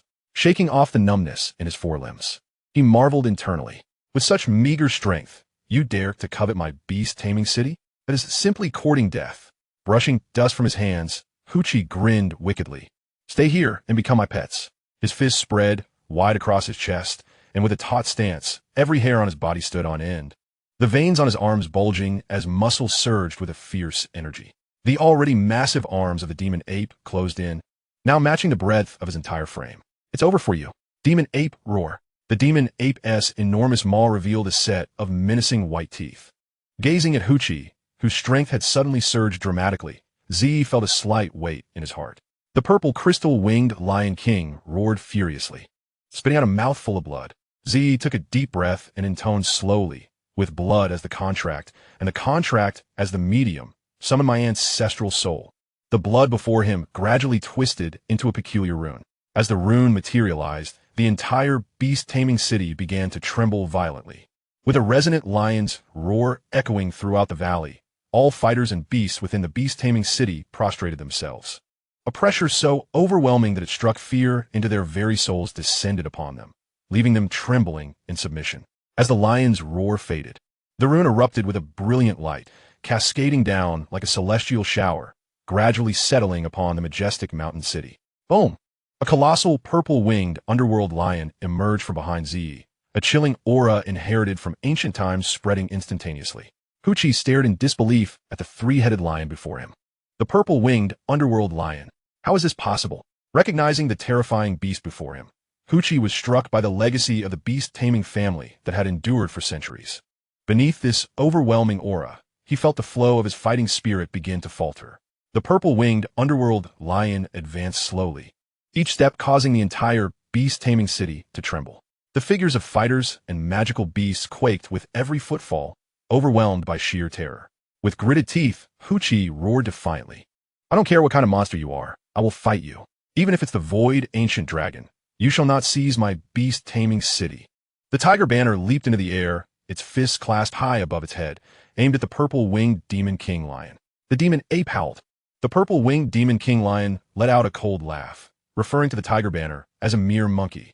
Standing 5 meters tall, the tiger banner appeared no more than a monkey before the 30-meter-high, purple-winged demon king lion.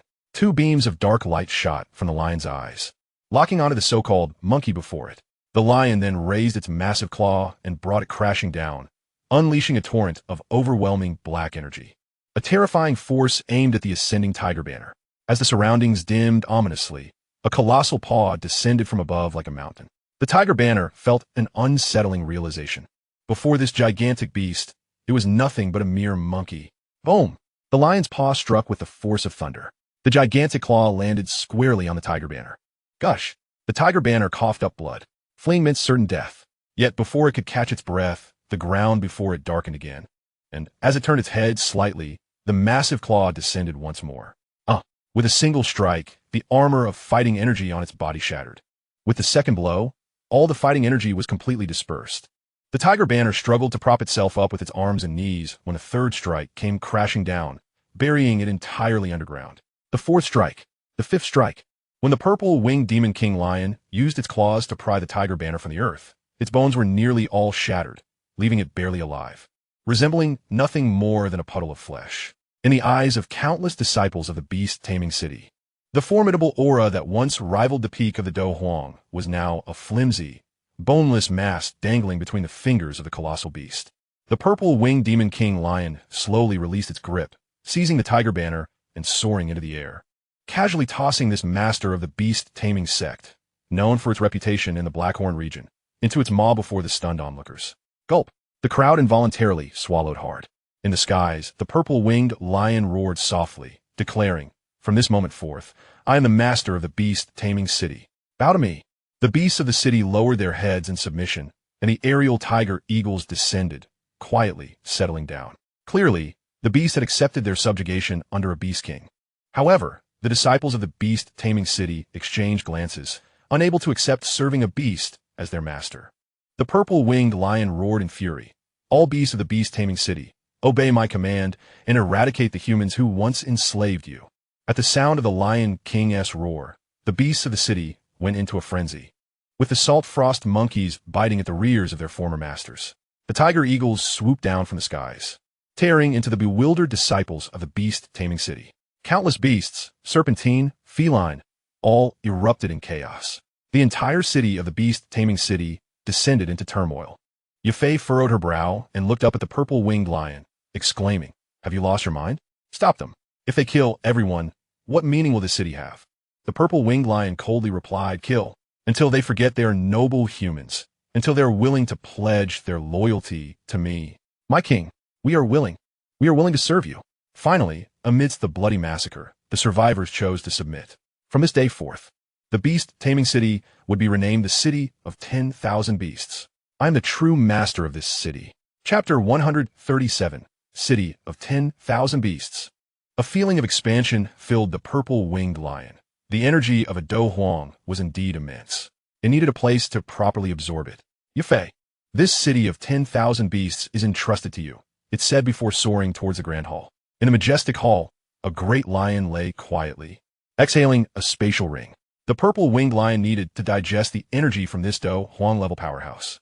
The tiger banner, a 2-star Do Huang, was not the crux of the matter. The real focus was on this muscular figure, which was indeed quite delectable. On the streets of the beast-taming city, countless individuals were cleaning up the bloodstains, with a few beasts still fighting over carcasses. The disciples of the beast-taming sect suffered near-total casualties in this slaughter. But this magnificent city was not solely comprised of them. Countless citizens who had not joined the beast-taming sect lived here. For generations, these citizens had raised beasts, living off the trade of tamed creatures. With the beast-taming sect gone, and a beast as the new lord, how would they continue their lives? The Valley of Beast Kings beyond the beast-taming city could be their lifeline. This valley was undoubtedly a treasure trove. Hunting there was instinctual for their survival. The succulent beast meat could serve as sustenance. The supple furs, rare magic cores, and bones could be fashioned into weapons. Moreover, the young of the beast could be tamed, as every household in the beast-taming city had raised beasts. Hence, trading tame creatures was their means of survival. This was their entire existence. Now, the once feral and violent beasts were liberated from their previous shackles, no longer confined to cages. But the new lord seemed to see nothing wrong with this. After all, it was itself a beast. People glanced at the towering grand hall, forcing a bitter smile. All felt powerless, deeply uncertain about the future.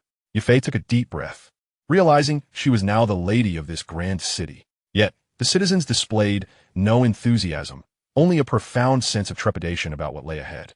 Yafei was astonished to find that nearly every household had a beast guarding their home, such as a second-tier silver wolf protecting the entrance, baring its teeth at a third-tier salt frost monkey that attempted to invade.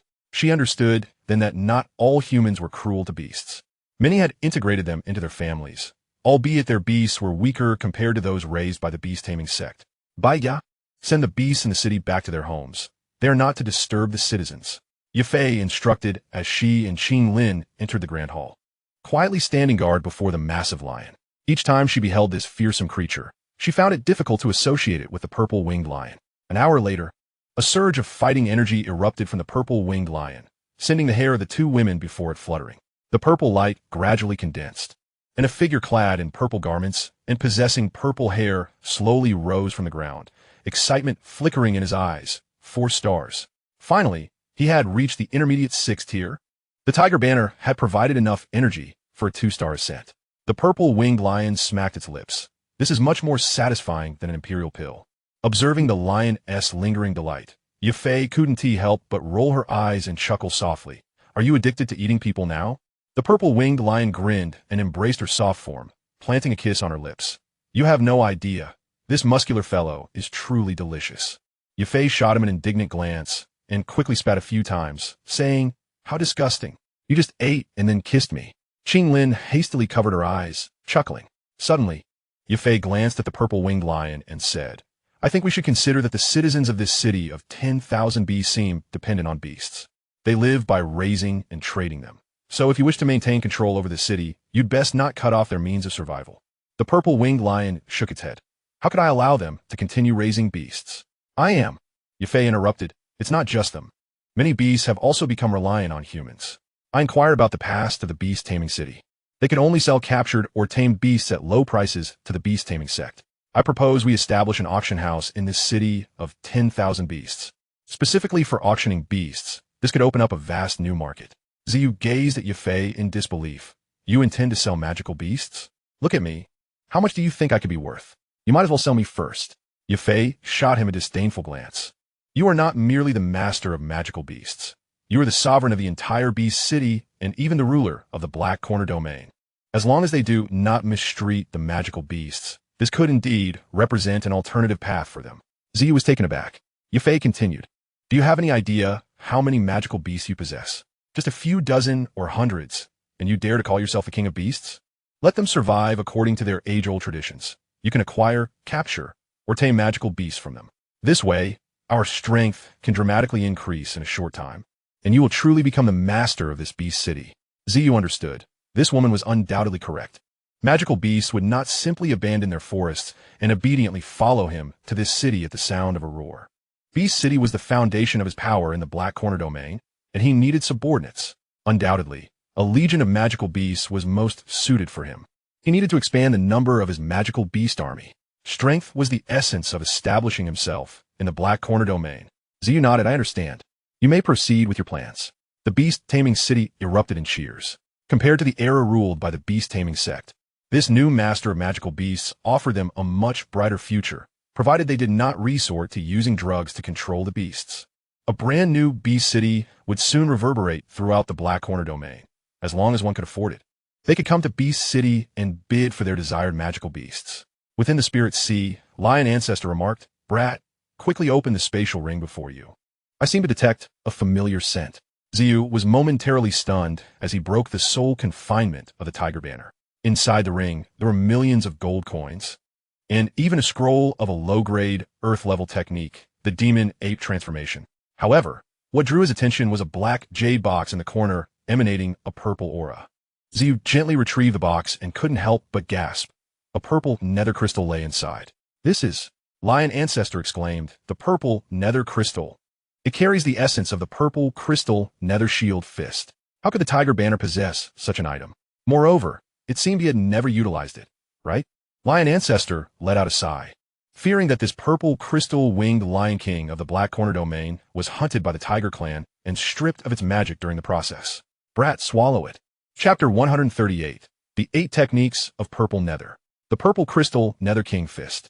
One of the 8 techniques of Purple Nether, a low-grade mysterious combat technique. However, if counted, Ziyu had already consumed 3 purple nether crystals consecutively, and this low-grade mysterious combat technique would evolve into a low-grade earth-level technique. Lion Ancestor stated, this purple nether crystal possesses the combat technique Nether King, flash from the 8 techniques of Purple Nether. Only by reaching the 5th tier can it be practiced, allowing for a total of 5 powerful strikes against the enemy, each punch stronger than the last. Ziyu's heart tightened. He finally had an offensive combat technique. The 7 injuries technique of Purple Nether was indeed formidable, but it was detrimental to his health. Lion Ancestor remarked, but you can only use it once for now. Ziyu cast a resentful glance at Lion Ancestor. Lion Ancestor said, Brat, do not be dissatisfied. Just this one technique will grant you the chance to close in on your opponent. However, if you can acquire a sufficiently swift movement technique, perhaps you could manage a second flash, considering you now possess 6th tier strength. Ziyu inquired, Lion Ancestor, what other techniques are there in the 8 techniques of Purple Nether? Lion Ancestor replied, the 8 techniques of Purple Nether include the Purple Crystal Nether Shield, Purple Crystal Seal, Purple Crystal Tyrant Body, and a set of Purple Crystal Nether King Fists, totaling 5 forms, all interconnected. The Purple Crystal Nether King Fist. Nether King Flash that causes mountains to crumble. Nether King Flash that shakes the abyss. Nether King Flash that splits the earth. Nether King Shadow Flash that rends. Nether King Absolute Flash that extinguishes silence. Ziyu exclaimed in delight. If I collect the remaining 5 purple nether crystals, can I unleash a 5-fold flash that blinds my opponents? Lion Ancestor nodded, then shook his head. The purple crystal Nether King Fist consumes an enormous amount of combat energy. With your 6th-tier strength, you can only use it twice at most. Xiao. Xiao swallowed the purple nether crystal with determination. The transition of the beast-taming city to a new master soon sent ripples across the entire Black Corner domain. Yuani fulfilled his promise, publicly declaring support for Beast City. With 32 days remaining until the Grand Black Seal auction, this grand event was not to be missed. To avoid complications, Xiao decided to do nothing and quietly nestled in Beast City, embracing his wife on a warm bed. In contrast, Yafei truly resembled a genuine city lord. She was incredibly busy, overwhelmed with endless affairs. She had to rebuild the city after the Great Battle and establish new regulations for Beast City, all while ensuring the lord had company at night. In the study, Xiao played beast chess with a young girl Qinglin while Yafei busily worked at her desk. The girl noticed her sister-in-law gently set down her pen and slowly leaned back in her chair, feigning sleep. She exchanged a knowing glance with Xiao before quietly slipping out. Xiao sighed with a wry smile, gently lifting Yafei and heading towards the bed. This woman seemed destined to relish such tasks. Yafei stirred awake. Xiao, feeling concerned, said, "If you're tired, you should rest. Can all those trivial matters truly be completed?" Yafei leaned against Xiao's embrace, playfully swatting at his restless hand, laughing. The reconstruction of Beast City is nearly complete, and with the Black Seal auction approaching, I wish to host a beast auction before it. To announce the establishment of our beast sect to the Black Corner domain. You really plan to sell magical beasts? Xiao exclaimed in disbelief, his restless hand coming to a halt. Yafei replied, "These are low-tier magical beasts held by the citizens of Beast City. Winning the hearts of the people is quite simple. Just give them hope for a better life, and they will sincerely work for you. Before long, the citizens of Beast City will become disciples of the Beast Sect. And at that time, a steady stream of magical beasts will be absorbed into your army." "Oh, sleep now." Blushing from Xiao's teasing, Yafei began to unfasten her garments. After a moment, she glanced at Xiao. "Aren't you going to undress?" Xiao was taken aback. "You're already so tired, and you still want to?" Yafei rolled her eyes, training. "How can it be easily interrupted?" Xiao. "Fine." Under Yafei's management, Beast City thrived within just 20 days. Notably, Yafei had already broken through to the Great Fighter level. After entering this realm, the essence absorbed from the soon new gathering tactics had become notably fiercer. To celebrate the establishment of the Beast Sect, the new Lord of Beast City invited various sects from the Black Corner domain to attend on March 18th, during which the first magical beast auction of Beast City would be held. In addition to the magical beasts auctioned by the citizens of Beast City, the Lord also presented a 4th-tier tiger eagle beast for sale. Throughout the entire celebration, the self-proclaimed Lion Emperor did not show his face, while a woman referred to as the Lion Queen made her debut before the powers of the Black Corner domain. This woman, though not particularly powerful, appeared to be only a 5-star great fighter. However, the enormous black serpent by her side instilled fear in everyone. A 6th-tier, 8-winged black serpent emperor. No one dared to look at this woman any longer. In a certain mountain range of the Black Corner domain, on a steep cliff, a massive rock jutted out. A young man in a black robe sat cross-legged upon this stone, his eyes tightly shut. Before him lay a giant medicinal cauldron, within which azure flames roared. If one looked closely, they could faintly see a colorful liquid slowly writhing within the flames. The colorful liquid, under the scorching heat, constantly formed fine bubbles on the surface. Whenever a bubble burst, the volume of the liquid would slightly shrink. Of course, this shrinking was quite subtle, so much so that it would be difficult to detect if one did not observe closely. However, as tiny increments accumulated over time, the reduction in volume would not be insignificant. As the vibrant liquid grew increasingly diluted, it subtly revealed the minuscule black object it encapsulated. Upon closer inspection, it became evident that nestled within that liquid was an ancient and ebony ring. At this moment, the dark ring emanated a more profound and enigmatic brilliance than before, its surface appearing even deeper and more somber.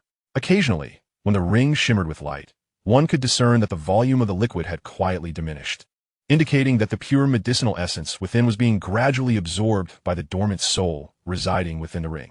Suddenly, a spectral figure slowly seeped out from the ring. Hovering in midair, its form clearly more ethereal than before. A warm yet withered hand gently patted Xiao Yan's head, and the medicine elder smiled with satisfaction, saying, "Thank you, my boy." In response to the elder's praise, Xiao Yan sheepishly scratched his head and replied, "Teacher, you're finally awake. Your strength.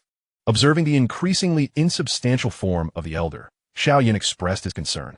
Thankfully, the elder had been powerful enough back in the day to preserve his life. The elder shivered unexpectedly. To help you awaken, I gathered numerous soul-related medicinal materials, and now, you have finally returned to us. We should proceed to the Jialan Academy. Sun Air is still waiting for me. Xiao Yan smiled faintly. Thank you, my boy. Chapter 139, The Black Seal Grand Auction. The 28th of March arrived swiftly. At the 8 doors, Yuan Yi remarked, Brother, you've done well.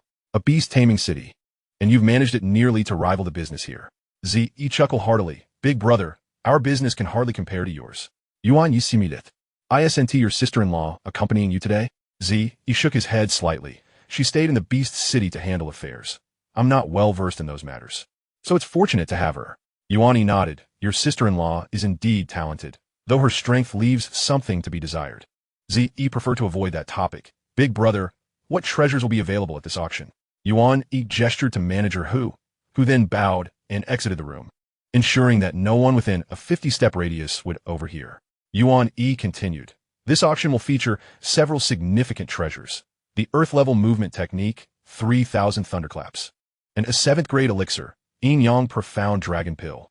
However, the origins of this elixir are quite substantial, so it would be wise for you to refrain from getting involved. To be candid, this elixir was entrusted to me by the pill Emperor Han Feng for sale, and whoever acquires it will have to fulfill 2 requests, which you surely understand are no trifling matters. So, the 3,000 thunderclaps will require you to retrieve it once again. I will settle with you for half the auction price. Zi Yi pondered and asked, Is there nothing else? Just these? Yuan Yi chuckled.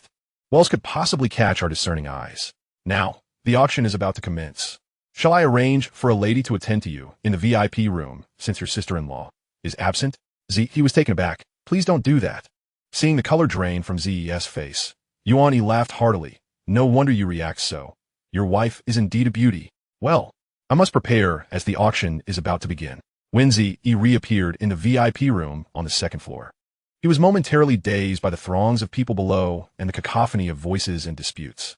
Clearly, the previous auction of the fire-scale crocodile egg had been a surprise, and many major sects were likely unaware of it. The grand auction had drawn an impressive crowd.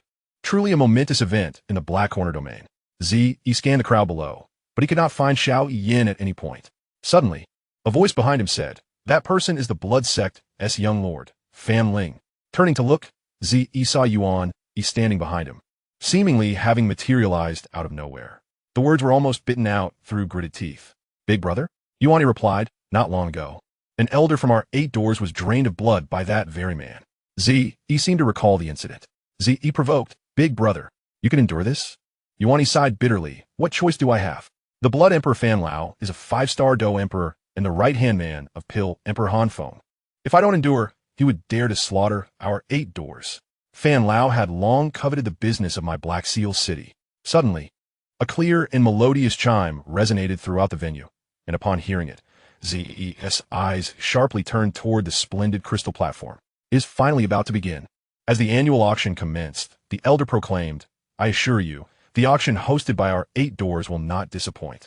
In the early stages of the auction, nothing particularly sensational was presented. Zi, however, spent 300,000 on a piece of scale armor, realizing he had yet to gift the girl Qing Lin anything.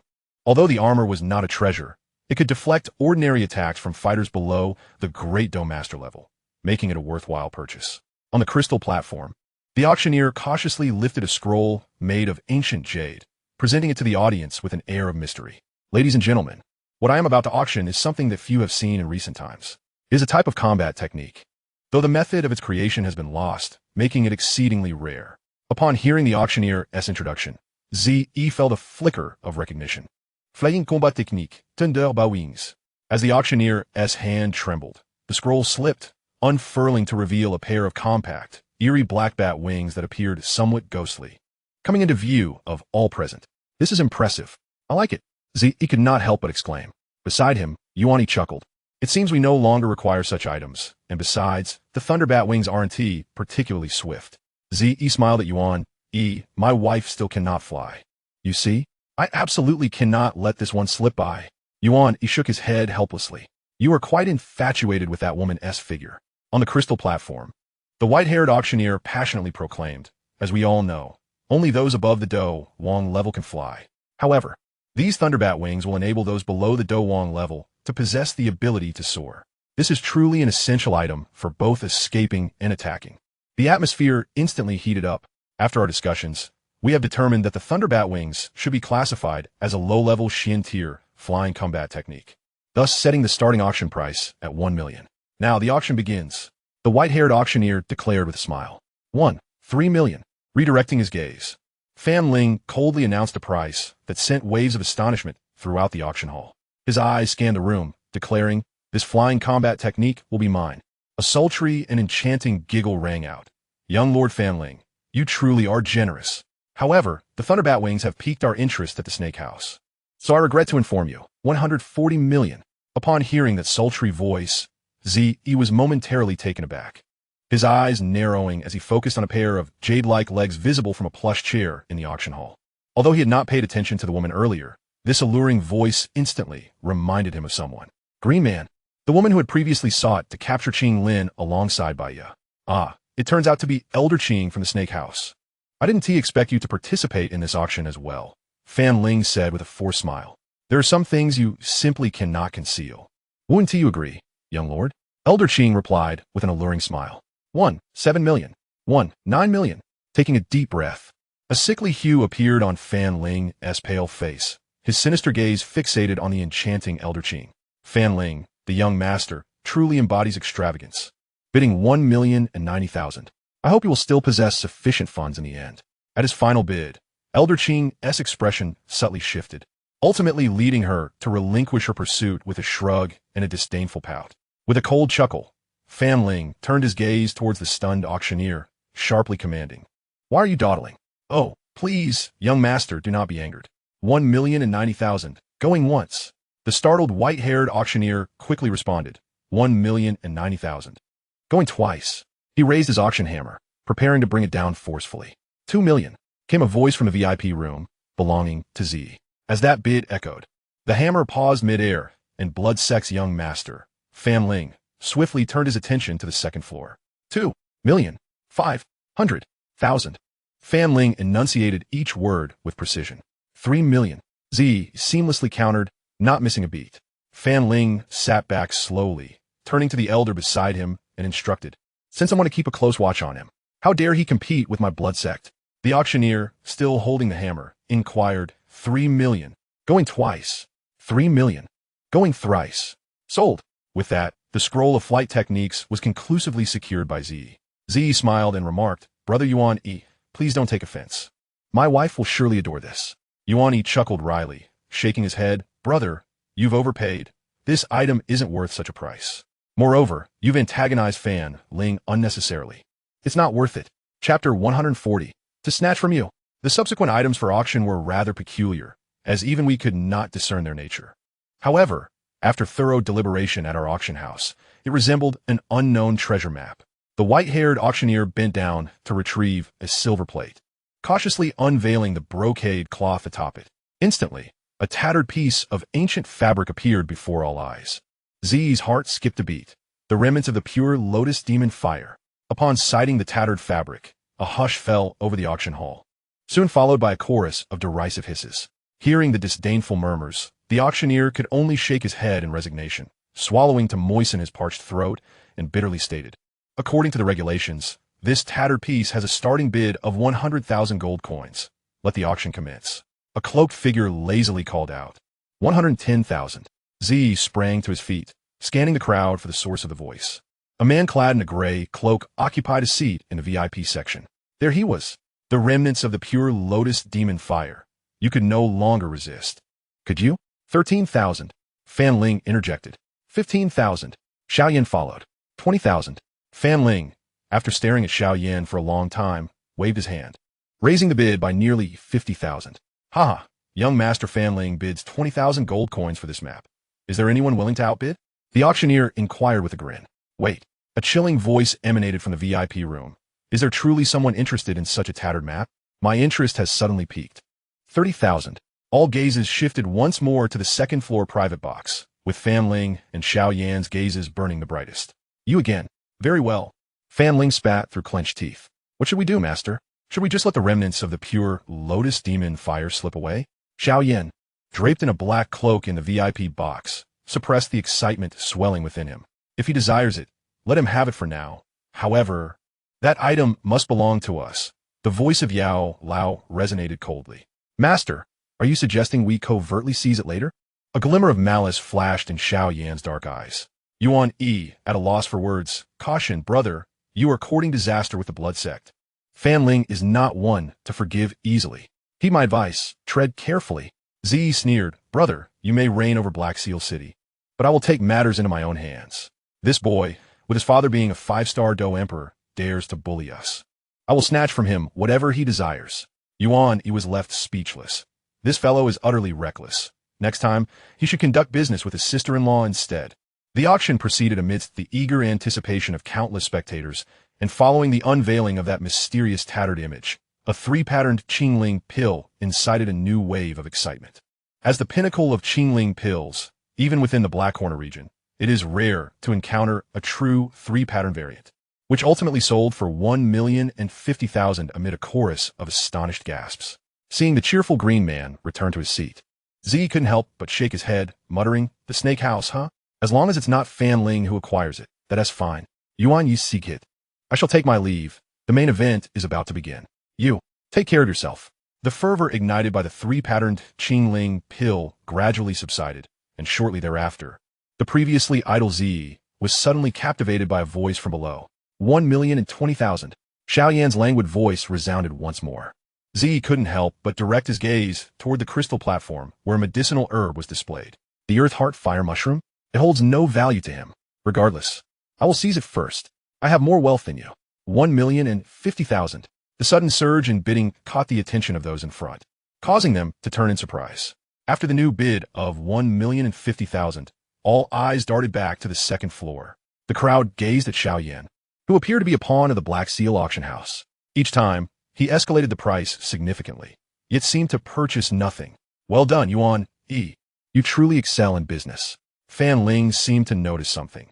Whenever he desired something alongside this gray-robed figure, the mysterious person in the second-floor box would inevitably intervene. At that moment, Xiao Yan remained seated, his head bowed, but his fists were nearly clenched to the point of drawing blood. Interesting, genuinely intriguing. Fan Ling chuckled coldly, then shifted his gaze back towards the second-floor VIP room. 3,000 Thunder Movement, a low-grade, Earth-tier movement technique. As the 3,000 Thunder Movement was introduced, the atmosphere in the auction hall soared to its most fervent climax, with major powers in the front finally engaging in a heated bidding war that left countless spectators in awe. 8,270,000, 10,020,000.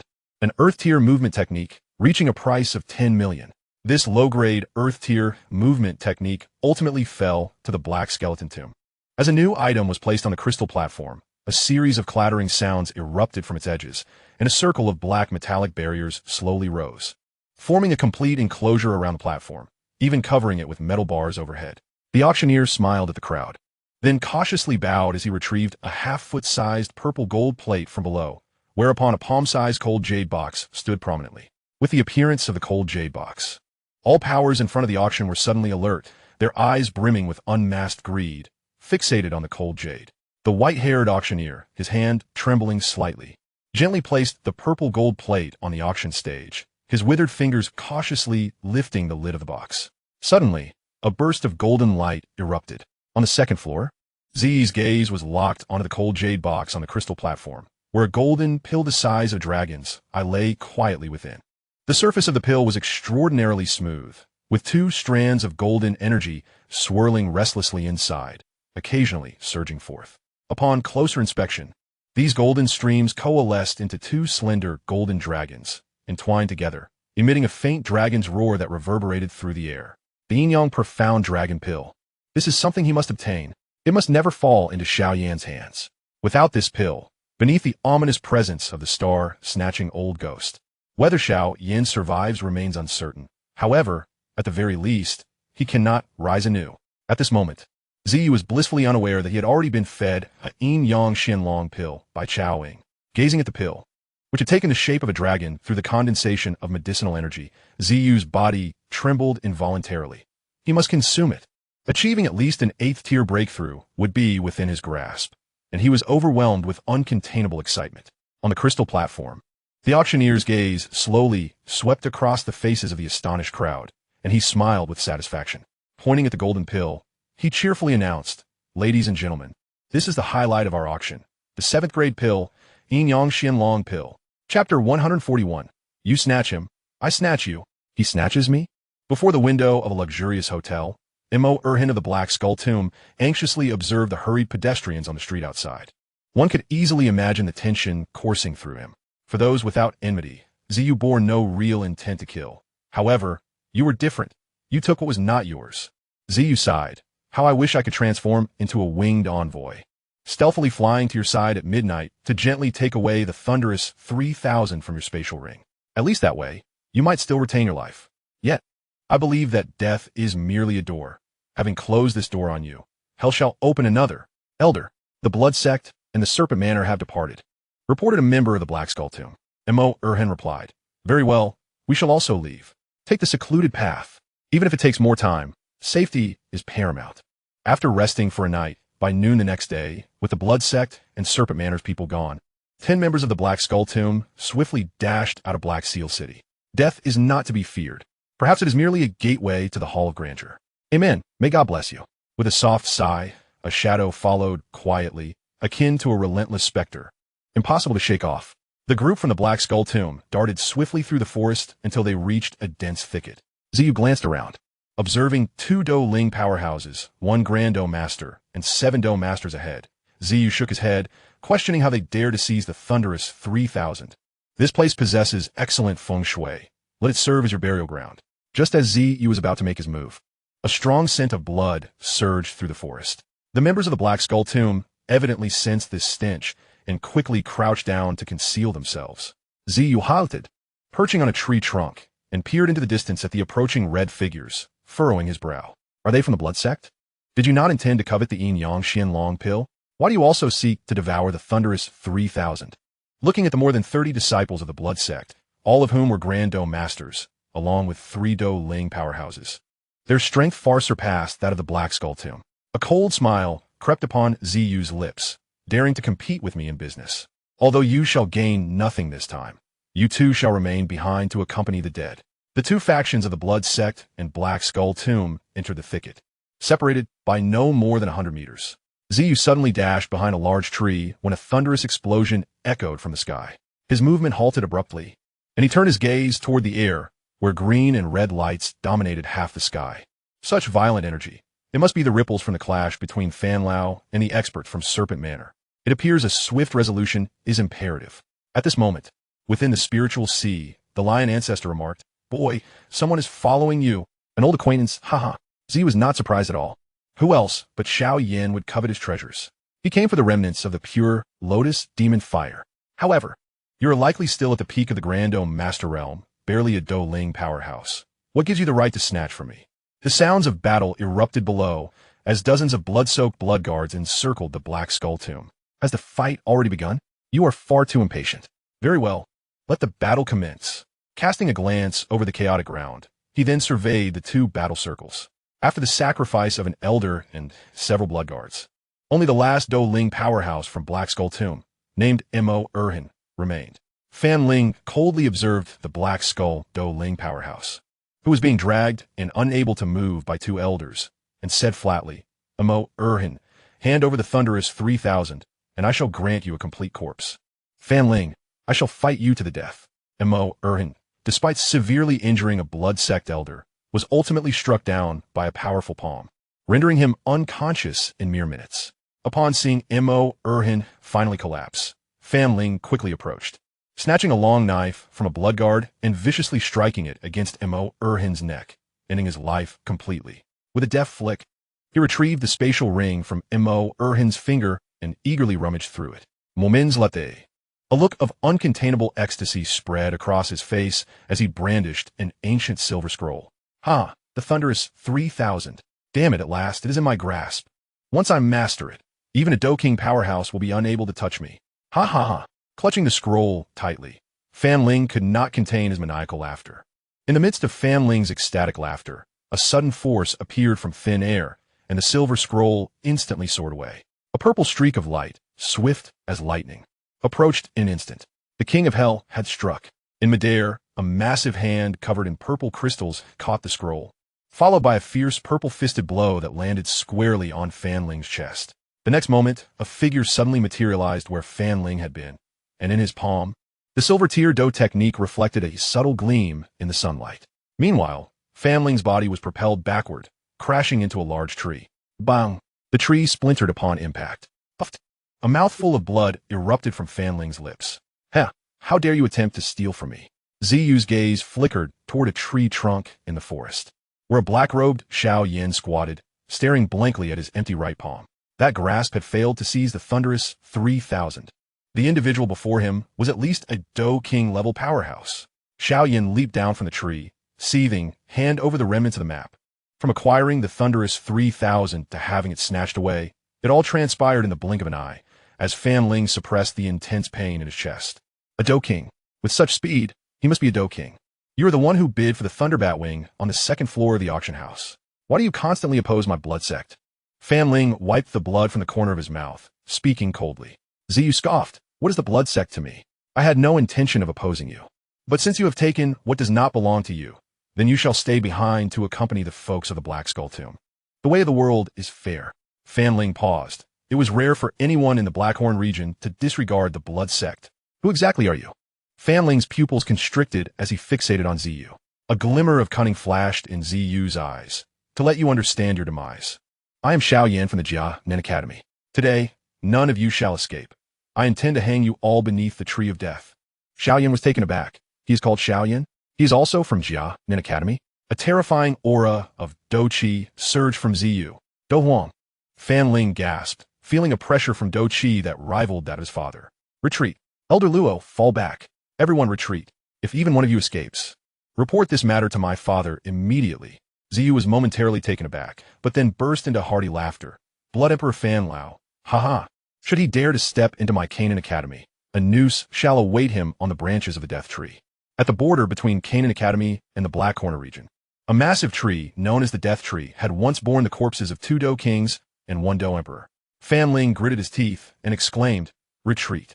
Within the spatial ring, Yao Lao shouted, Xiao Yan, we must withdraw. This man is at least a 4-star Do Emperor.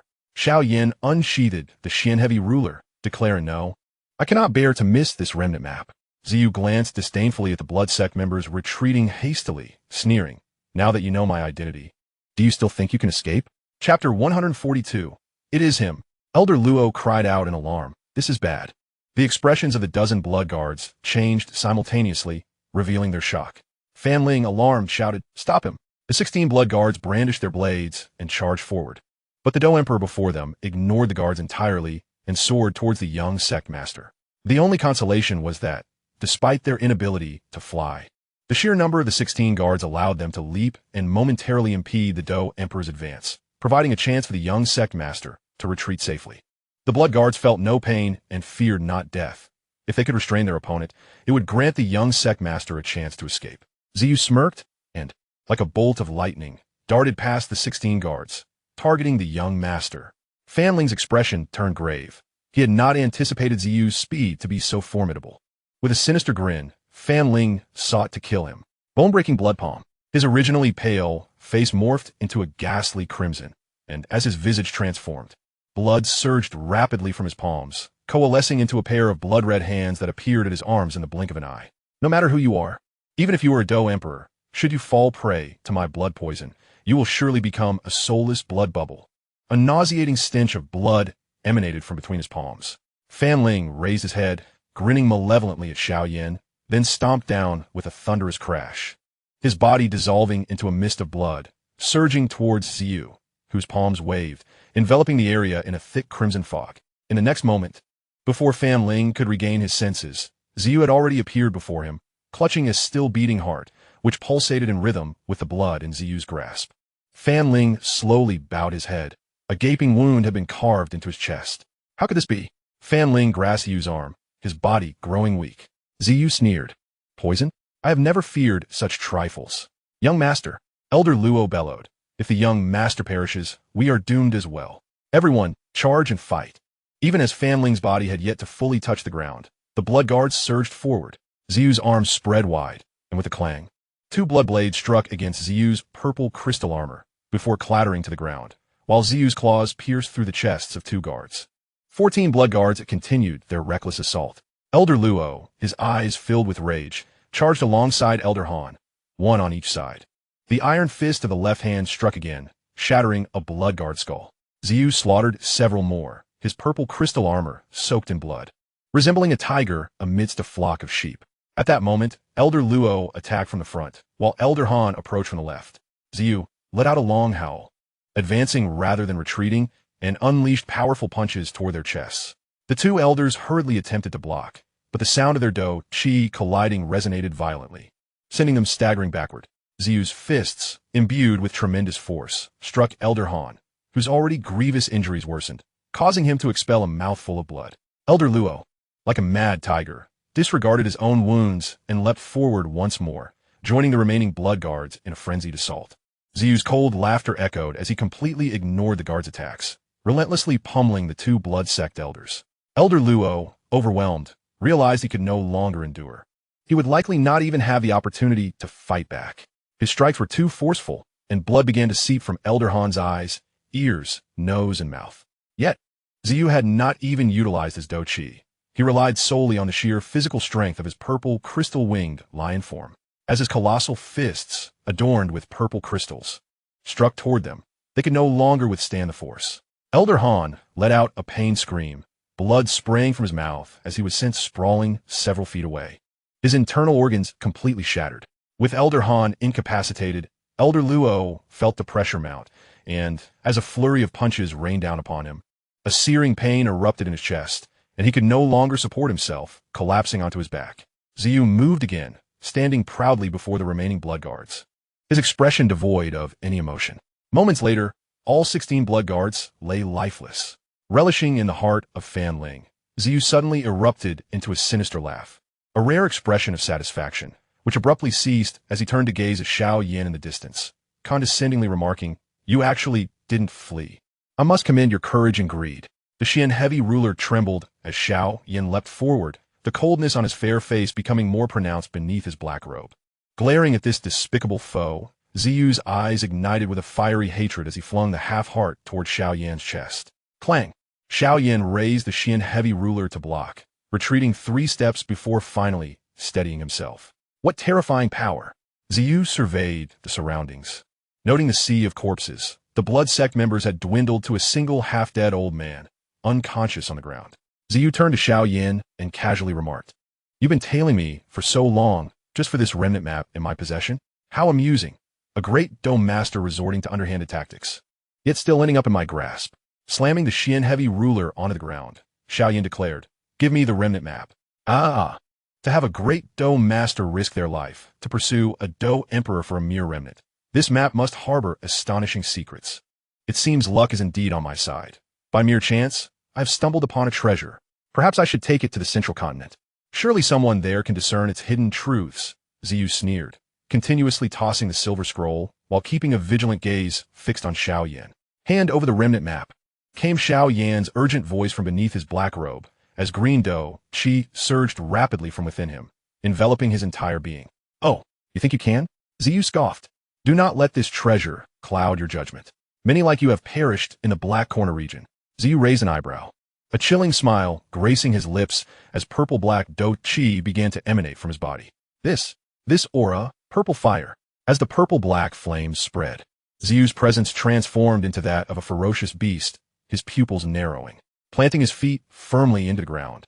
Xiao Yan suddenly let out a low growl from his throat and propelled himself forward like a released arrow, wielding the enormous Xian heavy ruler, which soared upward, creating a sharp, slicing wind as it descended with tremendous force. The air crackled with an ear-splitting sonic boom. Purple crystal nether king shield. With a thunderous crash, a ripple of energy, intertwining shades of azure and purple, spread outward, sending sand and stones flying. Xiao Yan was thrust back several steps, feeling the numbing ache in his arms as his expression changed drastically. This was the power of a do emperor, far surpassing that of a great do master. Yet, why did this man's do chi evoke such a sense of familiarity? It is him, Ziyu. Chapter 143. The Transformation of the Heavenly Fire. Is this the might of a Dou Emperor? Rubbing his somewhat pained chest, Xiao Yan murmured to himself with a sigh. Listening to Xiao Yan's low murmurs, Ziyu let out a cold laugh. Since you know his eye, you should be aware that with your current strength as a Grand Dou Master, you are but an ant trying to shake a tree. Xiao Yan slowly stowed away the Xian Zhong Qi, gently stretching his body as a surge of Dou Qi erupted within him, and then his figure suddenly flickered. 8 extremes collapse. A fierce energy materialized abruptly. Ziyu snorted coldly, pushing off the ground with his foot, retracting his fist, and then thrusting it forward with great force. The short distance was overwhelmed by the ferocious power of his punch, causing Xiao Yan's body to come to an abrupt halt, the sleeves of his robe billowing violently from the shockwave. Bang! A dull thud echoed through the dense forest. A shadow shot backward.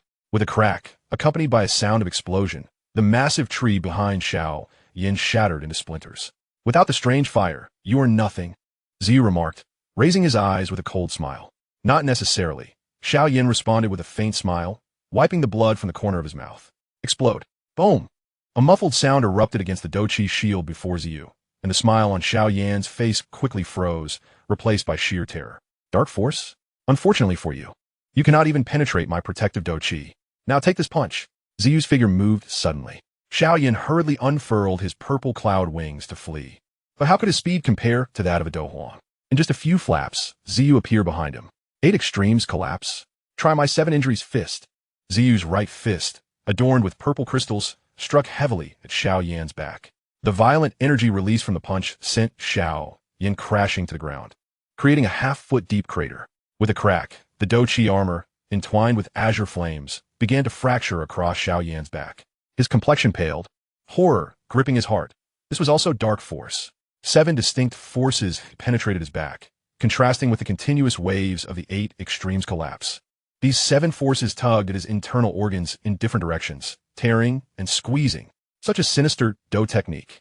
Wiping the blood trickling from his mouth, Xiao Yan forcibly suppressed the chaotic Dou Qi within him. Ziyu approached Fan Ling's corpse, removing the spatial ring from his hand. As he rummaged through it, his pupils suddenly constricted, and his throat rolled as disbelief washed over him. He then infused his soul power into the ring, and the previously indifferent expression on his face transformed into one of agitation, his heart racing uncontrollably. He had initially intended to expend considerable effort against Fan Ling. Fortune had arrived too abruptly. Get lost. For your Fei's sake, I won't hold this against you. Ziyu's mood lifted, and he found Xiao Yan somewhat more agreeable. After all, he was the prospective son-in-law of the ancient clan. Xiao Yan stopped. The voice of Yao Lao rang out. Xiao Yan glared fiercely at the purple-clad man before him. Panting heavily, a near-mad thought flashing through his mind. Teacher, lend me your strange fire. Yao Lao was taken aback, then exclaimed, You crazy brat. He possesses the root of the green lotus platform. Your Buddha's wrath lotus will have minimal effect on him. Even my bone spirit cold fire has no guaranteed victory. Yet Xiao Yan's face revealed a hint of excitement. I'm not that foolish. Teacher, have you forgotten the secret method I just learned? Yao Lao, you're mad. Fire 3 mysteries transformation. Since the green lotus earth heart fire has limited damage against him, I will use the bone spirit cold fire. I refuse to believe that the explosive energy from the bone spirit cold fire 1T harm him. Yao Lao, are you truly mad? Have you considered the consequences? It will overdraw your strength. Xiao Yan chuckled bitterly, disregarding all else. Teacher, let us do it. The remnants of the pure lotus demonic fire cannot be forsaken. Yao Lao Sai, Alat. The Fire 3 Mysteries transformation may allow you to battle above your rank, but the gap between you two is simply too vast. Let me take over. Upon hearing this, Xiao Yan was slightly moved. Teacher, but you... Yao Lao shook his head. That black fire should only have a deterrent effect on the soul body. Let me control your body. As long as I'm not using the soul body to fight, I should be fine. Glancing at Xiao Yan, he slowly closed his eyes, a hint of cold resentment lingering at the corner of his mouth. Ziyu coldly remarked, Do you hate me? For taking what belongs to you? Aren't you the one who enjoys stealing from others? Moments latte. Ziyu's expression abruptly shifted as he sensed a fierce aura emanating from Xiao Yan's body, not inferior to his own. Ziyu, this map fragment, I must have it.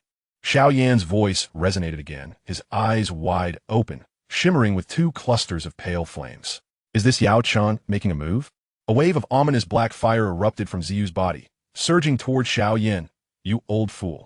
You've let a rogue to steal from others. Now it's time to collect your soul. Prepare to be obliterated. How is this possible? Feeling the rising momentum from across the way, Ziyu's face finally revealed a trace of shock. The lion ancestor said that the soul body has now completely seized control of that physical form. It can no longer be considered a pure soul body. What of Ziyu? If I can't handle such an old fool, how can I claim to be the master of all beasts? The purple crystal inferno surged up 3 feet high. The bone spirit cold fire erupted from Xiao Yan's body, plunging the entire forest into an ice age. A Do Huang-level expert wielding strange fire was indeed on an entirely different tier from a Grand O Master. Sensing the violent energy of the bone spirit cold fire, Ziyu's brows furrowed once more as he shouted, "Purple crystal battle armor." As his voice fell, a dazzling crystalline battle armor, shimmering with a crystal-like luster, formed around Ziyu's body. White flames erupted from Xiao Yan's body like a volcano, his palms shooting forth from beneath his black robe. The white flames spiraled upwards, carrying a torrential heat as they collided against the black fire ahead. Fire 3 Mysteries Transformation. First level, Green Lotus Transformation. Chapter 145, the first collision of infernal fire and strange fire. Fixating his gaze on the approaching pale, violent flames, Ziyu clenched his fists tightly, pressed against his sides.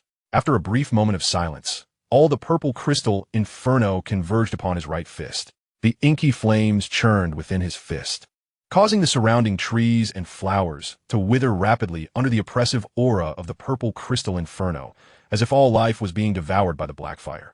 The air was suffused with an endless chill and deathly stillness, reminiscent of a lifeless realm beneath the yellow springs. Purple crystal inferno, tell me, are you truly worth my lifetime of dedication? Show me your indomitable strange fire. The black flames, blazing atop his right fist in a moment of turbulence, suddenly became completely still. With the amplification of the Fire 3 Mysteries Transformation, Yao Lao's power had now approached the pinnacle of Do Huang. Ziyu's eyes brimmed with determination. He could not retreat. He knew that if he faltered this time, he would never again have the courage to face him. After a fleeting moment, as the pale flames surged toward Xiao Yan's palms, the previously still purple crystal inferno suddenly erupted into a mass of black flames. Shining like a black sun, Ziyu's pupils dilated suddenly, an inexplicable excitement flooding his heart. Gazing at Xiao Yan, he grinned savagely. Go forth, purple crystal inferno. Sensing the black flames consuming the life force around him, the once lush greenery beneath Ziyu's feet had transformed into a charged circle about 5 meters in radius, continuing to spread outward. Infernal fire? This is infernal fire? Damn it, how is this possible? Within the confines of his body, how could one possibly harbor the nether fire? Gazing at the flickering flames upon the right fist of Ziyu, Yao Chun inhaled sharply, his heart tumultuous as if a storm raged within. In all his experience, he had never heard of anyone possessing such a force.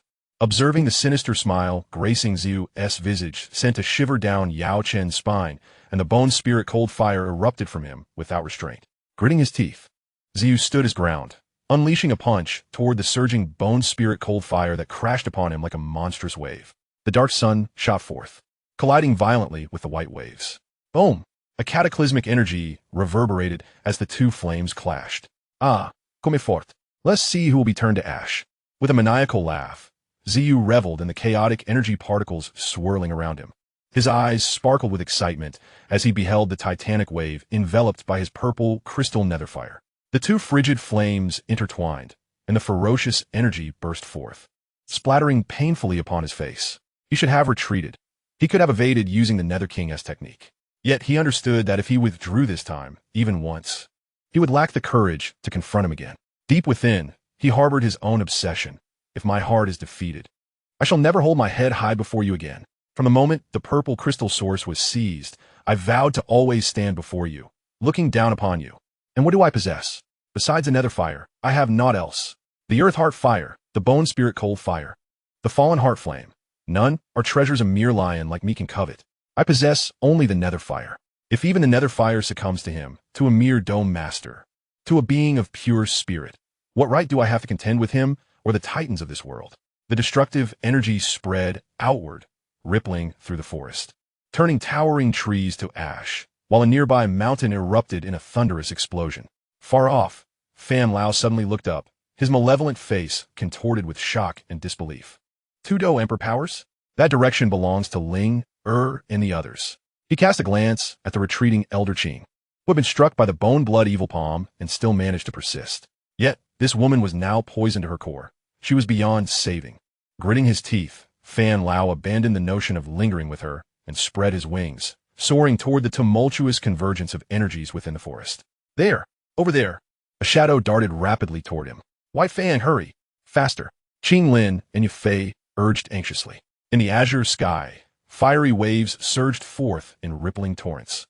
Emanating from the explosion's epicenter, black and white flames gradually spreading outwards for hundreds of meters before dissipating. The battlefield was divided like yin and yang. A massive circular region of 100 meters split into two entirely distinct realms. Zu's side resembled hell, charred and barren, devoid of life.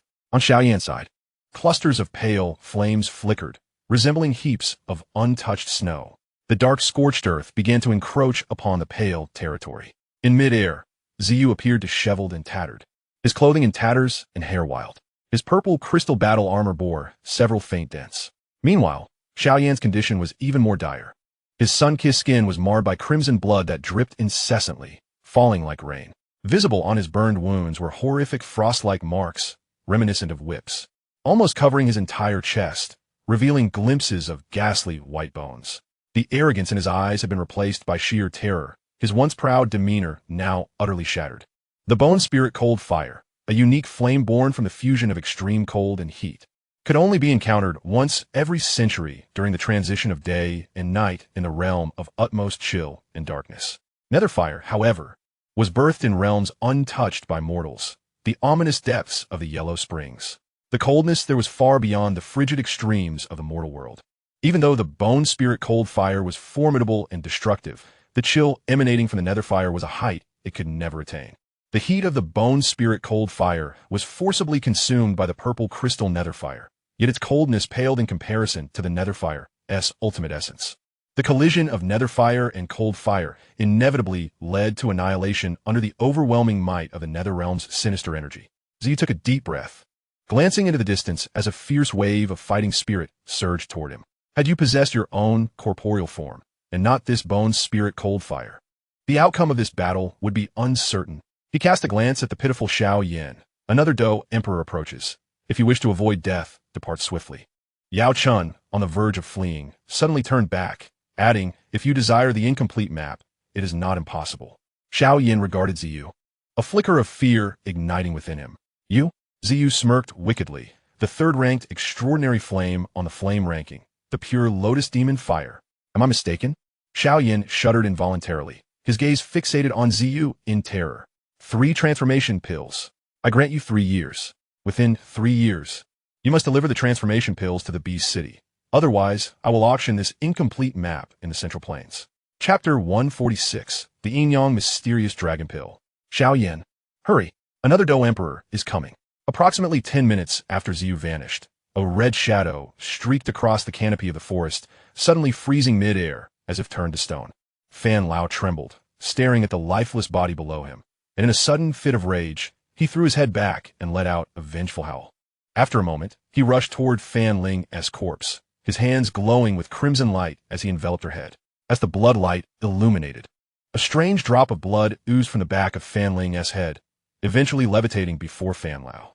His face twisted with cold malice, Fan Lao gestured, and the blood erupted, transforming into a thin veil, within which a purple silhouette flickered, though the veil was too thin for even Fan Lao to discern the figure's true appearance. Boom! The blood veil burst apart after half a minute. Master! A frail voice emerged. Fan Lao bent down slowly, drawing Elder Luo's body toward him, his expression devoid of emotion, yet the chilling voice of vengeance resonated. Jia, an academy. Yin Xiao. Elder Luo spoke weakly. Good, good, good. Jia, an academy. Yin Xiao, you must not fall into my hands. I shall ensure you suffer 1,000 cuts. In the dense forest, a shadow suddenly darted past. Abruptly, the massive shadow came to a halt. I smell a familiar scent. Yufei cried out. Why are you still dawdling? Hurry and pursue. Do not rush. I sense that boy's aura. He is well. He will come to find us. We shall wait for him here.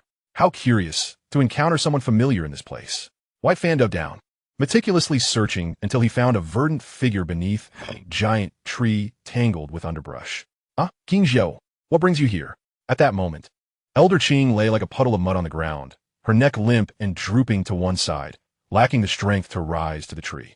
Her previously vacant eyes suddenly widened upon hearing the call, and upon seeing White Fang, her beautiful eyes sparkled like bells. The Elder Qing's eyes were filled with boundless astonishment. Yet her voice emerged as a faint whisper, "You are White Fang." A mere glance from White Fang sufficed for him to discern that this woman was nearing her end.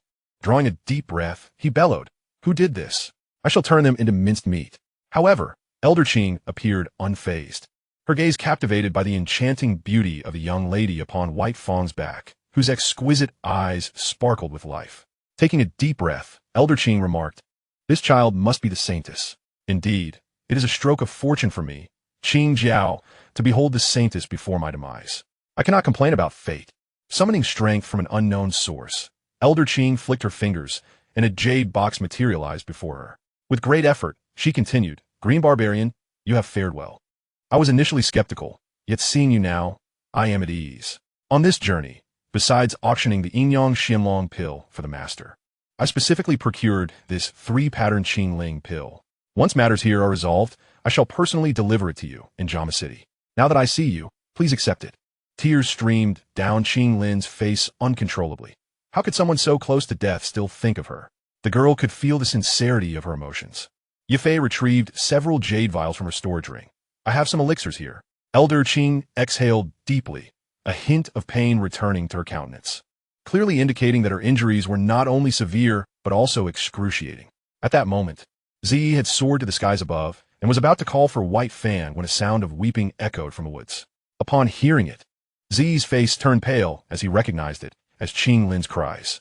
He rushed down, only to find Qing Lin crouched on the ground, her face a mask of sorrow and anguish. Beside her lay a pale-faced woman in green, leaning against White Fang's massive form.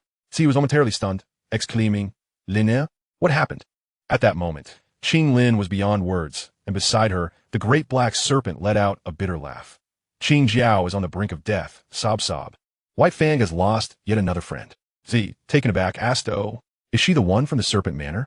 He glanced at the woman in green, and then at White Fang. With a long sigh, White Fang replied, "She is the Elder Qing Jiao of the Serpent Manor." Upon seeing her brother, Qing Lin hurriedly clung to Zi's arm, pleading, "Brother, please save her. She is so pitiful. She has treated me so well." Zi cast one more glance at Elder Qing, forcing a bitter smile as he shook his head. "Silly girl, her injuries are likely beyond even divine intervention. Moreover, your brother is not an alchemist." Grateful, Elder Qing looked at Zi and said, "You must be the Lion King. Thank you for your genuine care for our saintess. I am nearing my end. May I request one thing from you, Lion King?" Zi nodded. "Speak." Elder Qing continued, "Take the saintess back to the Serpent Manor. If you truly wish to care for her, with her awakening of the green serpent's 3-flower eyes at this age, she will undoubtedly break through to the Dozun level within 10 to 20 years, and even aspire to reach Dosheng in the future. Forcing her to remain by your side will only bury her talent." She glanced at Qing Lin with a sigh. "It is a pity I lack the fortune to personally guide her." Yifei gasped, looking at Qing Lin, who had only absorbed part of the black magic serpent's Do Qi and already awakened her Do Qi cycle. This girl could truly reach Do Zun within 10 years. Zi paused, shaking his head. "I'm sorry, I don't think I can agree. As long as Qing Lin is happy, even if she lives an unremarkable life, it matters not. I do not wish for her to be alone in a foreign land." Elder Qing turned to look at Zi, letting out a long sigh. At that moment, White Fang's body began to tremble uncontrollably, and with great difficulty, he uttered, "What do you have on you?" Such a rich fragrance of elixirs. Suddenly recalling something, Zi smiled. "The Yinyang Xianlong pill. Ha! That fool Fan Lao actually entrusted such a treasure to his useless son, which I seized entirely."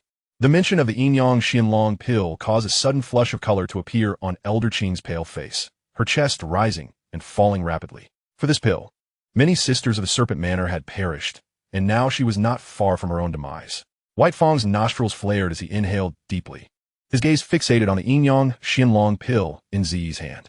It was said that the former Wind Sovereign had consumed it, and in a state of grievous injury and near death, it not only healed him completely, but also propelled him to become a Do Zun level powerhouse. "Grandpa Zi, you must give this pill to Qing Jiao. Perhaps it could save her life." Zi was momentarily bewildered. "What do you mean? You want me to give this treasure to her? Have you lost your mind? I barely know her." Give it to her? What are you thinking? I haven't even taken it myself, and there are plenty of others I could give it to. My wife, my sister, my mother. How could it possibly go to her? White Fang turned to Qing Lin with a pleading look. Saintess, this pill can truly save her. Please do something for Qing Jiao. Z gritted his teeth. White Fang, do you believe I should just eat you right now? White Fang quickly fell silent, helplessly looking to Qing Lin. Yet Elder Qing smiled with a carefree demeanor. A 7th-tier pill. Even our master may not have consumed one. She turned to Qing Lin. Saintess, go to the Serpent Manor. There you will have access to the finest resources. Z scoffed. Going to the Serpent Manor means becoming the Saintess. But I suspect the price will be marrying your master's son. To sell oneself for strength. I cannot commend such a trade. Let's not discuss this further. All right. White Fang, take Elder Qing. We must return. We cannot linger here. Suddenly, White Fang cried out in distress. Saintess. Saintess, please save Qing Jiao. Sob sob. She is about to die. Z clenched his fists, nearly losing control and pummeling the wretched serpent. Damn it. He should have eaten you long ago to avoid this trouble. A peak Do Wong powerhouse not being consumed. What? Do you expect to watch her rot away? Qing Lin, tears streaming down her face, gazed pleadingly at Z. Yet did not dare to speak. Even if she was ignorant, she understood the rarity of a 7th-tier pill in a world where so many have perished. Could anyone truly be saved? Z steeled his resolve. Let us go. At that moment, Elder Qing coughed up another mouthful of blood. Yet her complexion began to regain some color. Qing Lin was now utterly devastated, clutching Elder Qing's hand and refusing to let go. Z's expression darkened, and he kicked the great black serpent forcefully. Let us go. Brother, could I at least send Aunt Qing off before we leave? Qing Lin pleaded. Observing Z's desire to consume the serpent, Yafei glanced back at Qing Lin's tear-stained face. If this woman were to die before her, it would inevitably leave a scar on the hearts of the siblings. Yafei sighed, shaking her head as she stepped forward. Elder Qing, are you responsible for teaching the Saintess at the Serpent Manor? Upon hearing this, White Fang's eyes brightened. Yes, yes. Qing Jiao is indeed responsible for instructing the Saintess. When it comes to the cultivation and training of the green serpent's 3 flower eyes, none understand better than her. Yafei nodded. Then if we save you, your life will belong to us, and you must leave the Serpent Manor to join my 10,000 Beast sect, swearing never to betray us in this lifetime. Elder Qing smiled gently at Yafei, then shook her head. I appreciate your goodwill, but with my qualifications, I fear I would waste this pill. Z looked at Yafei in disbelief. Are you out of your mind? A 7th-tier pill. Liner may be unaware, but you must know its value. Yafei shot a disapproving glance at her man, stating earnestly, a 7th-tier pill can revive a talent capable of breaking through to Do Wong and reaching Do Huang or even Do Zong, while ensuring she receives the training she deserves. This is an investment that guarantees a return. Z inhaled sharply. Reluctantly, he retrieved the white jade box from his storage ring, feeling a pang of regret as he handed it to Yafei, knowing he couldn't consume it himself. Alas, others would surely wish to partake as well. Chapter 147, The Prodigal Daughter. Upon a steep slope of a cliff, a shadow suddenly sprang forth from the forest behind, landing on a massive rock at the edge. With a hand, it lifted the hood of its cloak, revealing a visage marred by agony. Standing at the precipice, Xiao Yan inhaled the mist-laden air, feeling the pain throughout his body gradually dissipate. His gaze wandered towards the distant, now obscured forest, and a bitter smile involuntarily crept upon his lips. What should I do, master? He actually knows it's the remnant map of the purifying Lotus Demon fire. I can't reclaim it. Old Yao responded. 3 years? With your potential, 3 years is more than sufficient for you to ascend to the rank of a Do Wong. By then, my strength should also be restored to the level of a Do Zong. With a wry smile, Xiao Yan retorted, back in Jiama Holy City, he was merely a 1-star Do Huang, and now, just over half a year later, he has already advanced to a 4 or 5-star Do Huang. 3 years might be ample time for him to break through to Do Zong. Old Yao comforted him at the Jianan Academy. There exists a rare flame known as the Falling Heart Flame. If you can subdue it, not only will it greatly enhance your strength, but your training speed will also surpass that of ordinary practitioners by several folds. Xiao Yan, you must believe in yourself. The Falling Heart Flame? Xiao Yan chuckled bitterly once more, but master, the main ingredient for the Earth Spirit Pill, the Earth Fire Mushroom, has also been taken by him. Old Yao continued. 3 pieces of 7th grade pills, the Transformation Pill? Let's have a look. If it comes to it, we can refine 3. Xiao Yan pondered for a while before Old Yao remarked. Xiao Yan, don't you find that the Purple Wing seems to be perpetually at odds with you? With his strength, he could have killed you several times over. Moreover, Isn't he known for his penchant for seizing others' possessions? Have you offended him in any way? Perhaps by taking something from him? Otherwise, a Do Huang powerhouse would not stoop to quarreling with a mere Do Shi. Xiao Yan retorted angrily, Master, you know whether I've taken anything from him. Aside from the companion-born purple crystal source, what else is there? I took his possessions? There's no mistake. He exchanged 1 earth fire lotus seed for 4 vials of my companion-born purple crystal source. He even lured away my swallowing python with my own companion-born purple crystal source. The 7 illusion clear spirit saliva that was nearly in my grasp was forcibly snatched from me. Otherwise, with the Do Qi from Nalan Jia alongside the poison, I'd likely be close to reaching Do Ling by now. It is he who has consistently robbed me. Old Yao sighed, sensing the turmoil within the boy's heart. Xiao Yan pointed to his injuries, seething with frustration. Look at me. I wanted to seize the remnant map this time, but I didn't even catch a glimpse and ended up with a body full of wounds. Old Yao remarked, yet I still feel he is specifically targeting you. Xiao Yan was taken aback. How would I know? Perhaps he is unhinged in the dense forest. The purple wing's eyes were fixated on Yafei as she gently opened the mist-enshrouded cold jade box, a beam of golden light instantaneously shooting forth. The purple wing unconsciously swallowed hard. His heart, already reluctant, began to race once again. Before such a rare treasure, no matter who it was, their composure would surely be tested. Consume it. A sultry voice suddenly echoed in the purple wing's ear. Unable to resist, he reached out his hand, but smack. Yafei struck his claw. The purple wing was taken aback, realizing it wasn't meant for him. Elder Qing chuckled at the interaction between them. Casting a glance at Yafei before gently shaking his head, give it to the saintess. It would be a waste for me. Yafei smiled. This is a transaction.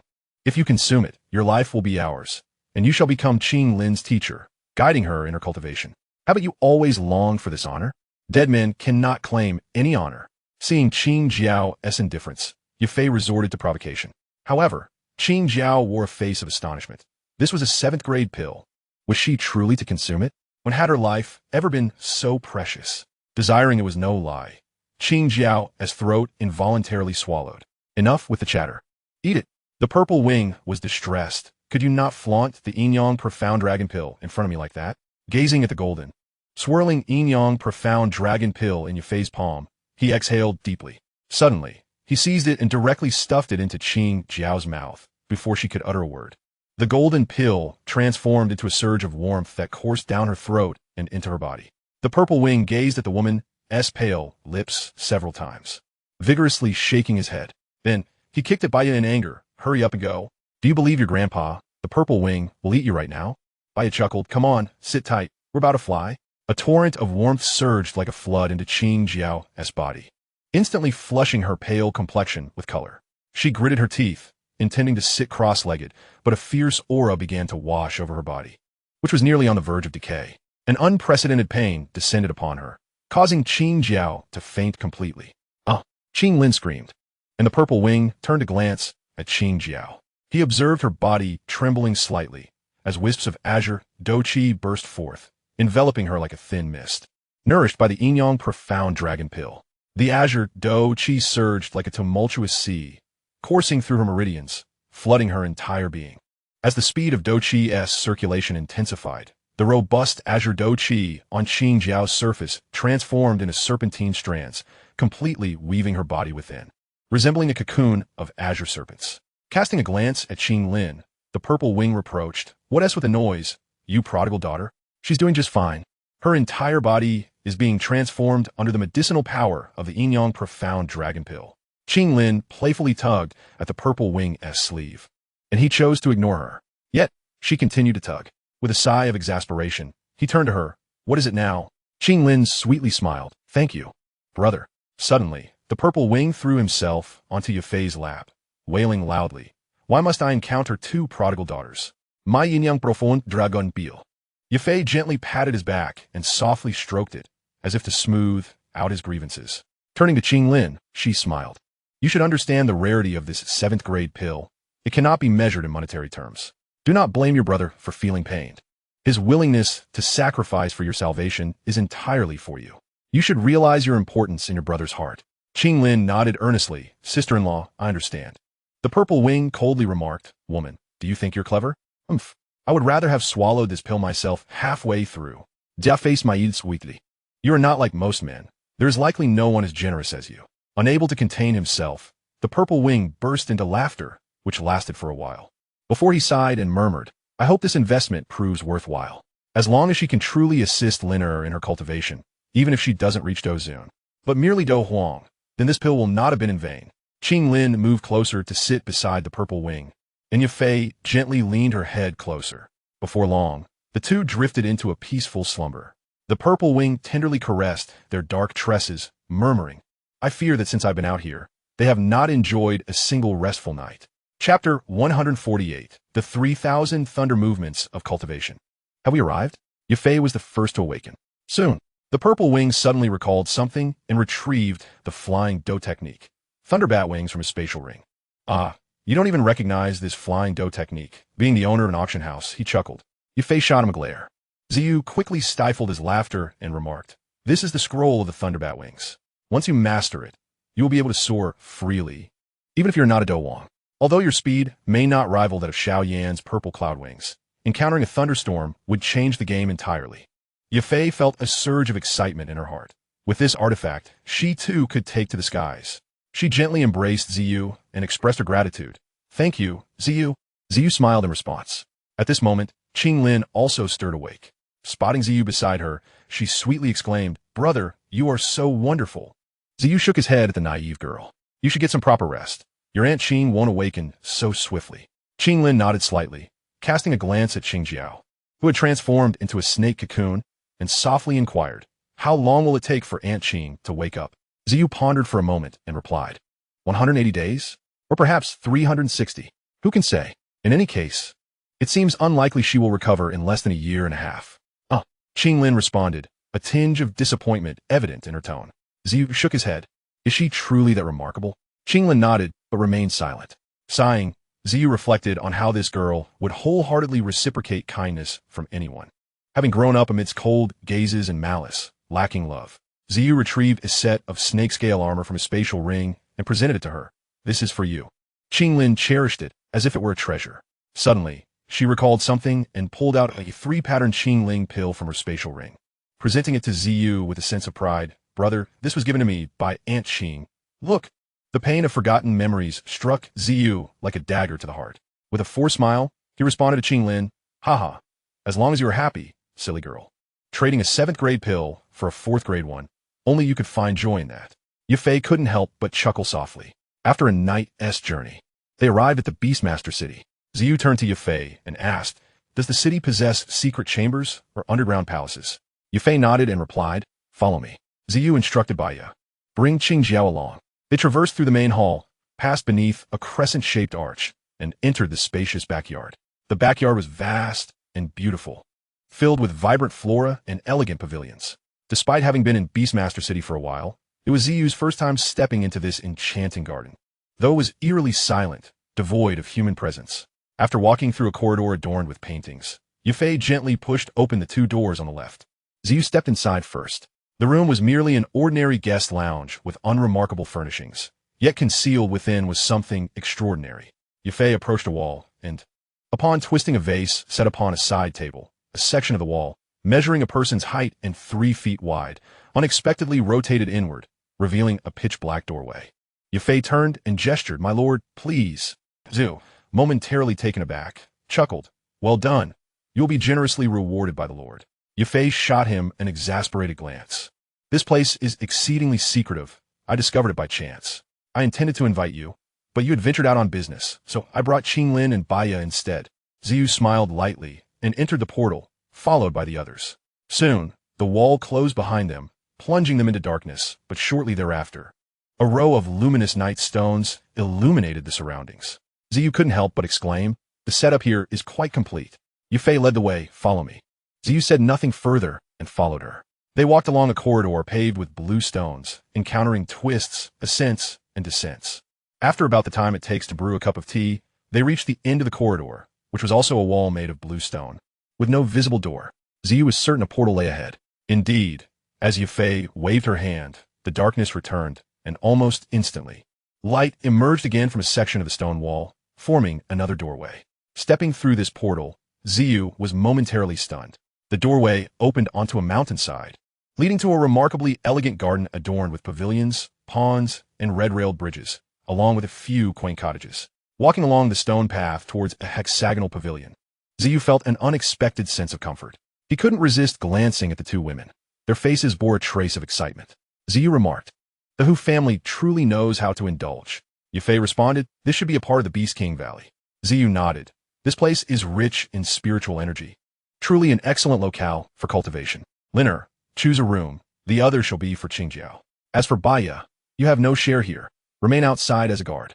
Baya, Yafei, you should cultivate the Thunderbat wings. I ought to practice the 3,000 thunder movements as well." Just as Xiao finished speaking, he heard a voice in his mind. "If you wish to cultivate the 3,000 thunder movements, you should seek the mountain peaks nearby. This place is unsuitable." The Beast King Valley was encircled on three sides by cliffs rising hundreds of meters, from which cascaded numerous waterfalls. The valley was lush and verdant, a boundless expanse of forest. As the wind stirred, the forest swayed, creating massive green waves that rolled in from afar, a breathtaking spectacle. Suddenly, a sound of wind slicing through the air echoed, and a shadow darted past from the distance. With a swift flap of its wings, the figure landed on a protruding boulder at the cliff's edge. "Lion Ancestor, what now?" With a flick of his finger on the spatial ring, a silver scroll materialized in Xiao's hand. As he caressed the scroll, he could almost hear the distant rumble of thunder. The Lion Ancestor explained, "This scroll conceals a fragment of wind and thunder power. I have observed that to cultivate the 3,000 thunder movements, one must absorb the wind and thunder forces from the earth." Xiao asked, "Wind and thunder power?" The Lion Ancestor chuckled. "Now, all you need to do is wait for the wind and thunder to stir." Xiao sat atop the mountain peak for 3 days, eagerly anticipating the arrival of the thunder. Gazing up at the somewhat darkened sky, Xiao remarked, "Given the color, it should be about time for a thunderstorm." The Lion Ancestor responded, "It won't be long now." Finally, on the 4th day, amidst the 10th hour, the dark clouds had yet to blanket the sky, yet the ground began to darken, the fierce wind carrying raindrops, as if sweeping through the entire valley, kicking up a cloud of dust. Xiao could not contain his excitement. Trembling slightly, it has finally arrived. The black clouds rolled in, obscuring the land.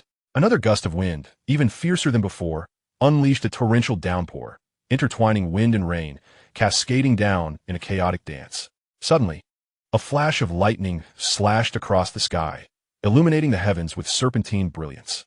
Thunder rumbled, the dark clouds roiling like a herd of wild horses, thickening and descending, as if one could reach out and pluck a piece of cloud from above.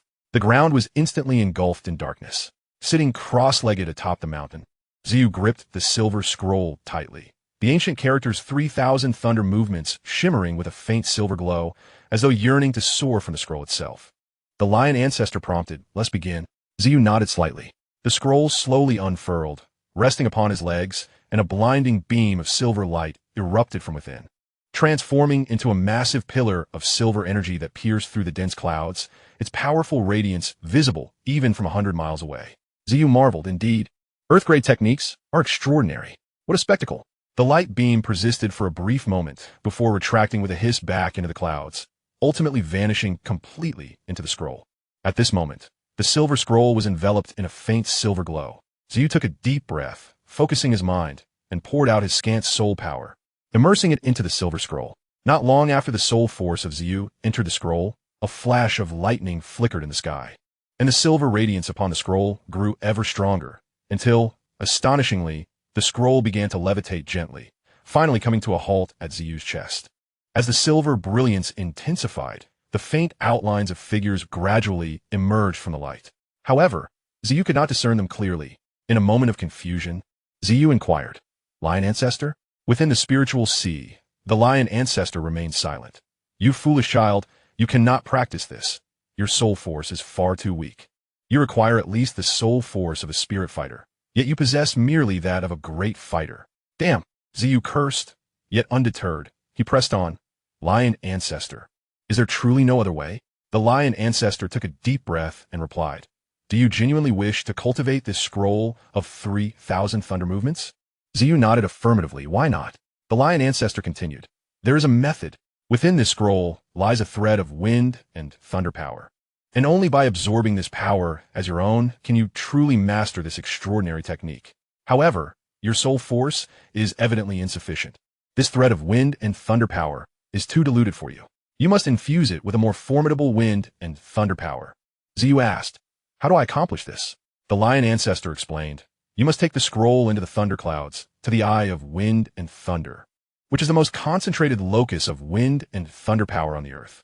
Infuse that thread of wind and thunder power hidden within the scroll, and at the moment it is fully charged and bursts forth, seize it, absorb it into your body, and refine it. Xiao was about to leap into action when the lion ancestor cautioned, foolish child, this is perilous. Xiao chuckled, it's merely lightning. I've faced it before. Have you forgotten the day I blocked the Yin-Yang profound dragon pill's thunder? The lion ancestor replied, it is not the same. Although our purple crystal-winged lion clan is unafraid of thunder, you cannot underestimate the violent energy of the eye of wind and thunder. The dangers there are akin to being devoured by foreign flames. Chapter 149, The Eye of Wind and Thunder. The lion ancestor continued, setting aside foreign flames. Among all types of fighting spirit, those of the thunder attribute possess the most formidable attack power. This wind and thunder power is even more potent than thunder-type fighting spirit, more domineering and far more challenging to control. Do you recall when you absorbed foreign flames for that snake woman? Though the eye of wind and thunder is not as terrifying as foreign flames, it is equally tyrannical. A single misstep could lead to your soul's demise. The lion ancestor's solemn voice resonated within Xiao's heart. Of course, should you succeed, your infernal fire will gain an additional element of wind and thunder energy, significantly enhancing your fighting spirit's attack power. Xiao inhaled deeply. Lion ancestor, I shall practice. The lion ancestor slowly nodded in approval. Then let us proceed. I shall accompany you. Xiao took a deep breath, and with a mighty roar, his body rapidly began to swell, transforming in the blink of an eye into a formidable purple crystal-winged lion king, measuring over 8 meters in length. Grasping the silver scroll, his eyes glowed a blood red, and the surface of his purple crystal body shimmered with a faint purplish-black luminescence. With a powerful flap of his wings, Xiao surged upward into the dark clouds, creating a series of afterimages as he ascended, rapidly climbing to a height of 200 to 300 meters. As the surrounding wind and thunder energy intensified, his expression began to change. The wind and thunder themselves posed little danger. However, the eye of wind and thunder marked the convergence of two tremendous energies. The entire valley of beasts had vanished from sight, obscured by the thick cloud cover, where two swirling energy masses appeared ahead. The eye of wind and thunder. One mass spun clockwise, a grayish-white stream, while adjacent to it, a deep blue stream rotated counterclockwise, with dark clouds billowing forth at their intersection, accompanied by flashes of lightning and fierce winds. The eye of wind and thunder. Xiao roared defiantly, braving the relentless wind pressure as he charged forward. The closer he drew, the more he felt the overwhelming might that sent shivers down his spine. Almost there, Xiao, fueled by desperation, fervently beat his wings to propel himself onward. The tremendous wind pressure, coupled with the furious thunder, threatened to crush him, had he not possessed the robust body of the purple crystal-winged Lion King.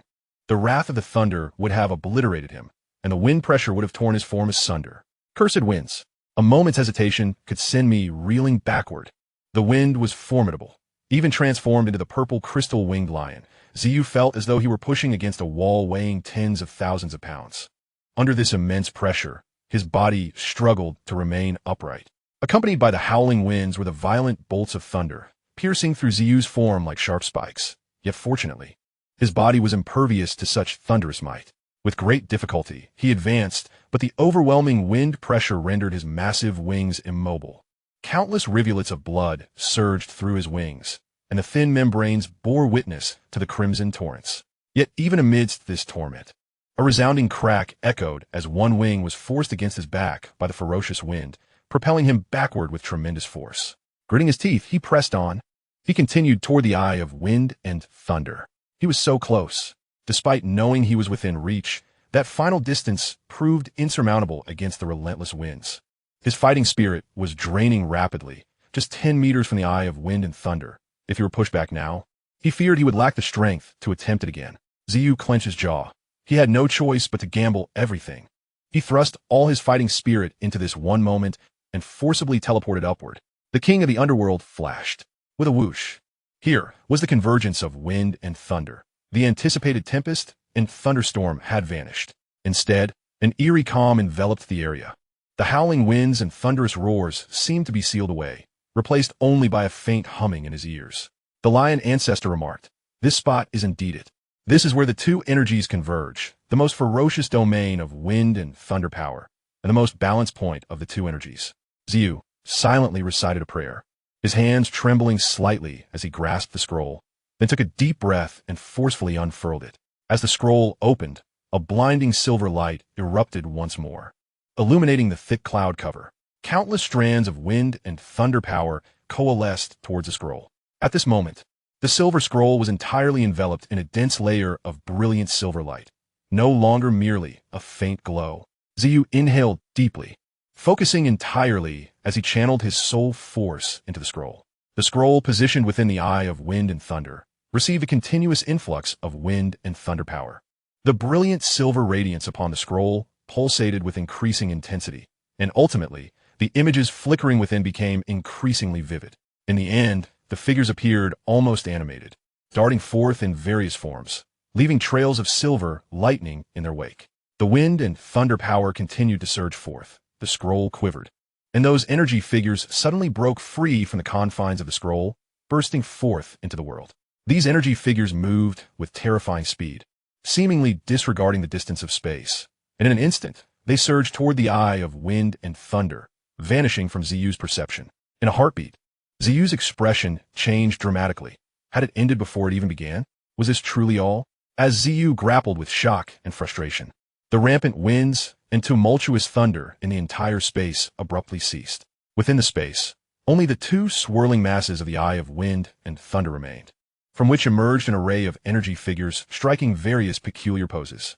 The lion ancestor sighed, stating that the thread of wind and thunder power carrying the 3,000 thunder movements technique had already been consumed by the eye of wind and thunder before them. Now, that trace of wind and thunder power has completely merged with the eye of wind and thunder. You are faced with two paths. Either relinquish your pursuit or embrace the entirety of the eye. He swallowed hard, extending his hands slowly towards the eye of wind and thunder. The lion ancestor cautioned, "Listen closely, my child, to consume the eye of wind and thunder. You must devour both the eye of wind and the eye of thunder simultaneously. Only then can these two forces maintain equilibrium. Should this balance be disrupted, the vortex within the eye of wind will unleash its fury, and you shall be consumed by the void, never to return." Taking a deep breath, Zi finally reached for the eye of wind and the eye of thunder. As the two formidable energies surged into his body, he marveled at the sheer might of the wind and thunder power. His face flickered between hues of blue and white, and his entire being convulsed involuntarily as a formidable current coursed through him, followed by an overwhelming surge of energy that threatened to tear him apart, rendering him breathless. "Hurry! Refine the power of wind and thunder," the lion ancestor urged with a sigh. No sooner had the lion ancestor's voice faded than Ziyi's body stiffened abruptly, with winds swirling around his left arm and serpents of lightning coiling about his right. Chapter 150, Wings of Wind and Thunder. Z's consciousness surged into his body like a bolt of lightning, causing the magic core within him to tremble violently. Powerful purple flames of fighting spirit erupted forth, rushing through his veins like a torrential flood, ultimately converging at various junctions within his body to contain the raging energy of the eye of wind and thunder between his arms. However, the energy from the eye was terrifyingly potent, and in an instant it shattered several of the purple flame defenses. The energy from the eye of wind and thunder continued to swell, transforming into storms of lightning snakes that battered against the purple flame's resistance. Under the relentless assault of the eye's energy, the defenses of purple flames began to tremble. As the energy from the eye continued to expand, the purple flames ultimately crumbled, and the forces of wind and thunder completely engulfed Z's left and right chests. The once ferocious purple flames, enhanced by the source of the purple crystal, found themselves utterly defeated by this surge of wind and thunder power. A wave of anxiety washed over Z. He took a deep breath, and the purple cauldron quivered slightly as wisps of black flames began to seep out, gradually merging with the purple flames. With the emergence of the purple crystal netherfire, the overwhelming momentum of the wind and thunder power finally began to wane. Relieved by the deceleration of the wind and thunder forces, Z exhaled slowly, grateful that the purple crystal netherfire had held its ground. Subsequently, the netherfire pressed forward, launching a counter-offensive. Under the oppressive aura of the Netherfire, the wind attribute energy within the wind and thunder power gradually slowed, while the thunder attribute energy posed no threat to his body, causing the wind and thunder power to lose its oppressive grip on ZE. The two forces were ultimately forced toward the wings of ZE. Confronted by the advance of the purple crystal Netherfire, the wind and thunder power erupted once more with a reluctant brilliance. Yet, amidst the surge of the wind and thunder power, the purple crystal Netherfire also burst forth explosively. The violent collision of the two energies sent shockwaves rippling outward, and a pair of bat-like wings were gruesomely torn apart by the ferocity of the energy. Fortunately, this explosion occurred between the wings. Otherwise, the consequences would have been dire. As he felt his numbed wings droop upon his back, ZE began plummeting rapidly from the heights. A bitter smile crept across his face. It seemed he would henceforth be known as the Purple Crystal Lion King. Sacrificing a pair of wings to completely subdue the wind and thunder power was indeed the best outcome. The Netherfire continued to intertwine with the wind and thunder power, and within a brief span of time, the wind and thunder power began to show signs of defeat, its brilliance steadily retracting. In less than a quarter of an hour, the confrontation with the Netherfire ended in utter defeat for the wind and thunder power. Under ZE's command, the Netherfire pressed its advantage, ultimately confining the wind and thunder power within his wings into two small, palm-sized, circular masses, revealing the essence of the wind and thunder power within. At this moment, the essence of the wind and thunder power had been completely stripped of its outer energy by the Netherfire. The essence of the wind and thunder power, now laid bare, was clearly visible under ZE's focus gaze. Within the right mass was an exquisitely pure silver lightning bolt, while the left contained a swirling tornado, where countless energy figures could still be seen communicating and exchanging amidst the confined space. Is this the essence of the wind and thunder power? It truly differs from ordinary energy. It seems to possess a semblance of intelligence. ZE mused, somewhat astonished. After all, this power has been nurtured for countless years within the earth. Were it not for your unique constitution, coupled with the suppression from the Netherfire, it would indeed be difficult for an ordinary entity to contend with these two violent energies simultaneously. The lion ancestor's laughter echoed in ZE's mind. ZE remarked, I never imagined the Netherfire could be so formidable. Even the domineering wind and thunder power shows it a measure of respect. The lion ancestor replied, Enough. My child, find a home for these two sources of power. ZE paused. Find a home? Isn't enough to absorb them? Absorb? That would be a tremendous loss. If it were merely a trace of wind and thunder power, it would not matter, but now, we are dealing with two nascent sources of power that have begun to exhibit intelligence. Create a space for them within your wings, and you will be able to draw upon the wind and thunder power of the earth in the future. Very well, my wings are already a lost cause. ZE's consciousness gradually sank into his body, guiding his spirit along the veins. He made his way to the left wing, slowly penetrating its depths. Meanwhile, ZE's spiritual awareness resonated with the essence of wind he had previously controlled. His mind extended outward to envelop it. The essence of wind struggled vigorously at first, but after a considerable time, it finally ceased its resistance and unfurled completely. ZE's heart leaped with joy, and after a moment of silence, the magic core began to spin rapidly.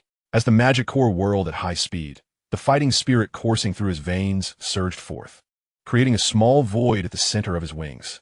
The rotation of the magic core quickened, becoming so rapid that its trajectory was nearly invisible. An ethereal wailing of wind reverberated endlessly around the magic core, fixated on the increasingly spacious voids within his wings. ZE felt a sense of relief when the areas expanded to the size of a fist. He then gently enveloped the essence of wind, navigating through the surrounding fighting spirit barriers, and finally entered the vacant space. The essence of thunder from the right wing also obediently followed suit. Once the wind and thunder power fully settled into the void, ZE finally breathed a sigh of relief. Suddenly, the two gradually diminishing voids trembled violently. Streams of wind and thunder power began to overflow continuously, enveloping the battered wings. The wind and thunder fighting spirit tirelessly mended the bloodied wings. ZE's heart raced as he observed the energy of the two sources. As more and more wind and thunder power flowed in, the damaged bat-like wings began to quiver lightly. Moments later, to ZE's astonishment, they began to undergo a transformation. What was once the purplish-red bat wing gradually faded, and as its color shifted to a pale gray, A surge of wind attribute energy erupted from the left wing, causing the gentle currents to rise from within. In an instant, the injured left wing transformed into a grayish-white bat wing that flowed ceaselessly with currents of wind. Meanwhile, the right wing transformed into a pair of azure bat wings, pulsating with arcs of lightning. The purple wing involuntarily swallowed hard, suddenly vibrating its newly formed wings. The speed of flight had undoubtedly increased manifold. And what filled him with even greater ecstasy was that the lingering tempestuous energy in the atmosphere began to gradually infuse into these wings of wind and thunder. The lion ancestor sighed in admiration. Wings of wind and thunder. The power of the storm. My child, now your nether fire will be further enhanced by the power of wind and thunder, and its combat prowess will rival even the most ferocious of the exotic flames. Unless they rank among the top 10, the purple wing trembled with excitement, and with another vigorous flap, streams of white and blue light surged from the wings to his arms, as the power of wind and thunder coursed between them. Chapter 151. The Movement of 3,000 Winds and Thunder. Atop the mountain peak, a colossal purple crystal-winged lion stood majestically on a prominent rock. Occasionally, wisps of wind and thunder elements would brush against its body, causing the wings of thunder and wind to flicker with tangible arcs of electricity and flowing breezes. The torrential rain had finally ceased, and the skies began to clear, revealing a golden glow on the horizon. Below, the rock held shallow pools of glimmering water, sparkling like jewels. Soon after, as the radiant sun pierced through the clouds, bathing the verdant forest in brilliant sunlight, the dazed lion slightly shuddered. Moments later, as if breaking free from constraints, its wings burst open once more, unleashing a tremendous force of wind and thunder from its back. The enormous wings, spanning a width of 33 meters, cast a shadow over the vast Beast King Valley under the sun's brilliance. With a thunderous roar, the Lion King reverberated throughout the valley. The dazzling silver-white wings gradually retracted, and with the lion's imposing form vanishing, the purple-clad youth reappeared atop the rock. The purple wing lifted its gaze towards the sun radiating warm light, and after a moment of contemplation, lowered its head to inspect its palms. As the fingers moved, a swirling gust of wind emerged from the center of its left palm, while bolts of lightning crackled with a faint popping sound from the right arm. Have I truly acquired the power of wind and thunder? Am I truly capable of facing the exotic flames ranked beneath the top 10 without fear? Gazing at the wind and thunder in his palm, the purple wing felt moisture welling in his eyes. Only those who have encountered the bone spirit's cold fire could comprehend the terror of exotic flames. Had it not been for the absolute restraint of nether fire over them, any other exotic flame, combined with the formidable fire triad transformation, would render victory uncertain. The lion ancestor, however, retorted with exasperation. Hurry and cultivate the 3,000 thunder movements. At these words, the purple wing's face lit up with joy as it bent down to search for the scroll of the 3,000 thunder movements. Only to be taken aback. The scroll had transformed into a blank sheet, devoid of images. Even the 4 characters inscribed on its surface had completely vanished. Where is it? Observing the empty scroll, the purple wing's expression changed, and it hurriedly exclaimed, "The essence is already within you." Those energy puppets from last night were the key to cultivating the 3,000 thunder movements, though it is quite challenging. Achieving mastery will not be easy, the lion ancestor replied with a sense of resignation. Taking a deep breath of the fresh morning air, the purple wing slowly closed its eyes again, as vivid silver puppets sprang forth from a source of thunder, embedding themselves in its mind. Transform into thunder with my body, govern with my heart. As the final image was etched in, suddenly, 8 ancient silver characters coalesced before him. Fixating intently on these 8 silver words, after a brief moment, the purple wing seemed to gain insight. As his mind stirred, the refined power of wind and thunder began to seep from within, ultimately enveloping his body in threads of electric light. The electric light surged, cascading downward until it amassed into a radiant orb of silver, encasing the purple wing's feet. Lowering his gaze at the silver glow encasing his feet, the purple wing leaned slightly forward, raising his right foot with an unusual arc. Finally forming the same posture as in the previous image. Maintaining the stance for a moment, the purple wing's foot gently descended, only to find himself astonished. In a mere leap, he was suspended in midair just beyond the precipice. Peering down, he beheld a 1,000-meter abyss, and his complexion paled as he hastily unfurled his wings. Sensing something amiss, turning in alarm, he realized that his silver-white wings had expanded to a wingspan of 10 meters. With a slight tremor, he flapped his wings back to the cliff's edge, retracting the power of wind and thunder, causing his wings to diminish. Boom! A purple figure suddenly darted through the valley, enveloped in a dazzling silver light, moving with terrifying speed. Some massive trees were even uprooted, leaving behind human-shaped indentations. Countless grooves, half a foot deep, marred the rocky walls. In this world, there was once no path. When enough tread, it became a way. For 3 full months, a trail was carved amidst the dense forest between the two mountains, and the surrounding magical beasts had long since fled, leaving not a trace. Thud! The purple figure collided with the rock wall once more. The lion ancestor shook his head and remarked, "Your talent is truly lacking. It has been 3 months." The purple wing touched his aching nose, questioning, "Am I really that inadequate?" The surging power of thunder truly is difficult to master. His speed was simply too overwhelming. He clearly reacted, yet in the next moment, he was utterly unprepared. "I feel something is off. It shouldn't be like this." Gazing at the silver glow enveloping his feet. "Transform into thunder with my body, govern with my heart." That's correct. The incantation is right, the body technique is right. So where's the error? The purple wing murmured to himself. The lion ancestor scoffed. The 3,000 thunder movements are divided into 3 tiers. Thunder Flash, Thunder Instant, and the final tier, the 3,000 Thunder Realm, which allows one to traverse space silently, akin to teleportation. Even a Dozong expert would not dare underestimate such speed. Just look at yourself. Charging in a straight line, like a rampaging bull, you are recklessly barreling through, akin to a mountain's collapse. You have yet to grasp even the first tier of Thunder Flash. Thunder Flash, Thunder Instant, 3,000 Thunder. The purple wing contemplated deeply, suddenly recalling something. The silver glow beneath his feet flickered again, his legs bending slightly, body tilting forward, then with a low rumble, he shot into the air. In an instant, the purple wing found himself suspended in midair, without relying on any external support. Hovering for about 10 seconds, his form began to descend. Just then, the purple wing twisted his body, a flash of white light emanating from his left arm, and a gentle breeze lifted him, dramatically slowing his descent. With another thrust of his feet, he suddenly appeared atop a large tree several meters away, a vague purple shadow stretching in the air. I understand now. The incantation was indeed misleading. Transform into thunder with my body, govern with wind. By relying solely on the power of thunder, he could not maintain the balance.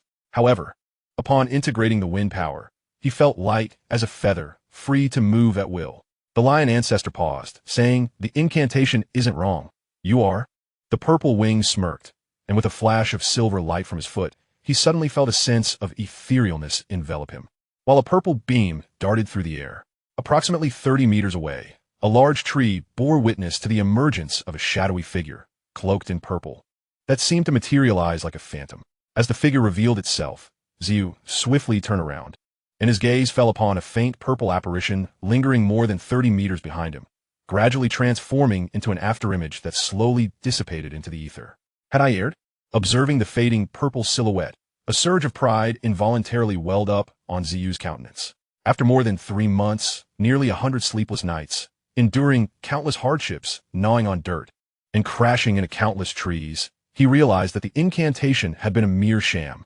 Fortunately, it was not too late. Indeed, the Earth-tier martial arts were commendable. Such speed was exhilarating. As his raucous laughter echoed throughout the valley, Xiao had already conjured numerous afterimages, gliding freely through the valley's expanse. The lion ancestor shook his head, remarking, "The incantation of this technique is accurate, yet it is simply ill-suited for you." Xiao abruptly halted. The ordinary practitioner requires only to absorb a trace of wind and thunder energy to cultivate the 3,000 thunder movements. This technique primarily utilizes thunder-type energy. Hence, the minuscule amount of wind energy absorbed does not significantly affect them. However, you are different. Your wind and thunder energies are perfectly balanced, and both are exceedingly volatile. When you wield solely thunder energy, your body experiences a sense of weightlessness, which explains your inability to master that speed. Now, by utilizing wind energy to control your body and thunder energy to dictate your speed, these forces complement each other, allowing you to inadvertently grasp the secret of mastering this wind-thunder energy. Therefore, I believe 3,000 wind-thunder movements would be a more fitting name for your technique. Chapter 152, The Medicine King, Han Feng. Time rewinds to 3 months prior at the auction in Fengshan, located in the Black Corner region. This city, though modest in size, held significant importance within the Black Corner region, having earned its name due to a singular individual. the Medicine Emperor, Han Feng, a sixth-grade alchemist renowned for his prowess in alchemy. At the heart of the city lay a bamboo grove, starkly contrasting with the bustling marketplace outside. This grove was fortified with stringent defenses, forbidding entry to ordinary folk. Approaching within a certain radius would provoke indiscriminate attacks, resulting in numerous casualties each year. Thus, this tranquil grove was regarded as a forbidden zone in the hearts of many within Fengqing. Deep within the grove stood a bamboo mansion, its lush greenery reminiscent of emerald, exuding a subtle fragrance of bamboo. In a lofty bamboo chamber, Han Feng sat cross-legged, clad in a robe of an alchemist, adorned on the back with an intricately crafted character for maple. At that moment, Han Feng was engrossed in a medicinal formula, appearing intensely focused and undistracted. As he quietly meditated, Han Feng suddenly lifted his head, his sharp gaze piercing towards the distant northern horizon, where he sensed an unusual yet vaguely familiar energy fluctuation. His brow furrowed slightly as he murmured, "Why does this feeling seem so familiar?" The scroll in his hand gently tapped against his forehead, and a torrent of information flashed through his mind. After a moment, the scroll abruptly stiffened against his brow. Han Feng's eyes gleamed like lightning as they shot towards the source of the energy fluctuation, astonished and bewildered. Could it be Bone Spirit Cold Fire? That old man's Bone Spirit Cold Fire. His tranquil state of mind was abruptly disturbed by this unexpected energy wave. Han Feng's eyes narrowed momentarily before he closed them slowly. Flicking his fingertips, a deep blue flame, clear as a pristine lake, eerily erupted from within him, enveloping him completely. This deep blue flame was peculiar, appearing as if a pool of crystal-clear water flowed, yet the most profound sensation revealed it was indeed a flame. As the deep blue fire surged, Han Feng's soul energy dramatically amplified. What had once been a vague sensation now surged clearly around him. Indeed, it was an extraordinary fire.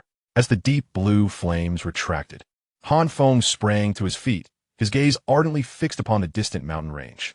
Moments later, as if discerning something, his brow furrowed again, fear gripping him. The energy fluctuation seems to be emanating from the direction of Black Seal City. Could that old man truly still be alive? How is this possible? Yet this aura appears significantly weaker than before. Bone Spirit Cold Fire. If you have returned, then perhaps. Creak, creak. The window panes rattled as the bamboo mansion was left empty. A pair of deep blue wings, resembling liquid, transformed into a streak of light and swiftly darted towards the horizon. In Black Seal City of the Black Corner region, Yuan E inquired, "Old Hu, is that fellow fanling the one responsible for Ziyu's demise?" Manager Hu frowned slightly. "I'm afraid it indeed may be him. Ziyu has been targeting him relentlessly." Yuan Yi pondered it. But it has already been 3 months since the grand auction at Black Seal City, and Ziyu seems to have vanished without a trace. Could he have absconded with the treasure? Yuan Yi shook his head. Reports from spies in B City indicate that the two women occasionally receive guests at the city lord's castle, suggesting he wouldn't flee. Manager Hu continued, "Master, there were no survivors from the Black Skull Tomb. An elder chief from the Snake Manor has also gone missing. The dense forest bears signs of a fierce battle between two Dou emperors, with traces of extraordinary fire as well. As far as I know, only the Medicine Emperor Han Feng possesses such extraordinary fire. Could it be him?" Yuan Yi shook his head. How could Han Feng be the one to steal his own belongings? He then laughed bitterly. This year, the Black Corner region seems to have attracted an unusual number of Dou emperors.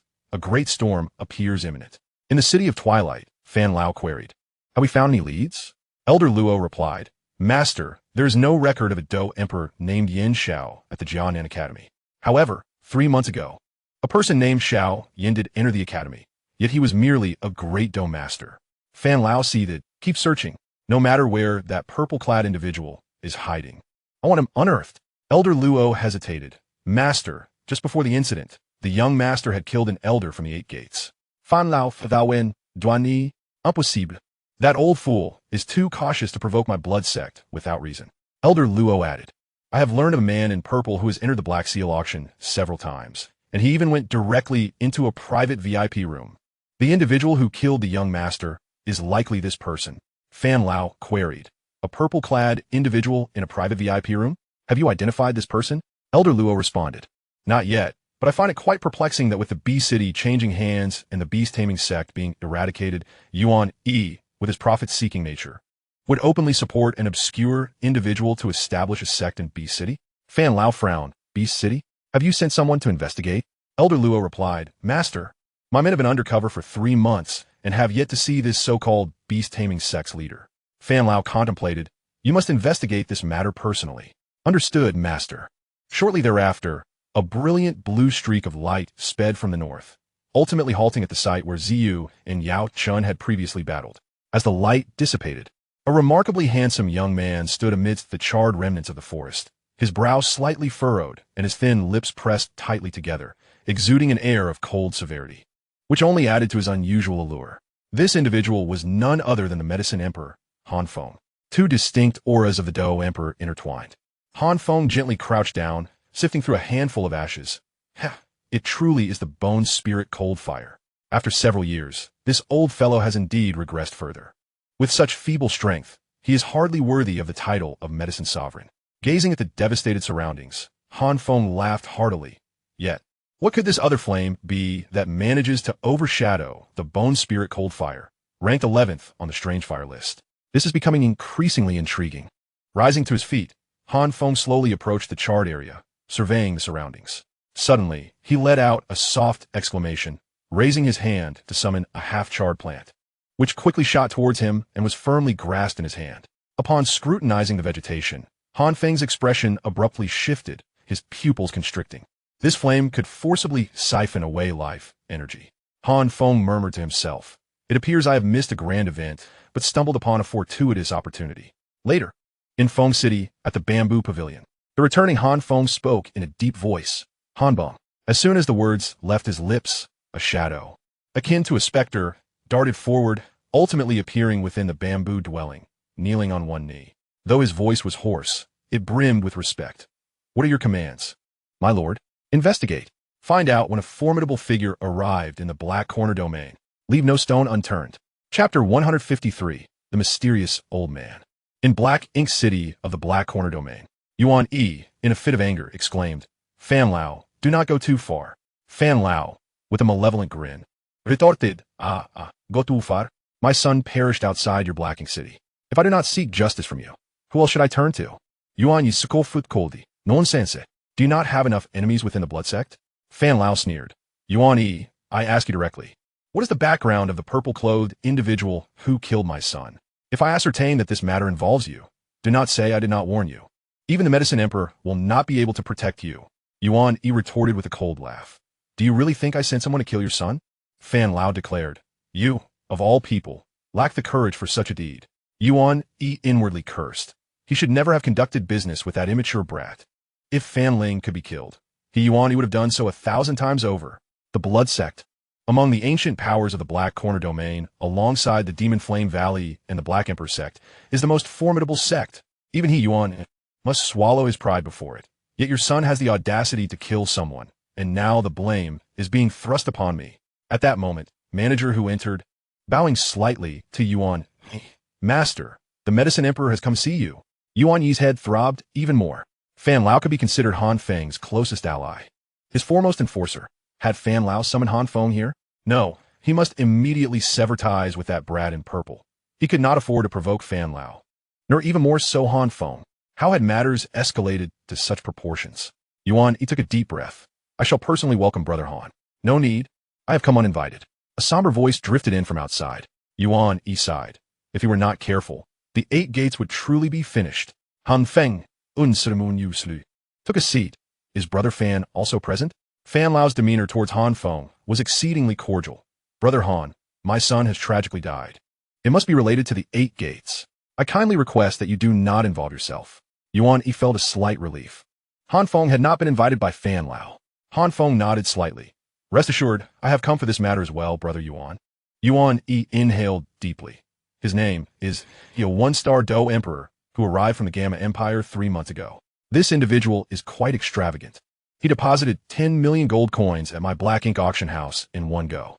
I also perceived his strength to be considerable, intending to recruit him as the vice master of the 8 gates. However, he disdainfully rejected my offer. As for the death of Fan Ling, I assure you it is not my doing. Fan Lao scoffed. So simple, so easy. What kind of person do you think Yuan Yi is? Cold-hearted, ungrateful. And yet you would rally for someone who refuses to serve you, aiding him in establishing himself in the Black Corner domain? Yuan Yi took a deep breath. He helped me retrieve an auction item, and in return, I assisted him in gaining a foothold in the Black Corner domain. This is simply a transaction between us. Han Feng furrowed his brow. What is the extent of this person's influence? Yuan Yi replied. 1-star Do Emperor, accompanied by 2 women, both of modest strength. He has proclaimed himself the Lion Emperor, and Beast Tamer City is his stronghold.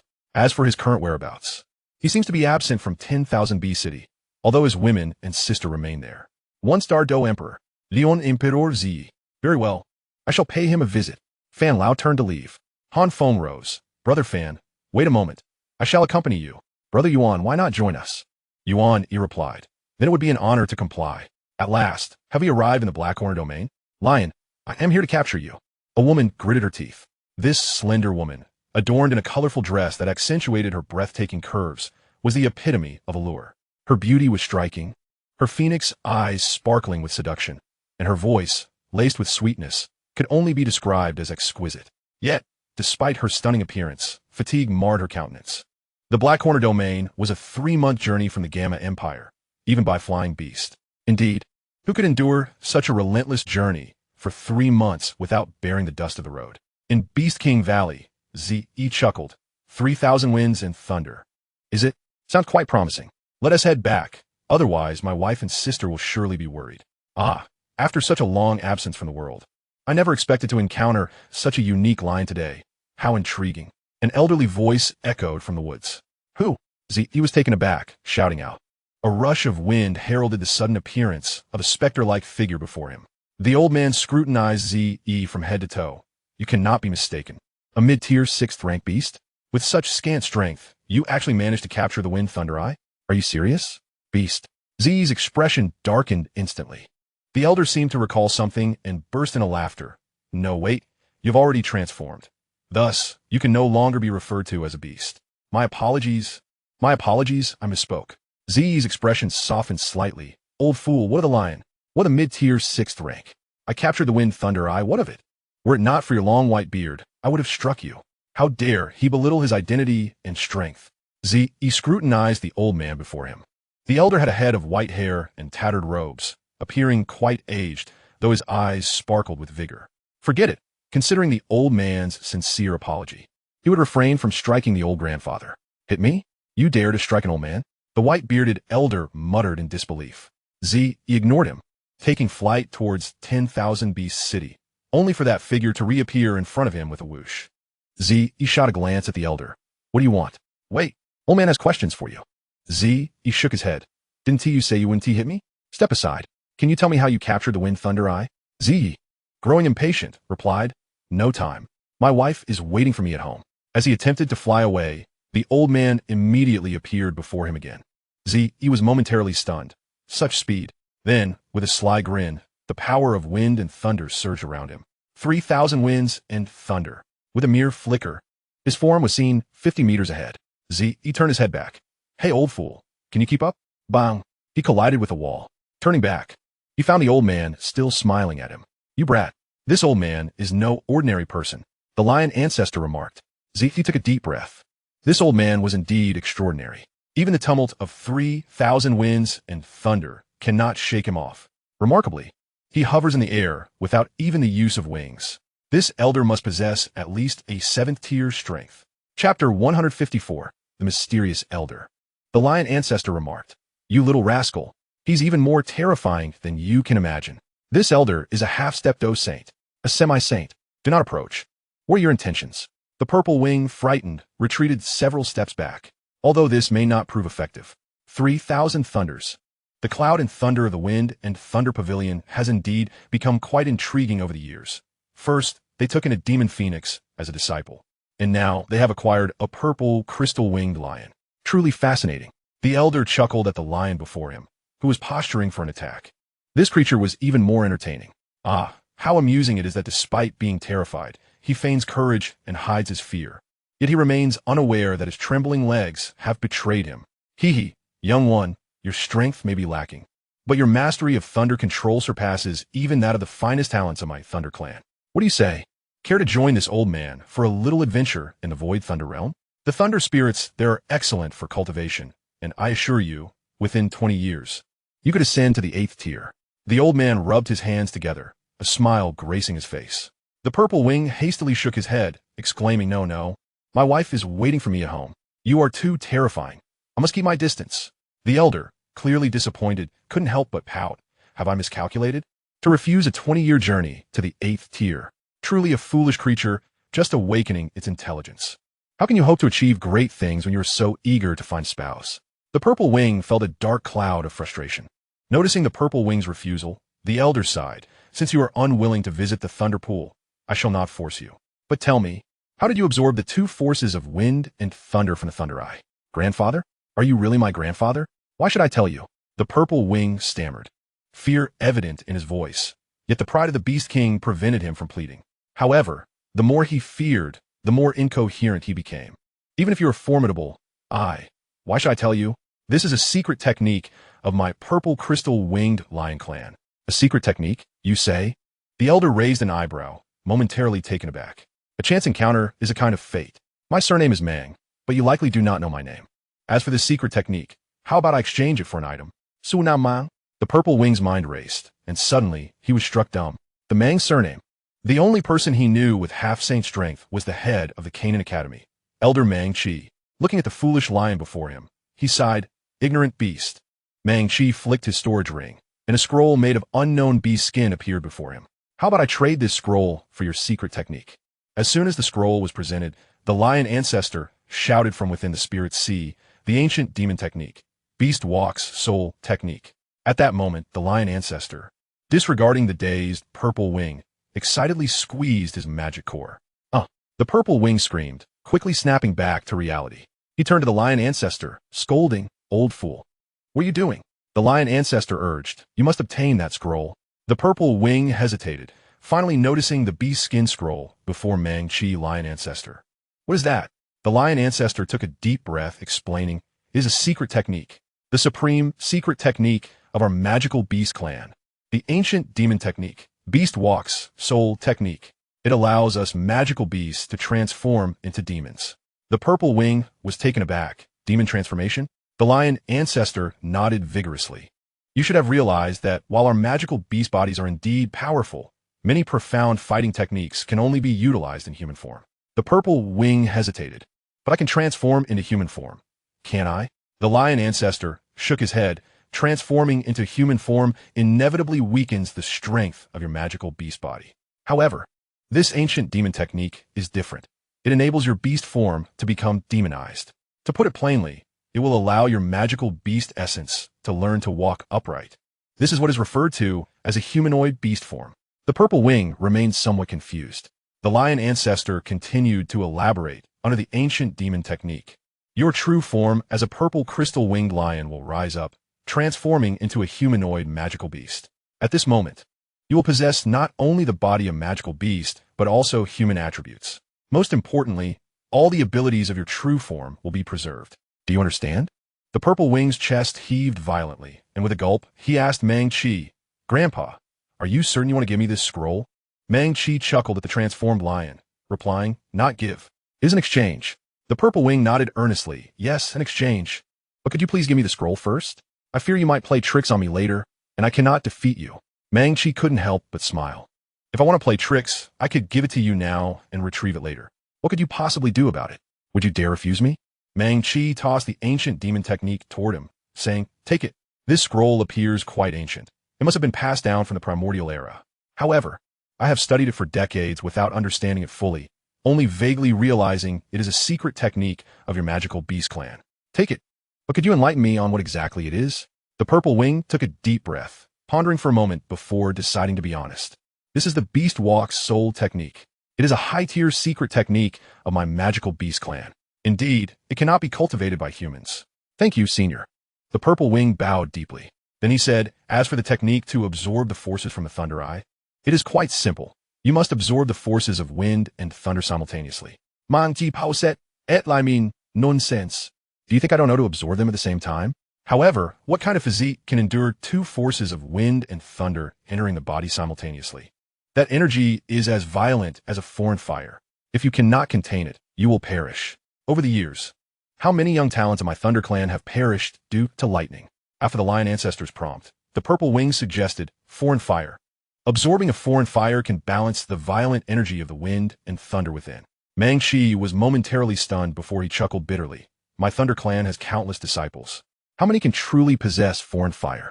Alas, the Purple Wing insisted, just one cluster of foreign fire energy will suffice, as long as it can balance the wind and thunder forces within.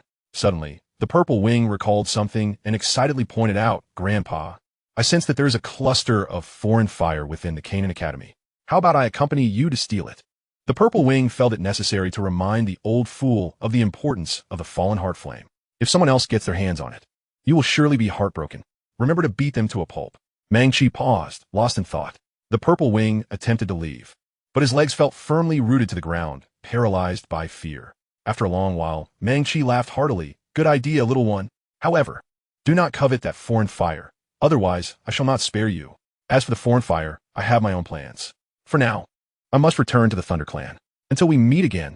The Purple Wing took a deep breath, wiping the cold sweat from his forehead, relieved to finally be leaving. Run. Chapter 155. The Three Emperors Strike. Little rascal, hurry and cultivate. This is truly a marvelous item. The lion ancestor sighed deeply, reflecting on his own luck. If only he had possessed this ancient demon technique back in the day. A secret technique. I finally have a secret technique. The Purple Wing was equally exhilarated, suddenly recalling something, and hurriedly asked, Lion Ancestor, does this secret technique have any side effects? The Lion Ancestor replied, the ancient demon technique, Beast Walks, soul technique will consume your soul power to exchange for strength. The lower your soul power, the stronger the resulting power. But remember, until your soul power is completely exhausted, if you do not cancel the ancient demon technique, you will completely transform into a beast driven solely by bloodlust. Unless your fighting spirit is depleted or you lose consciousness, you will continue to crave blood. The Purple Wing frowned. How long can my current soul power last? The Lion Ancestor pondered before answering. About 15 minutes. Hurry and cultivate. You have absorbed the power of wind and thunder and have now reached the 5th star level. Considering the ancient demon technique and the 3,000 movements of wind and thunder, you are unrivaled among the 6th tier. With a flick of his wings, Z was about to seek a secluded cave for cultivation when he suddenly sensed several fierce auras rushing towards him. Among them, one cold and formidable energy felt eerily familiar. Fan Lao, the City of Beasts. This is bad. Z spread his wings and flew towards the City of Beasts. In the City of Beasts, dozens of fully armed guards patrolled the walls with great vigilance. It has been 3 months. Why does my brother take longer to return each time he leaves? Gently stroking the white tooth resting on her lap, Qinglin gazed out the window. Yafei set down her pen and also looked towards the windowsill. A faint smile gracing her lips. She too missed that fellow, who must be striving to become stronger. Unlike Qinglin, she had more matters to attend to, and her longing heart had somewhat diminished. Within a month, she had mastered the Thunderbat Wings, while Baiya and Z were fine in the valley behind the City of Beasts. Since he was cultivating, there was no need to disturb him. Suddenly, Baiya, who had been obediently lying on Qinglin's lap, abruptly raised his head. Qinglin was startled. Baiya said, there are 3 powerful presences approaching us. Powerful? Even Baiya felt the formidable aura. It must be at least a Do sovereign, peering through the windowsill towards the distant horizon. A dark spot abruptly appeared at the edge of the sky, swiftly accompanied by a sharp whistling sound as it hurtled towards the grand city. Shortly after the dark spot appeared, the tiger-lion beasts in the sky began to sound alarms, and countless people raised their poisoned spears, ready to shoot down the incoming threat. A colossal, flying, magical beast suddenly halted 100 meters high, and a somewhat cold voice rang out. Yuan Yi from Black Seal City seeks an audience with the Lion King. The guards on the city walls were instantly filled with dread. A Do sovereign, in the spacious and opulent hall.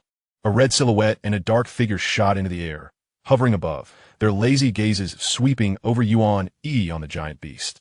Yafei spoke. Brother Yuan Yi has traveled from afar. I apologize for not welcoming you properly. Is this the Thunderbat Wings? That scoundrel has returned. This woman has learned the Thunderbat Wings, yet he hasn't sent back the 3,000 thunder movements? Damn it, this is black eating black. And it has come back to bite me. Where is Z? Haven't come out to see the Thunder Wings behind Yafei. Yuan Yi's tone clearly turned frigid, laced with an undercurrent of chilling malice. Casting a glance at the former leader of the 8 Gates, who once referred to his own man as a brother, Yafei sighed softly, slightly straightening her posture. Her voluptuous figure accentuated and languidly said, Your Majesty, Z has yet to return since he went to Black Seal City. He must have been delayed by some matters. Yuan was left speechless. You must be joking. The Thunderbat wings behind you were purchased from my auction house. If he hasn't returned, how could you possess the Thunderbat wings? Why waste words with her? Capture her first, even if he isn't responsible. I will claim her for myself. The Thunderbat wings? Since my son holds her dear, I shall ensure they are buried together. How pitiful that my Ling couldn't have her in life. But in death, I shall grant her wish. Fan Lao's eyes narrowed as he stepped forward. A wave of bloody aura rushing towards him, his voice tinged with an unmistakable chill. 3 dose sovereigns. Yafei bit her luscious red lips, whispering, "Oh dear. If you don't return soon, something truly terrible will happen. Come stand behind me. With so many dose sovereigns, I can't handle them alone." Baya's sly, serpentine eyes now held a hint of seriousness. "Kitty, Baya." Yafei's wings flared behind her as she took a step back. Suddenly, Baya turned to look at the valley behind them. "Hey, that scoundrel is back. No, I must perform well. Otherwise, he'll send me to guard the door again." The 8-winged black serpent emperor playfully flicked his tail at Yafei, grinning mischievously. "Want to leave? Stay right there." Seeing the red-clad woman retreat, Fan Lao grinned malevolently, his blood-red wings fluttering as he shot forward. Boom!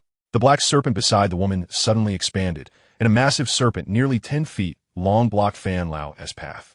Fan Lao hadn't anticipated the sudden emergence of the colossal black serpent and hastily retreated to create distance. The gigantic serpent's tail flicked and swayed, moving with an uncanny swiftness, appearing mere feet from Fan Lao in an instant. The serpent's tail lashed out, unleashing a terrifying force that distorted the very fabric of space. Wow! Caught off guard, Fan Lao was struck hard, spitting out a mouthful of blood. Facing a Doe Master, he hadn't even activated his battle armor. Baya seized the moment, grinning as his 8 wings flared to shield Yafei, his massive form fully revealed to all present. Instantly, Han Feng, Fan Lao, and Yuan couldn't help but draw in a sharp breath. This enormous black serpent was entirely dark, with 8 wings tinged in purple, its triangular pupils exuding cunning and slyness. 6 stars. The 8-winged black serpent emperor. Gazing at the imposing serpent, Han Feng's expression changed dramatically as he exclaimed. A wave of realization surged within him. Is she from the Serpent Manor? I recall that the Serpent Manor has such a 6th-tier guest beast. 6 stars. The 8-winged black serpent emperor. I can't believe that scoundrel managed to tame such a beast. Even the Beast King's Tiger Banner likely couldn't accomplish that. Yuan's face darkened as he stared at the gigantic black serpent, his heart tightening. If he could tame such a magical beast, why would he be willing to hand over the fire-scale crocodile? Yet the fire-scale crocodile was undeniably genuine. For some reason, Yuan felt that something was amiss. Seeing that Fan Lao had been directly struck and spat blood, Baya couldn't help but chuckle, his 8 wings flapping in unison as his massive body reappeared before Fan Lao, the serpent's tail swinging fiercely, causing the surrounding space to tremble once more. The lazy white clouds in the azure sky were obliterated in an instant. Sensing the terrifying power in the serpent's tail, Fan Lao's expression shifted slightly. His hands curled, and a long knife, almost as if forged from blood, materialized in his palm. Gripping the blood knife, he showed no signs of retreat and chose to confront the attack head-on, transforming into a blood-red shadow that surged forward, colliding fiercely with the serpent's tail.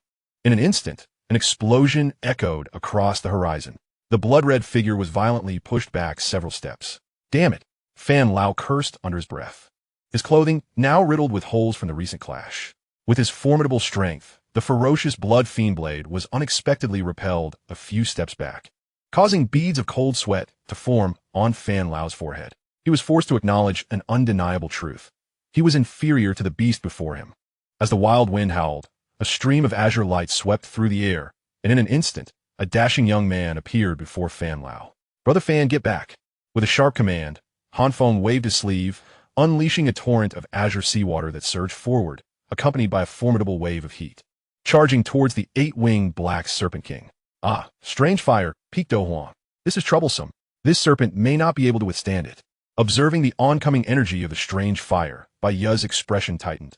He swung his massive head, and a serpent-shaped flame erupted violently from within him, colliding fiercely with the blue energy. Boom!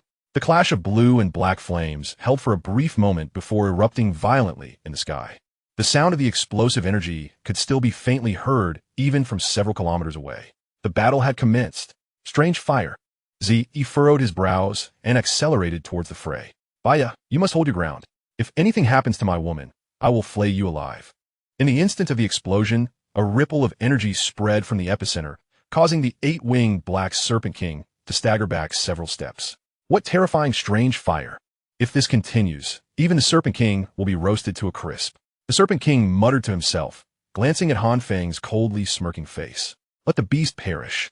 A smirk played on Han Feng's lips as a surge of radiant dough qi erupted from his palm, emitting a blinding light reminiscent of the sun, making it impossible to gaze directly at. Radiant Ciel. Fixated on the radiant energy in his hand, Han Feng suddenly lifted his head, his face twisted with ferocity, and with a fierce roar, the blinding mass of dough qi shot straight towards Baya. A brilliant beam sliced through the air, revealing a massive handprint within its luminous embrace, akin to a fallen sun, exuding an aura of spine-chilling terror. Baya's colossal form coiled tightly, his enormous triangular pupils narrowing. His jet-black scales inexplicably constricted, a faint layer of strange black oil seeping from beneath the scales, swiftly enveloping the 8-winged black serpent king's vast body. In an instant, the serpent's enormous maw opened wide, and a towering emerald energy pillar shot forth from its mouth, as if to pierce the heavens, hurtling towards the massive handprint like lightning.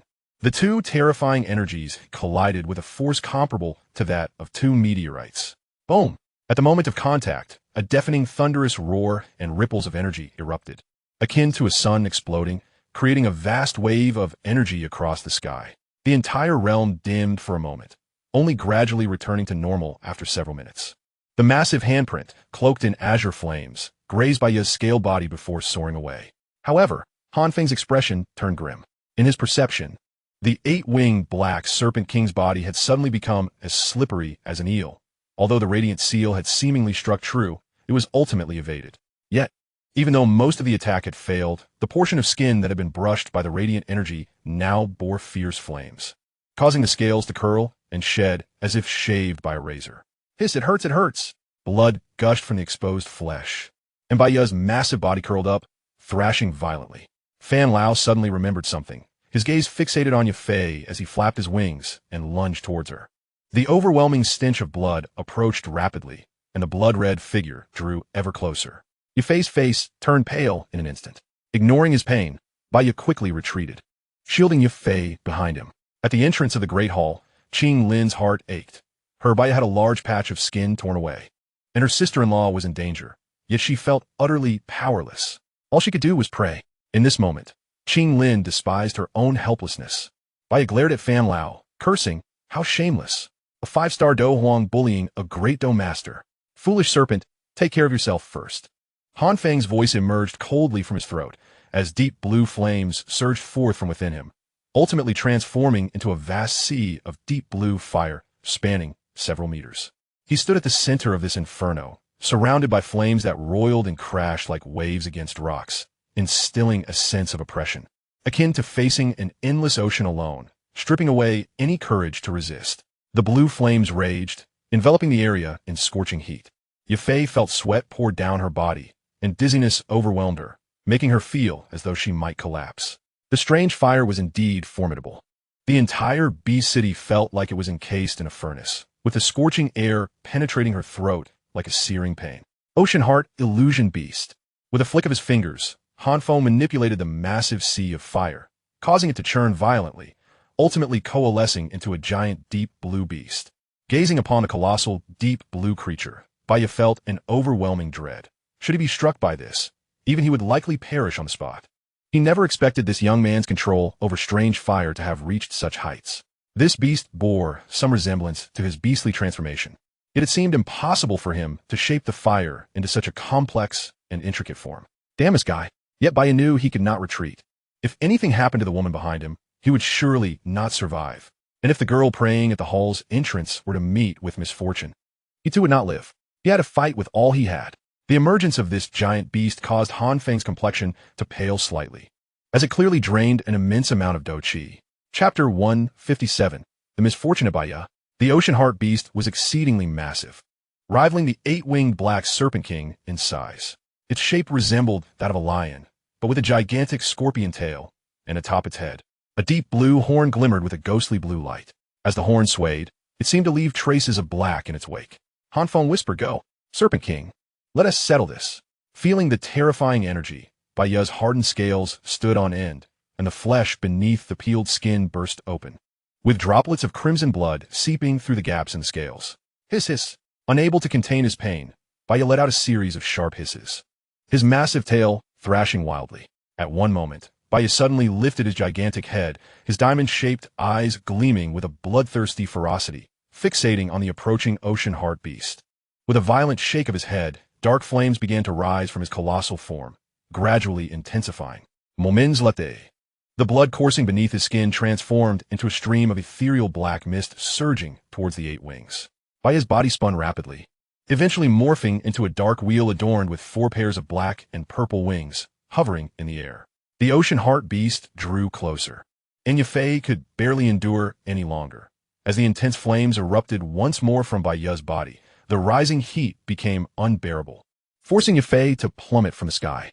Qinglin swiftly rushed forward, eager to catch it. Han Feng cast a derisive smile at the 8-winged black serpent emperor, uttering, "Are we truly going to escalate this? Do you really think this paltry beast fire can intimidate me? Surely, you comprehend the principle that when strange fire manifests, all flames bow before it?" The surrounding air contorted dramatically, as the temperature emanating from the strange fire compelled Fan Lao and Yuan Yi to retreat several steps. Particularly Fan Lao, whose martial arts were inherently restrained by the strange fire. Under Han Feng's full-force display, the intimidation became even more terrifying.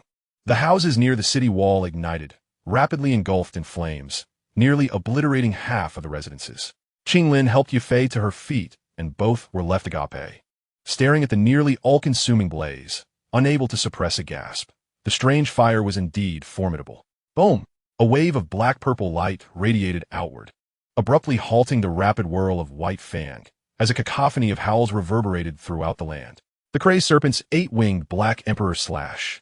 A series of arc-shaped blade lights cleaved forth from White Fang's body, entirely composed of fiery energy, each adorned with 2 enormous, glaring eyes, 16 in total, ferociously fixated on the motionless Han Feng, unleashing a multitude of piercing winds that howled forth. With the emergence of the sound waves, the blade lights, spanning over several dozen feet, surged toward Han Feng, radiating a heat intense enough to evaporate the very air. Fan Lao Yingan Sapi. He knew he could not withstand this blow. Lifting his gaze toward the enormous blade lights, which bore eyes glaring directly at him, Han Feng, however, wore a faint smile. Boom! Boom! Boom! A series of explosive sounds echoed as the blade lights collided relentlessly with the sea heart behemoth, the resulting explosions resonating with ferocity, transforming into violent ripples of energy that rapidly expanded, causing the entire space to tremble violently. The flames of the sea heart behemoth merely flickered before the blade lights, as a colossal, deep blue creature fragmented mid-air, rapidly dispersing into numerous sea heart beasts that blanketed the sky. Han Feng's silhouette gradually emerged, and as it did, the surrounding sea heart beasts seemed to receive an unspoken command, all turning their heads toward White Fang. Even before the sea heart beasts made contact, the terrifying heat had already caused some of White Fang's scales to shatter explosively. The sudden, excruciating pain elicited a sharp, shrill cry from White Fang. The Serpent Lord is doomed. Gazing at the countless sea heart beasts that stirred with anticipation, a wave of sheer terror washed over White Fang's enormous eyes. It is over. Han Feng smiled slightly, slowly extending his palm toward the 8-winged black serpent emperor, then suddenly clenched it. With his fist closing, an invisible, horrifying force surged through the barriers of space, instantly propelling countless sea heart beasts toward White Fang with relentless ferocity. I'm done for. This time, I will truly perish. The Serpent Lord will be roasted to a crisp. I should have just let that wretched creature swallow me whole. Just as White Fang lamented his unfulfilled, splendid serpent life, a chilling aura shot forth from behind, momentarily stunning White Fang, who felt a layer of icy flames enveloping him. Ah, how refreshing! White Fang couldn't help but moan, swaying its massive tail in delight. The extreme cold following the intense heat brought immense comfort. Thank you, Purple Wing. A purple figure with grand, silver-white wings materialized from the rear, accompanied by a chilling aura that gradually quelled the sea heart flames spreading across the ground. In the azure sky, the energy ripples began to settle, The sea heart flames, which had extended for hundreds of meters, finally started to dissipate. At this moment, White Fang appeared utterly disheveled. The enormous 8-winged black serpent emperor, shielding against the energy of the sea heart flames, had suffered catastrophic impacts under the onslaught of the destructive fire wave. The once resilient scales on its body had shattered, with nearly half reduced to fragments, and dark blood continuously seeped from its wounds, resembling raindrops falling incessantly. Beneath the shattered scales lay countless lacerations, nearly covering its entire chest, a few of which even revealed glimmers of bone. Its 8 wings had been brutally reduced to just 3, hanging limply, while the most severely damaged wing was completely severed. The enormous triangular pupils now gazed pitifully at Purple Wing. Grandpa Purple Wing, he actually set the Serpent Lord ablaze. If not for the Serpent Lord's desperate resistance, the Saintess and Grandmother would have met such a grim fate. White Fan cried out, pointing at its own battered 8 wings and blood-soaked body. Imagining Qinglin and Yafei suffering a similarly tragic fate, Purple Wing's expression turned ashen, his lips trembled, and he hoarsely declared, "Well done. As for them, not a single one shall escape." Chapter 158, Blood Emperor versus Lion Emperor. The temperature of the sea heart flames plummeted abruptly. Han Feng felt a sudden tightness in his chest, a flicker of fear welling up within him for the youth before him, who was scarcely 20 years old. A more formidable black fire erupted explosively from Purple Wing's body, causing White Fang to jolt. With a flick of its tail, the remaining 3 wings flapped vigorously, and it swiftly turned to flee toward the 2 women on the ground. I made a grave mistake. If Grandpa Purple Wing doesn't avenge me, the Serpent Lord will simply sleep beside Qingjiao forever, never to awaken. The massive form of the 8-winged black serpent emperor began to shrink, darting toward the ground, filled with dread, its curses echoing through the air. Qinglin caught the increasingly agitated White Fang, cradling it in her arms as tears streamed down her cheeks. White Fang. Yafei also reached out, gently caressing White Fang's battered body, her heart stirred by its woeful appearance. Had it not been for this black serpent, both she and Qinglin would likely have met their doom. White Fang extended its head to lick the bloodstains from Qinglin's legs, clearly still suffering from the recent explosion. Had Yafei not shielded Qinglin in time, this girl would likely have fared even worse than itself. White Fang's gaze flickered toward Yafei, noticing the faint blue soft armor glimmering beneath her red robe. A hint of surprise crossed its eyes. The defensive capabilities of this armor were indeed unexpected. The more White Fang thought about it, the angrier it became, shouting into the air, beat him to death. How has he become a 5-star? Yuan Yufuru it Herburuth. Han Feng, sensing the presence of Purple Wing, turned to glance at Yuan Yi, asking, is this person truly a 5-star Do Huang? Why do you perceive him as merely a 1-star? Yuan Yi sighed. For months ago, I observed him as just a 1-star Do Huang. It seems he possesses some secret method unknown to us. The appearance of this purple figure drew Fan Lao's unwavering gaze, his focus sharpened, his eyes reddening with rage. This purple figure now completely aligned with the image of the one responsible for his son's death. A secret method, you say? Han Feng glanced back at Fan Lao, observing the deepening crimson in his eyes and the eerie blood-soaked palms, a cold smirk forming on his lips. It appears Brother Fan has found his nemesis. Huh. The bone-blood evil palm is not something anyone can easily withstand. Yuan Yi also noted Fan Lao's murderous intent and the sanguinary aura surrounding his palms. It was indeed this bone-blood evil palm that had secured the blood sect's current standing. Yuan Yi, in a moment of agreement, remarked, the transformation of bone and blood evil palm is exceedingly domineering, and the blood mist it generates is insidiously potent. Unwittingly, it can cause those who engage with it to have their vital energies surge, becoming infected by blood poison. Once afflicted by this venom, the resultant necrotic pus from the bones is nearly beyond remedy. Han Feng sighed. The transformation of bone and blood evil palm, a low-tier earth-rank combat technique, stands out even in the Black Corner domain. It is not only tyrannical, but also treacherously malignant. Were it not for the 8-winged Black Emperor Serpent, a beast inherently toxic with a frigid bloodline, even a Do Huang ranked slightly higher than Brother Fan would not dare to confront its power lightly. Alas, this technique cannot unleash its true might unless one practices the blood sect's martial arts. Han Feng had once coveted this technique, but having already committed to the flame formula, he ultimately had to relinquish his desire. With a roar that echoed with fury and murderous intent, Fan Lao's eyes turned crimson as a surge of formidable blood-colored Do Qi erupted forth, causing the 2 Do Huang powerhouses nearby to recoil in alarm. With a powerful thrust of his blood-red wings, Fan Lao transformed into a streak of crimson light, charging directly at the purple-winged figure in the air. A piercing roar erupted. "You wretch, accompany my son to the afterlife. Regardless of your identity, today you shall join him in death. After you perish, not only will I drain your blood and devour your flesh, but I shall also fashion your skin into a drum, beating it nightly, so that you find no peace even in death." The cry of transformation of bone and blood, evil palm, resonated like thunder, and a blood-red figure rapidly enlarged in the eyes of the purple-winged individual. Fan Lao's formerly pale visage now took on an eerie crimson hue akin to his eyes, and as his face transformed, blood surged rapidly from his palms, ultimately penetrating into his palms. In the blink of an eye, a pair of blood-soaked hands manifested on Fan Lao's arms. The nauseating scent of blood wafted from between his palms as he grinned menacingly at the purple-winged figure. With a powerful stomp, he kicked up a cloud of blood mist and lunged towards the purple wings, causing the mist to envelop the surrounding space. How does this old fellow know about it? No matter, let me take you down first. Simultaneously, the purple-winged figure's wings flapped rapidly, launching him forward like a flash of lightning. Fan Lao morphed into a blood-red shadow, propelled by a surge of blood energy, and collided fiercely with his opponent. The purple-winged individual distinctly sensed the ferocity of the blood-soaked palms within the crimson mist. This was far beyond what Fan Ling could compare to. The stench of blood was toxic. Baiyu recalled something and quickly summoned a protective barrier to shield the three of them, then shouted at the purple-winged figure. It was him. He killed Qingjiao, Grandpa Purple-Wing. He wants to take Grandma back to share a coffin with his dead son. Yafei couldn't help but glare at Baiyu. Drink my blood?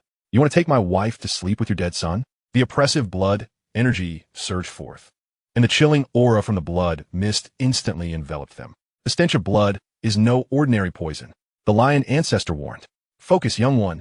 With a cold snort, the purple-winged figure executed the 3,000 thunder movements to their utmost potential, unleashing a flurry of afterimages that dazzled the eye. Fan Lao perceived attacks from every direction, finding himself unable to evade. 3,000 thunder movements. Such rapid footwork. As this thought crossed his mind, another punch came crashing towards him, pulling Fan Lao back into the harsh reality of being relentlessly pummeled. A face that bore a devilish grin flashed before him, and in a panic, he brought his blood-covered palms up to shield his vital points, stepping back to create distance.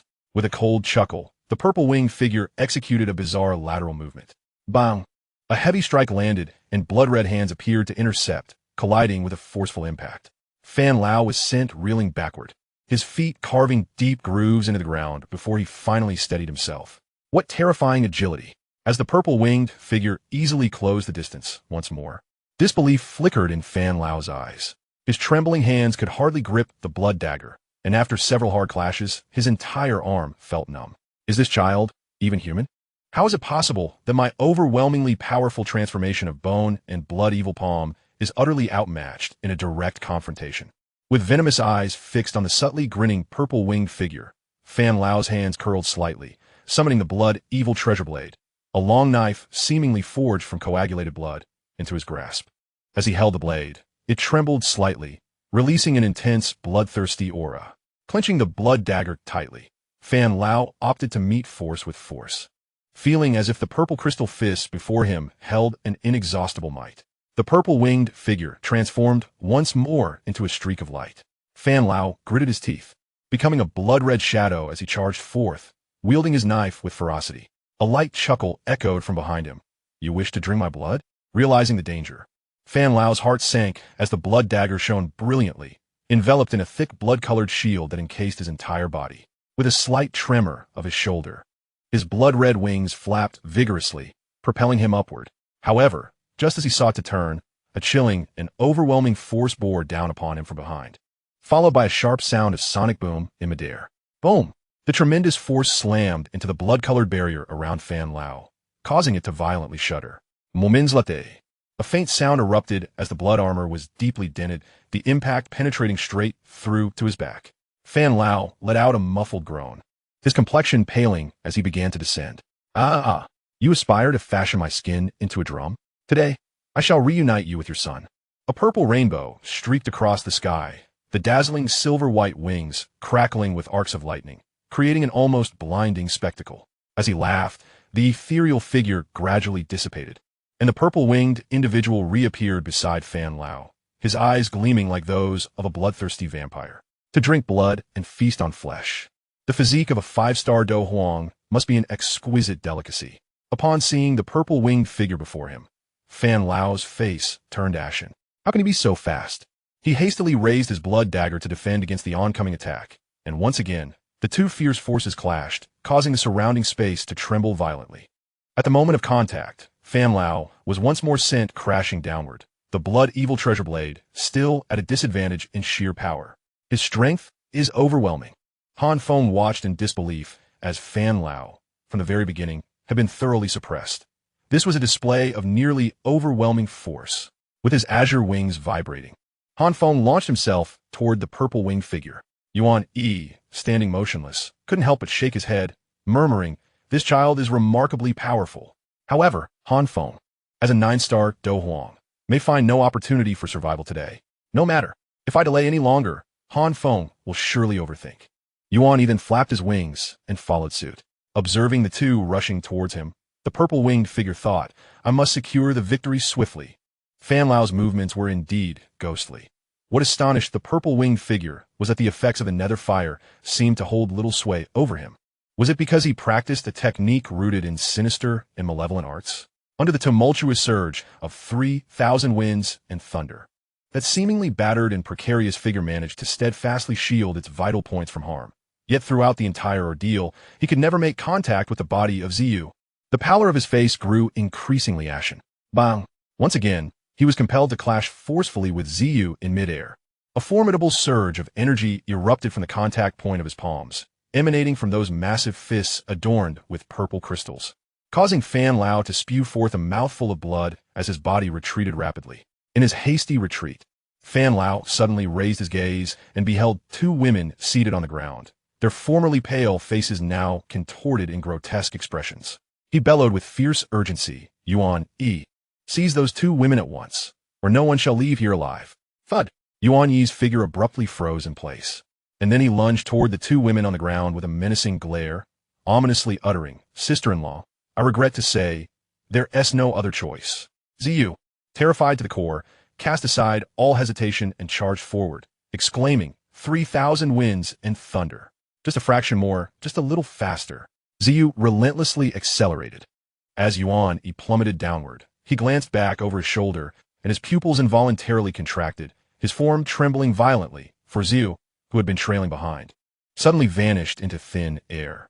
This is bad. The moment Ziyu's body disappeared, Yuan Yi sensed impending doom. His expression shifted dramatically, and the brilliance of his battle armor flared magnificently. An irate figure with a blurred visage materialized before him, unleashing the formidable purple underworld 7 injuries technique. A colossal fist, resembling a mass of purple crystals, thunderously descended upon Yuan Yi's back, crashing into him with a resounding impact. The thick purple battle armor shattered upon contact. Had he not instinctively twisted his body just in time, the colossal fist would have struck squarely against his shoulder blade, resulting in an audible crack of splintering bone.